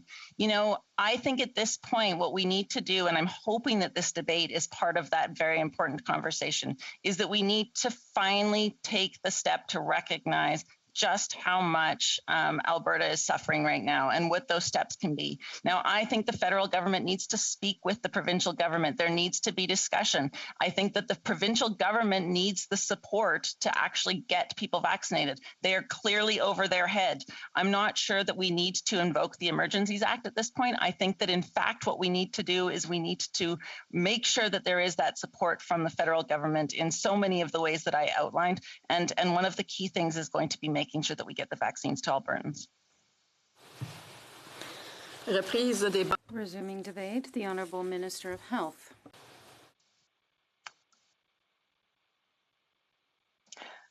Well, thank you very much, Madam Speaker. And first of all, my heart goes out to my colleague. I've listened to her speech and also to the debate, and I have to say that I can hear the fear and worry in her voice for her community, for her province, for the people in that province, and I share her worry and her concern. We are at a critical point in the fight against COVID-19, and this is part of the third wave that's sweeping across many parts of the country. And as she points out, hospitalizations and ICU admissions are surpassing previous records. Unfortunately, this third wave is indeed taking an enormous toll on Albertans, and I've said before that this is an unprecedented situation and that we have to respond with unprecedented and swift actions together. And the government has been offering Alberta support. We will continue to be there for Alberta and Albertans, of course. And we've done this recently, as we have with other provinces that have been facing rising numbers of cases. We work continuously with our provincial counterparts to share expertise and to provide support to augment the province's capacities to respond. Now, my colleague did talk about vaccination, and as she knows, despite her claims, we have continued to deliver vaccines to provinces as they scale up and expand vaccination programs. And Madam Speaker, I happen to have the numbers today. 17.2 million vaccines delivered across the country, nearly 15 million in arms. So as we vaccinate Canadians, and I will say we are making tremendous progress, we have to continue to keep each other safe. This virus has shown us time and again that it is sneaky, it is insidious, and it can gain on us very quickly if we don't take it seriously. We have to remain focused on reducing infections, on protecting each other, and ensuring that people stay safe in their communities. And that means that despite how tired we all are, we have to continue to follow public health guidance and do everything in our power, individually and collectively, to stop the spread of the virus. Vaccination is the finish line, but until we're all safe, we have to keep each other safe. Businesses, governments, families, and communities have to do everything in their power to reduce the risks to each other. Health Canada has authorized 4 different COVID-19 vaccines: Pfizer, BioNTech, Moderna, AstraZeneca, and Janssen J&J. And just today, Health Canada authorized the use of the Pfizer-BioNTech vaccine in children 12 to 15 years of age. All of the authorized vaccines have been shown to be very effective at preventing hospitalizations and deaths. We're making good progress, as I said, distributing these vaccines to provinces and territories. Over 17 million doses of all authorized COVID-19 vaccines to provinces and territories, and nearly 15 million Canadians having received their first dose. Earlier this week, we received 2 million doses of Pfizer-BioNTech, the largest shipment from the manufacturer to date. And last month, my colleague, the Minister of Public Service and Procurement, announced that Canada has secured COVID-19 vaccines from Pfizer for 2022 and 2023, with options to extend into 2024. We've often said this, Madam Speaker, we will be there for Canadians in this fight against COVID with whatever it takes for as long as it takes. And we do expect that COVID-19 vaccines will be available to every eligible Canadian who wants to be vaccinated well before September 2021. And Madam Speaker, this is just part of our commitment to provinces and territories as we stand together in the fight against COVID-19. We continually work with our colleagues to make sure that they have the help they need to manage outbreaks and to keep people safe, from purchasing and delivering vaccines and PPE to buying and boosting the use of rapid testing, working with the private sector to deploy that rapid testing, augmenting contact tracing. In fact, 8 out of every $10 spent across our country to respond to the pandemic has come from the Government of Canada. Much of the on-ground support is being provided through the COVID-19 Public Health Rapid Surge Capacity Initiative. Now, this program, in addition to the Safe Restart agreements, has provided provinces and territories with $19 billion in federal investments and additional support for health care system capacity, testing, contact tracing, epidemiological support, and other social services to support Canadians. It allows provinces and territories to respond more effectively to outbreaks and to mitigate transmission in hot zones where there is additional pressure on the healthcare system. It allows for isolation housing, Madam Speaker, for families and communities that don't have the ability to isolate safely when they become infected or are a close contact. Of course, this support can also be used to strengthen existing services in areas where there is the most need. So 8 fields of response under this program include the Public Health Rapid Response Team, outbreak management and vaccine support, COVID-19 patient testing, laboratory services and equipment, contact tracing, safe voluntary isolation sites, and human resources recruitment. Now, recently, of course, we've been able to help struggling healthcare systems in Ontario, for example, with the Health Human Resource Assistance Program. This program will provide reimbursement to provinces and territories that are needing to use health human resources from another jurisdiction. And this will help particularly with respect to staffing intensive care units. The funding helps ensure that specialized healthcare services, including ICU nurses and physicians and respiratory therapists, amongst others, are deployed where and when they are needed. Up to $20 million per province or territory will be available to support their deployment of resources to other jurisdictions in need. This is really a Team Canada moment, Madam Speaker, and provinces and territories are stepping up for each other. The federal government is helping to make sure the financial resources are in place to move those health human resources to where they're needed the most. I will speak for a moment about testing and screening, which, along with public health measures, continue to be at the foundation for slowing the spread of COVID-19. So far, more than 25 million rapid tests have been shipped to provinces and territories, and when combined with the federal allocation, over 41 million rapid tests have been distributed across the country. And the province of Alberta recently announced that more than 2 million rapid tests will be available for businesses in the province. And this follows the successful rollout of more than 1.2 million rapid tests to long-term care facilities, hospitals, homeless shelters, and other outbreak sites where we see the virus transmit more easily. Now, these rapid tests have value. They can help identify pre-symptomatic and asymptomatic cases. It allows for earlier isolation and quicker stoppage of the spread of COVID-19 in workplaces and other settings. Another example in Alberta is the Suncor Employee Screening Program. Suncor is one of the first members of the Creative Destruction Lab Rapid Screening Consortium. It's quite the name, Madam Speaker, but this is an innovation and a private sector workplace initiative that utilizes rapid COVID-19 screening with a commitment to keeping people healthy in the workplace. Now, Suncor's COVID-19 screening program is focused on the hundreds of fly-in, fly-out workers that conduct maintenance in Northern Alberta over the spring and summer months. The company is using 100,000 rapid tests provided through the Alberta government's allotment. It's administering over 300 tests a week. Suncor is also conducting rapid testing for First Nations and Métis communities in Fort McKay, including regional health facility workers and primary caregivers for the Elder Care Centre. The Government of Canada has so far provided Alberta with almost 3 million rapid tests to support initiatives like this one. And the government continues to work closely with all provinces and territories, as I said, to ensure they have the tools they need to respond to the pandemic, including procuring these point-of-care PCR and rapid tests.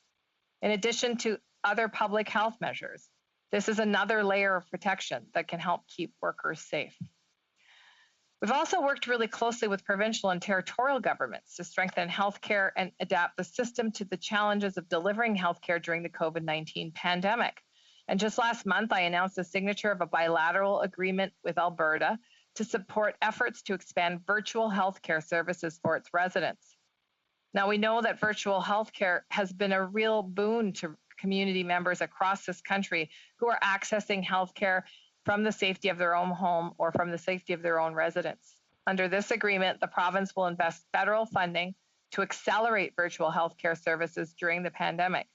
And this bilateral agreement allows Alberta to receive nearly $16 million to expand their efforts on these virtual healthcare services. Some initiatives Alberta will use the funding for include expanding the MyHealth Record patient portal information and capabilities and developing a privacy and security framework for virtual care. And these initiatives will help the province improve access to healthcare services, but also prioritize the patient experience and keep the privacy and security considerations of health information top of mind, something that we know is so important to people accessing virtual care across the country. Now, we know that although COVID-19 presents a significant physical health risk, we also know that COVID-19 and the pandemic has taken a toll on folks with respect to mental health. And that's why early on in the pandemic, we launched Wellness Together Canada, which is an online portal that offers free mental health and substance use support 24 hours a day, 7 days a week, in both official languages with translation into 60 others. Budget 2021 proposes to provide $100 million over 3 years to support projects for innovative mental health interventions, because we know that many populations have been disproportionately impacted by COVID-19, including healthcare workers, frontline workers, youth, seniors, Indigenous people, racialized communities, and Black Canadians. And there are so many incredible community organizations across this country, Madam Speaker, including in Alberta, that are closest to folks and know how best to deliver those services. And we want to support them, especially as we see demands for these kinds of services grow. Thankfully, we continue to see a significant drop in the number of outbreaks in long-term care homes. We're working to ensure that long-term care residents and caregivers are well supported. The fall economic statement invested $6.4 million to the Canadian Foundation for Healthcare Improvement. This funding is being used to expand its long-term care program to address pandemic preparedness. I have to say the Foundation's done incredible work on helping long-term care homes across the country become more equipped at infection and prevention control and other measures to protect their residents. And Alberta has 238 out of 350 of the long-term care home and retirement homes supported through this program. Now, Madam Speaker, I'll close with a few thoughts about the ongoing importance of public health measures. Yes, vaccination campaigns are ramping up, but as we've said before, and as we can see, we're not out of the woods yet. Even those who are vaccinated must continue to follow the basic public health measures that are keeping all of us safe. While numbers are growing every day, Many people, in fact, most people in Canada are not fully vaccinated yet. And until they are, we need to hold the epidemic at bay with public health measures to provide protection at the population level. Lifting measures too soon will cause an upsurge in cases. Indeed, the modeling all along has shown that. And the science has not been wrong. Lifting too quickly, applied too slowly, people surely get sick and some die. And that is the reality, Madam Speaker. Despite the frustration, the fatigue that infuses us all, we have to continue and commit to each other to apply public health measures because they do work. International experiences show that stringent public health measures control rapid epidemic growth and allow that time that we need for vaccination rates to grow and to work to reduce the spread. We are at a critical point in the battle against COVID-19. We need to be very careful and protect the progress that we've made, even as we look towards a more hopeful future. And that means acting on the evidence and continuing to work closely with provinces, territories, municipalities on a coordinated response. It means we need to keep public health measures in place and encourage Canadians to continue to protect themselves by taking the appropriate personal precautions. It means we have to be patient and we have to hold on just a little more before we relax our guard. It means that we need to hold on together, governments at all levels, businesses, and people. We cannot ignore this virus. COVID is not partisan, Madam Speaker. It doesn't care about our divisions. In fact, it actually exploits them. It exploits communities and countries that do not work together. And it's why our federal government has been there for provinces, for people, for workers, and for businesses. Every step of the way, we've been there for Canadians, and we will continue to be there for Albertans every step of the way. We'll be there with resources, with people, with vaccines and equipment, with testing, and with financial supports for families as they work so hard to protect each other. The Government of Canada will continue to support provinces and territories as we finish this fight. I spoke with Minister Shandro last week. The Prime Minister has spoken with Premier Kenney last night, and we both reiterated our ongoing offers of support for Alberta and Albertans during this tough time. I know Albertans are working hard together, and I encourage every Canadian, every Albertan, to accept vaccination when it's their turn. Vaccines do save lives, and they stop the spread. And it is the biggest gift of health that we can give ourselves and our communities. We can see the finish line. We need all to take actions together that will defeat this virus from infecting new people. We've come a long way over the past year. We've learned a lot of hard lessons, and now our challenge is to stay the course. The Government of Canada is committed to doing that, and I know that Canadians share that determination. And we will continue to support each other until we have overcome this third wave of the pandemic and we have emerged even stronger on the other side. Thank you very much, Madam Speaker. Questions and comments. Questions et commentaires. The Honourable Member for Edmonton-Wetaskiwin. Well, thank you, Mr. Speaker, and thank the Minister for the speech. Taking a look at the Our World in Data numbers for COVID vaccinations, yesterday I think we were at about 37.85 vaccine doses administered per 100 Canadians. I note that when I look at the numbers for other countries, the UK passed that threshold on March 13th, almost 2 months ago. The US passed it on March 21st. The UK numbers 2 months ago, when you take a look at Alberta's numbers on that same day, so we're 2 months behind, our ICU number in Alberta was 35 at that point. Our hospitalization number was 254, and our active cases were 4,500, significantly different than they are now. Maybe the Minister, I'd like to hear her comment on maybe the reasons for the delay, on reflection, what she might have done differently, and most importantly, how the evaluation of those things will impact the government's decisions moving forward to improve this very difficult situation facing our province. The Honourable Minister of Health.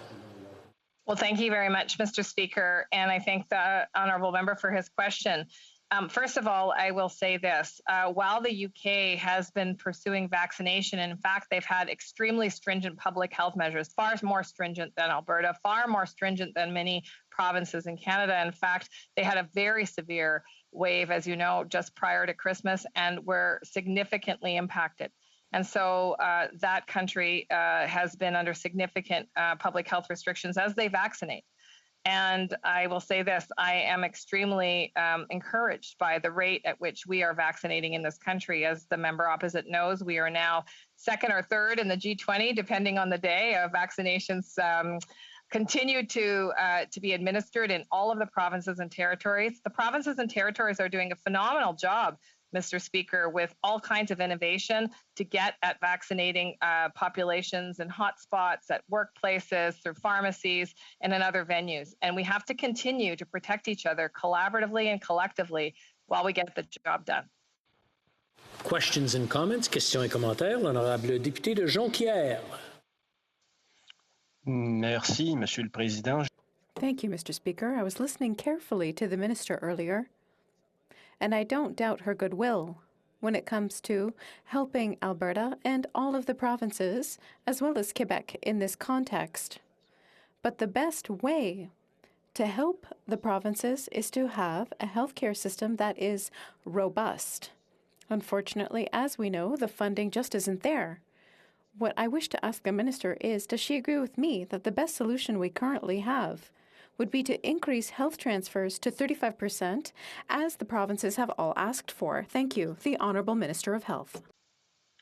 Well, thank you very much, Mr. Speaker. And I think no one is arguing that we need to continually invest and reinvest in our healthcare systems. In fact, that was the intent behind the tremendous amount of money that we spent through the pandemic. No questions asked. $19 billion transferred to provinces and territories so that they could augment their healthcare systems. And the Prime Minister has been very clear, Mr. Speaker, that we will continue to talk about how we strengthen our public healthcare system now and into the future. This is an important conversation, one that we've committed to time and again. Questions and comments. The Honourable Member for Edmonton Strathcona. Thank you, Mr. Speaker, and I'd like to thank the Minister for her intervention today. She spoke of the work camps and the support going to the work camps and how rapid testing is being used. But, you know, we heard from the Financial Post on April 30th, the Alberta government had listed 14 oil sand camps and production facilities as the site of COVID-19 outbreaks. Those sites include Suncor's base plant, the Firebag project, the Fort Hills oil sands mine, and the McKay River project, as well as Syncrude's Aurora and Mildred Lake sites, which Suncor now operates. If rapid testing was the answer, Wood Buffalo wouldn't have the highest rates of COVID-19 in the country. Will the minister prioritize vaccines in hotspots like Wood Buffalo? Will she prioritize Indigenous communities that are paying the price for the outbreaks in oil sands camps? Will they be prioritized for vaccines? The Honourable Minister of Health. Thank you very much, Mr. Speaker. And again, my heart goes out to the member opposite, and I thank her for this emergency debate. I did speak to the mayor of Wood Buffalo last week as well, and we spoke about the intersection of small communities, work camps, and Indigenous communities. I'm from Northern Ontario, although different industry, very similar dynamics. And we talked about the role of vaccination, the role of rapid testing, and indeed the role of isolation. And I think with rapid testing, it cannot be done in isolation. It is a tool, and it is an extra layer of protection. It allows for people to understand very quickly if there are infections in a workplace, but then the next steps are equally important. And I know the mayor was talking extensively about the supports that needed to be in place to help people when they were in fact positive with COVID-19. We also talked about targeted vaccination, and this is something that is completely in control of the province. The province has the ability to target vaccines in hotspots. In fact, that's exactly what Ontario has done. At the community level, at the provincial level, being able to move vaccines around as a way to help bring down some of the case growth in very precarious settings or precarious regions of the province. And we'll be there to continue to support those conversations for the province of Alberta. Questions and comments. The Honourable Member for Saanich Gulf Islands. You're on mute. There we go. Sorry, Mr. Speaker. Thank you. And thank you, the Honourable Minister. I want to shift focus only slightly because she made the very critical point that we are not out of the woods until everyone is safe and vaccinated, and that is global. And earlier today, the Biden administration changed its position, a historic turnaround for the United States to say we should give an exemption within the World Trade Organization on the trade-related intellectual property regime, TRIPS, to ensure that patent protection is removed so developing countries can manufacture vaccines and get them to people who need them. Is Canada prepared to step up and at long last allow the TRIPS vote to go towards removing patent protection from Big Pharma? The Honourable Minister of Health.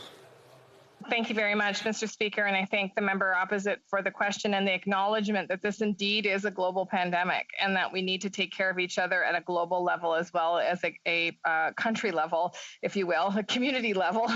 The Minister of International Trade and I exchanged some texts actually when that happened, and my understanding is that Canada is moving forward to support that. I think the question is better posed to her in terms of those specifics, because it is her file. But my understanding is that we have, as a government, a full recognition of the importance of ensuring that everyone around the world gets access to vaccination as quickly as possible.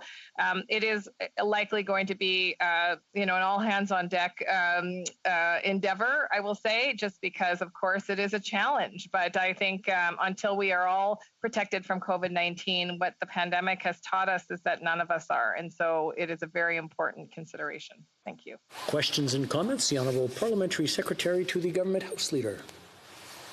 Yes, thank you, Mr. Speaker, and I do appreciate the work of the Minister and in particular her staff, Health Canada, for just doing a fantastic job. And the question I have for her is in regards to the fact that in Canada we're a large country, a federation, where we have provinces and territories, Indigenous leaders, all of which play a very important role. And there has been a very strong link with her department and other departments in wanting to be able to cooperate, support in every way imaginable in order to combat the coronavirus. And I'm wondering if she can just provide her thoughts in regards to how important it is to have that relationship and provide the support to our provinces and territories, given the very nature of the size of our country. The Honourable Minister. Thank you very much, Mr. Speaker, and I thank the member opposite for his observation that it really is an all-hands-on-deck event for the world, for Canada, and indeed in amongst the government departments. And I'll just say that I have never worked so closely with my provincial counterparts as I have through the pandemic. We have each other's cell phone numbers. We are able to contact each other directly, sometimes to share ideas, sometimes to talk about emerging issues. And this has been a feature of the pandemic that I think has served us well. I will also say that I spent many years in public health prior to being elected as a member of Parliament. Worked at the Thunder Bay District Health Unit for a very long time. And so I have taken it upon myself to also reach out to local levels of public health leaders and local elected officials to understand the local perspective as it fits into the province and territory, and to work directly with local communities. And that's really, Mr. Speaker, where the idea of the isolation housing was born. It was from local public health units talking about their deep need to support people to be able to isolate safely, especially people who didn't have options in their lives. And so I want to thank all the public health units and workers across the country who have been Resuming debate, the Honourable Member for Calgary Nose Hill. Thank you, Mr. Speaker. I will be sharing my time with the member from Foothills. So, Alberta, I'm giving this speech from my riding in Calgary Nose Hill. And what I would like everybody listening to this speech tonight to understand is that Alberta was in a very bad spot prior to the pandemic. We were in a severe economic downturn, and that really exacerbated part of the problem that we've faced here over the last year and a half. I would argue that in a lot of ways it's been worse. So, I know that there's been a lot of conversation, and I've watched the media narrative play out over the last 72 hours about, well, I don't comments like, well, why aren't restrictions working in Alberta like they are in other places? Or, what about all of these, just the sort of the implication that Albertans aren't following the rules. Here's the reality from Calgary. People need to eat. So it's very paternalistic to suggest that people who might not be following restrictions are doing so from a place of just sort of like bourgeois contempt for the law. There are so many people in my province, I would argue most people in my province, that want to do everything possible to abide by public health rules, and they are doing their best. But they're also really struggling. There's a lot of people in my community who don't have the luxury of being able to stay at home and work from home and self-isolate or wait for the disastrously termed preferred vaccine. That's just not the reality. Like lockdown is a luxury for a lot of people in my community. That's the reality. Gig economy workers, taxi drivers, people that were in the resource industry, that's the Alberta economy. We do look different economically than other parts of the country do. So yeah, measures are going to affect how people respond differently. And that's the reality that I just don't feel has been adequately acknowledged by policymakers. So we need to start there. We need to start understanding that like a year and a half into this, people want to do everything that they can to observe these measures, but they're also going, there has to be an end in sight. I need to work. Pardon, Monsieur le Président. Question de règlement. Le député de Jonquière. On a un petit problème de traduction où il y a un grichement qui est très fort. Je ne sais pas si c'est le micro de la traduction qui fait ça. On ne l'entend pas sur le canal anglais, mais on l'entend sur le canal français, de sorte que c'est quasiment impossible d'entendre en français présentement. Je crois que peut-être... I believe that there may be an issue with the microphone. Member to maybe just displace her microphone on the arm, just up or down. There's a little popping sound. No? No, I don't think it's the member. I think it's the interpretation. When we're on the English channel, the sound functions just fine. On the French channel, there's like a scratching noise, and I'm not sure where it's coming from. Just a moment, please.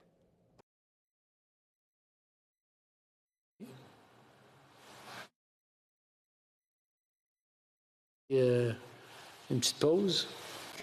Short break.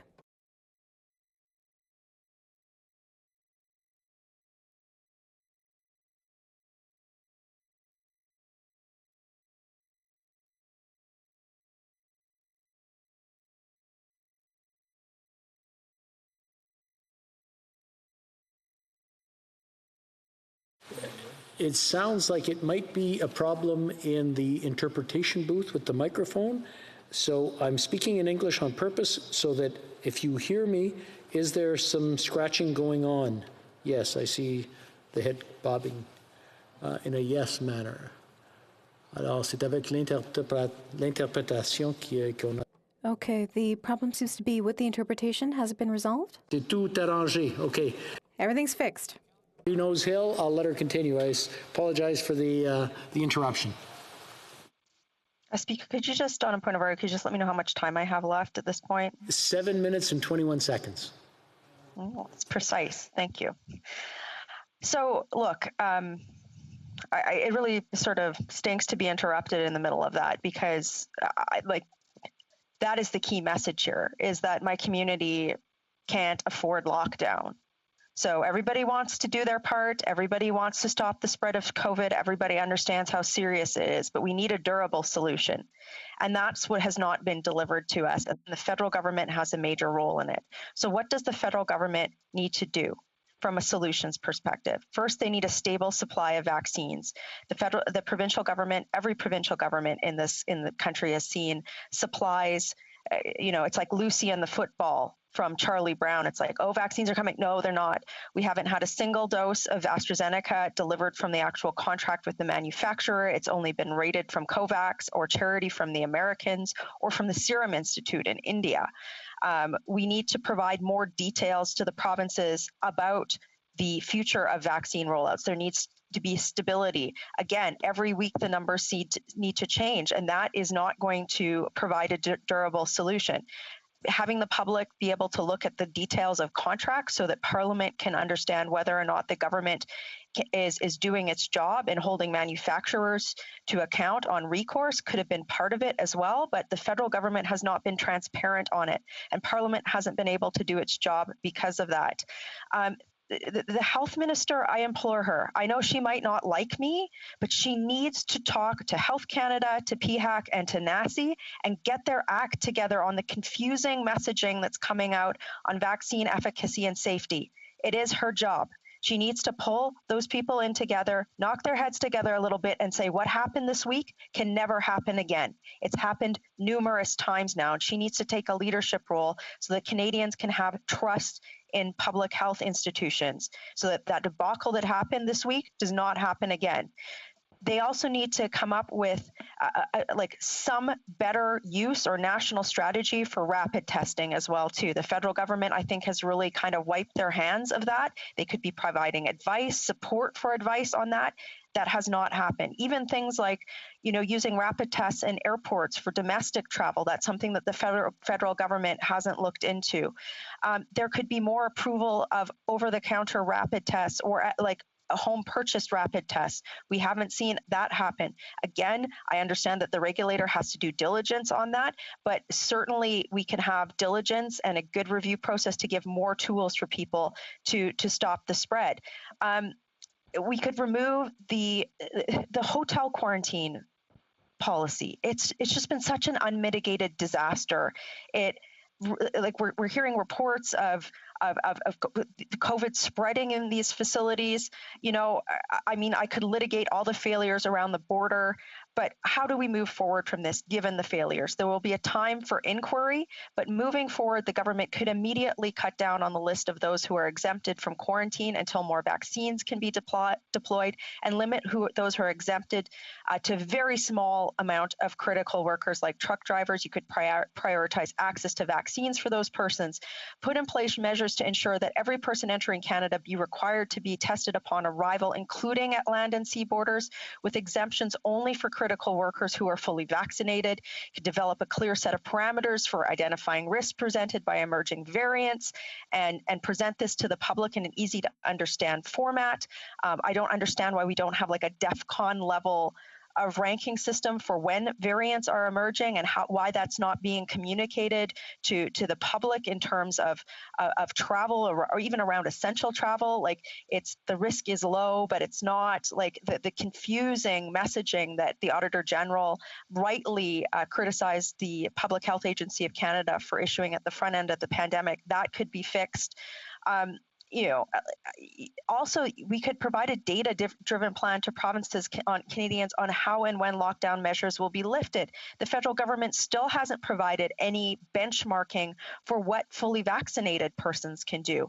If you start telling the public what fully vaccinated persons can do, there will be more uptake of vaccines. There will be some hope that those mental health challenges, just having the hope of knowing okay, when I get both of my doses, I can do this. But we know that that's not coming forward, I would surmise, because the federal government doesn't have a line of sight on when everybody will be fully vaccinated because of the shortage, right? And because of concerns on what the dosing delay is going to mean for long-term efficacy.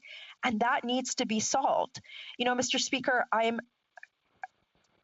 can't stress enough how critical it is for the people in my community in Alberta who have long-sufferingly provided support to the rest of the country through hundreds of billions of dollars in payments to the federal government and not receiving a lot in return. We get forgotten by the federal government all the time. And in these instances, at these times, just casting aspersions or finger pointing or playing politics between the NDP and provincial government, that's not going to cut it. What we need is a plan. I wish I had 3 hours to talk about all the things that we could be doing right now that the federal government and the provincial government is not, but I don't. Suffice to say that there are things that could be done that we are not doing. And I implore the federal government, I implore the health minister to put these things aside and start understanding that everything is not fine. It is not okay. We are not in a position of success federally in this country, and that more must be done. That's why I needle the government every day. That's why I prep for committee. That's why I hold the government to account, because we can and must do better. So instead of casting aspersions that somehow Alberta, that it's to blame, the spread of what's happening in Alberta is to blame on the people of my province, legislators and leaders in this country need to start standing up and doing their job, being stricter on the border, doing better on vaccines, having better data, and supporting people more effectively and giving them hope for when this is going to be over. I can't tell you enough, Mr. Speaker, how hard it is to be in this one of the hardest hit communities in the country right now. It breaks my heart. It is the place from which I get up in the House of Commons every day and ask questions and demand better. So I implore the federal government to do this on behalf of every single Albertan tonight who's listening to this. We need more vaccines. We need a clear line of sight. We need clear communications, and we need the federal government to stop patronizing us in their response. When we are holding them to account, we are demanding better, and that's their job. And hopefully, Mr. Speaker, there will be a solution for Albertans because of the work of everybody in Parliament who's doing their job here tonight. Questions and comments? Questions et commentaires. L'honorable député de Jonquière. The honourable member for Jonquière. Thank you. Thank you very much, Mr. Speaker. And I apologize for interrupting my colleague during her speech because of some problems with the interpretation, but I'd like to come back to what she was saying at that time. She says her community can't afford a lockdown, and that made me raise an eyebrow because I think it's science that needs to guide us in a pandemic, public health. And the public health tells us that social distancing is essential. So could my colleague clarify her thinking? Is she against lockdowns? Because that's what I seem to have heard her say. The honourable member for Calgary-Nose Hill. Lockdown is a blunt tool used to stop the spread of the virus. And by now, there are better tools, more durable solutions that should have been deployed across this country. Lockdowns are a very bourgeois concept for a lot of legislators. For that frontline grocery store worker or that mom who's trying to share custody and is working 3 jobs to make ends meet, who can't sit and do her job at a desk having Uber Eats delivered to her, lockdown is paternalistic. It is unaffordable, even with CERB or whatever. It's a luxury. Being able to stay at home and protect yourself from the virus by isolation is a luxury most workers in Canada cannot afford. And that is what I'm talking about, is understanding that this is a year and a half in. We need a more durable solution that keeps people safe, that stops the spread of COVID, but also understands and highlights the inequities of lockdown that have been exacerbated. Lockdown is classist. We need more vaccines. We need more equity in this country. And the only way that we are going to do that is by start saying the obvious, that not everybody can afford to sit at home indefinitely. Questions and comments? Questions et commentaires. The honourable member for Edmonton Strathcona. I believe you're on mute. No, your boom mic is up, Heather. Oh, there we go. Sorry. Thank you. Together we'll get there. Thank you, Mr. Speaker. I did want to say I wanted to thank the member for her intervention, for mentioning the fact that Alberta has economic hardships facing us before we hit this pandemic, and that the pandemic has made it so much worse. But we've seen time and time again that when we allow the virus to run rampant, it hurts the economy. It is the slow peel off of the Band-Aid. It is the very, very thing that she's talking about hurting our population, that it makes it harder for Albertans to get over this virus. And I have to say that we need to put those supports in place. I called on the federal government to do that, to make sure there were more supports for people could stay home and stay safe. So I'm wondering, why did her party not support sick leave legislation? Why did her party not support pharmacare legislation that Canadians, that particularly Albertans, need right now? Honourable member for Calgary Nose Hill. I don't understand why the member opposite didn't support a motion to provide support and benchmarks for a clear path out of the pandemic and out of lockdown, things like what vaccinated persons can do or what deploying more rapid tests. This is what we need. Like, look, I fully support, I fully and deeply support ensuring that frontline workers have the resources that they need to ensure that they can isolate. And oftentimes they don't have that right now. But we're a year and a half into this, and we're talking about more programs to keep people at home. We should be talking about how we're getting them back to work safely through vaccination. Like, I'm worried at this point. I think one of the cabinet ministers was talking about, well, what happens if there was a fourth wave? What? People need hope. They need to know when we are getting out of this. They need to understand what the path forward is and when they're getting those tools.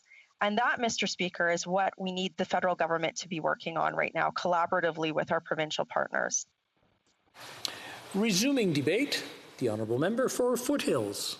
Thank you very much, Mr. Speaker. And I find it ironic that I was standing in this House only a couple of weeks ago with another emergency debate on the COVID-19 pandemic. And I believe I started off my speech that night saying I was here in February having an emergency debate on COVID-19. And I certainly hope that I wouldn't have to be here for a third emergency debate on COVID-19. I was hoping that the government would get its act together and start getting vaccines to provinces for them to distribute and get Canadians get vaccinated and get immunity.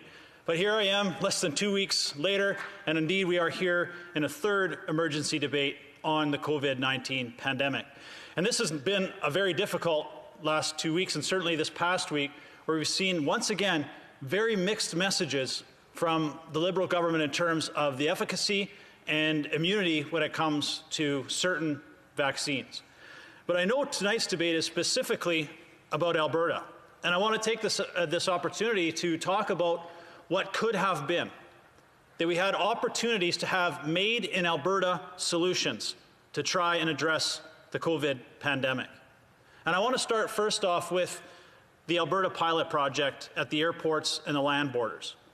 Almost a full year ago, Alberta took it upon itself to initiate a pilot program where travelers would be given a rapid test before they started their travel on the flights at the Calgary International Airport, and again at the Coutts border crossing, and then given a rapid test again when they return.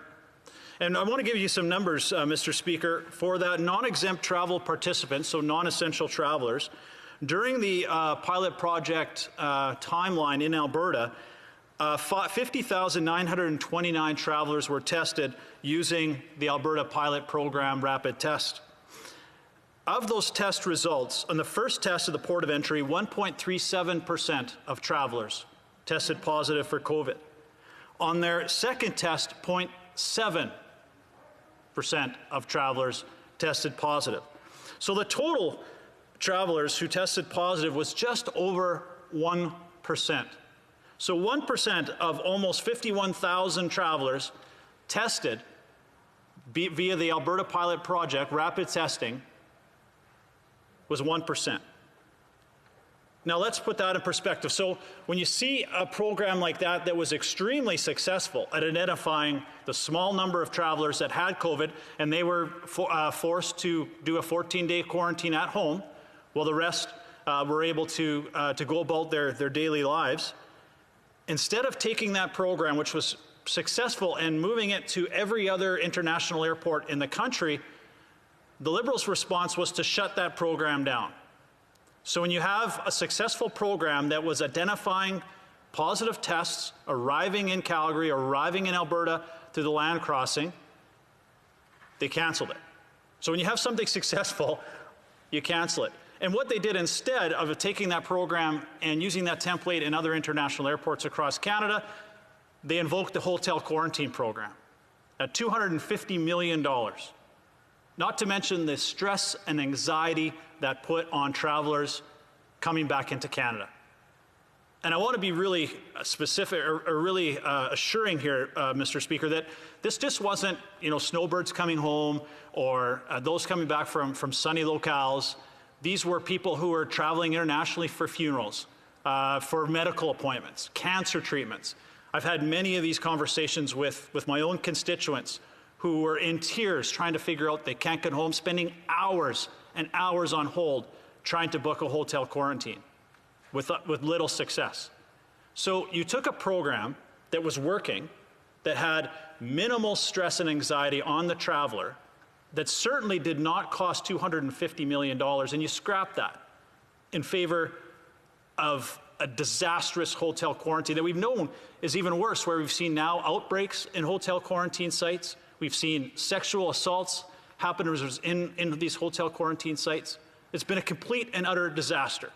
But instead of scrapping that program altogether and going back to the pilot program, which we knew worked, and the most frustrating thing with that, Mr. Speaker, is the results are almost exactly the same. The hotel quarantine identified about 1% of the travelers. So it's not like they were identifying an exorbitant difference. It didn't work, it doesn't work, where Alberta had a made in Alberta solution that could have been copied across Canada.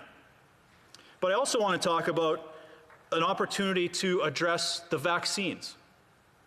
I've spoken about this in the House a couple of times, but we had Providence Therapeutics in Calgary, which has, a year ago started approaching the government with the same innovation and technology that other RMNA or mRNA vaccines were using, like Moderna and Pfizer, that could have been produced here in Canada. And now we have the CEO of Providence saying, I'm sick and tired of banging my head against the wall, trying to get support from the Liberal government. He is now looking to go abroad, to the United States or the European Union. Now, I asked this question in question period the other day, and the minister said, well, we've given 10 million, there was a $100 million program there, and Providence got $10 million from that program. Well, let's put that in perspective, Mr. Speaker. In comparison to Moderna in the United States, through Operation Warp Speed, Moderna has been given more than $2 billion by the United States government. $2 billion, 2.4 to be exact. So in comparison, when we have the possibility of a made in Alberta, but more importantly, a made in Canada solution with Providence Therapeutics, with the vaccine that could have been developed and manufactured right here in Canada, where we wouldn't have to be relying on unreliable global supply chains, they were given $10 million by the Liberal government. 0.4% of what would be a comparable company in the United States. Compare that again, you were willing to spend $250 million on a hotel quarantine program that doesn't even work. But you could have supported a Canadian innovator, a Canadian company, to manufacture and develop vaccines right here in Canada. But instead, they've been invited by other countries to go down to the States or the EU to develop and manufacture that program. And that's not the first. We had Solstar Pharmaceuticals in a very similar position. It's based out of Laval, Quebec, but it had investors in Calgary. And they have been funded by Operation Warp Speed in the United States and being developed in San Diego. Another one could have been done here in Canada. So is the Prime Minister that focused on ignoring Alberta, that you would ignore a made in Canada solution just because Providence Therapeutics is based in Alberta? I would hope that's not the case. But for certainly those of us who are members of Parliament in Alberta, that is how we feel, is that Alberta has done its part when it comes to trying to address or offer solutions to the pandemic, and we're being ignored. And I can certainly understand, I hope you would see how frustrating that is for not only the members, elected officials representing Alberta ridings, but certainly our constituents.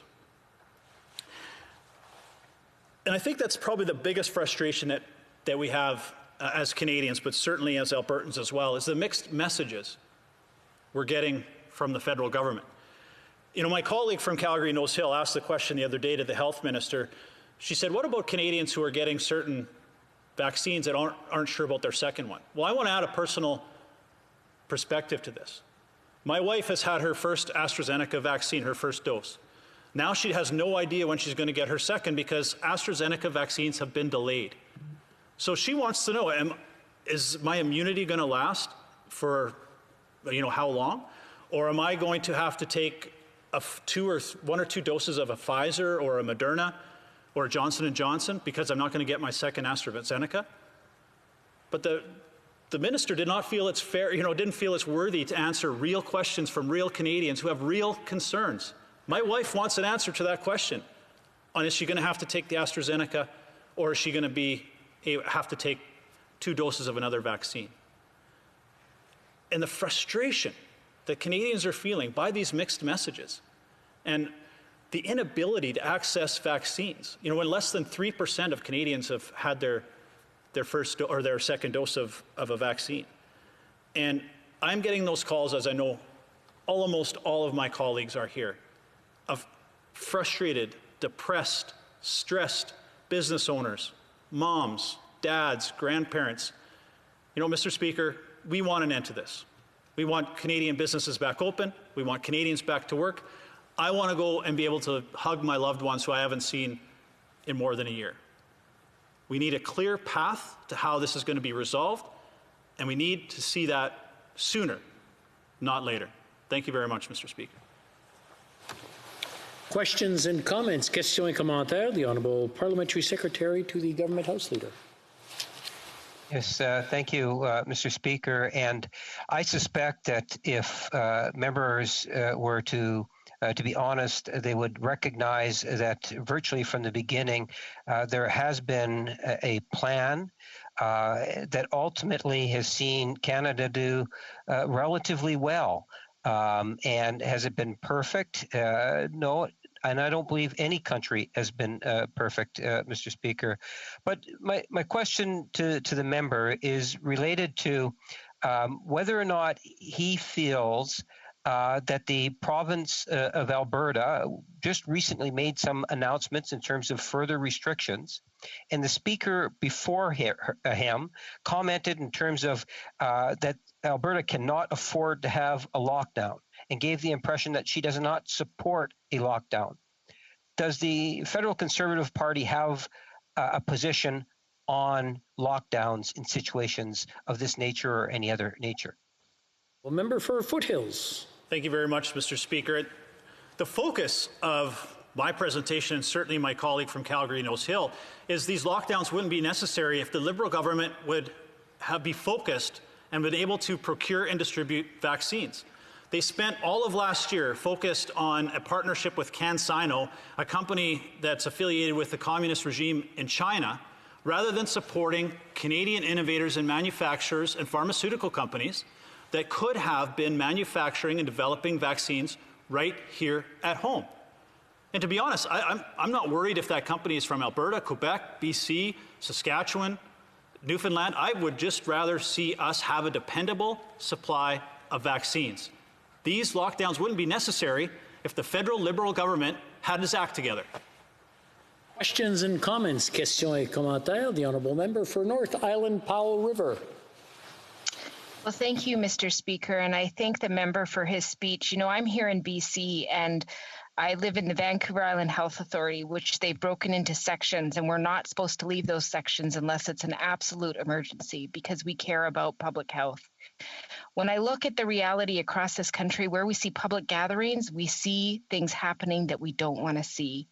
Misinformation about lockdowns and restrictions have caused a great deal of confusion. I'm just wondering if the member could be clear. Does the member believe a full lockdown needs to be implemented to keep people safe during this time and that the resources that they need to do that should be there? Member for Foothills. Thank you very much, Mr. Speaker, and thank you for my colleague for the question. Now, I know the New Democrat Party is pushing very hard for the Prime Minister to enact the Emergencies Act, the Emergency Measures Act, so that the Prime Minister can have full control over the pandemic issues across the country. I do not support that because the Prime Minister has failed miserably at how he's handled the certain parts of the pandemic that he should be able to control, procuring and distributing PPE and vaccines. So if he can't even handle that part of his job, which I would argue is the most important part of his job, I certainly do not want him in charge of health care in each and every province and territory. If he can't do job one, I certainly don't want him in charge of the entire country. And comments. The Honourable Member for Saanich Gulf Islands, a 45-second question and a 45-second answer. Thank you, Mr. Speaker, and to my honourable colleague from Foothills. I'm distressed to understand now that the Conservative Party doesn't seem to believe that lockdowns work. We have evidence from the UK, and in fact, the countries that had a strategy of going to full elimination of the virus did much better than countries that tried to bend the curve. But even the UK, which made the mistake initially and had such bad rates, they instituted lockdowns and mandatory hotel quarantines far stricter than Canada's. They have a mandatory hotel quarantine of 2 weeks in which a traveler must pay for their own accommodation in hotel. I ask the honourable member if he doesn't think we should look at the evidence.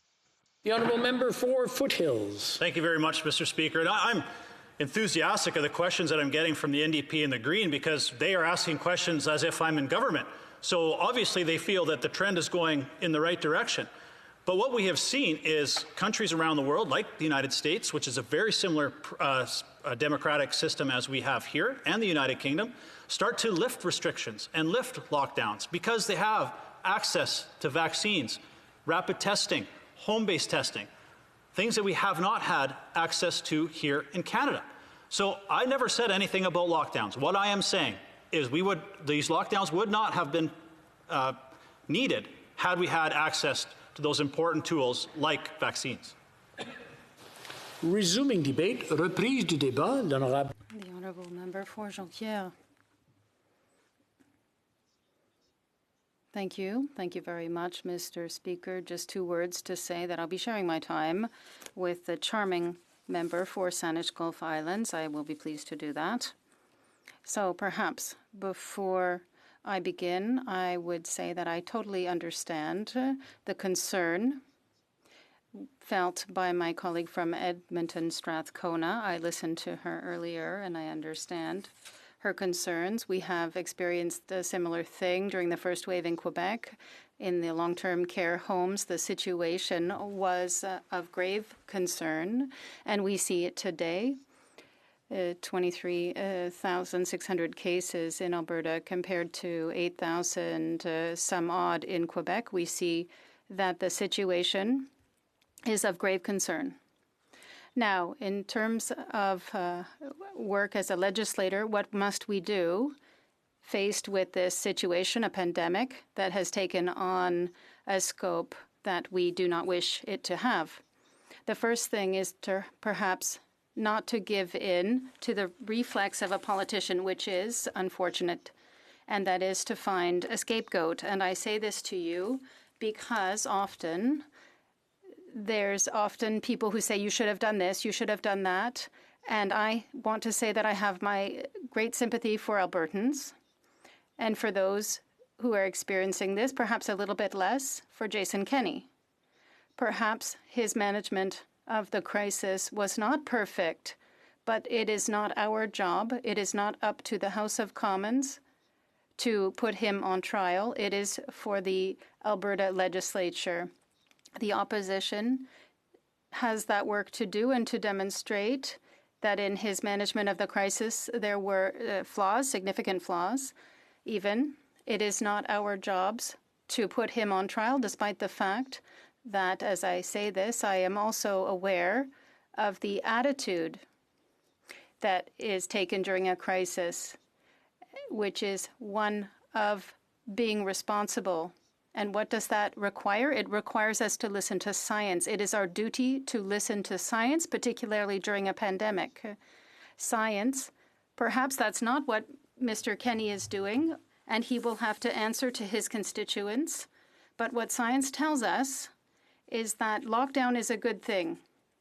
And I heard my colleague from Calgary Nose Hill say earlier that lockdown was a problem and it was unfair and that not everybody was being treated the same way as a result of lockdown. I don't know if this is the problem in Alberta, but in Quebec, the supermarkets are still open in Quebec. Essential services are still open.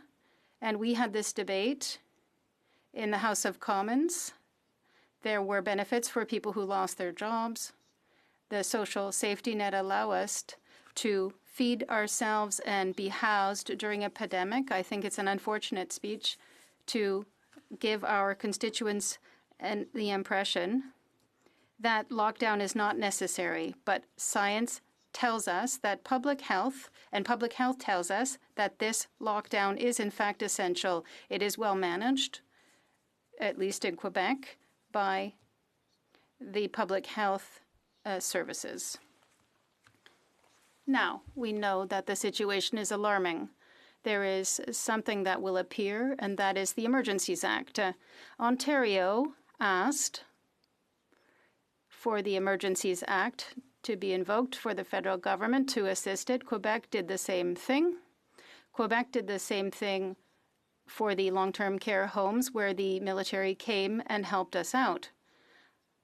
I see that it's an interesting tool. However, it is a tool that must belong to the provinces. It is not the job of the federal government, which doesn't have the jurisdiction or the knowledge, the public health knowledge, to dictate how the provinces are to behave in managing the pandemic. So if the Emergencies Act should be invoked, well then, it should be invoked at the request of the Legislative Assembly of Alberta, not by the federal legislator who would put themselves in the shoes of a legislator in the legislature of Alberta. If there is something that is to be done with regard to managing the pandemic, the best thing that we could do is to ensure that in the future there will be a healthcare system that is far more robust in Quebec.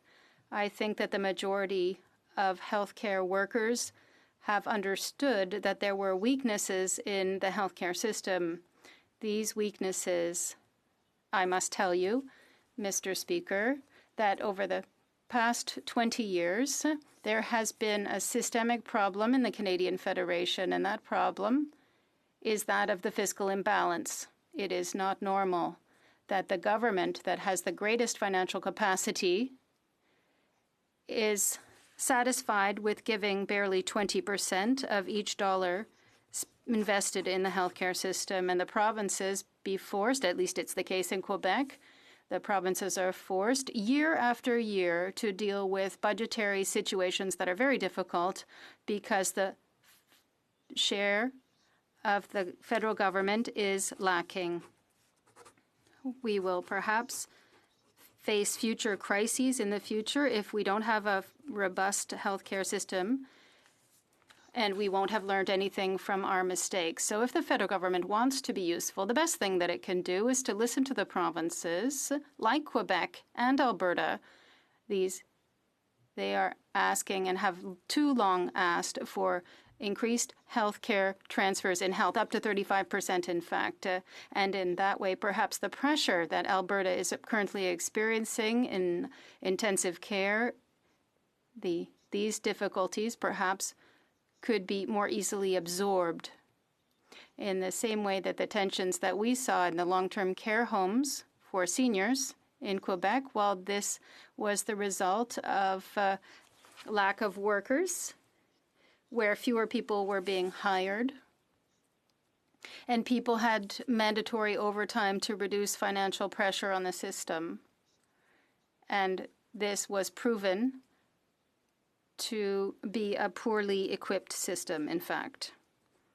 In my opinion, the best response that the federal government could give today would be to fund at a higher level the healthcare system in each province. And I would ask all of my colleagues not to give in, as I indicated earlier, to the political reflex of wanting to create or name a scapegoat, and we need to respect provincial jurisdiction, and whatever political action is taken, be more rational. And I will conclude on this note, Mr. Speaker. I would encourage everybody to listen to the recommendations made by scientists. We must respect public health authorities' rules. Sometimes this imposes various limitations on us, both when it comes to vaccinations as well as with regard to lockdown. If each political stakeholder respected that, I think that then we would have made some progress, good progress. Thank you, Mr. Speaker. It's the honourable member for London Fanshawe. Appreciated listening to my honourable colleague's speech. And I'm sure he will not be surprised that we don't necessarily agree on all the facets and debate on jurisdiction. But I know that, of course, we all believe that no matter what, when lives are at stake, working together is key. Doing whatever we can is key. I'm wondering if he could comment on the need for the federal government, at the very least, to ensure that people in Alberta have access to vaccines, that people across Canada have all the access to the vaccines that they could possibly need. Thank you, Mr. Speaker. The Honourable Member for Jonquière. With regard to access to vaccines, I fully agree with my colleague. Supply was not the responsibility of the provincial governments, but with regard to the deployment, once these vaccines have been sent on, well, then it is up to public health, and public health falls under the provinces. I would simply indicate, as my colleague was saying, that I wouldn't agree with her. I would simply say this to her. We must ensure that jurisdiction is respected. If we want to be efficient, I cannot see that a municipality could get involved in vaccinations. We know that I don't see why the federal government would interfere then in provincial jurisdiction, like the provinces don't meddle in municipal jurisdiction. It's quite simple. That's how it is. The honourable member for Kingston and the Islands. Thank you, Mr. Speaker. There's been a lot of discussion, and I know this member touched on, certain members, primarily the NDP in this House, has been calling on the government to use the Emergency Measures Act.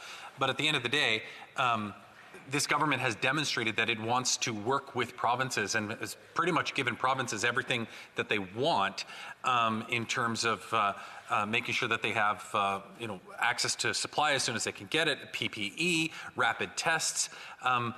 I realize this member is not from Alberta, and neither am I, but at least within his province, would he not see the federal government using the Emergency Measures Act as almost an act of bad faith in that relationship that has been used over the last year in order to combat this virus together on a collective front?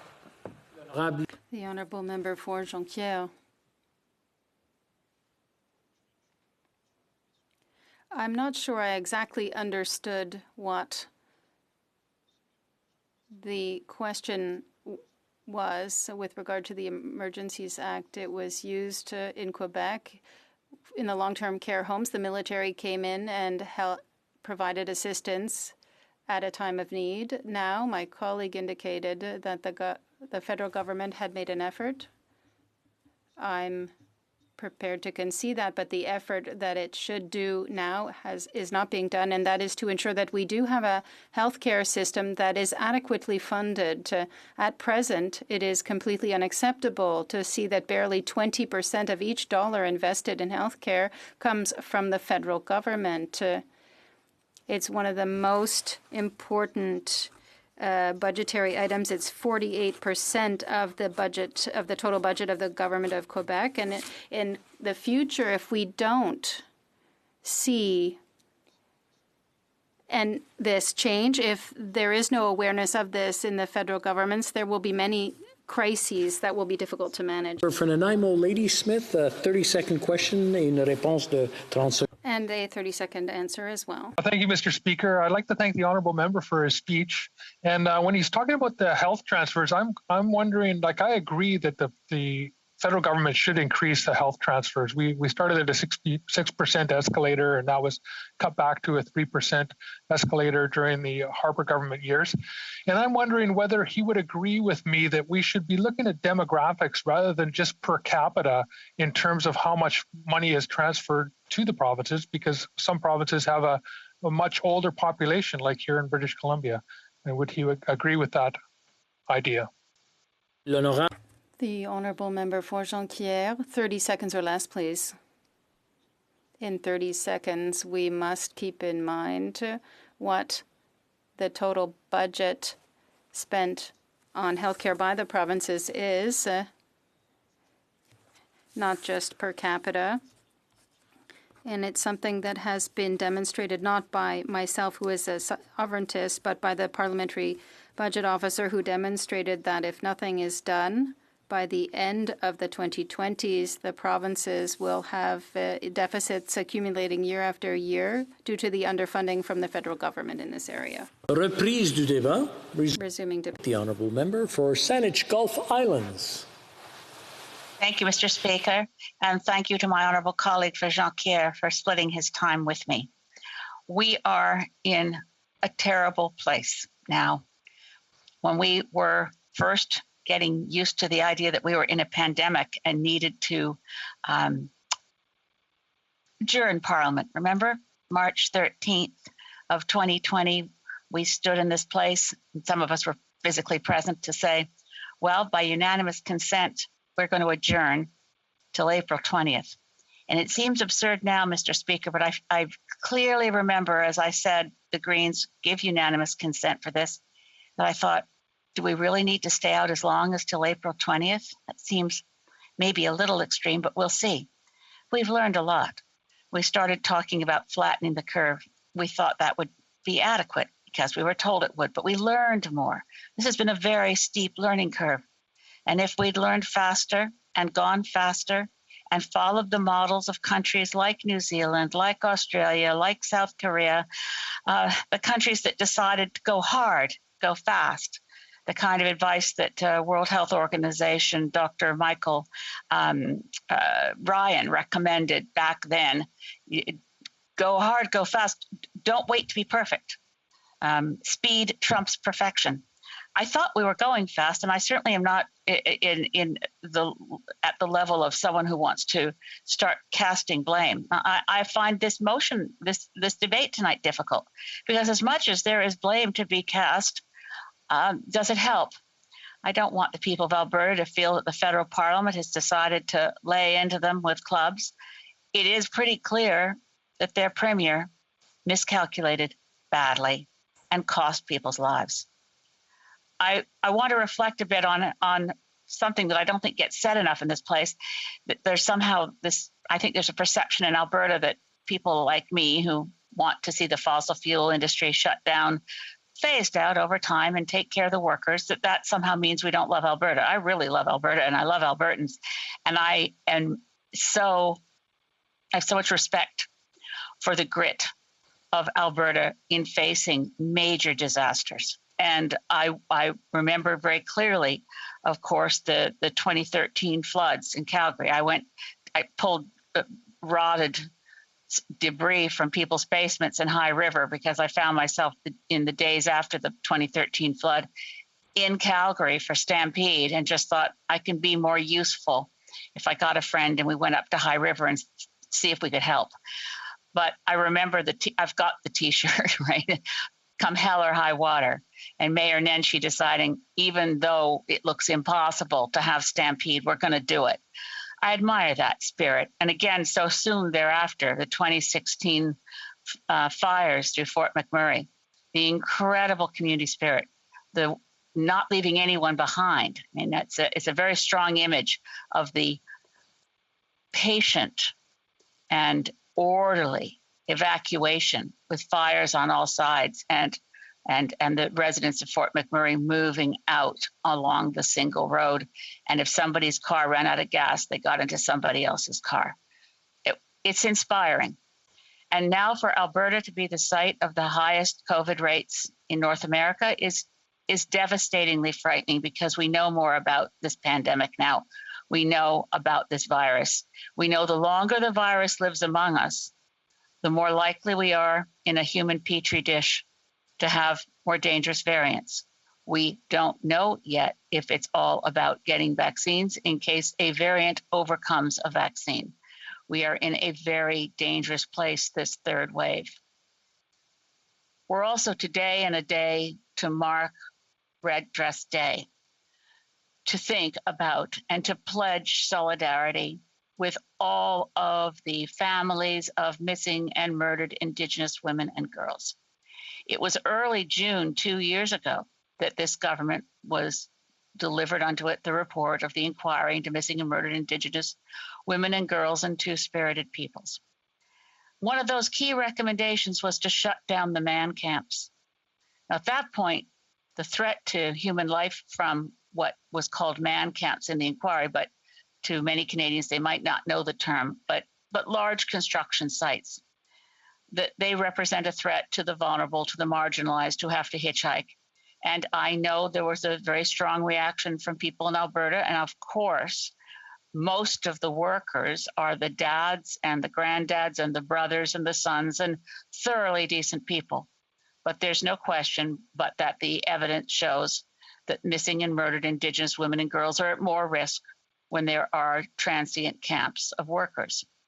So in COVID, I just want to ask the question, why is it that we decided, we, public health officials and governments, that when other things had to close down, like mom and pop shops and various places where people might have been able to be actually better off than in a concentrated place like a work camp, the work camps were decided to be so essential that we couldn't shut them down. The highest rates of COVID in Alberta right now are in the region of the oil sands, very high rates.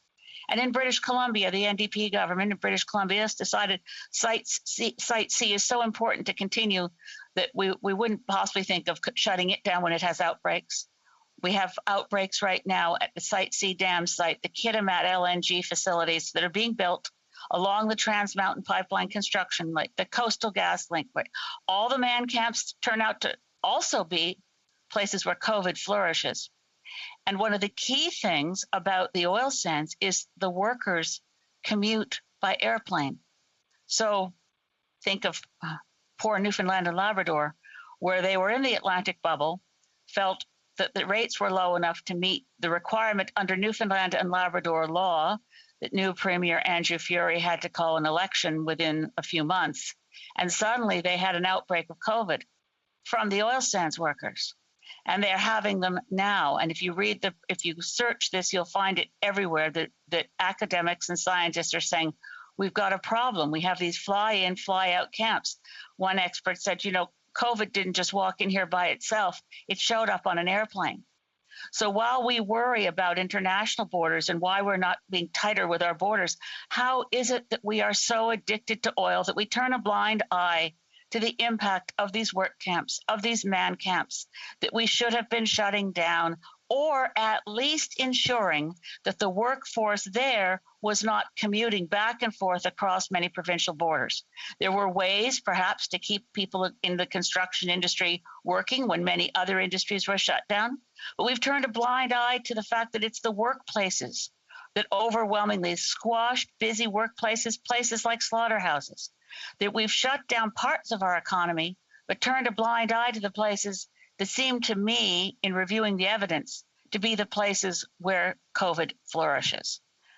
We've seen the mayor of Lethbridge say, and Chris Spearman, quote, "We have done the least of the provinces. We've tolerated protests against masks and at the hospital and rapid vaccination clinic. We need to do more." One of the Albertans I admire the most, I suppose, because he's brilliant, is journalist Andrew Nikiforuk, who wrote a piece just a few days ago in the Tyee titled A Coronavirus Hell of Kenney's Own Making. I only mention the title so you can look it up. But what he said was, quote, "The numbers reflect first and foremost Premier Jason Kenney's callous and persistent disregard for scientific findings and mathematical reality," close quote. One of those mathematical realities is exponential growth. Alberta's in a dangerous place right now, and it's certainly not the fault of Albertans. We had a government in Alberta that over Christmas had a fairly significant proportion of its elected provincial leadership decide it was okay to go on a vacation. And as I dug into it, one of the ministers excused herself by saying, well, I wanted to make sure I was helping the airlines in this economic crisis. And I thought it was a facetious comment that wouldn't land well. But then I read further and found that actually the Premier had thought that this was a good way to help WestJet, that there'd be kind of safety on a Alberta to Hawaii corridor that could somehow live outside the reality of COVID. There were problems in leadership. There were problems of not leading by example. There were problems in not wanting to address the science of COVID by allowing the policies to be ideological. None of us can let this be ideological. We have to set aside whatever partisanship we bring to this and end up where Andrew Nikiforuk's article ended, which was this, quote, "It's time to pray for Alberta," close quote. And I will also note that faith by itself doesn't do the work. We need to do the work to help Alberta and Albertans in any way we can. Thank you. Questions and comments? Questions et commentaires. The Honourable Member for Central Nova. Thank you, Mr. Speaker, and I'd like to thank my friend and colleague for her remarks, and let me add my voice to those who are thinking of Alberta during these most recent outbreaks. Having spent 5 years of my life there, including during 2013 when I was personally evacuated, I saw firsthand what a good neighbor looks like. There's hardly a person I know that wasn't picking up scrap from their neighbor's yard, making sure they had groceries and were taken care of. But I got to say, during this debate, I sit here stunned. Living in Nova Scotia, you know, they say sometimes where you stand depends on where you sit. We've had the benefit of a thoughtful pandemic response from a public health point of view. We are in a lockdown now after we've seen our cases go into double digits and now triple digits for a few days. And the collective response here has been one of acceptance, because we know that the option is not between a lockdown or not a lockdown.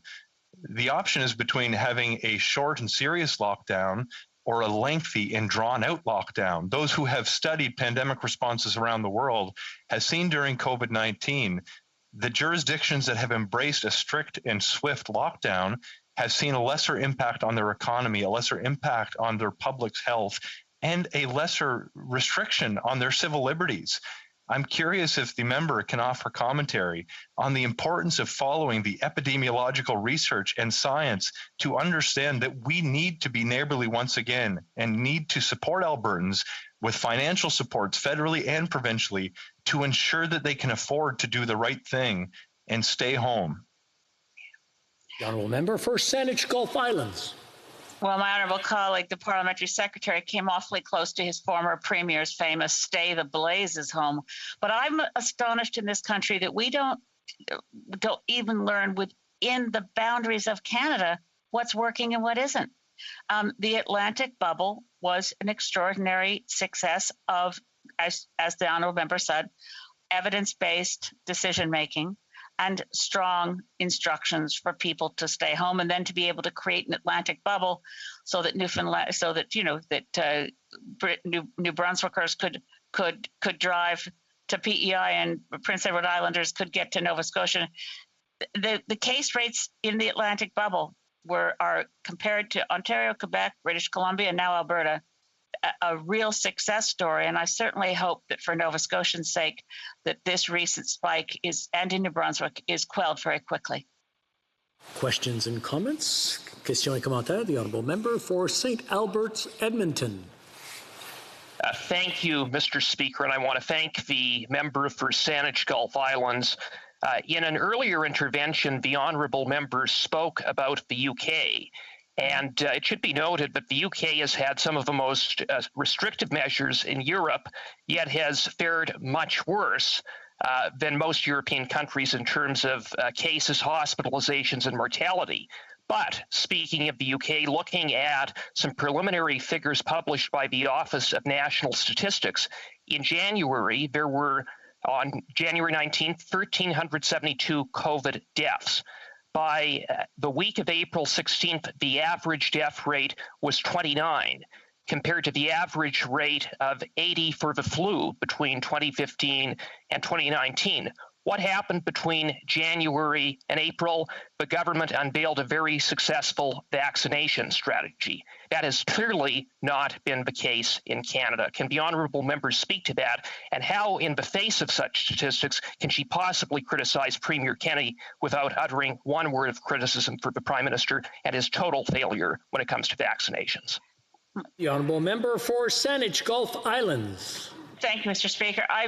I have to say that the UK initially made a lot of mistakes. And when Prime Minister Boris Johnson himself came down with COVID, up till that point, they had not been moving as quickly and as hard as they have done recently, which is why they were able to deal with variants. And the variants in particular are quite terrifying. I have lots of criticisms to go around on all sides, and I even hate the partisanship of focusing on only one province right now.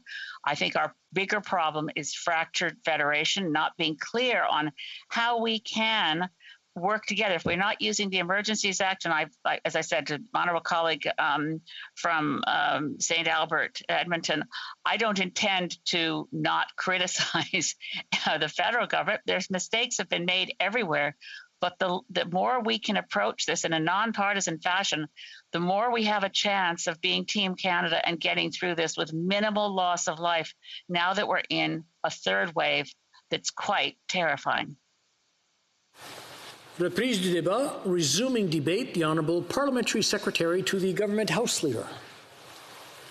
Yes, thank you, Mr. Speaker. And I do appreciate the opportunity to be able to speak this evening on what is a very important issue. In fact, if we track it to its very beginning, you will find that the Prime Minister of Canada made it very clear to all Canadians, including members of Parliament, obviously, that the first priority of the Government of Canada will be to take a Team Canada approach at combating the coronavirus. And that is what has happened. And there is ample examples in terms of how it is that we've managed that. Let me start off by saying that, I was born and raised in the prairies. In fact, when it comes to Alberta, that's where I served my time in the Canadian Forces, posted up in Edmonton at the Lancaster Park. And I've spent a few very good years of my life there. And I've also had the opportunity to have other family members live and visit in Alberta. In particular in the Lethbridge area, and still do have some family in Alberta. And, my heart goes out to the province of Alberta, as it did for the province of Ontario, in regards to when a province is getting into an area of concern where it starts to put so much stress on our institutions, and in particular our healthcare institutions. One cannot help but to wonder and start thinking in terms of what is going to be the impact in terms of health conditions of the citizens of that province, Mr. Speaker. The COVID-19 virus is something in which we need to be putting into a perspective of a federation. Canada is very different than the UK. We do have very much jurisdictional control here in Ottawa for certain things, as provinces also have jurisdictional control over other areas. And I think all in all, as a federation, we have done quite well. And there's no exception here. Yes, there have been some concerns. What is important, I believe, is that Ottawa continue to work closely with provinces and territories. And we have seen that from day one. When it comes to the province of Alberta and the recent third wave, whether it's the Minister of Health or the Prime Minister talking with Premier Kenney, I understand just the other day. The Government of Canada is very much aware of what's taking place in Alberta, and we are concerned about what's taking place in Alberta. And I don't think that would come to any surprise to people that would be following the debate this evening. When we take a look in terms of where we came from and where we are today, I'm glad to say that there is so much more hope that's there. We can see the light at the end of the tunnel.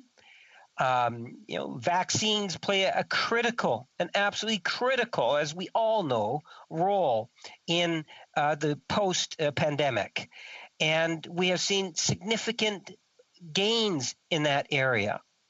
I've been listening closely to members provide their thoughts in terms of the federal government and the role that we've played. I take a great deal of exception from the Conservatives and to the degree in which they continue to want to politicize, to give false information, to try to give an opinion that Ottawa cares less for Alberta than it does for the rest of the country. What absolute and total garbage, Mr. Speaker.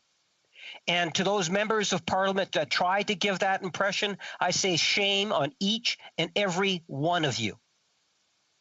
The Conservative Party has, in fact, spread misinformation.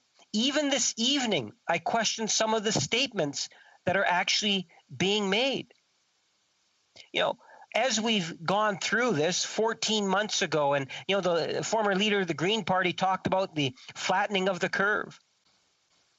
I can tell you it has been a very steep learning curve for all of us. It's not like we had a foundation of knowledge around the world that we could just kind of draw upon and make these instant decisions that the Conservatives believe were theirs if they can just pull it out of a hat. This government has believed in evidence-based decision-making. We put together the committees and the advisory groups that were absolutely essential. And we continue to follow the advice of health experts and science, knowing full well that that is our best way out of this situation. And we're not alone. Provinces and territories equally bring together health experts, look at science, and then they make the decisions. My concern, in part, is that we should be trying to send a consistent message from Ottawa. We shouldn't be telling communities that you cannot have a lockdown. That is not a positive, and it is a confusing message. And this comes from the Conservative opposition health critic, making it very clear she does not support lockdowns. That goes against. Well, think of the costs of not doing and taking some of these actions. Mr. Speaker, we have consistently recognized at times there's a need to change. As I made reference to the flattening of the curve, that was an educational experience for all Canadians. All of us learned when it first came out that, look, we got to keep the numbers down during that first wave, and that means we got to wash our hands, put on some sort of a sanitizer. We have to have physical distancing. And if you recall at the very beginning, the health experts were not saying you had to wear a mask. It wasn't until we were a few weeks into it where health experts started to say, no, we should be wearing masks. And then all of us, at least I would hope all of us, would have been conveying to our constituents a very simple but an important message. Wash your hands, wear a mask, maintain physical distancing. Provinces working with the Ottawa Indigenous leaders, territories, as a Team Canada approach, recognized that we needed to be able to shut down certain aspects of our economy in order to protect the interests of Canadians and their health and safety. The federal government developed programs for all Canadians, whether you're in Alberta, Ontario, or my home province of Manitoba.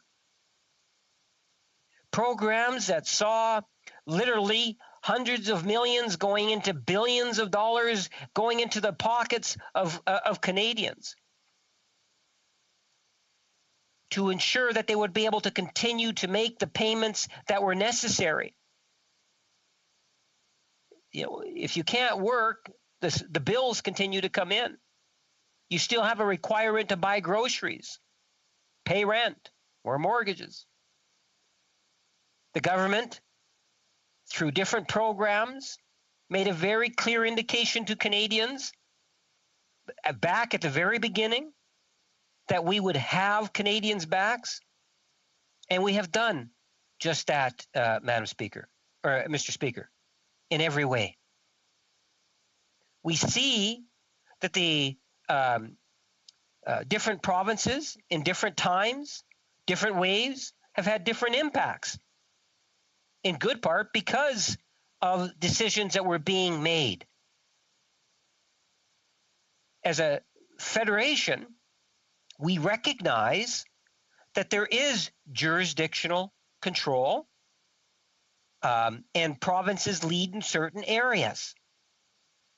One of those areas is the whole idea of what areas would be closed down. Was there a need to have a full lockdown? And some provinces did exceptionally well. Other provinces, maybe not as well. There are many different factors that need to be taken into consideration.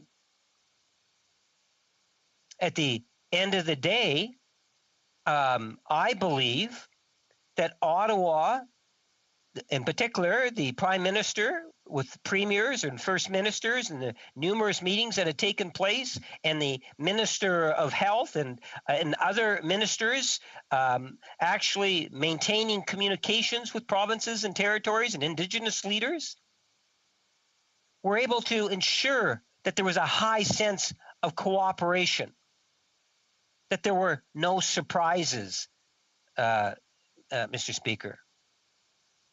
And that is something in which people that might be following the debate should be made aware of, is that we understand that Canadians want us to be working together, and we have been working together in that Team Canada approach, even though it hasn't been universal within on the floor of the House of Commons. At the beginning, yes. But I find more and more that there's misleading information that comes from the Conservatives, areas that cause a great deal of concern. Like, you listen to the Conservative speakers, and they'll say, well, it's all Ottawa's fault. They're more concerned about putting blame. They say, if Ottawa would have only had, 50 million vaccines back in January, we wouldn't have the wave 3, third wave, or any other wave. It's all Ottawa. If it was the Conservative Party of Canada in government, Mr. Speaker, they would have had manufacturing at full capacity back in August of last year, and no doubt approved a vaccine back in June of last year. Of course, Mr. Speaker, the vaccines and the acquisition of vaccines was of critical importance. The government recognized that early last year. Where was that concern related to vaccines back in June and July or during the summer coming from the Conservative Party, when they had hundreds, if not thousands, of questions to be asked? I can't recall one question in June or July coming from the Conservative Party in regards to the vaccine. And if I'm wrong, there's many of them that are there. Give me the date, and that's the nice thing about Hansard. Show me that I'm wrong. Mr. Speaker, as a country, we are doing exceptionally well. The Prime Minister made assurances to premiers and anyone else that was listening, wanting to get information, that in the first quarter, because of the contracts that we were able to negotiate through our minister and staff of procurement, that we made a commitment to 6 million vaccine doses by the end of the first quarter. We were saying that for months, back in December, when the first vaccine was actually approved, was back in December of last year. Not only did we meet that target, we exceeded it, Mr. Speaker. And now, because of the agreements that we achieved with companies like Pfizer and Moderna and AstraZeneca, we are now in a position where we are the third best out of the G20 countries in terms of people getting the first dose. We're well into the 30+% of people in Canada now that have that first dose. We understand the importance of it. Now, the Conservatives will fall back and say, well, yeah, but we're like 2% on the double dose and how bad we are and so forth. Well, listen to what evidence-based decision making really is. Are the Conservatives suggesting that everyone should be getting the second dose now? What would that first dose percentage be? I'm inclined to agree with what our health care experts are saying at the national level and the provincial level. I believe that we are on the right track, and the numbers are clear that we are. In the months of January and February, there were issues that came, Mr. Speaker, that did throw us off course to a certain degree, not necessarily under our control. When you have to retool, when Pfizer says we have to retool, so we just got to cut back for a couple of weeks on our numbers, it's not like we were in a position in which we could say no. We had a contract saying we're going to get a commitment from Pfizer, and today we are now getting over 2 million vaccines a week come June from Pfizer, and 2 million a week now from what I understand. The numbers are very impressive. The provinces are aware of it. They know the numbers that are coming in. In fact, Mr. Speaker, when we talk about transparency and accountability, any Canadian can click into the Government of Canada's coronavirus website, type in coronavirus Government of Canada on Google, it'll pop up. You can actually get the hard number in terms of number of vaccines that are now in the country. It'll tell you which province has what number of vaccines. Mr. Speaker, in comparison, as I indicated, we are doing well. Canada has 37.5 million people as a population. We're close to 17 million doses in Canada. Before the end of June, we'll be somewhere around 48 million doses. Mr. Speaker, look at what's happening in Alberta today. One just needs to read some of the headlines that are out there. You know, Alberta tightens restrictions, increases fines for COVID-19 rule breakers.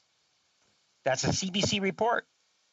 It lists off a number of areas where they are now tightening things down in hopes to minimize the damage of that third wave. I'm glad to see the province of Alberta has made that decision. I don't know if the federal Conservative Party supports what Premier Kenney is actually doing based on one or two of the comments that have been brought forward today. But I do believe that Premier Kenney is right to put in these restrictions. You know, the numbers are concerning. In the report, it said hospitals were treating 671 patients with the illness as of Tuesday, including 150 in intensive care beds. The numbers matter. We know that. I used to be a health critic in the province of Manitoba. There's a limited number of ICU beds. We should all be concerned. I am concerned when Manitoba was the highest in the country back in November. I was concerned in regards to what was taking place in the province of Ontario, as many of my Ontario colleagues talked about how serious and how much we had to be on message and communicating to the people of Ontario in terms of what it is that they can be doing to be able to get through this third wave. As I am concerned today about what's taking place in a province that I care deeply about, the province of Alberta. Mr. Speaker, the message that I would like to leave is to the people of Alberta for this evening, that the full weight of the government of Canada, that the Prime Minister of Canada, who has a very caring heart for the province of Alberta, is very much watching, listening, and communicating with the province of Alberta, whether it's the Premier or other leaders within the community of Alberta. I believe that Alberta will pull through because of the people, because of the healthcare professionals, because of people coming together, despite what many of the Conservative members of Parliament might be saying this evening. See, my time has already expired, Mr. Speaker. I do appreciate the opportunity to share a few words. Thank you. Questions and comments? We'll first go to the honourable member for Edmonton, Wetaskiwin. Well, thank you, Mr. Speaker. And Mr. Speaker, that was quite something. The honourable member talks about a consistent message from Ottawa, like that is the whole point of Parliament. Like parliamentarians on the opposition benches shouldn't ask tough questions of their government and expect actual answers from their government. Like Canadians aren't better served by that. He talked about false information and accused Conservatives of throwing it out there, and then went on to list off about 6 or 7 completely false examples of things that Conservatives have said, including that Conservatives demanded 50 million vaccines by January, quote unquote. But let's talk about real information, Mr. Speaker. Real information. Yesterday, we passed 37.85 doses administered per 100 Canadians. March 13th, 52 days ago, the UK passed that threshold. On the same day, the US was at 31.61 doses per 100 Americans. Canada on that day, 7.77 doses administered per Canadian on that day. I'm wondering if the honourable member would verify that that information is indeed true. Secretary to the Government House Leader. Yes, Mr. Speaker, everything that I have indicated is in fact accurate, and I would challenge the member to point out any aspect of what I've said specifically in terms of what was not accurate. I was being hypothetical when I made reference to the Conservatives when I was talking about the 50 million. But the member who poses the question, even in itself, shows how the Conservatives are more concerned about politics, partisan politics, than they are about being truthful. Because if the member was truthful, what he would say is that, look, out of the G20, Canada is number 3, and the 2 countries I cited were 1 and 2. That still means, yes, the UK and the USA are doing better than Canada on the first doses. But what about the other 17, 18 countries? We're ahead. And these are the G20 countries. Questions and comments? The honourable member for Edmonton, Strathcona.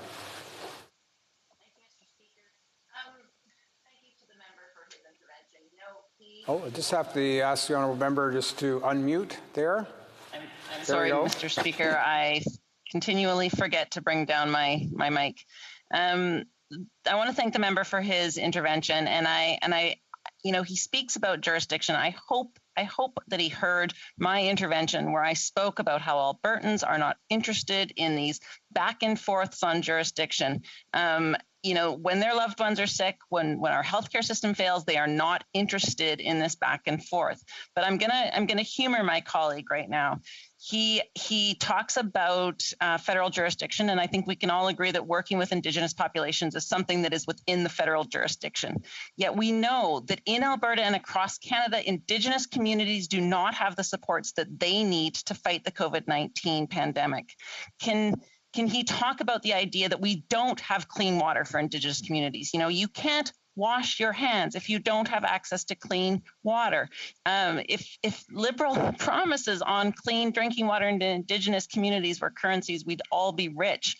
Can the member talk about how he can prioritize the health of Indigenous communities, which is clearly a jurisdiction that he can feel comfortable speaking to? The honourable member for Edmonton, Wetaskiwin.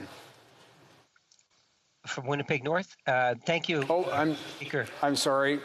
Pardon me. I was just thinking back to the previous speaker, the Honourable Parliamentary Secretary.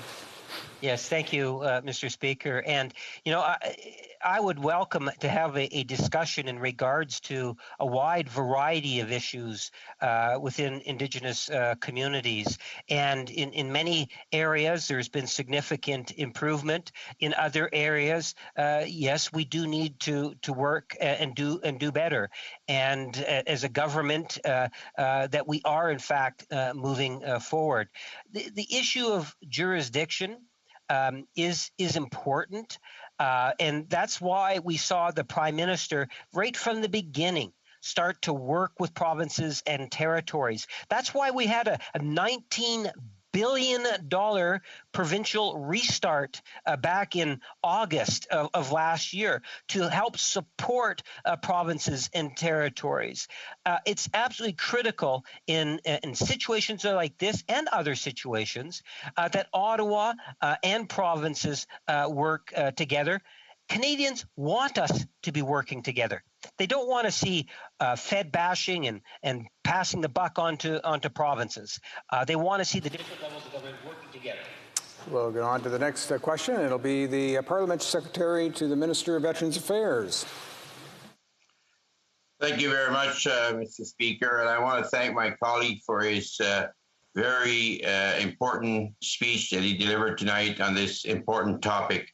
I'd like him to, I know he was touching on it a little bit throughout his speech, but... I'll just interrupt the Parliamentary Secretary there momentarily.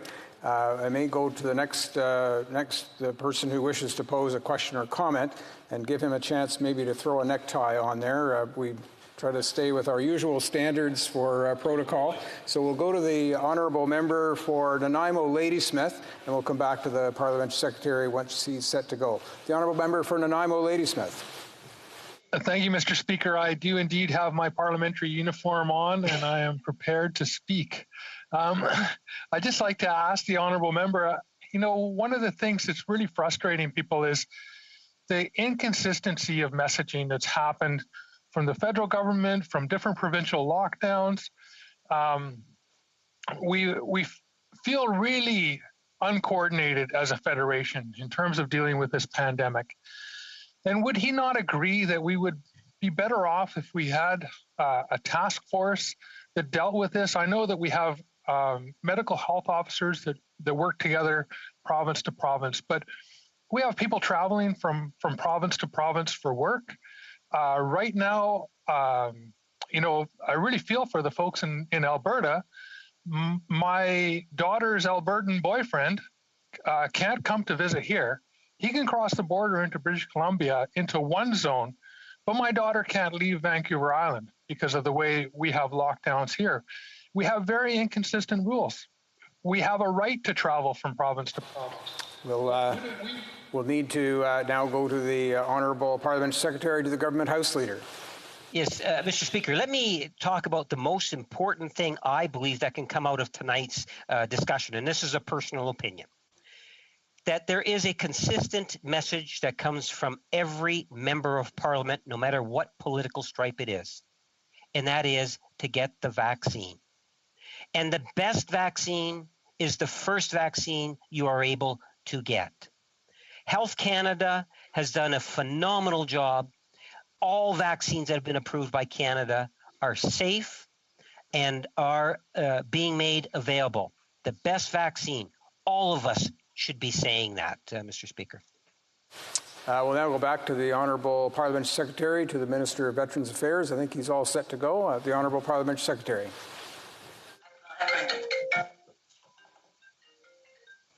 Thank you, Mr. Speaker, and I want to thank my colleague for his very important speech that he gave tonight on this topic of COVID-19 and also the situation in Alberta.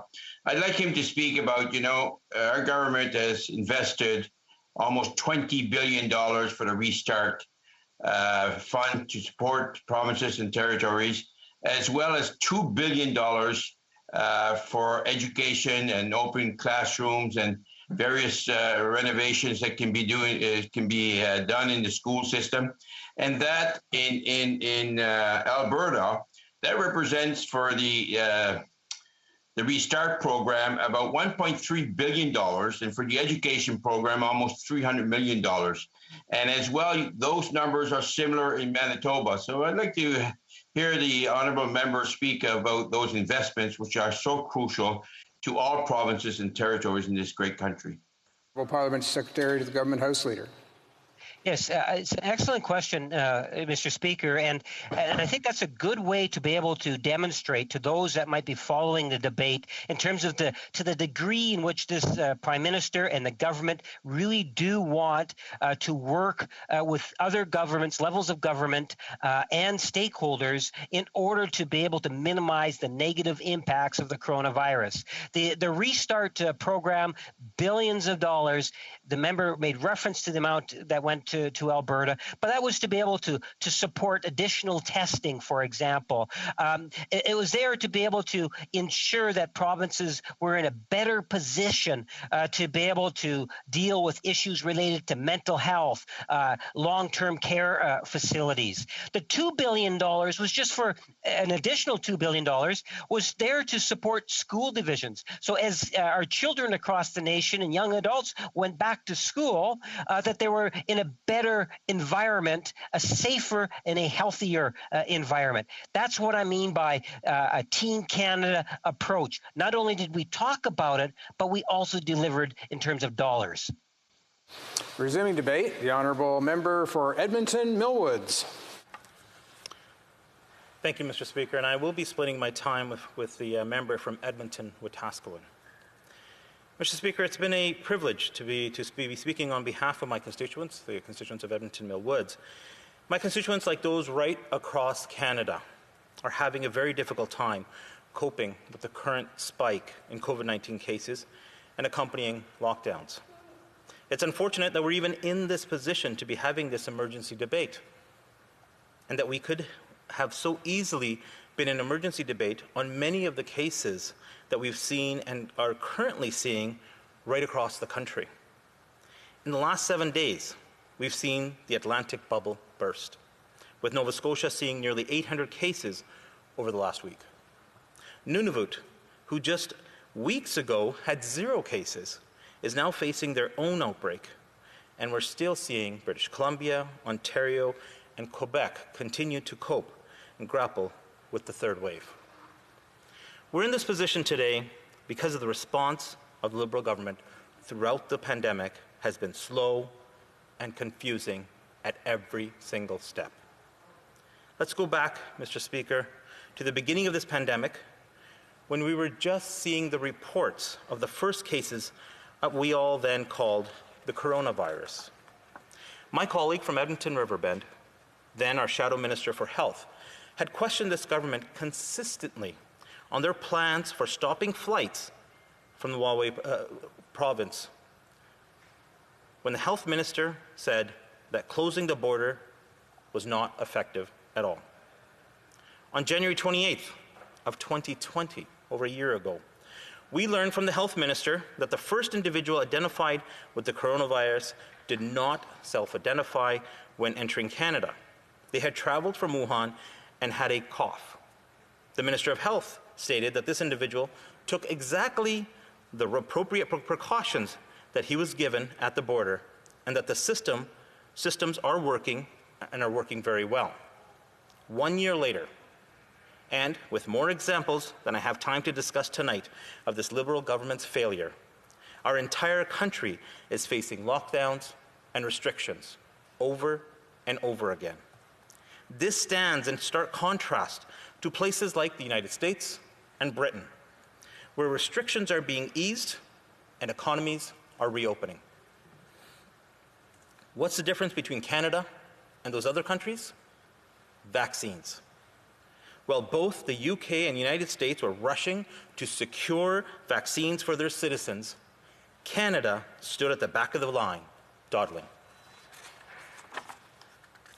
This government pursued a dubious vaccine partnership with CanSino, a Chinese state-owned company, which the deal fell apart almost immediately after the Prime Minister made the big announcement about it.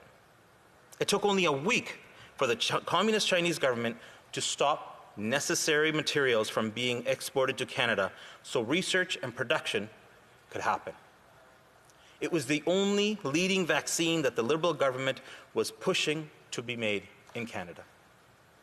Instead of working with the private sector to build vaccine production capacity right here in our own country, with companies like Providence Therapeutics, just one of the 17 companies like Providence that have submitted proposals to build and roll out pharmaceutical strategies in Alberta, this Liberal government decided to build a new vaccine facility, which won't be ready until 2022, at the earliest, well after the pandemic should be under control.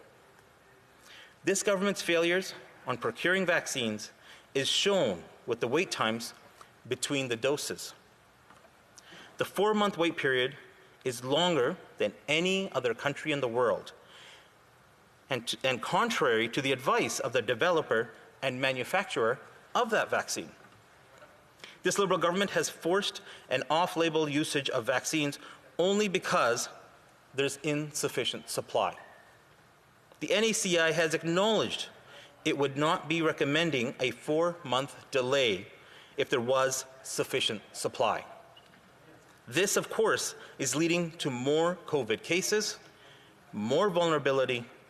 This is the result of this government's failures. As I mentioned earlier, Mr. Speaker, another massive failure by this Liberal government has been their being very slow on closing the border. For more than a year, we had been calling for greater border measures to protect against COVID-19. And ministers in this government said that we were spreading fear and scaremongering. More recently, we saw the ravaging effect that these variants of the virus were having. The double variant in India was first identified in October. This government continued to see variant cases pop up right across our country, most notably in British Columbia and Ontario. And now we're seeing the effects of these variants right across the country. Today, nearly 60% of the active cases in Alberta are variant cases. Simply, we needed this government to listen to our calls to secure the border. Their slowness is why we're here today. Despite all of this, the Prime Minister has come out and said he has no regrets regarding his leadership throughout this pandemic. Astonishing, Mr. Speaker. No regrets that the government that shut down our pandemic early warning system months before COVID-19 hit. No regrets that they sent hundreds of thousands of masks, gloves, gowns, and the government's own reserves to China, leading to our own healthcare professionals and first responders being forced to ration their own PPE and recycle masks. No regrets on telling Canadians the risk was low at the beginning of the pandemic. No regrets on not securing our border at the beginning of the pandemic or stopping flights from hotspots earlier as variants were ravaging countries across the globe. No regrets on the mental health crisis that my community of Edmonton Millwoods and communities right across Canada have been struggling with as a result of lost lives, livelihoods, and more lockdowns. For us to prevent this surge in cases we're seeing right across Canada, we needed to vaccinate Canadians in January and February, like the United States did. By the end of February, only 4% of Canadians had received their first shot. 10% of Americans were fully vaccinated. From the very beginning, this Liberal government has been slow, confused at every step, leading into this situation. Their slowness to procure the vaccines that we needed are a major contributor to this third wave.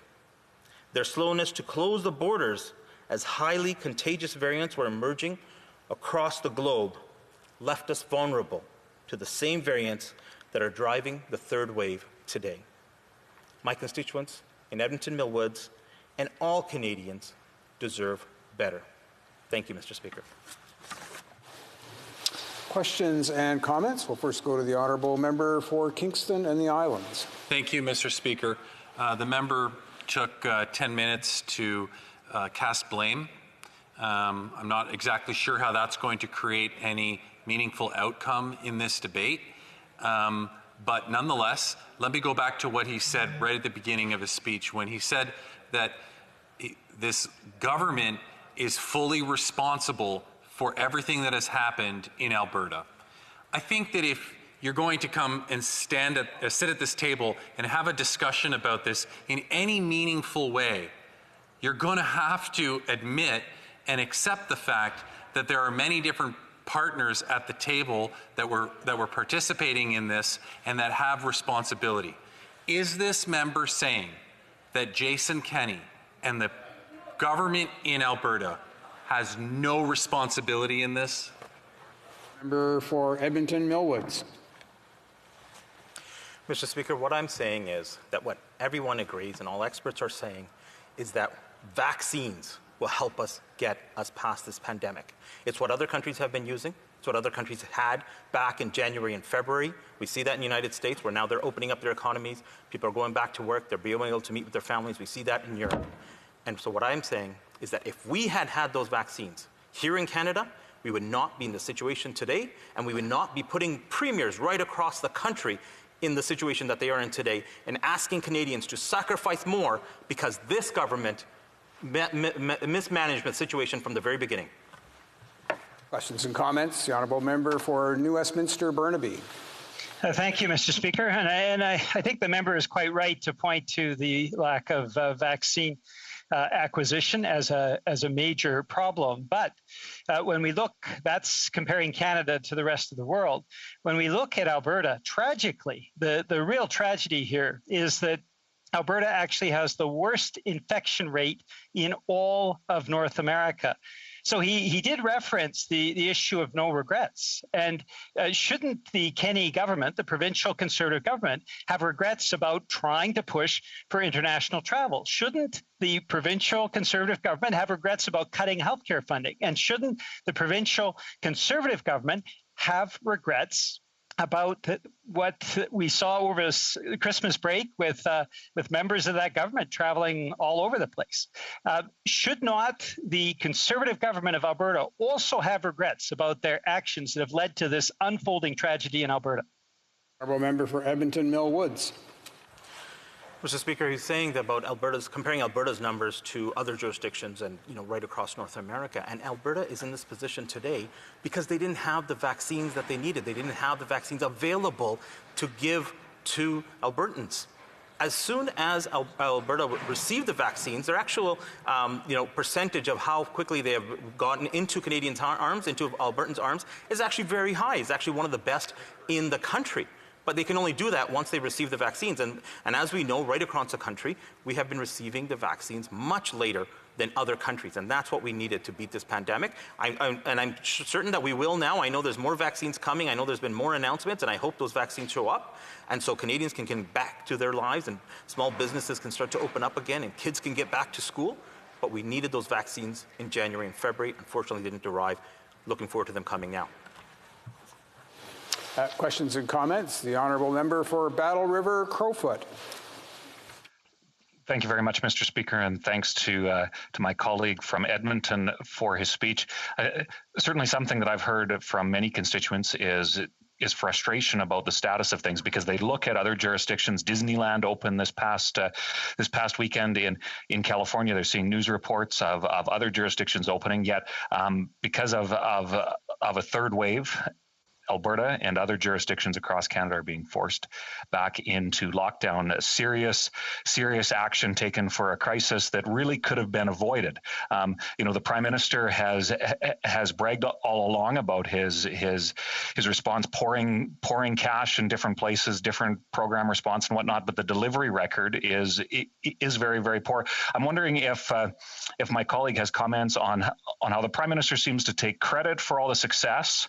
But divert all the blame for the failures to other jurisdictions that have to actually make the tough decisions on things like public health measures. For Edmonton Mill Woods. Thank you, Mr. Speaker, and thank you to my colleague for that question. He's quite right that the Prime Minister continues to make these very big announcements and taking credit for things and coming out and saying that he has no regrets for his leadership, his failed leadership on this pandemic. And what he doesn't see is the reality on the ground. And I know, people in my riding in Edmonton Mill Woods, people that have lost their jobs, people who are dealing with some very serious mental health issues, the issues of drug addiction that has gotten worse. And the unfortunate fact that I've had to attend funerals because of those kind of drug addictions and because of what this pandemic is doing to families. And, this is a serious struggle, and the Liberal government should take responsibility for their mismanagement, and they should try to fix it. I understand that there's more vaccines coming now. It's quite late, but it's good to see that they are coming. And it's what's going to help us get past this, and let's start looking towards open up the economy. I know we're much farther behind other countries, but as soon as we do, I know that's what Canadians are looking forward to. Thank you. Resuming debate, the honourable member for Edmonton Wetaskiwin. Well, thank you, Mr. Speaker, and it was great to listen to my colleague speak on behalf of his constituents in Edmonton Mill Woods, an area that I represented for 10 years before the boundaries changed last time they changed, and so glad that they have such a fantastic MP advocating for them, and just sense that passion in his speech, and I share that passion. My thoughts tonight as we're having this conversation are with my constituents here in Edmonton, Wetaskiwin. It's been a really tough, not just a tough last year and a bit, it's been a tough 5 years for the people of our province and of the riding. When COVID hit when it really hit in March of 2020 and everything we woke up to a different world on March 11th, 12th, 13th. And the government put in place programs to deal with the emerging situation. One of the things that was really tricky was that many of the income support type programs didn't actually address the needs of constituents because they'd been on EI for long enough that their benefits were just about to run out or running out, and so they didn't qualify for the early programs put in place by the government because things have been tough financially here for a long time. During that time, reflecting on that time, and it follows to where we are today, even many months later. One of the challenges has just been a complete lack of transparency, lack of accountability on the part of the government, and it started almost immediately at the time. We had 2 weeks that we were supposed to be sitting with a weird schedule of 3 constituency weeks thrown in there. So we had 5 weeks that we had the opportunity to shut down Parliament, and then rely on the expert advice of public health experts, some of the world's best public health experts in this country, so that we could treat Parliament as an essential service and get back to work.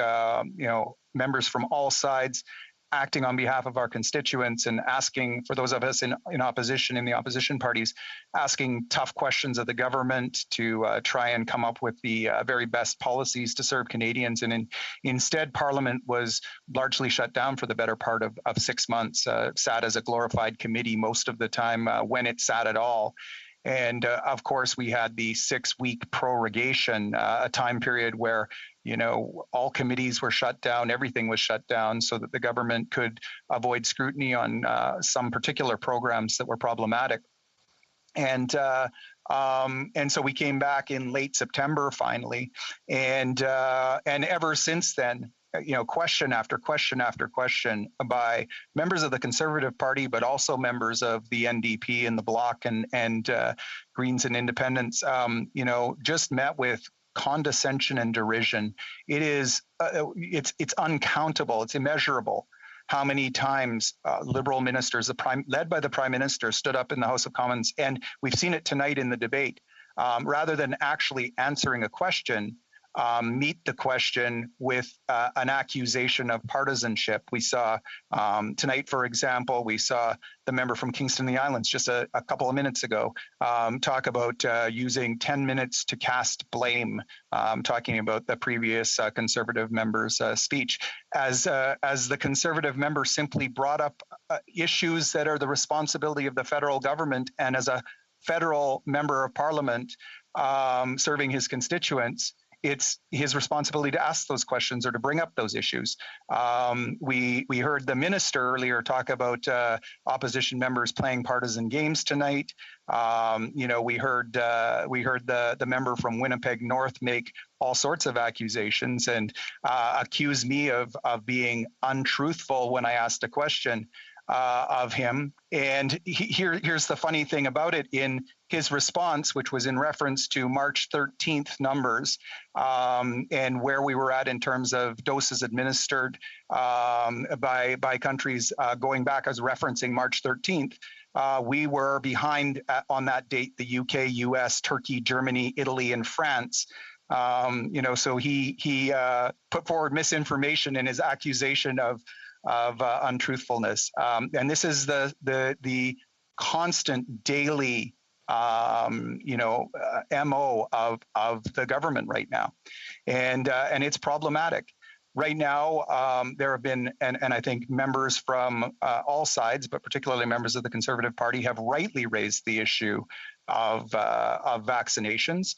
And as we've raised the issue of vaccinations, going back to November, December, January, February, when we were raising those issues, when we weren't completely discounted out of hand, the reference was brought up. The promise that was given was some, way in the future, we have a whole bunch of vaccines that are going to be coming down the road. And here we are today. The vaccines didn't come in time, and across the country, there is a price being paid for the fact that the vaccines didn't come in time.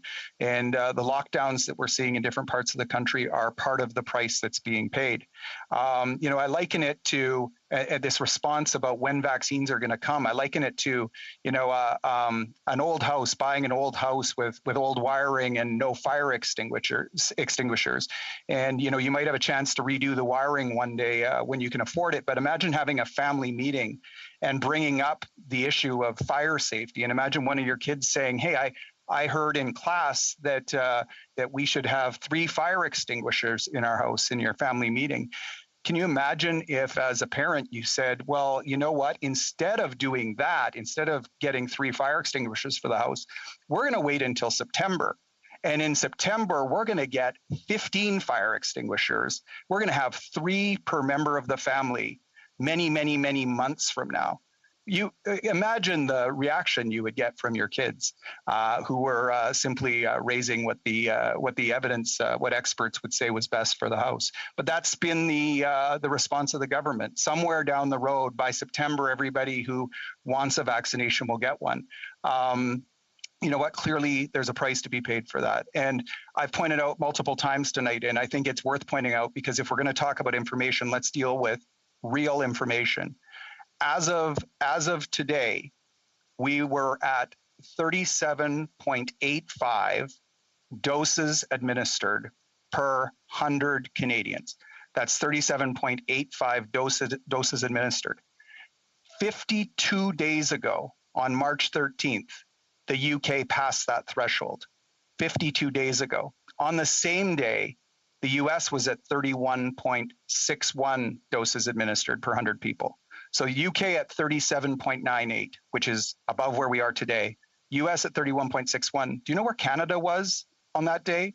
We were at 7.77 doses administered on that day, like 1/5 of where the UK was on that day. Can you imagine if we had met the same standard, if we had taken it as seriously as other countries, we would not be in the predicament that we're in today.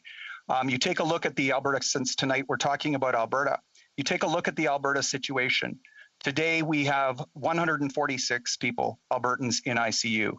On March 13th, we had 35. Today we had 2,271 new cases. On March 13th, we had 474. Again, could you imagine if we were at 35 doses administered per 100 Canadians instead of 7.77 on that day? It is absolutely fair and right for opposition parties to hold the government to account for their lack of performance and to ask tough questions about where we're going. And it is absolutely right for Canadians to expect their government to answer those questions. That has not happened up to this point. I hope that for the rest of tonight and then moving forward, Canadians and Albertans particularly, the folks that we're elected to represent, can expect answers from their federal government. Thank you. Questions and comments? The Honourable Member for Whitby. Thank you, Mr. Speaker. I appreciate the member's remarks, and I appreciate the opposition members wanting to ask government questions, tough questions in good faith, and hold the government to account. But I wanted to address the claim that the member made about vaccines being late. And I really fail to understand how the member can claim that when our government all along the way has been very transparent about vaccine doses, timelines, at what rate those vaccines would be coming into the country, and in fact has published those on a website. And aside from minor changes to delivery schedules which happen due to suppliers and changes in those suppliers' facilities, etc., there's been more doses coming in than the targets that were committed to. In the first quarter, there was a commitment to 6 million doses. There were just over 9 million, almost 9.5 million.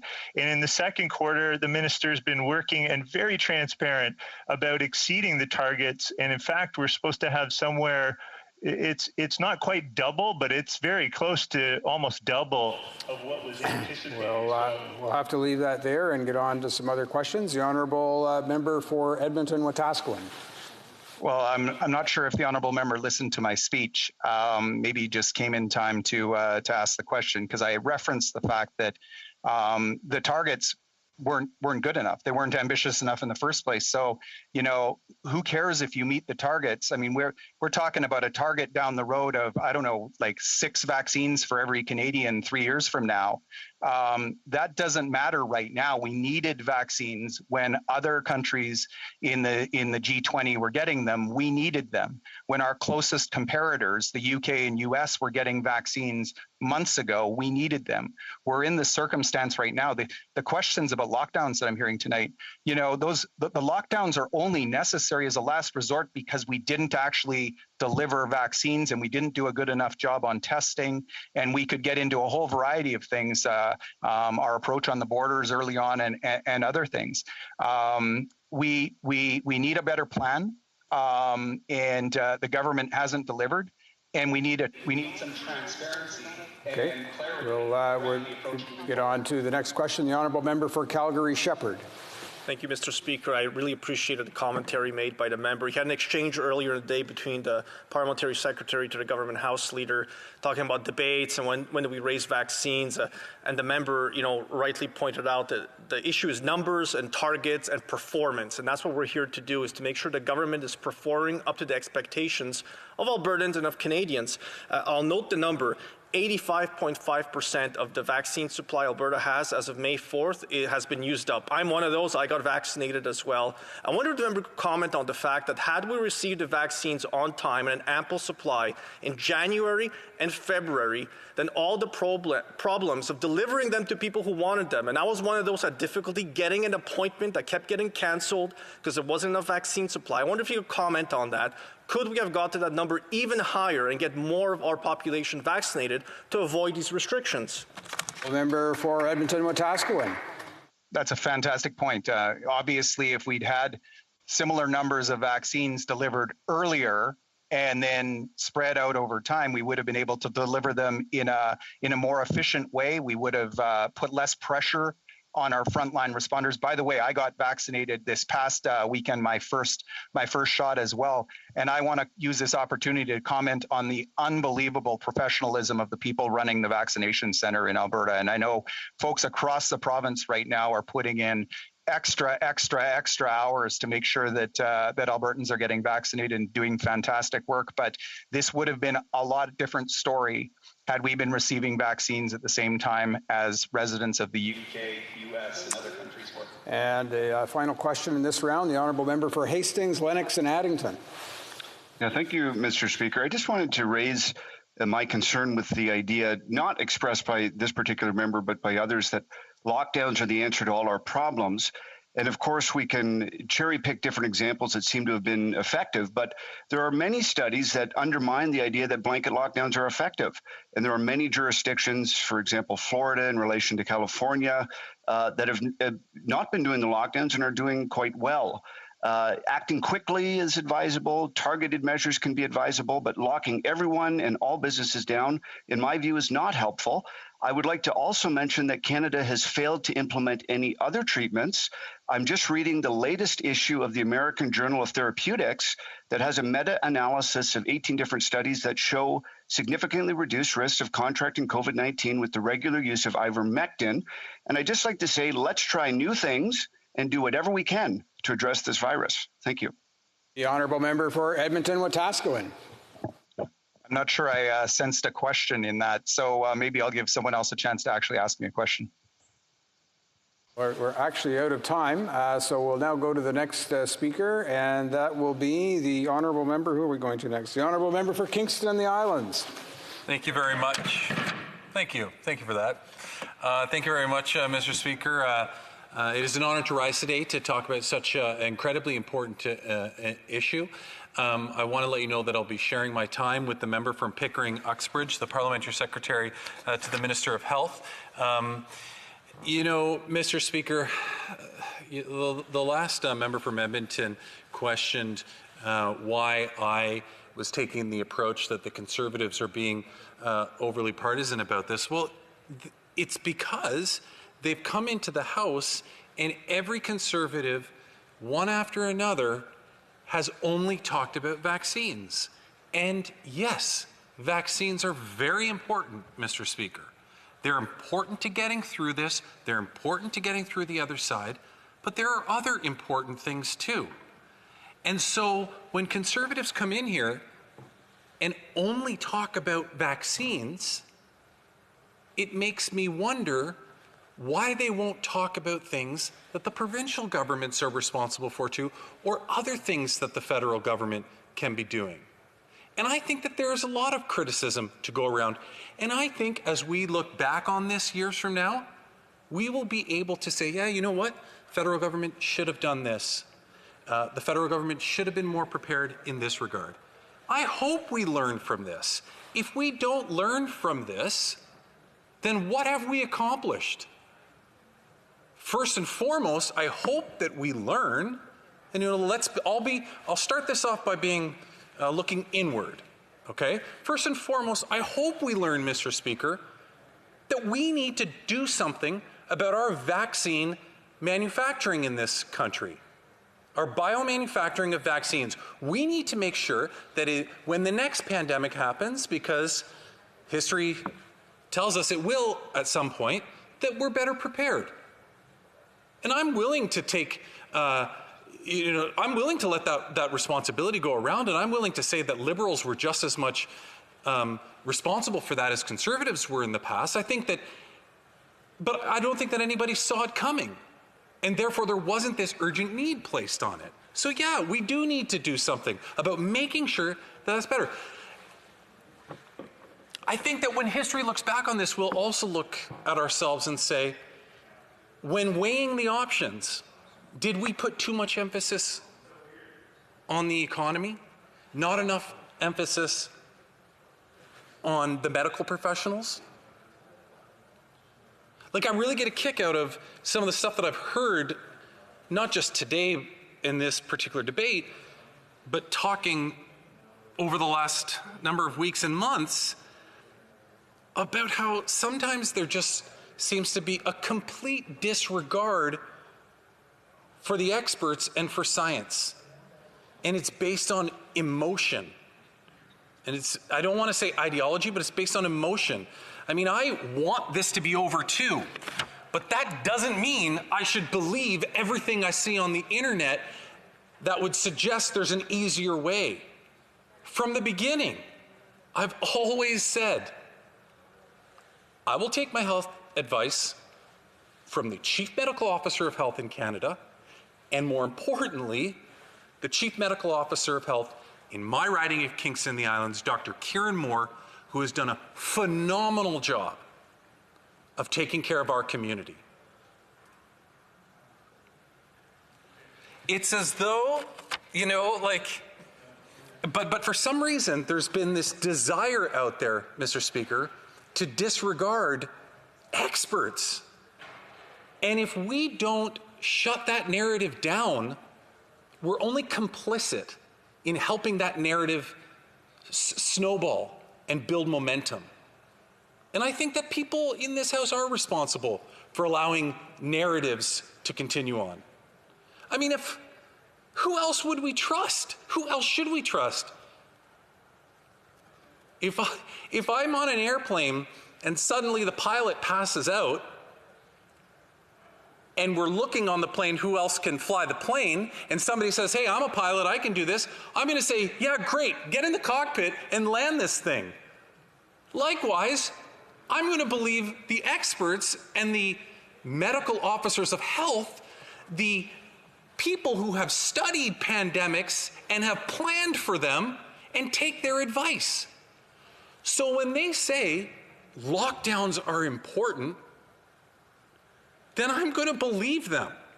And I don't know why. I don't understand how a body like this, the House of Commons, we've come to a place where we regularly in this House disagree with medical experts. It absolutely boggles my mind. And so, yeah, when the Conservatives come in here, Mr. Speaker, they're only talking about vaccines. And yes, there's lots that we can do to have done a better job of making sure that we were prepared. And this is Conservatives, Liberals, opposition parties from pushing the agenda. I'm sure that there were no I know there were no Conservatives pre-March of 2020 saying, hey guys, why aren't we making more vaccines in this country? We need to be making more. Where's our manufacturing for this? No. So I'm really sorry for banging on that to the interpreters. I think I gave them a problem last time. But nobody was saying that. Nobody was saying that over the last 5 or 10 years. And no Liberal was saying it when Stephen Harper was the Prime Minister either, because we didn't see this coming. But in the same regard, we have to respect the fact that we can criticize this government's approach and delivery of vaccines as a result of the infrastructure and resources that were in place.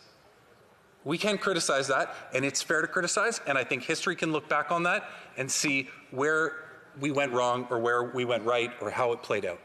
But what we can't criticize, Mr. Speaker, is we cannot criticize the fact that this government did not lay out the exact plan for the vaccine distribution. Point of order, Mr. Speaker. Point of order. The honourable member for Battle River Crowfoot on a point of order. As gripping as the member opposite speeches, the audio did cut out, so I was unable to hear the last few seconds outside of what sounded like a distant echo. So I'd ask that be repaired so us online can hear the speech. Appreciate the honourable member pointing that out. It wasn't apparent from here in the chamber, so that's good. I'll ask the honourable member for Kingston and the Island to go maybe back to his last sentence, pick it up from there, and away we go. Oh, well, no, I think that would be. No, it might be too far back, but go ahead. I appreciate that, and thank you to the member for pointing that out. But what I was getting at was that we can be very critical, and history can look back on the vaccine procurement and how that went. But what we can't be critical about, Mr. Speaker, is that the provinces knew what the timeline was going to be. They were told in the late fall, this is what you should expect in terms of vaccines coming along.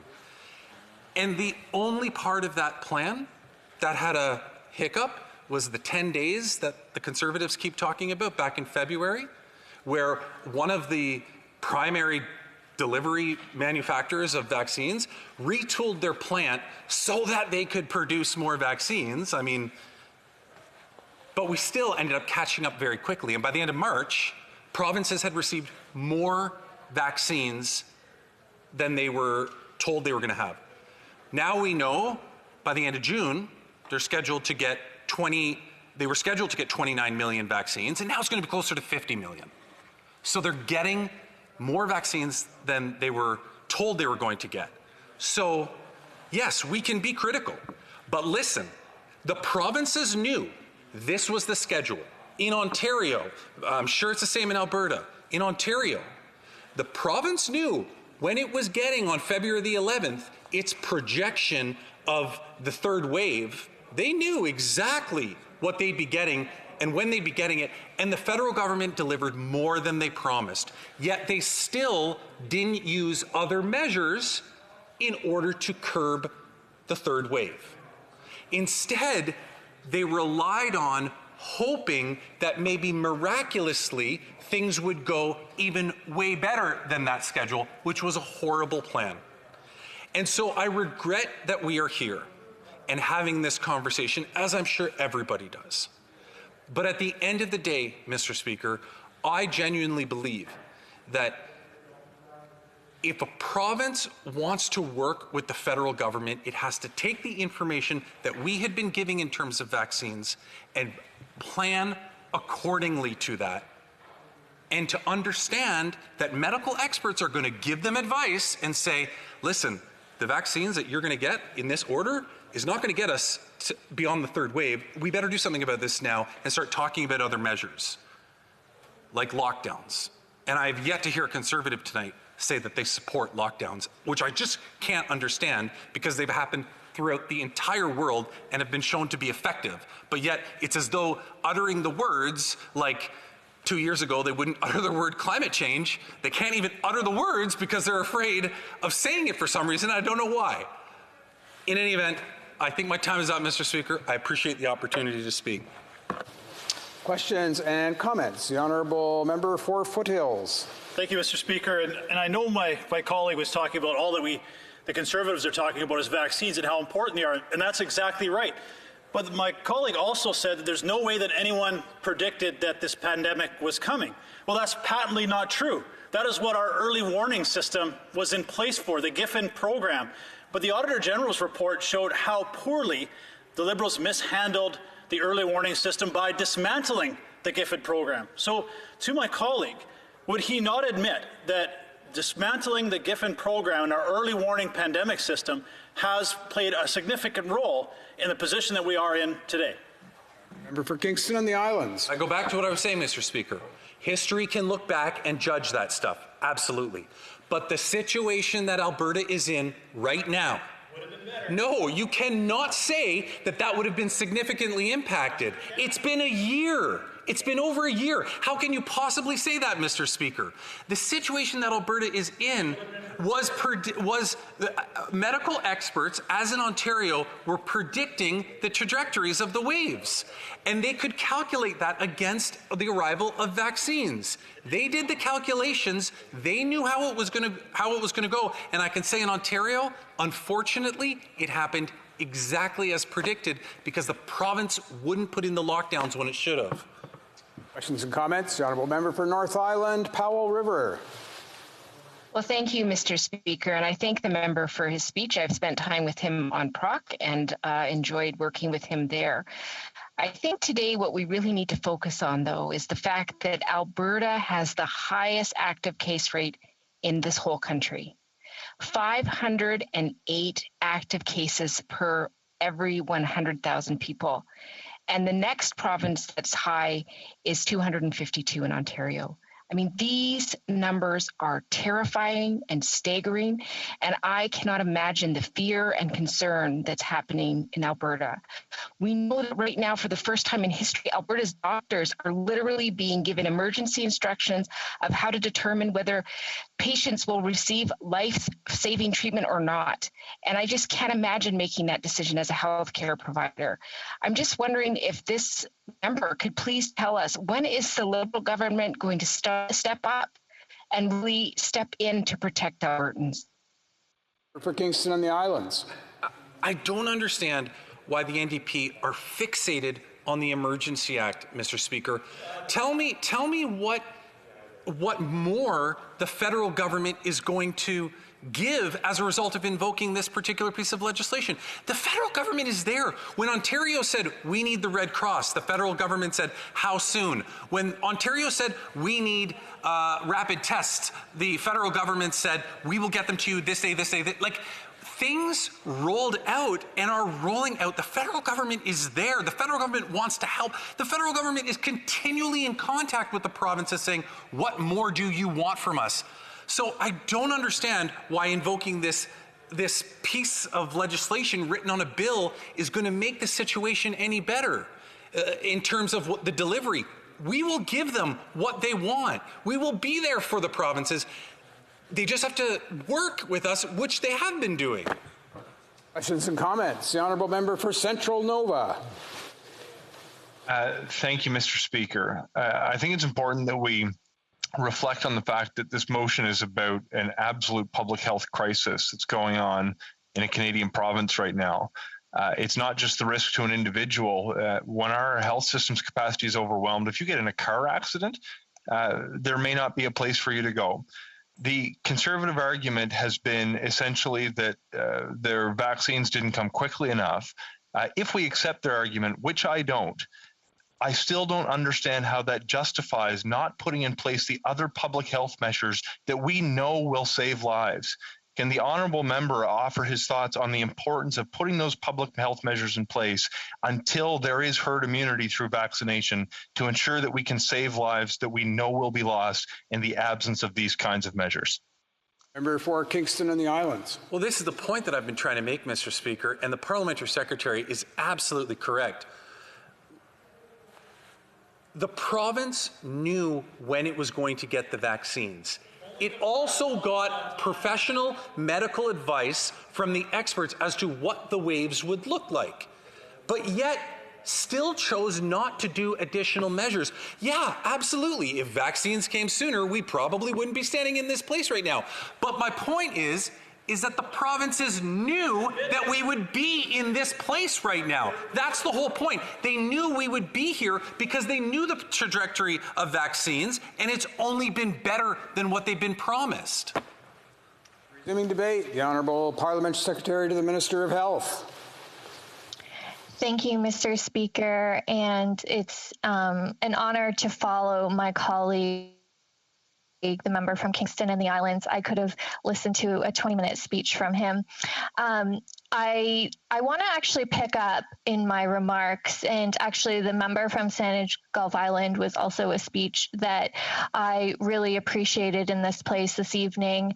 And I'm picking up on her speech as well as the member's speech that just went from Kingston and the Islands, because I think the point of this debate is truly important, and they both touched on these themes. I'm sure others have, but I'm calling these two out in particular.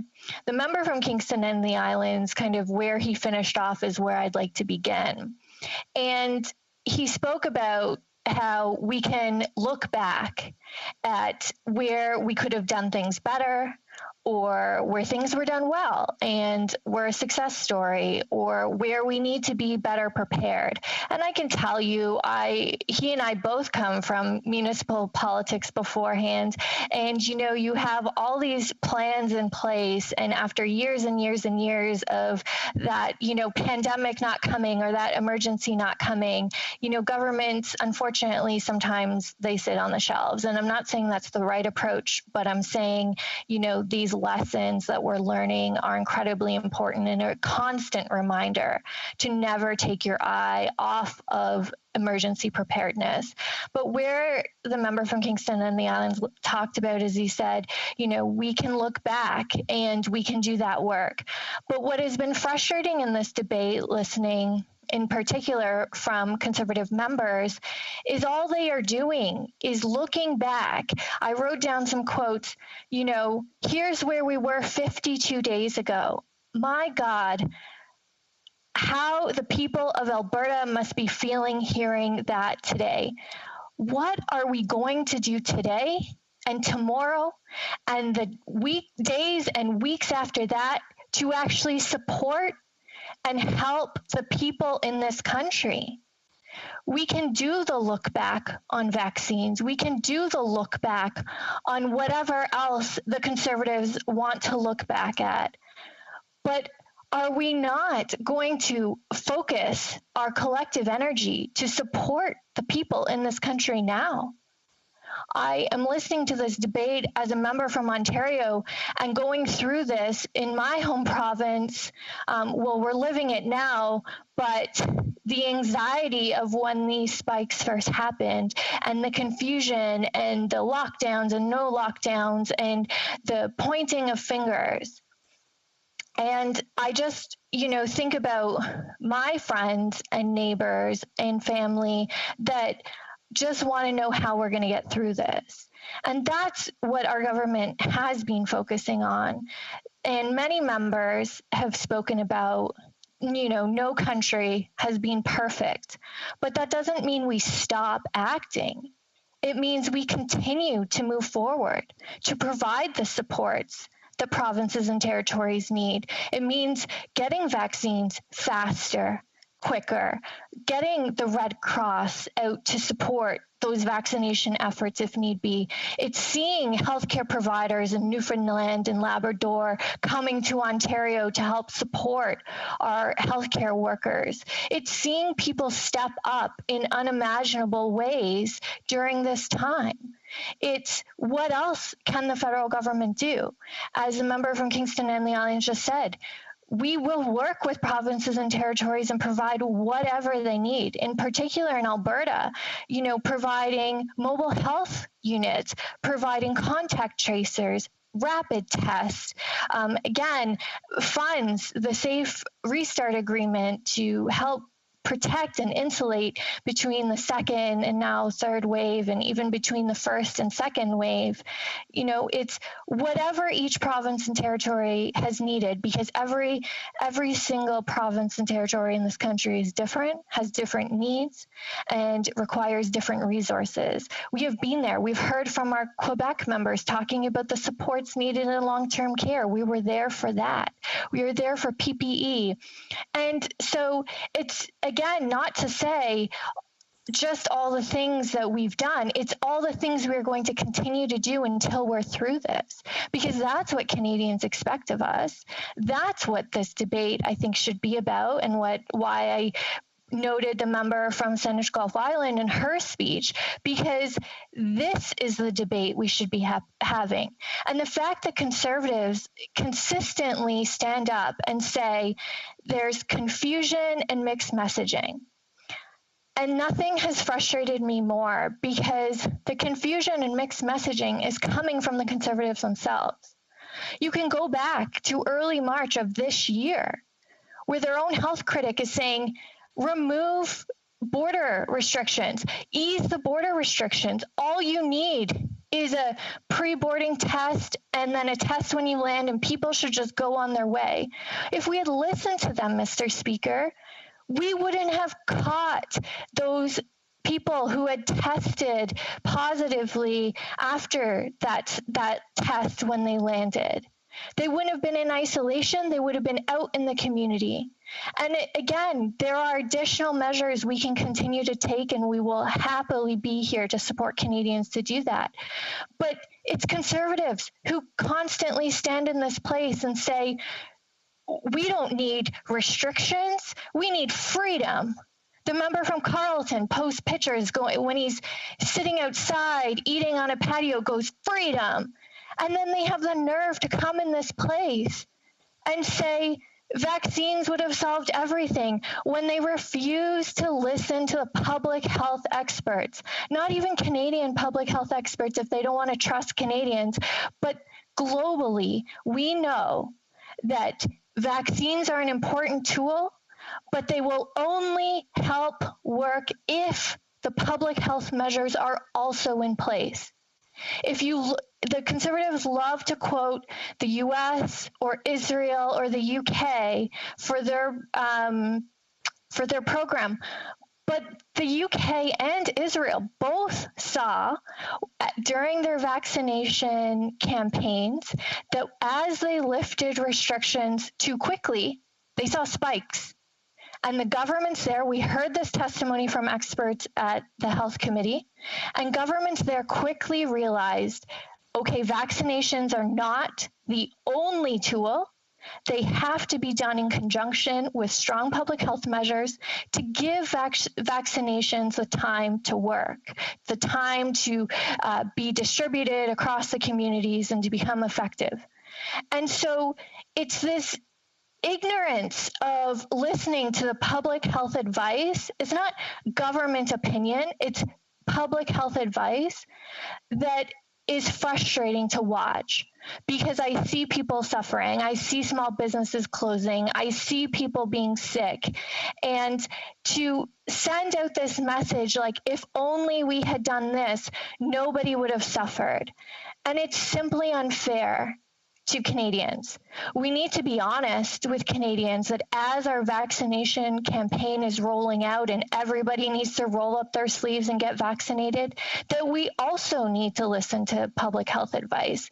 And those mixed messages coming from the Conservatives that say lockdowns aren't needed and looser border measures would be okay is just not truthful. It's not helpful. And it is certainly not going to help the people of Alberta or in my home province of Ontario or anywhere else across this country as we battle this third wave. So I hope we continue to get to the debate where we are having conversations about what more can we do to support Alberta.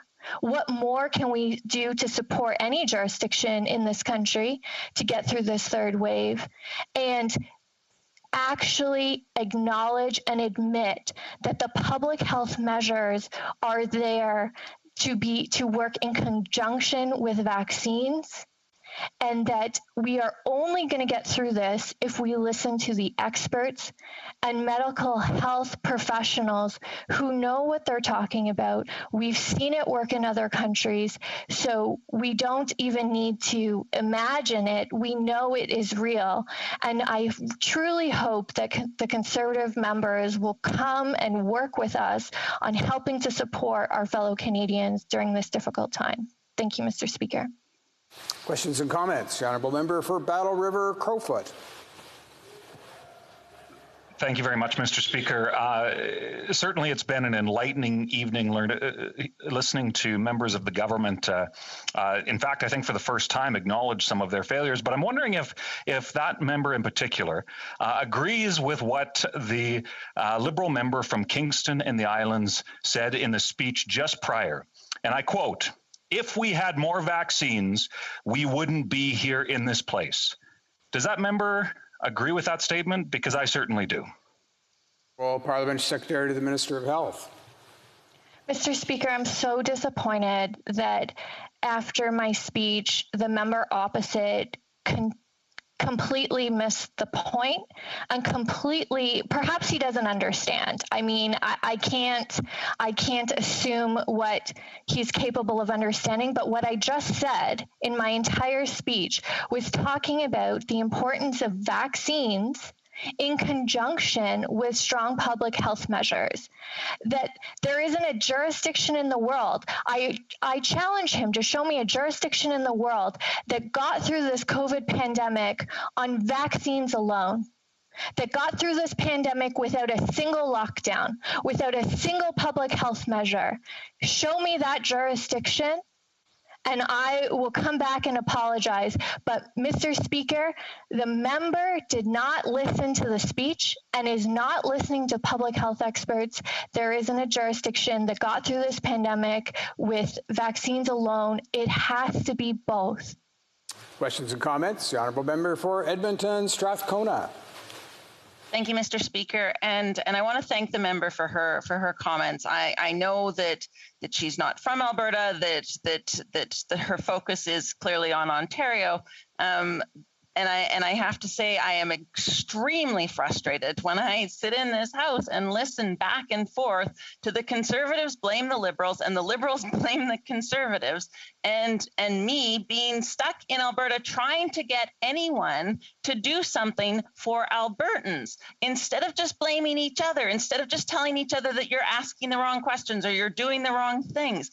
Will this member commit to sending help to Alberta, not through the Emergency Act, but send help to Alberta to help with our failing Alberta healthcare system? Will she commit to having her government do that? Before we go to the Honourable Parliamentary Secretary to Health, I'm just going to ask her, if possible, we were getting a bit of buffeting sound on her microphone.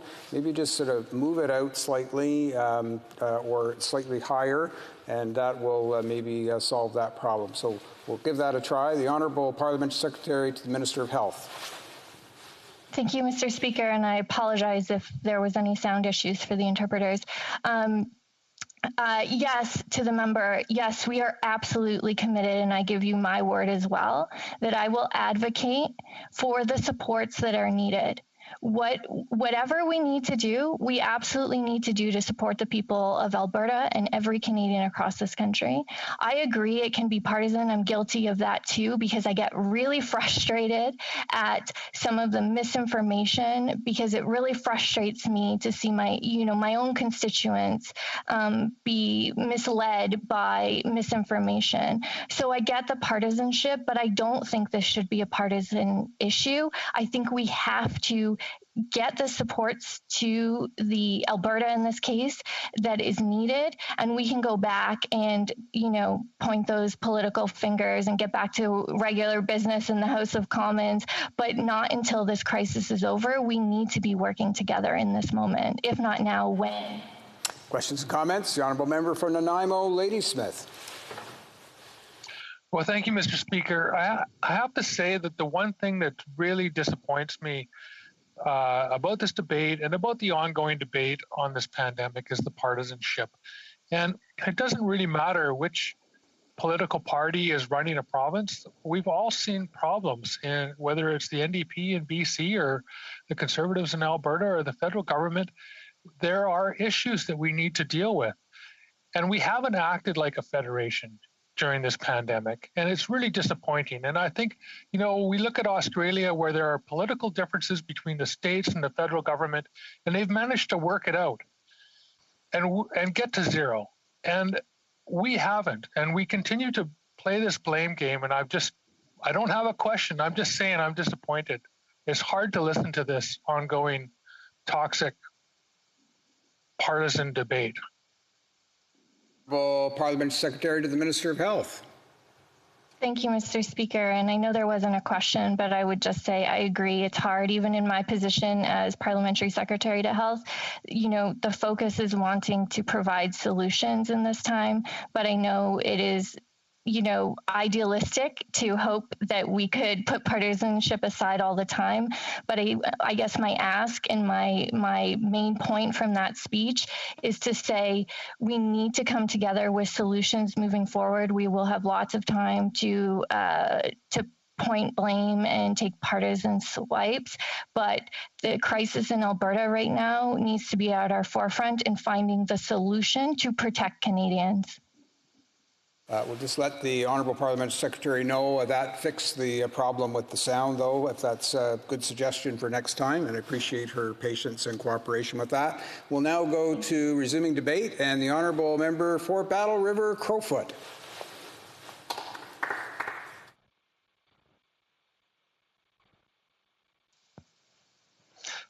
Thank you very much, Mr. Speaker. And just before I get going, I would note that I will be splitting my time with I believe, the member from Calgary-Mindapore. You know, Mr. Speaker, I enter into debate on a emergency debate related to the crisis that is taking place here in Alberta, and just to acknowledge how there's a number of friends of mine currently that are in hospital. It appears like they're going to be pulling through, but it certainly has been a challenging time, I know, for many Albertans, many Canadians, and certainly it drives home the seriousness of what we are discussing here in this place. And to acknowledge the 24,000 or so Canadians who have passed away because of COVID and COVID-related complications, and the many others. And in fact, I was reading an article earlier today about what they're calling the COVID long haulers, the challenges associated with this. And then on the other side of that issue, to talk about the millions of Canadians that have faced significant impacts, businesses. I spoke to, as I was getting groceries earlier today, I had a business owner come up to me and say, "Is there anything you can do to help me get support? I fall through all the cracks in terms of their business qualifying for support. They didn't quite meet the income threshold on the months that were prescribed, but had zero income in certain other months." And Madam Speaker, it speaks to the significant challenges that all Canadians have faced during the last year and a half. And I as I was thinking about and learned that this debate would be taking place, and I want to touch on a couple of main subjects. One being the challenges that many Canadians are facing, this third wave that has gripped Alberta, gripped our country, and to ensure that there's some context provided with some of the challenges that certainly my constituents are facing in Battle River Crowfoot, and then to talk to about some of the other challenges and the reason why we're here. And I found it very, very interesting, actually, that one of the Liberal members previous, and I would note that when the Prime Minister was asked a number of weeks ago about whether or not there was anything he regretted. Now, there's been a number of analogies used in this debate this evening, so I'll use another one. And when a sports team, your favorite hockey team, your favorite football team, makes some mistakes, the people that take responsibility as the captain of the team, the coaches, they take responsibility for their mistakes and they commit to do better. Well, I've heard, I think for the first time, a number of Liberal members admit their failures because the captain of their team, the leader of this country, refuses to admit mistakes. Now, unfortunately, it is not surprising, certainly as I've been a longtime political observer and a member of Parliament over the year and a half, seeing the Prime Minister's personality. It's unfortunately not surprising that he refuses to take responsibility for some of these clear failures. And then you see the members opposite try to pivot in the blame, and they say, "Oh well, Conservatives spread the misinformation." And Madam Speaker, I have dozens of pages of clear examples.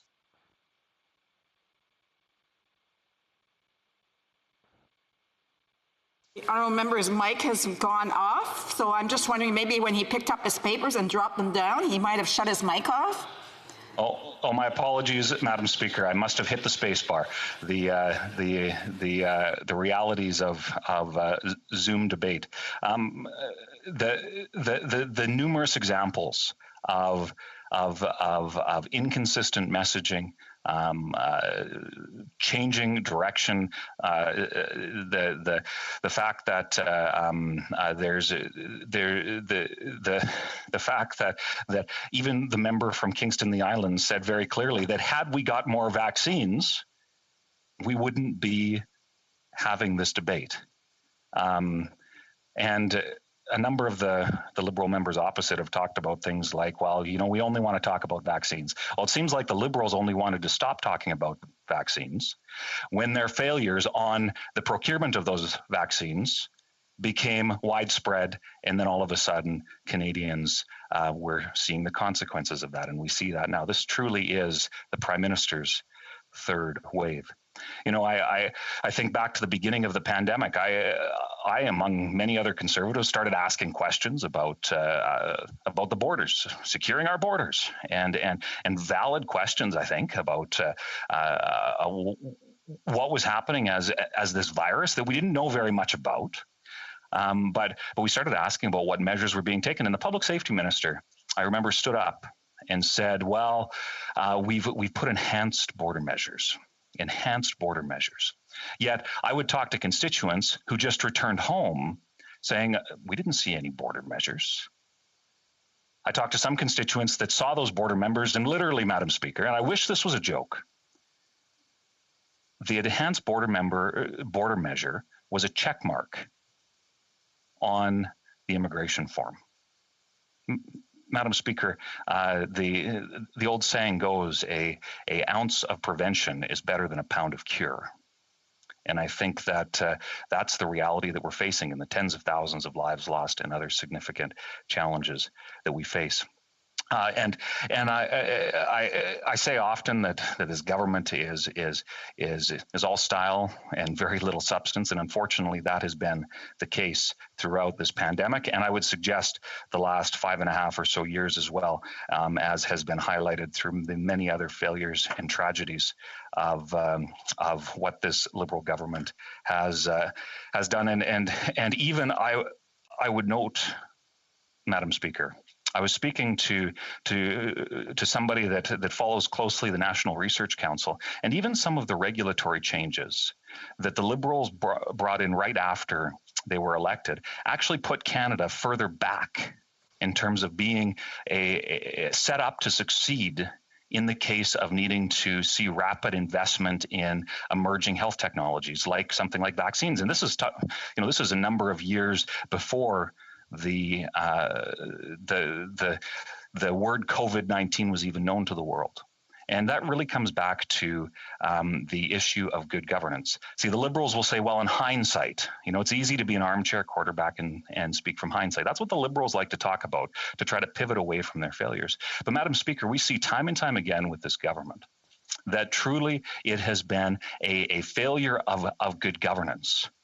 We see things like ministerial responsibility that has been, in some cases, it would appear like it's been abandoned, that they simply use it as a way to cover up their scandals, but then don't provide the oversight. And Madam Speaker, I've filed hundreds of ATIPs since getting elected, and it is astounding some of the things that you see and then don't see. Madam Speaker, I see that I have a couple of minutes left here, and to talk about some of the things that my constituents have brought up over the last number of months, the border issue that the government brought in, they even and Conservatives were critical of the border hotels, especially when the minister himself said that there was no evidence that would work, when there was that there could have been other measures that were more effective.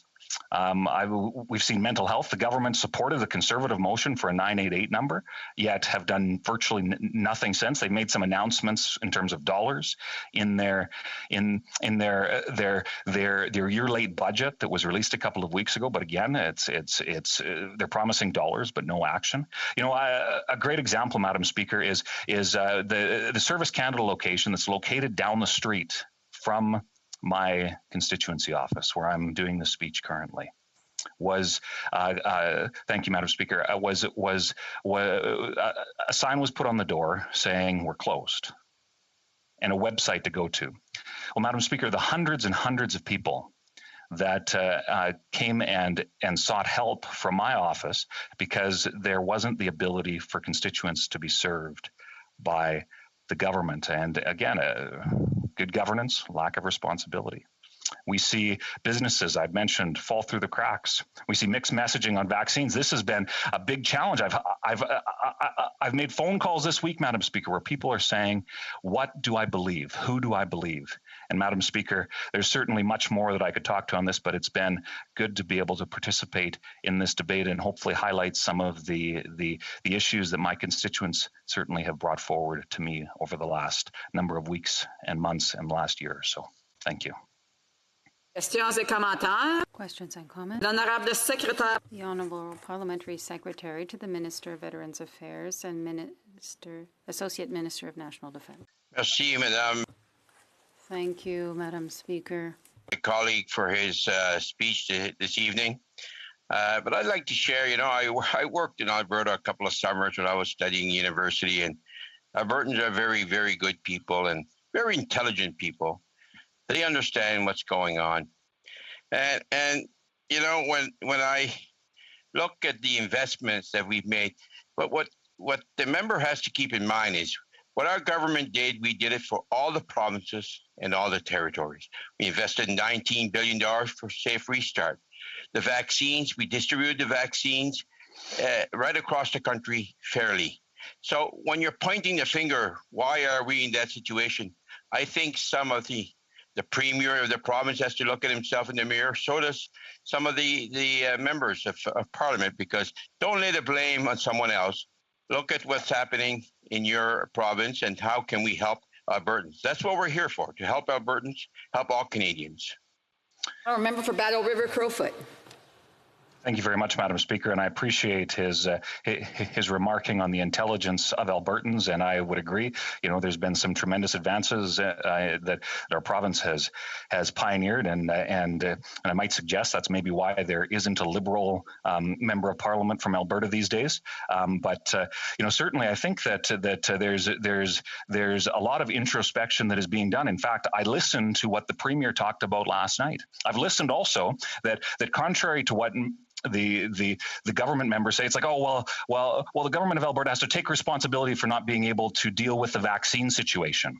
Well, it's been made very, very clear that the issue was not the ability to distribute and get needles into the arms of Albertans. The issue was the fact that there wasn't the supply. So Madam Speaker, certainly there's a lot of conversations that need to continue to be had about this. But when you look at the failures and what this third wave is about, I do have to allow for other questions. The honourable member, questions and comments. The honourable member for New Westminster Burnaby. Thank you very much, Madam Speaker. And I thank the member for his speech.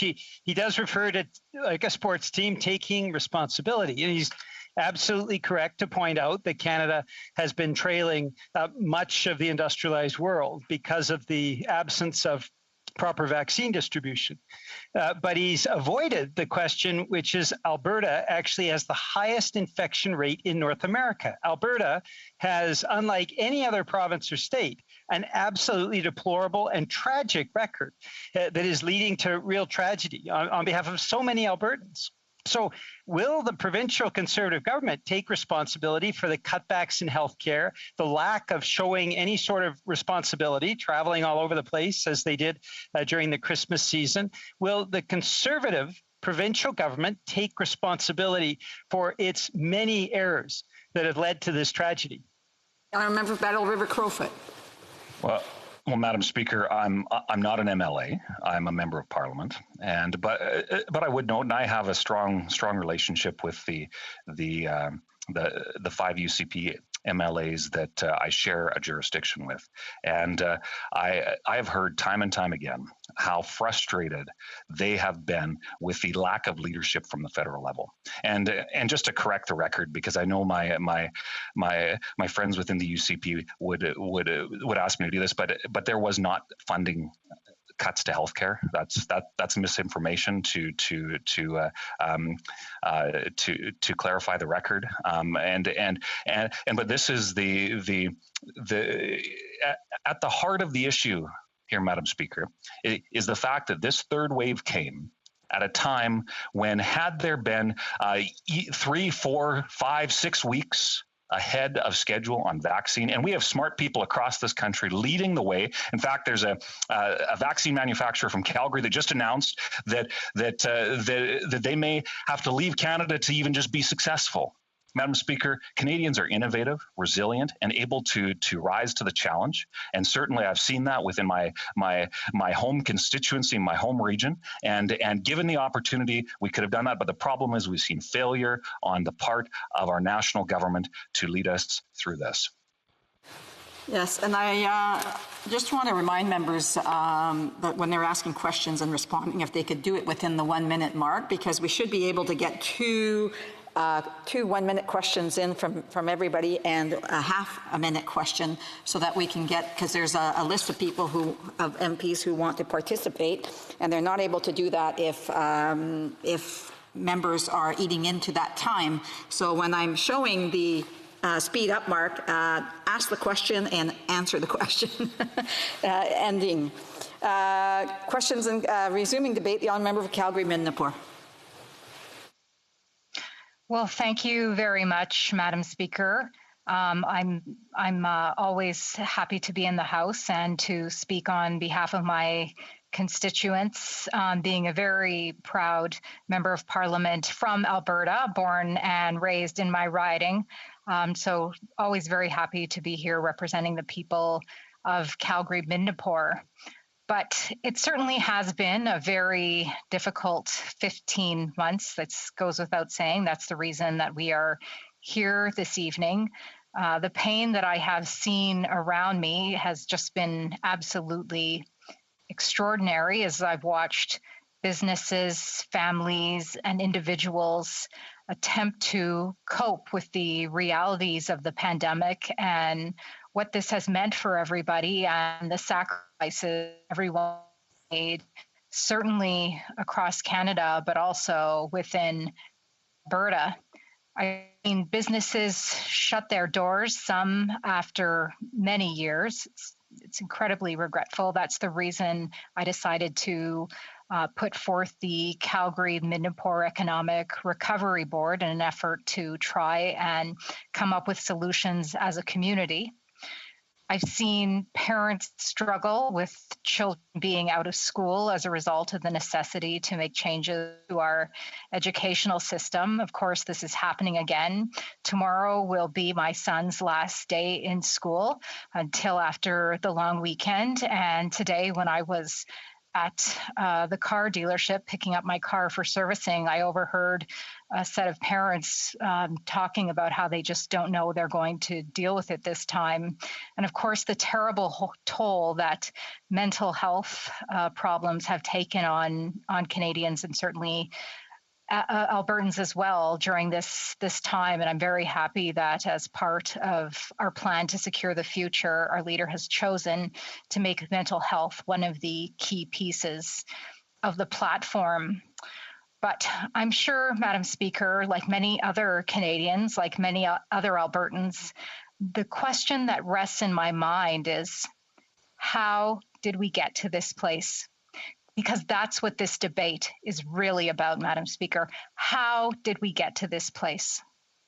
Well, Madam Speaker, I think back to January, February 2020, when we were in the House. We still had, of course, many new members finding their feet, but nonetheless, a strong team that tried to call attention to this government to take stronger action.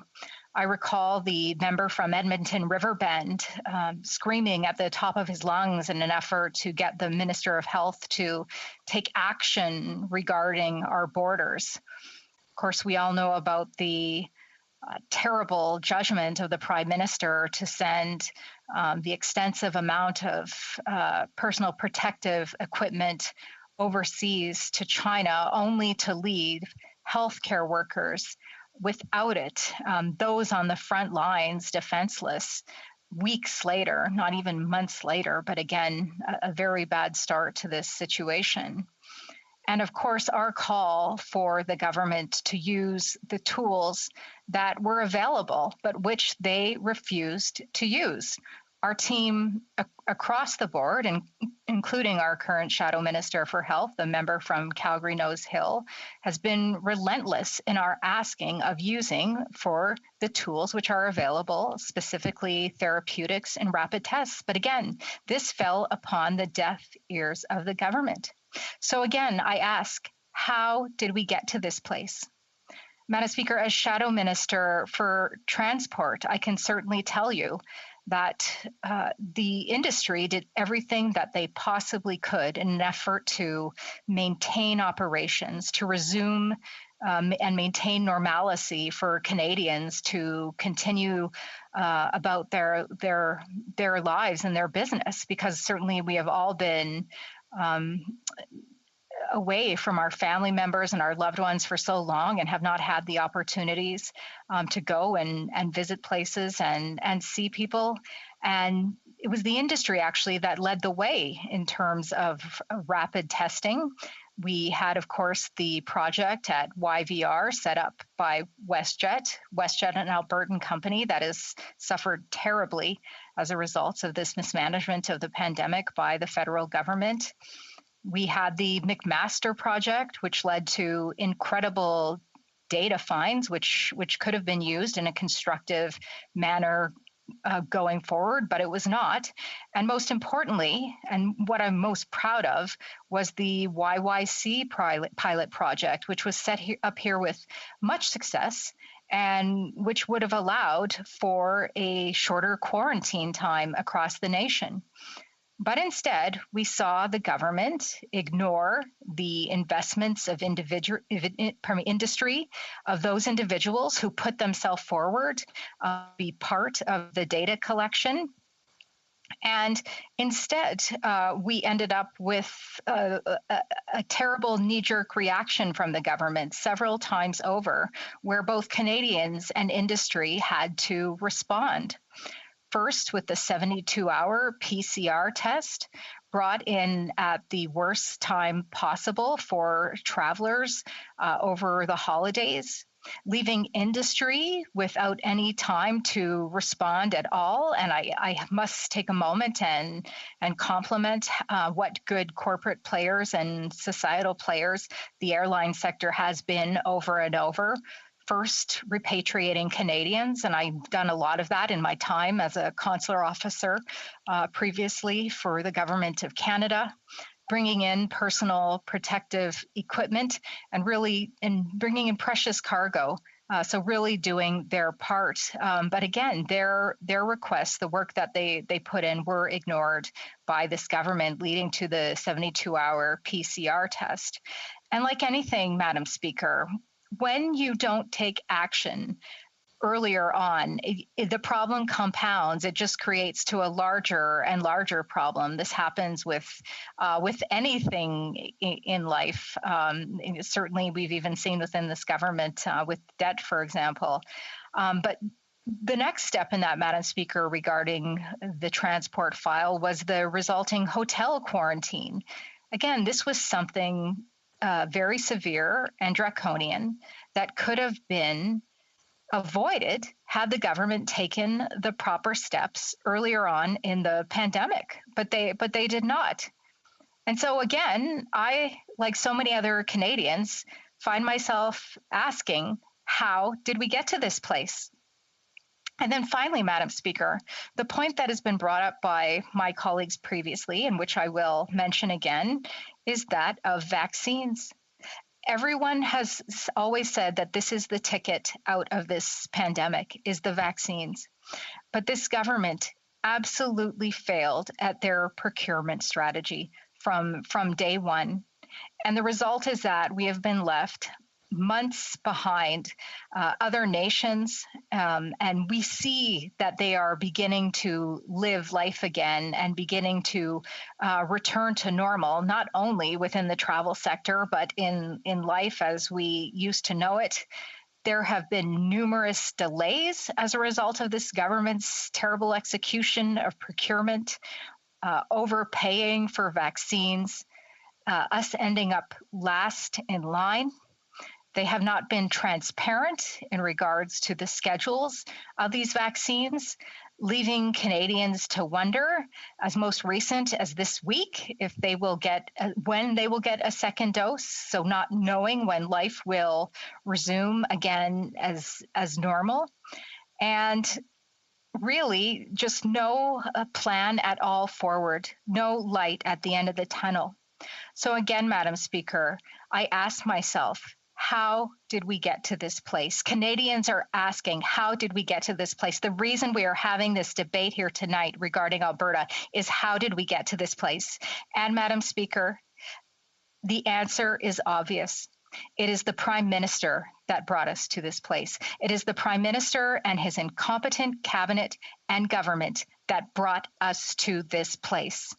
And Madam Speaker, I will finish with the very member, the member from Edmonton Strathcona who proposed the debate this evening. She has been complicit in holding them in this place. Thank you very much, Madam Speaker.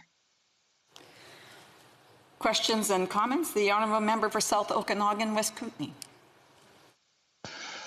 Well, thank you, Madam Speaker. And, you know, the member repeated time and time again, how did we get to this place? Well, we're here tonight because we're speaking about the tragic situation in Alberta, the very painful place that Alberta is in. And, you know, I live in British Columbia, and we have the same access to vaccines that Alberta has. We have the same situation about borders and airlines coming in. The difference, the one difference, is the haphazard management of the Kenney government in opening and closing businesses, and the health orders have been entirely inadequate. And will she only admit that that is the difference? That is how we got to this place.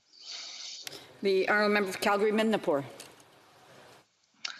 Thank you very much, Madam Speaker, and thank you very much to my colleague from the province next door for the question. I find the question just so very disappointing because I think in posing the very question itself, it is not recognizing the origin of the problem, which is the federal government.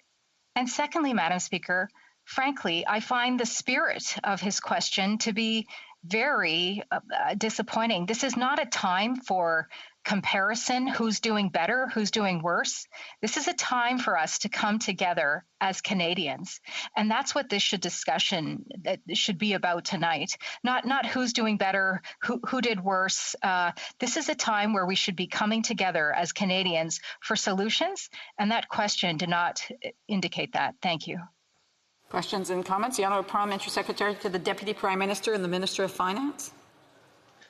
Thank you, Madam Speaker, and I thank my colleague for her remarks. For reasons others have articulated this evening previously, I vehemently disagree with the member on the success of Canada's vaccine procurement.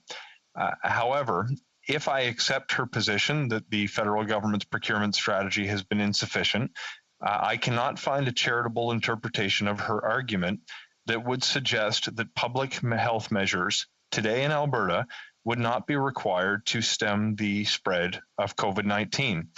I'd ask the honourable member, what public health measures does she think should be implemented in order to protect the public's health until sufficient vaccines are present to inoculate the population? The honourable member for Calgary-Midnapore. Thank you very much, Madam Speaker, and thank you to the Parliamentary Secretary, who I know had a brief residence in Alberta and with whom I had the pleasure of sitting on the status of women. You know, the way out of this is the vaccine. It couldn't be more crystal clear than that. So the focus should be on receiving the vaccines, distributing the vaccines, and getting them in the arms of Canadians. Everything that is going on now this week, all of the sacrifices that Albertans have been making and will continue to make, and even more severely in the coming 3 weeks, are frankly just it's the residue of this government's inaction. We have time for a brief question. The honourable member for Saanich Gulf Islands. Thank you, Madam Speaker. I'll try to be very brief. To my honourable friend from Calgary, Mindapore, my concern is that we need everything brought to bear on this problem, in this threat to our society and the whole planet. We need to keep people locked down. We need, because the variants may even be able to outrace the vaccinations. And this just, I want to put to the honourable member from the Center for Disease Control in the United States, the Director Rochelle Walensky said, even with the vaccinations in the U.S., she said, I have a recurring fear of impending doom. Those are her words, because she's worried that with the vaccinations, the U.S. public will have a false sense of security and ignore the health warnings, ignore the need to continue to be very, very careful. And I'm afraid the Conservatives may lead people to think, once you get vaccinated, you're safe. The honourable member for Calgary, Mindapore, a brief answer, please. The real fear for Canadians is that we will never get out of this. And it's because they hear the words and the attitudes of members such as the honourable member for Saanich Gulf Islands. Thank you. Resuming debate, the honourable member Etobicoke Lakeshore. Thank you, Madam Speaker. I'm sharing my time tonight, although I'll be honest, I don't know who that is with. So thank you. Since the beginning of the pandemic, Canadians have come together, made sacrifices, and done their part to help limit the spread of the virus. Public health experts have provided Canadians with important information and advice on COVID-19. At the same time, the Government of Canada has taken steps to help Canadians stay home, put food on the table, and keep their jobs, and to help businesses stay afloat. Canada's COVID-19 Economic Response Plan has helped to protect millions of jobs, provide emergency support to families, and keep businesses afloat throughout the pandemic. Healthy people are at the center of a strong economy. That's why the health and safety of all Canadians remains our top priority. The situation remains challenging in some part of the country. As COVID-19 activity continues in Canada, we are tracking a range of epidemiological indicators to monitor where the disease is most active, where it is spreading, and how it is impacting the health of Canadians and public health, laboratory, and healthcare capacity. Alberta is in the middle of a third wave right now. The situation regarding COVID-19 in Alberta is of utmost importance to the federal government. And although I'm an Ontario member of Parliament, I understand the predicament because we're experiencing the same thing here at home. I would like to note the current situation to give some context to this debate. As you know, Mr. Speaker, Alberta currently has the highest active case rate in either Canada or the US, and the current active COVID-19 case total stands at 23,623, its highest ever. Daily COVID-19 case counts have topped the 1,000 mark for almost a month. Alberta's test positivity rate is now 13.2%, its highest ever, which means 1 in 8 Albertans tested positive for COVID-19. Yesterday, Alberta reported 1,743 new cases, including a very large percentage of variant cases. This is a situation that's very serious, to put it mildly, Madam Speaker. We're greatly concerned to see that Alberta currently has the highest per capita case rate anywhere in Canada. In Alberta, elevated infection rates continue to impact COVID-19 severity indicators, particularly in areas with sustained high levels of disease activity. We are monitoring the spread of new variants in the province, as well as the strain put on public health resources, with nearly 700 people in hospital with COVID-19 and more than 150 of those in intensive care. Premier Kenney announced new COVID-19 restrictions yesterday. These include a transition to restaurant takeout service only, closure of personal care businesses, and a shift to online learning for all students from May 7th to May 25th. But there is hope. Mass vaccination is proceeding and accelerating. I'm heartened to note that Alberta has administered more than 1.6 million doses of vaccine provided by the federal government, exceeding the 30% first dose coverage. Since May 4th, teachers, childcare workers, and support staff in Alberta are eligible to book COVID-19 vaccine appointments. Alberta is also targeting vaccines in hotspot areas. This includes oil sand work camps in Fort McMurray and Wood Buffalo region, as well as oil sands workers in Calgary. Earlier today, Premier Kenney announced that starting on May the 6th, every Albertan 30 years of age and older can be vaccinated. By May 10th, every Albertan 12 and older will be eligible for vaccination. Unfortunately, as our public health authorities consistently remind us, vaccines are not a replacement for a strong public health measures, at least not in the short term. The key to reducing the number of cases is to reduce the number of transmissions. To do this, we must have a clear, enforced measures to discourage social contact and mobility. We know that the majority of Albertans support listening to advice of public health experts and support taking the steps necessary to protect their friends and family and neighbors.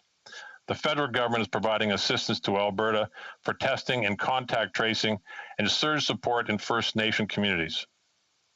47 vaccination clinics have been established in the 47 First Nation communities in Alberta. 56% of adults from First Nations have had at least one shot and 25% with a second dose. In addition to vaccines, our government has supported the people of Alberta by expanding access to rapid testing. More than 3 million rapid tests have been shipped by the federal government to the province of Alberta.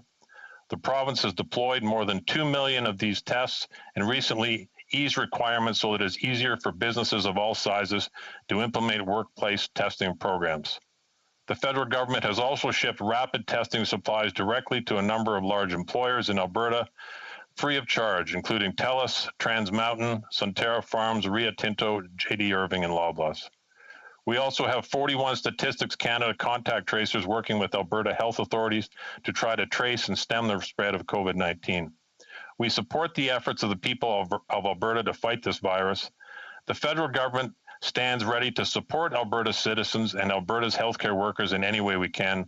The Government of Canada stands ready to provide additional support to Alberta should it be requested by the province. We continue to manage the impacts of the pandemic while preparing for future waves. This includes steps to ensure Canadians can access future treatment and vaccines. To help prevent future waves of the virus, we will continue to ensure we have personal protective equipment, a strong healthcare system, and the right measures to limit the spread of the virus. We must also look for early warning signs so that we can quickly respond to future waves. Our country's recovery from the pandemic will take time. Canadians must continue to be careful and listen to the advice of our public health experts. The pandemic has offered an opportunity to think about what really matters in our communities, engage in meaningful conversations about taking care of those around us, and reflect on the kind of future we want to build. Together, we will build a fairer and more resilient Canada that works for everyone.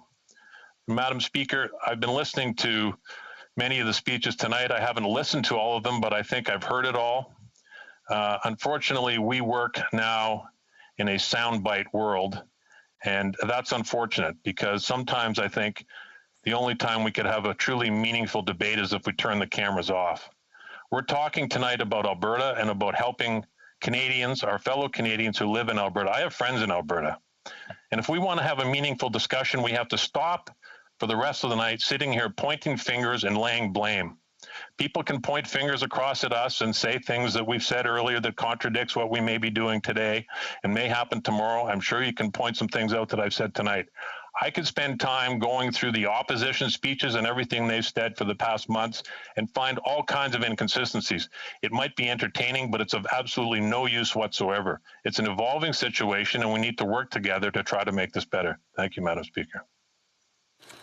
Questions and comments? The honourable member for Churchill, the honourable member for Peace, Calgary Shepherd. Thank you, Madam Speaker. I'm glad the member spoke briefly about we live in an era of sound bites, and that's a lot of what the Liberal members have been doing so far is blaming the people of Alberta for the situation that we find ourselves in. But we wouldn't be in this situation had we gotten vaccine supplies back in January and February. I'm one of those that was vaccinated. The vaccine supply is almost at 90% used in the province of Alberta. So the point I wanted to make to the member and ask him whether he agrees with this statement made by the member from Kingston and the Islands earlier in the debate. If we had more vaccines, we wouldn't be here in this place, because I agree with that statement, and many, many Albertans would have been vaccinated and we would have never had this third wave. Does the member agree with the member for Kingston and the Islands that we wouldn't be in this situation if we had had more vaccines in January and February? The honourable member for Etobicoke Lakeshore. Thank you, Madam Speaker, and thank you to my friend for the question. Let me answer it this way. If we had had vaccines last July, we'd all be vaccinated by now, but we didn't. We knew in January, we knew in February, we knew in March exactly when vaccines were coming and how many were coming. That puts a responsibility in all of us, whether you live in Alberta, Ontario, New Brunswick, or British Columbia, to prepare accordingly. And if you compare the different regions from Atlantic Canada to British Columbia to Alberta, you've seen different outcomes because they responded differently. So, I mean, it's not really a realistic question. That's the answer. Questions and comments? The Honourable Member Churchill, Kiwatanuk-Aski. Thank you, Madam Speaker. And first, I want to express my solidarity with the people of Alberta who are facing this COVID crisis right now. I want to acknowledge that many are doing what they can to save lives in their communities. And I want to share the words of Jen Prosser, founder of the Support Circle, Lethbridge COVID-19 Support Circle, who has a question for this government.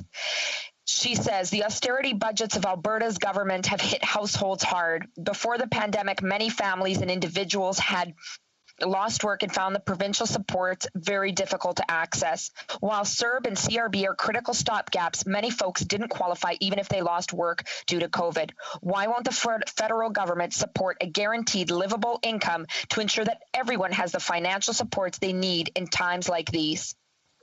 The Honourable Member Etobicoke Lakeshore. I'd like to thank the member for that very important question. Look, I'm not going to do what I just said we shouldn't be doing and start pointing fingers and laying blame.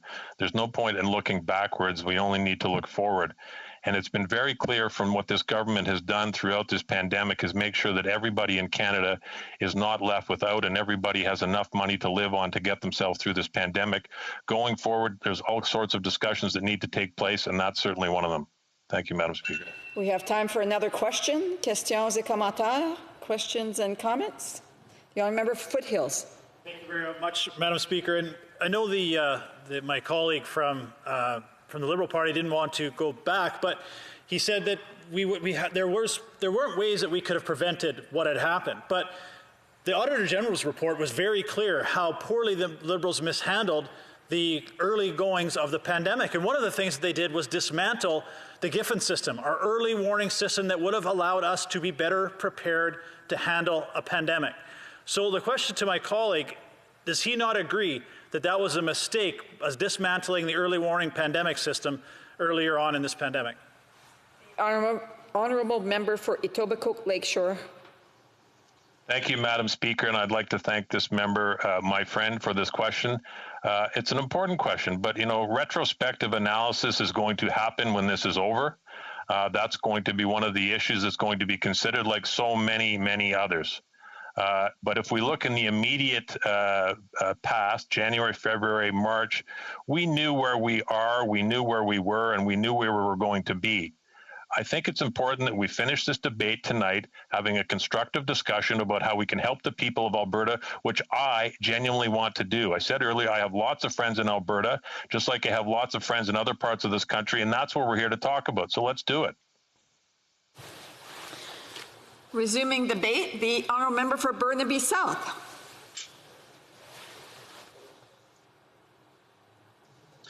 Thank you, Madam Speaker. Right now, there is a serious crisis going on in Alberta.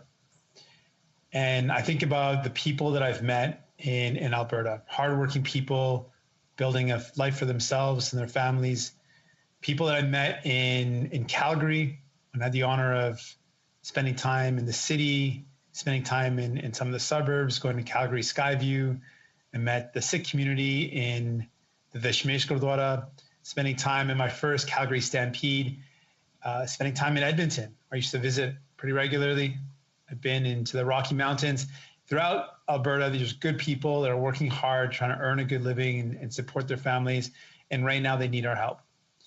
And I'm hearing from both Liberal and Conservative MPs that are talking about blame.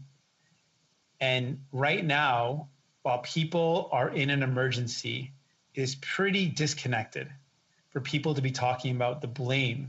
Right now, we need to be talking about the help that the people of Alberta need. The people of Alberta need help. And we saw that the federal government, when pushed, was able to provide some supports in Ontario, sending in additional federal resources, sending in the military, and providing healthcare workers. Right now, people need help. We're seeing the highest case counts and the highest positivity rates and the worst situation in all of Canada, in fact, in all of North America. When the house is burning, you send in help immediately. And that's what this emergency debate should be about. How do we provide that help?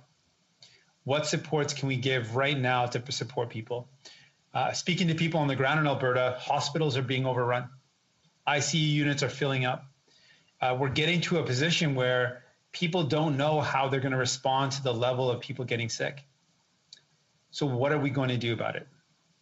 We know we need to get vaccines to people in need. We need to get vaccines to the people that desperately need it. And we know that the people that are getting sick everywhere in Canada, and particularly right now in Alberta, the highest rates of transmission are... I'm sorry to have to interrupt. There seems to be a problem with the interpretation. I'm not sure if it's is it the honourable member's mic or is it the interpretation? Est-ce que ça fonctionne maintenant? Is it working now? Est-ce que l'interprétation fonctionne? Is the interpretation working? Is it working? I guess I should be speaking in English to see if it's working in French. It seems to be working at this end. Okay. So we're good. Il n'y a pas de problème avec le micro? No problem with the mic? So. Thank you, Madam Speaker. So we need to talk about the solutions. Let's talk about the help that we can provide. We need to mobilize with an all-hands-on-deck approach. Every resource available at the federal level has to be deployed to help people out. So I'm talking about making sure we're providing assistance and support to get people vaccinated. We need to provide frontline... I have to interrupt again. There seems to be a technical issue. Maybe if the honourable member unplugs and replugs his mic, just in case it's at that end, I'm not sure. Certainly. I know that when I'm speaking, the interpretation's there, so we just want to double check. I know that I can see that you do have the House recommended mic, so we're going to try again. Just let me know when you're ready. Certainly. I've unplugged it. Okay, we're just going to test it. If you, the time is on hold, so if you just could. Yeah, just want to check si maintenant ça fonctionne. J'essaie de...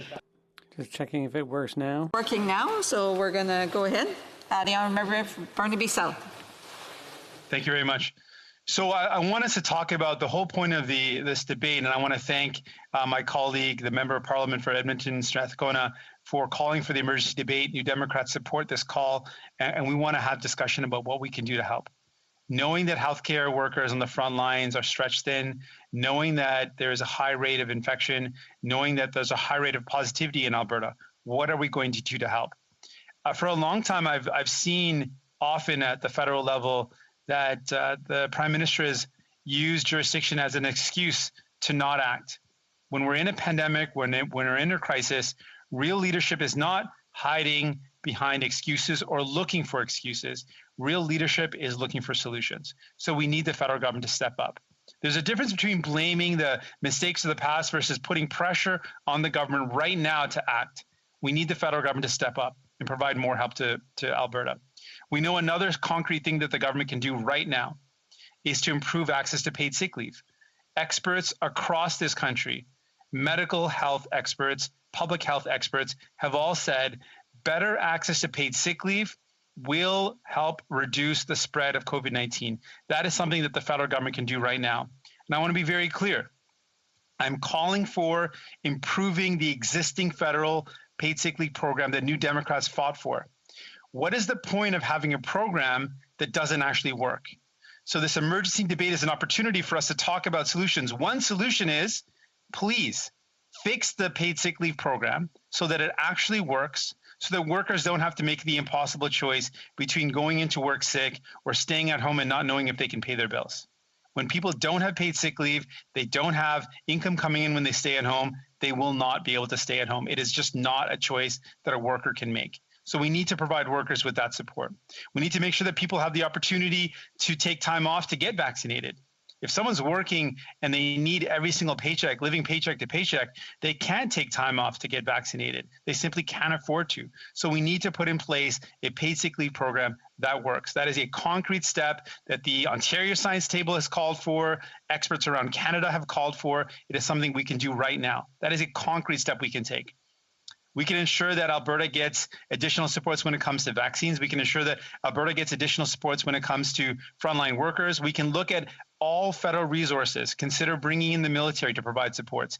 But Alberta needs help. The people of Alberta need help. That's what this emergency debate is about. That's why the member from Edmonton Strathcona called for this emergency debate, so we can talk about solutions. What can we do right now to provide help? And this is important for us to acknowledge. The pandemic has shown us that we are all connected. When there's an outbreak in another country and the numbers increase, it impacts the entire world. When there is an impact or there's an increased rate of infection in our province, in a neighboring province, anywhere in Canada, it impacts all of us. We have a responsibility, a shared responsibility to care for each other, to take care of each other. And this pandemic has shown us something. When we look out for one another, when we take care of one another, we are better off. We are stronger and we have a better response. So right now, the people in Alberta need our support. So let's look at some other solutions. Something else that we need to consider is how we can deploy a national support system. What we've called for in the past is looking at establishing wherever there's a federal building, wherever there's federal resources, deploy them to assist in tandem or parallel vaccination sites that are set up federally to assist in the provincial efforts. We need to start looking for solutions. I want to find solutions that we can help out. We know increasing vaccination, providing better sick leave, providing better supports will help out. So what are the other solutions? What can this Liberal government do right now instead of saying, oh, we've done our part and then throwing their hands up? It is not good enough. We need to see more, and we need to see more supports. I've spoken with some of the healthcare workers who are saying that if things continue to get worse, they could get to a point where they have to decide who gets access to ventilators and who doesn't. This is a real crisis. I've spoken to healthcare workers in other provinces that have seen the numbers increase, and they are burnt out. They are in shock with the numbers that are happening with the increased cases, with people coming into ICU units. And as the numbers increase, we're seeing entire families get infected. Workers that have to go into work get sick, and they come home and they bring the illness back, and their entire families end up in the hospital. People are on ventilators. People are struggling to get into ICUs. None of this had to happen, but right now this is what's going on. So we need to look at solutions. That's what we're calling for. New Democrats are saying, let's provide that support. Let's provide that help right now. What I've noted and I've been troubled by is that we don't see the response that is in proportion to how serious things are. When things are serious, when things are really bad, you need to have an immediate response that is proportional to the gravity of the problem that we're up against. This is serious. This is really bad. So what is the serious response that will address the needs right now?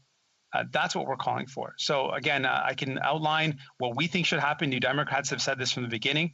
We need better paid sick leave. We need better access to vaccines. We need better supports for workers. We need to make sure that there's an all hands on deck approach to getting everyone vaccinated. And in particular, in Alberta, for the people that are struggling right now, we need to have an all hands on deck approach. The federal government needs to do everything possible, deploy every resource possible to support the people. That's what we're calling for. That's what this discussion should be about. I want to thank the member from Alberta, from Edmonton Strathcona, for calling for this emergency debate. I want to thank the House of Commons and the Speaker for agreeing to this. And I want to thank all members for participating. But let's focus on solutions. Let's focus on what we can do, what the federal government can do in terms of supports right now to help people right now. Merci beaucoup. Je veux encore... Thank you very much.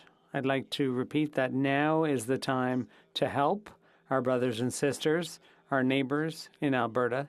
They need our help. They need help from the federal government to deal with this crisis. It's a serious juncture.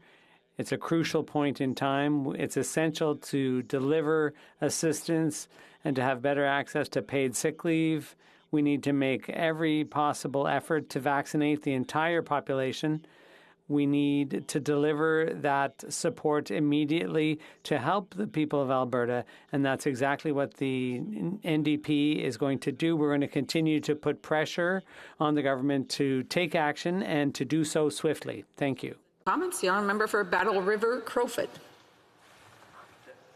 Thank you very much, Madam Speaker. And I would ask two quick questions. One, there was a highly successful pilot project regarding rapid testing that was in Alberta that was cancelled a number of months ago by this Liberal government. Does the member agree with that? And second, we've all talked about how important vaccines were, but I was interested to note, as I just looked a few minutes ago, that the member voted against the Conservative motion from last week to have a plan to bring vaccines to all Canadians as soon as possible.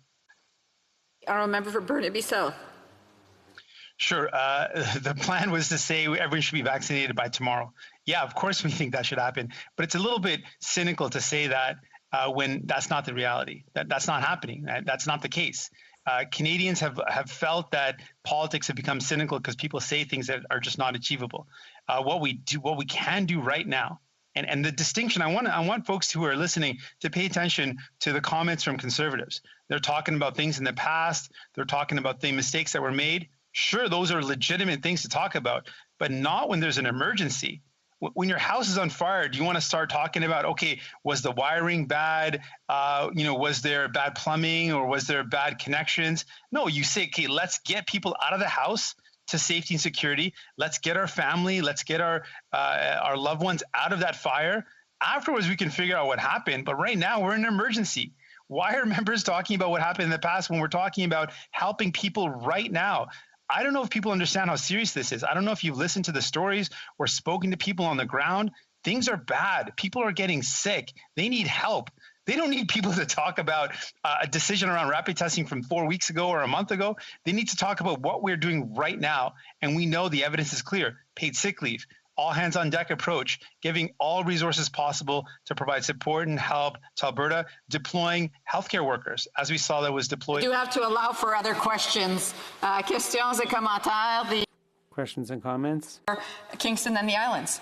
Thank you, Madam Speaker. And so when the member talks about what to do right now, it's an excellent point. What can we do right now?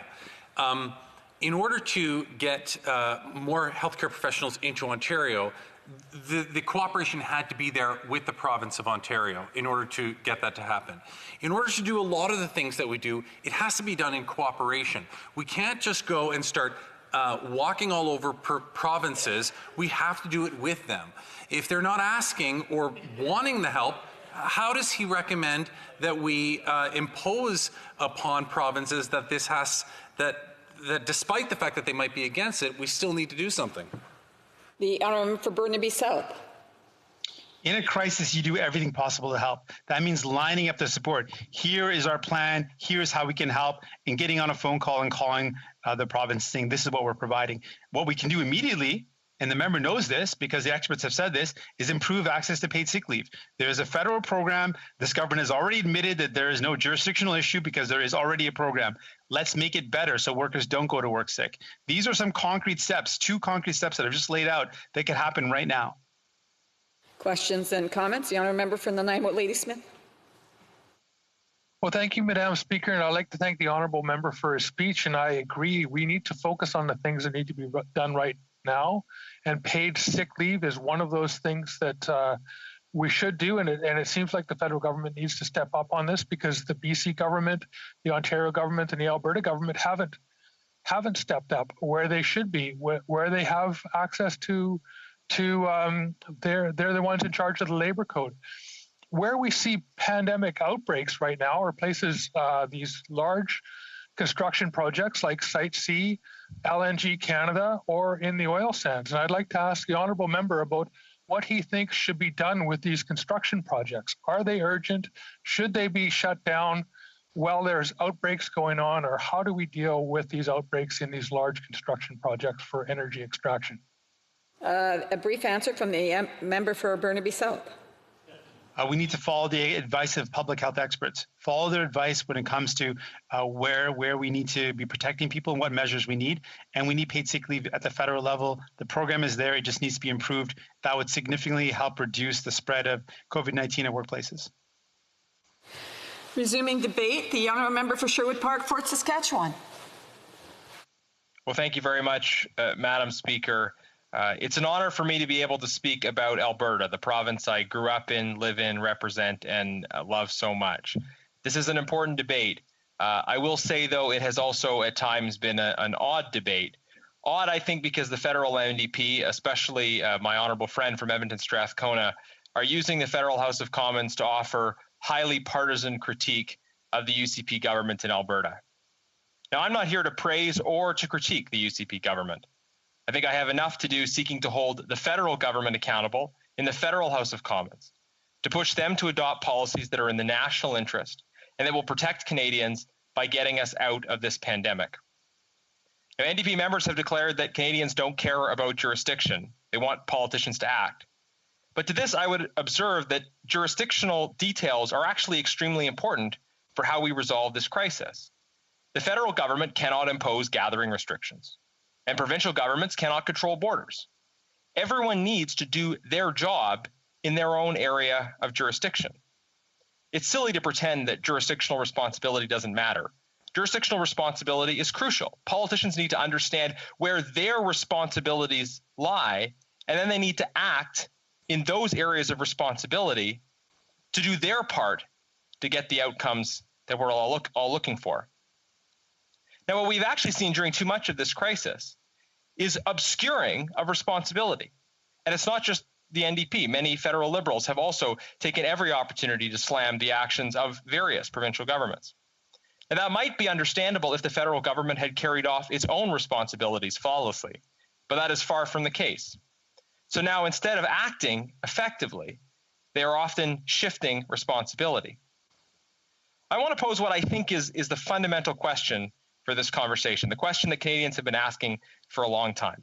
Let's end the finger pointing between different levels of government, and let's establish who is responsible for solving the problem of COVID-19 in Canada. Who is responsible for getting us out of this crisis, for charting a course to something different, for building a plan to get us beyond the current pandemic? Who is responsible? Now, too often we hear from the provinces that the feds should do certain things. We hear from the feds about what provinces should do. And meanwhile, both say they're deferring to experts. But public health experts in different jurisdictions don't always agree with each other and don't actually have the ability to publicly contradict the politicians who they report to. Now, further, when it comes to expertise is by its nature specialized. One expert may be well placed to tell us about the spread of a disease, but less well to explain the social factors which contribute to whether or not people follow guidelines in certain situations. And a different expert still may be required to explain the impacts on life and well-being associated with large-scale unemployment that's caused by certain kinds of policies. The point is that generally we expect politicians to gather the feedback of different experts and to make a decision that synthesizes that feedback and applies collective values as dictated by the electorate. That's the point of having a democracy instead of an aristocracy of expertise. But today, the politicians say they're deferring to the experts, while in reality, the experts still report in private to politicians, and politicians are the ones actually taking decisions. So again, there is a lack of clarity about who is actually responsible. Now, when I say who is responsible, I'm not intending to refer to the World Health Organization. Although it's evident that many people in this government would like to defer judgment, to defer responsibility for their decisions to the WHO, even though it's been clear from the beginning that there have been serious flaws in their approach and recommendations. The WHO is ultimately constrained by its member states. And as we've seen, that it has limited its action in particular, for instance, in response to identifying issues coming out of China at the beginning. So there's been a lot of just passing back and forth of response. I just want to interrupt the member for a second. I don't know if I was sidetracked or not. I don't remember him saying that he was sharing his time. So I was just wondering if he was or if he's taken the full 20 minutes, just so I can pace myself here. Madam Chair, I was, of course, intending to say that I was splitting my time. I was saving that for the 9th minute just to make sure Sean and Sebastian are still awake. There has been much passing back and forth of responsibility throughout this, Madam Chair. I think it goes without saying that there have been mistakes made at lots of levels.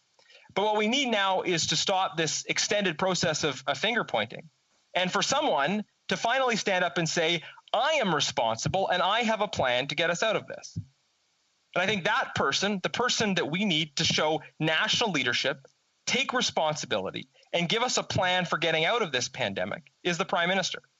He has the opportunity, better late than never, to step up and work to unite this country and work to build a safe recovery by leading from those critical areas of federal responsibility.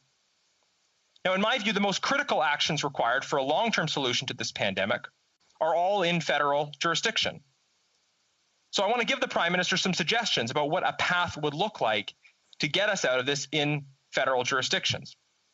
Now, making vaccines available to Canadians is critically important, and much has been said, I think, very well by my colleagues about the government's failure to do that. But as we've also discussed, vaccines aren't the whole picture. We live in an increasingly interconnected world where pandemics are going to become more and more common. Locking ourselves down and bringing our nation to the precipice of a debt crisis every time there is a novel virus outbreak or a vaccine-resistant variant, and then waiting for vaccine development, is just likely not going to be a viable strategy in the 21st century. We need to learn how and act to build a system that allows us to stay safe and stay open during pandemics like this. Now, some countries have done that. Some countries beat COVID-19 long before there was a vaccine. I spoke about that in a question that I addressed to the Health Minister on March 25th, 2020, well over a year ago. Now, here's what I said at the time. Madam Chair, Canada must look at international comparisons and copy strategies used by countries that have been successful in controlling COVID-19. South Korea provides one such example. Its approach emphasizes widely available testing and tracking of the spread of the virus, making people aware of the specific places where they might have been exposed and providing them with the test results as quickly as possible. This targeted testing and tracking approach has helped South Korea turn the corner. Taiwan's approach has been similar and similarly effective. Has the government studied, and is the government preparing to adopt the very successful containment model used by Asian democracies, which also have much more experience at pandemic control? Madam Speaker, I asked the Health Minister that on March 25th, 2020, more than a year ago. And the Health Minister replied, oh yes, we're looking at these models. We're looking at different experience around the world. And yet we still haven't seen the plan to implement some of those successful measures. Actually, earlier than that, on March 11th of the same year, I tabled a petition in the House calling on the government to strengthen border screening, including having effective temperature testing at the border. Because the federal government has responsibility for developing and approving new testing technology, for coordinating national systems of tracing, for securing our borders, and yes, for providing clear and accurate advice on masking, something else that they unfortunately failed to do. Because the federal government has responsibility in these areas and has failed to act and has, in many cases, yet to act in terms of putting in place the systems and charting the path that's going to get us out of this. That, I think, points to why we are still really in the midst of a third wave that has not hit many other countries around the world. A third wave that is in Canada, and it's hitting every province, different magnitudes in different provinces. But we have a third wave hitting this country because of a failure of the federal government to act in areas of their jurisdictions. Now, I agree strongly with my colleagues about the vital necessity of making vaccines available. And the province of Alberta has been rapidly deploying vaccines as they've been made available. But we also must develop systems of effective border control, testing, and tracing, things that the federal government must lead on. Madam Speaker, on the issue of responsibility, I think it's important to say that it's not just about government. All of us are responsible. For our collective response to COVID-19 to work, citizens must choose to be engaged, and there has to be a level of social trust. People have to listen to health directives and follow them. It goes without saying that the spread of COVID-19 is determined by the practical actions of people on the ground, and it is only affected by the regulations that are in place insofar as those regulations are followed. But trust also has to be earned. When you have a national government that has been inconsistent in the advice that it is given, when you have a national government that is routinely attacking the province of Alberta and other provinces, that unfortunately undermines trust. So the government, in addition to the policy measures, I think needs to work to rebuild trust with people on the ground, especially people in my province. With that, Madam Speaker, I look forward to responding to questions. Questions and comments? The Honourable Member Courtney Alberni. Thank you, Madam Speaker. I want to thank my colleague for his speech, and especially around the conversation around building trust. I mean, we saw in Alberta that the government of Alberta failed to listen to health officials when it came to very critical measures that would have saved lives. So that's where the government of Alberta is losing trust. Now, we're seeing that even in Edmonton, where the government is cutting harm reduction, really important harm reduction measures that's going to cost people lives. So it's not just the opioid crisis and the COVID crisis. They're failing to protect their citizens. Now, I know the member and the Conservatives don't want to talk about the provincial government. They want to talk about federal issues. Well, the key one of the key measures that has been recommended by health officials right across this country is paid sick leave. Yet the Conservative members of Parliament have stonewalled. They have not answered whether they support it or not. And in fact, the paid sick leave the federal government's offering right now is weak at best and needs to be improved to save lives. Why are the Conservatives not doing their job in protecting lives of citizens and standing with the NDP and calling for... I do have to allow for other questions. The Honourable Member for Sherwood Park, Fort Saskatchewan. Well, thank you, Madam Speaker. I've articulated what I think are the critical aspects of a response that's required in federal jurisdiction. And the member, again, was bringing it back to aspects of provincial policies on a number of fronts. Again, I think we need to focus on those critical areas of federal response and federal jurisdiction. Thank you. Questions and comments? The Honourable Member for Saanich Gulf Islands. Thank you, Madam Speaker, and thanks, Madam Friend from Sherwood Park, Fort Saskatchewan. I really appreciated looking back to a year ago and when questions were asked, such as the Honourable Member for Nanaimo Ladysmith raised the point first, I think, about Taiwan and the approach they were taking with masks. And at that point, the Canadian public health advice was that we weren't going to go that way of masks. There have been a lot of moments here where members of the opposition, like the Honourable Member for Sherwood Park, Fort Saskatchewan, have raised important questions. And I just ask him at this point, we're talking about his home province, what is the best way, and I believe it's to taking the partisanship out of the debate, what's the best way for us to help Alberta? The Honourable Member for Sherwood Park, Fort Saskatchewan. Make vaccines available. Develop a effective system at the border that is based on science and evidence for controlling the flow of COVID cases into the country, and engage constructively with the provincial government to support the delivery of services that are required. I think that constructive engagement, as well as taking care of those areas of federal responsibility, is precisely what the federal government, what national politicians need to be doing. Any comments? The Honourable Member for Red Deer Mountain View.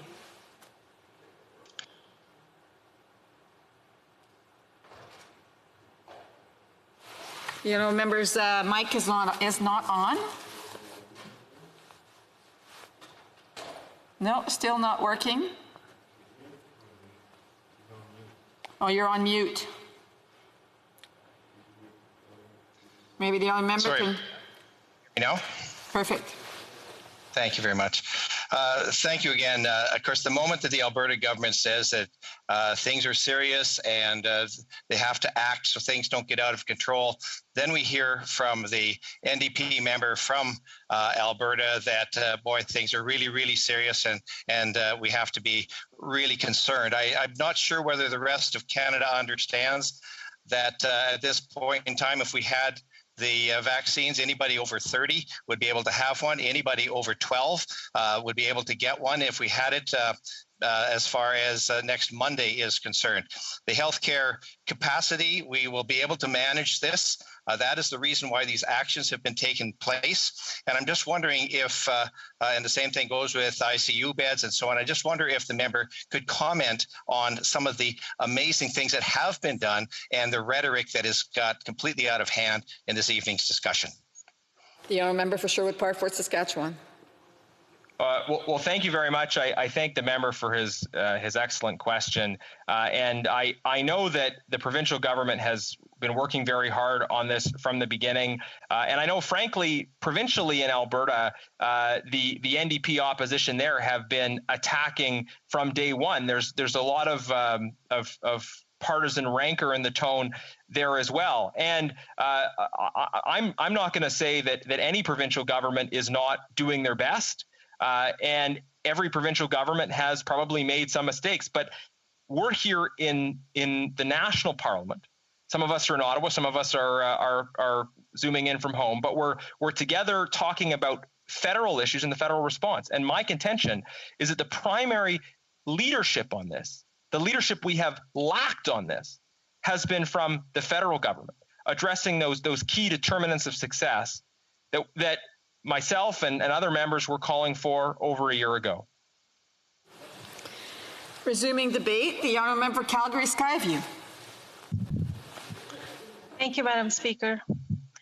I wish I could say that I'm pleased to rise tonight to discuss the current COVID-19 situation in my home province of Alberta and in Canada. But I'm actually sad that there's a third wave in my home province and in Alberta and Canada. And we've seen record number of COVID cases and new lockdown measures, all in an effort to flatten the curve. Yet our hospitalization numbers continue to rise, and our ICU admissions continue to soar. And I'm disappointed as well that we're here tonight because this Liberal government failed to protect Canadians and Albertans, both their physical and mental health being. Madam Speaker, we're in the middle of this third wave of the COVID pandemic. Many Canadians across Canada are struggling to cope with the rise of cases, harsh lockdowns, and mental health struggles. This is very worrisome, Madam Speaker. While our neighbours to our south are seeing their hospitalization numbers go down, businesses are reopening, restaurant patios are open again just in time for summer, and fans are returning to in-person sporting games. Albertans are facing yet another summer of restrictive lockdowns. And I can't help but know, Madam Speaker, that if our Prime Minister and his Minister of Health took different actions at the beginning, we would be getting ready to attend in-person sporting events and having brunch with family and friends on patios. Madam Speaker, make no mistake, this third wave and the damage it is doing to our mental health and the economy rest solely with the Prime Minister. Under this Prime Minister's leadership, the Minister of Health allowed our early pandemic warning system to be shut down just months before COVID-19 hit. This Prime Minister sent hundreds of thousands of masks, gloves, and gowns from the government's own reserve to China. A month later, healthcare professionals and first responders here at home were being asked to ration their use of personal protective equipment, recycle masks, and limit their use of hand sanitizer. And in some cases, were using garbage bags as PPE. The government refused to close our borders at the onset, letting the virus spread across the country. The government flip-flopped on whether or not Canadians should wear masks. The Minister of Health repeatedly told Canadians that the risk of getting COVID was low. The Prime Minister was slow to roll out federal aid programs and wrong not to fix them when Conservatives raised concerns and offer productive solutions to help Canadians. Protecting Canadians is one of the most important responsibilities of a government. Madam Speaker, we cannot continue with lockdowns and social distancing. Canadians are getting fed up. They want to be able to do what our neighbours to the south are able to do. Therefore, Madam Speaker, there's just some of the things that the government can do to put Canadians first. They can develop a clear set of parameters for identifying risk presented by emerging variants and present this to the public in an easy to understand format. Canadians should have information on where the virus is spreading, emerging variants, and vaccination levels. They can provide real-time warnings to the Canadian public when new variants are detected around the world, as well as when hotspots for this spread are revealed. This applies to locations here in Canada as well as abroad. The double variant first detected in India was first detected in October 2020.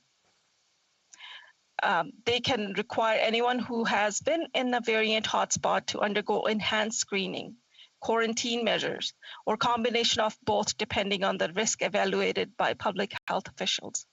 They can require immediate rapid test at airports for all domestic airline travels. Madam Speaker, we have lost so much during this third wave, but how long this third wave lasts is completely dependent on how quickly this Liberal government responds and acts to protect Albertans and Canadians. Madam Speaker, Albertans can take some assurance that it was the Conservatives who stood up and called for a real plan to protect Canadians from this pandemic. In October 2020, this House passed a sweeping opposition motion to direct the Health Committee to study the COVID-19 pandemic and ordered the government to produce needed documents for the committee. This included information on the government's vaccine rollout and key related documents. In November 2020, the member for Calgary Nose Hill penned an op-ed in the National Post calling for a better COVID-19 strategy from the government titled, "It's time for a better COVID strategy." This included discussion of the government's inaction on vaccines.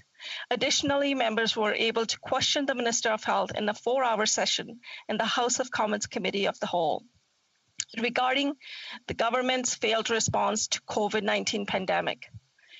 In December 2020, this House passed a motion calling on the government to be transparent on key information related to the COVID vaccine rollout. In January 2021, we were able to secure an emergency debate in the House of Commons on the vaccine shortage in Canada. In February 2021, we demanded that the chair of the Health Committee call an emergency meeting to discuss the COVID-19 variants and called on the Liberal MPs to stop the filibuster and to finally pass the motion to release the government's vaccine contracts. The Conservatives' motion ended up passing, meaning the government will need to come clean on the details of their contract that they tried to hide. In March 2021, my colleagues on the Health Committee were able to hear from experts on the government ignoring the National Advisory Committee on Immunization recommendation to not administer AstraZeneca in the 65+ group. Madam Speaker, it is just never ended. Every proper and correct thing this government could have done to address this pandemic and help Canadians get back to some sort of normalcy, they didn't take. Instead, they took the complete opposite. Madam Speaker, it is shameful that this Prime Minister has allowed Canada to fall so far behind our allies. Madam Speaker, we need this Prime Minister to do better. We need vaccines to be delivered. Not the ones that our allies are sending us, but the ones under our own contracts. Canadians want to return to normal lives. They want to have barbecues with their friends and neighbors. They want to be able to go to the movies and watch the latest blockbusters. But most importantly, Madam Speaker, they want to be able to see their families that they haven't seen over a year, give them a big hug, and socialize with them. Thank you, Madam Speaker. Questions and comments? The Honourable Parliamentary Secretary to the Minister of Health. Thank you. Thank you, Madam Speaker. And to my colleague, my question is, she spoke about measures on domestic flights, which, as I hope she knows, that the Premier could actually implement at any time that's within his jurisdiction. But my question is in regards to international flights. Does she support the mandatory quarantining of international flights landing in Canada? And does she also support lockdown measures that will help get through this third wave in her home province? The honourable member for Calgary Skyview. Well, thank you, Madam Speaker, and I'd like to thank the member opposite for her question. I watched her speech earlier today, and she talked about some of the frustration that she's feeling because Conservatives' message hasn't been consistent, when it was actually the Liberals whose message hasn't been consistent. It was the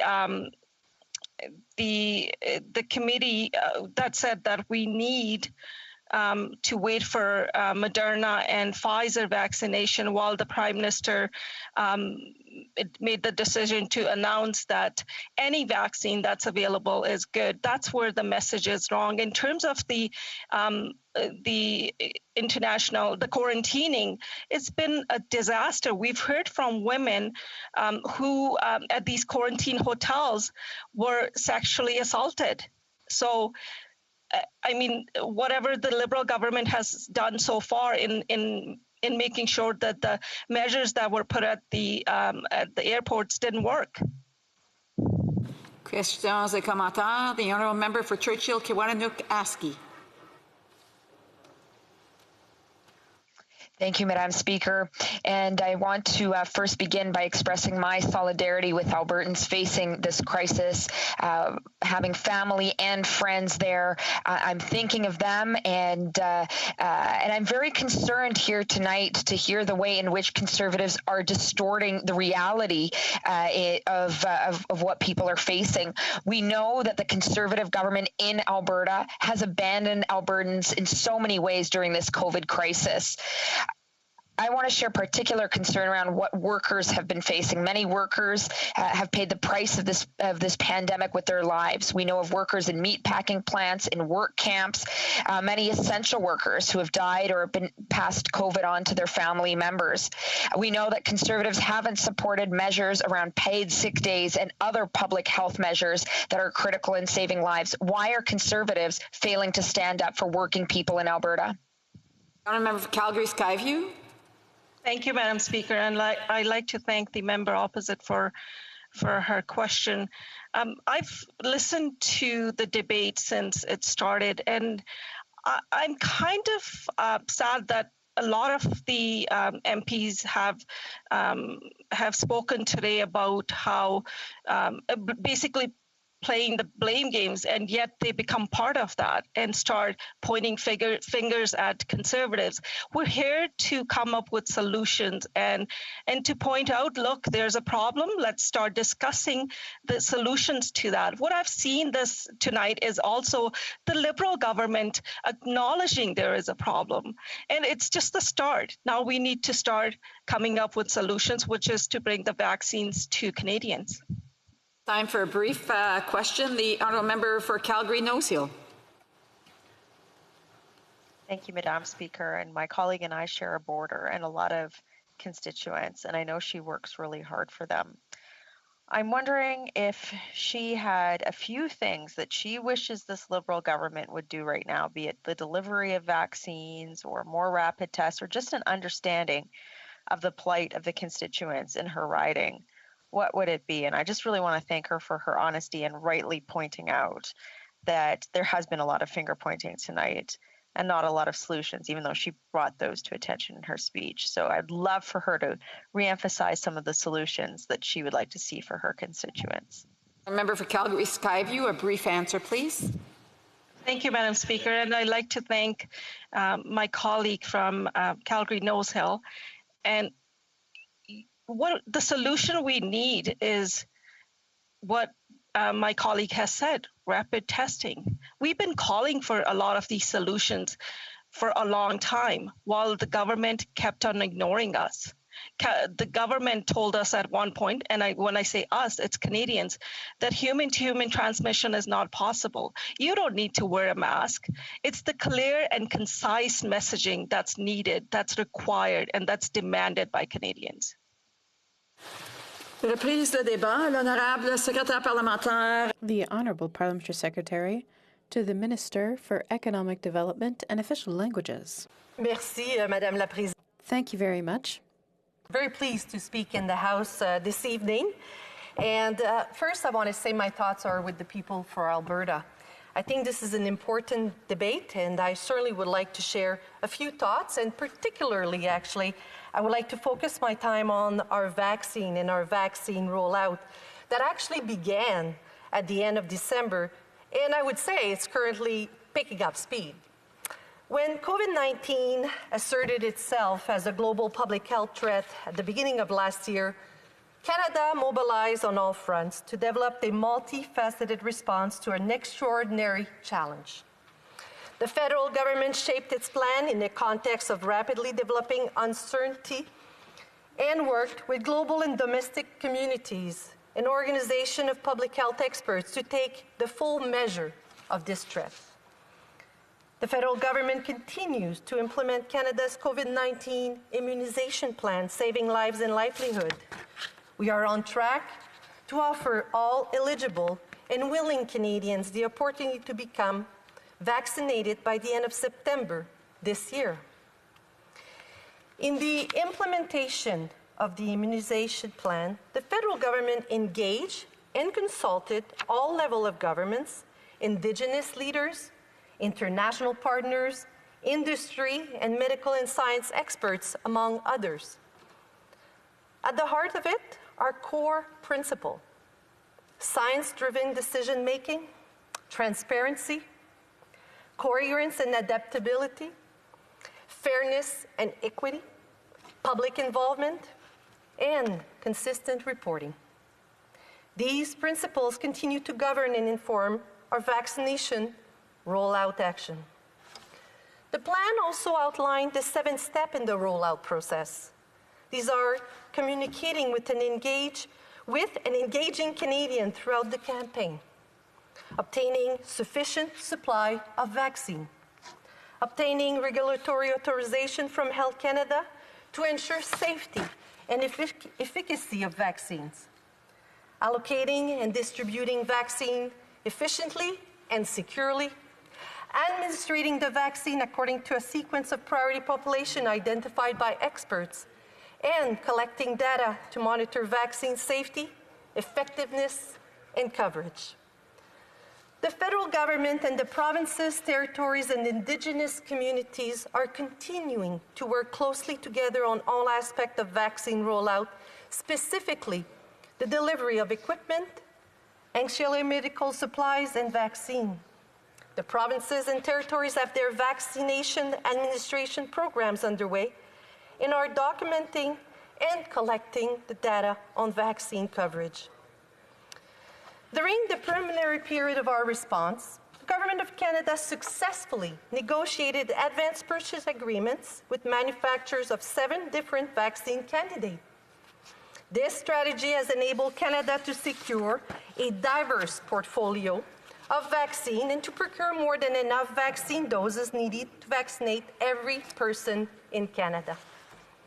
Last fall, the Minister of Health signed the interim order respecting the importation, sales, and advertising of drugs for use in relation to COVID-19. This allowed the Government of Canada to expedite the review and authorization of vaccines for COVID-19. Health Canada has so far authorized 4 vaccines: Pfizer-BioNTech, Moderna, AstraZeneca, and Janssen. And these are currently being delivered to Canada, distributed across the country, and administered to Canadians on 3 of them. Given the ongoing aggressive global procurement of vaccines and the high demand for them, Canada can be proud of this accomplishment. Once a sufficient and diverse supplies of vaccine for Canadians was secured through the advance purchase agreement, the focus shifted to deploying those vaccines across Canada. A number of features marked the early part of this phase, and some of these saw the federal government develop guidance on priority population, resolve supply chain interruption, and support the provinces and territory in their preparation for receive the vaccine. I'm happy to report that we have made good progress in the vaccination rollout so far. In addition to distributing syringes and specialized freezers to the province and territories, we have distributed vaccines in the amount that has enabled over 30% of eligible adults in Canada to receive 1 dose of vaccine. Pfizer has recently confirmed that it will be delivering substantially more doses weekly during the coming months. This sustained increase in scheduled vaccines delivery would enable provinces and territories to have greater certainty in the planning of their vaccination program. The important groundwork we have done to date in establishing the vaccine rollout infrastructure will ensure a smooth and coordinated response to this great leap in volume. Madam Speaker, thanks to the early efforts of the government to prepare for the step increase in the volume of vaccine received, the process and infrastructure to distributing and administrating the vaccine has been well established and continues to mature. As the increased volume are delivered to the province and territories, the federal government will continue to be responsive to the province, territories, and Indigenous group in order to identify the area where assistance and support can be provided. And I would like to share that I'm sure many of you have saw the news, and this is something that our Prime Minister has done. He has called Premier Kenney today to offer federal support as they respond to an increase in COVID-19 cases. And I know, coming from Ontario, that response also federally came through, where military personnel, and I have to say, I take the time tonight to say to Premier Furey from Newfoundland and Labrador, thank you for the support that he's provided to Ontarians here in the province. You're telling me I am finished? Madam Speaker, can I just end my little paragraph? No. C'est bon? 30 seconds? 30 seconds. Okay. So I would like to end tonight's debate by saying that despite the progress we are making with the rollout of vaccines in Canada, each and every one of us must continue to implement the public health measures that has proven to be effective at containing the spread of the virus. Wear a mask, wash your hands, maintain a safe physical distance, and do not congregate in large numbers. And please avoid non-travel. Merci, Madame la Présidente. Comme il est minuit. As it is midnight, I declare the motion carried. The House is therefore adjourned until later today at 10 a.m., pursuant to Standing Order 24-1.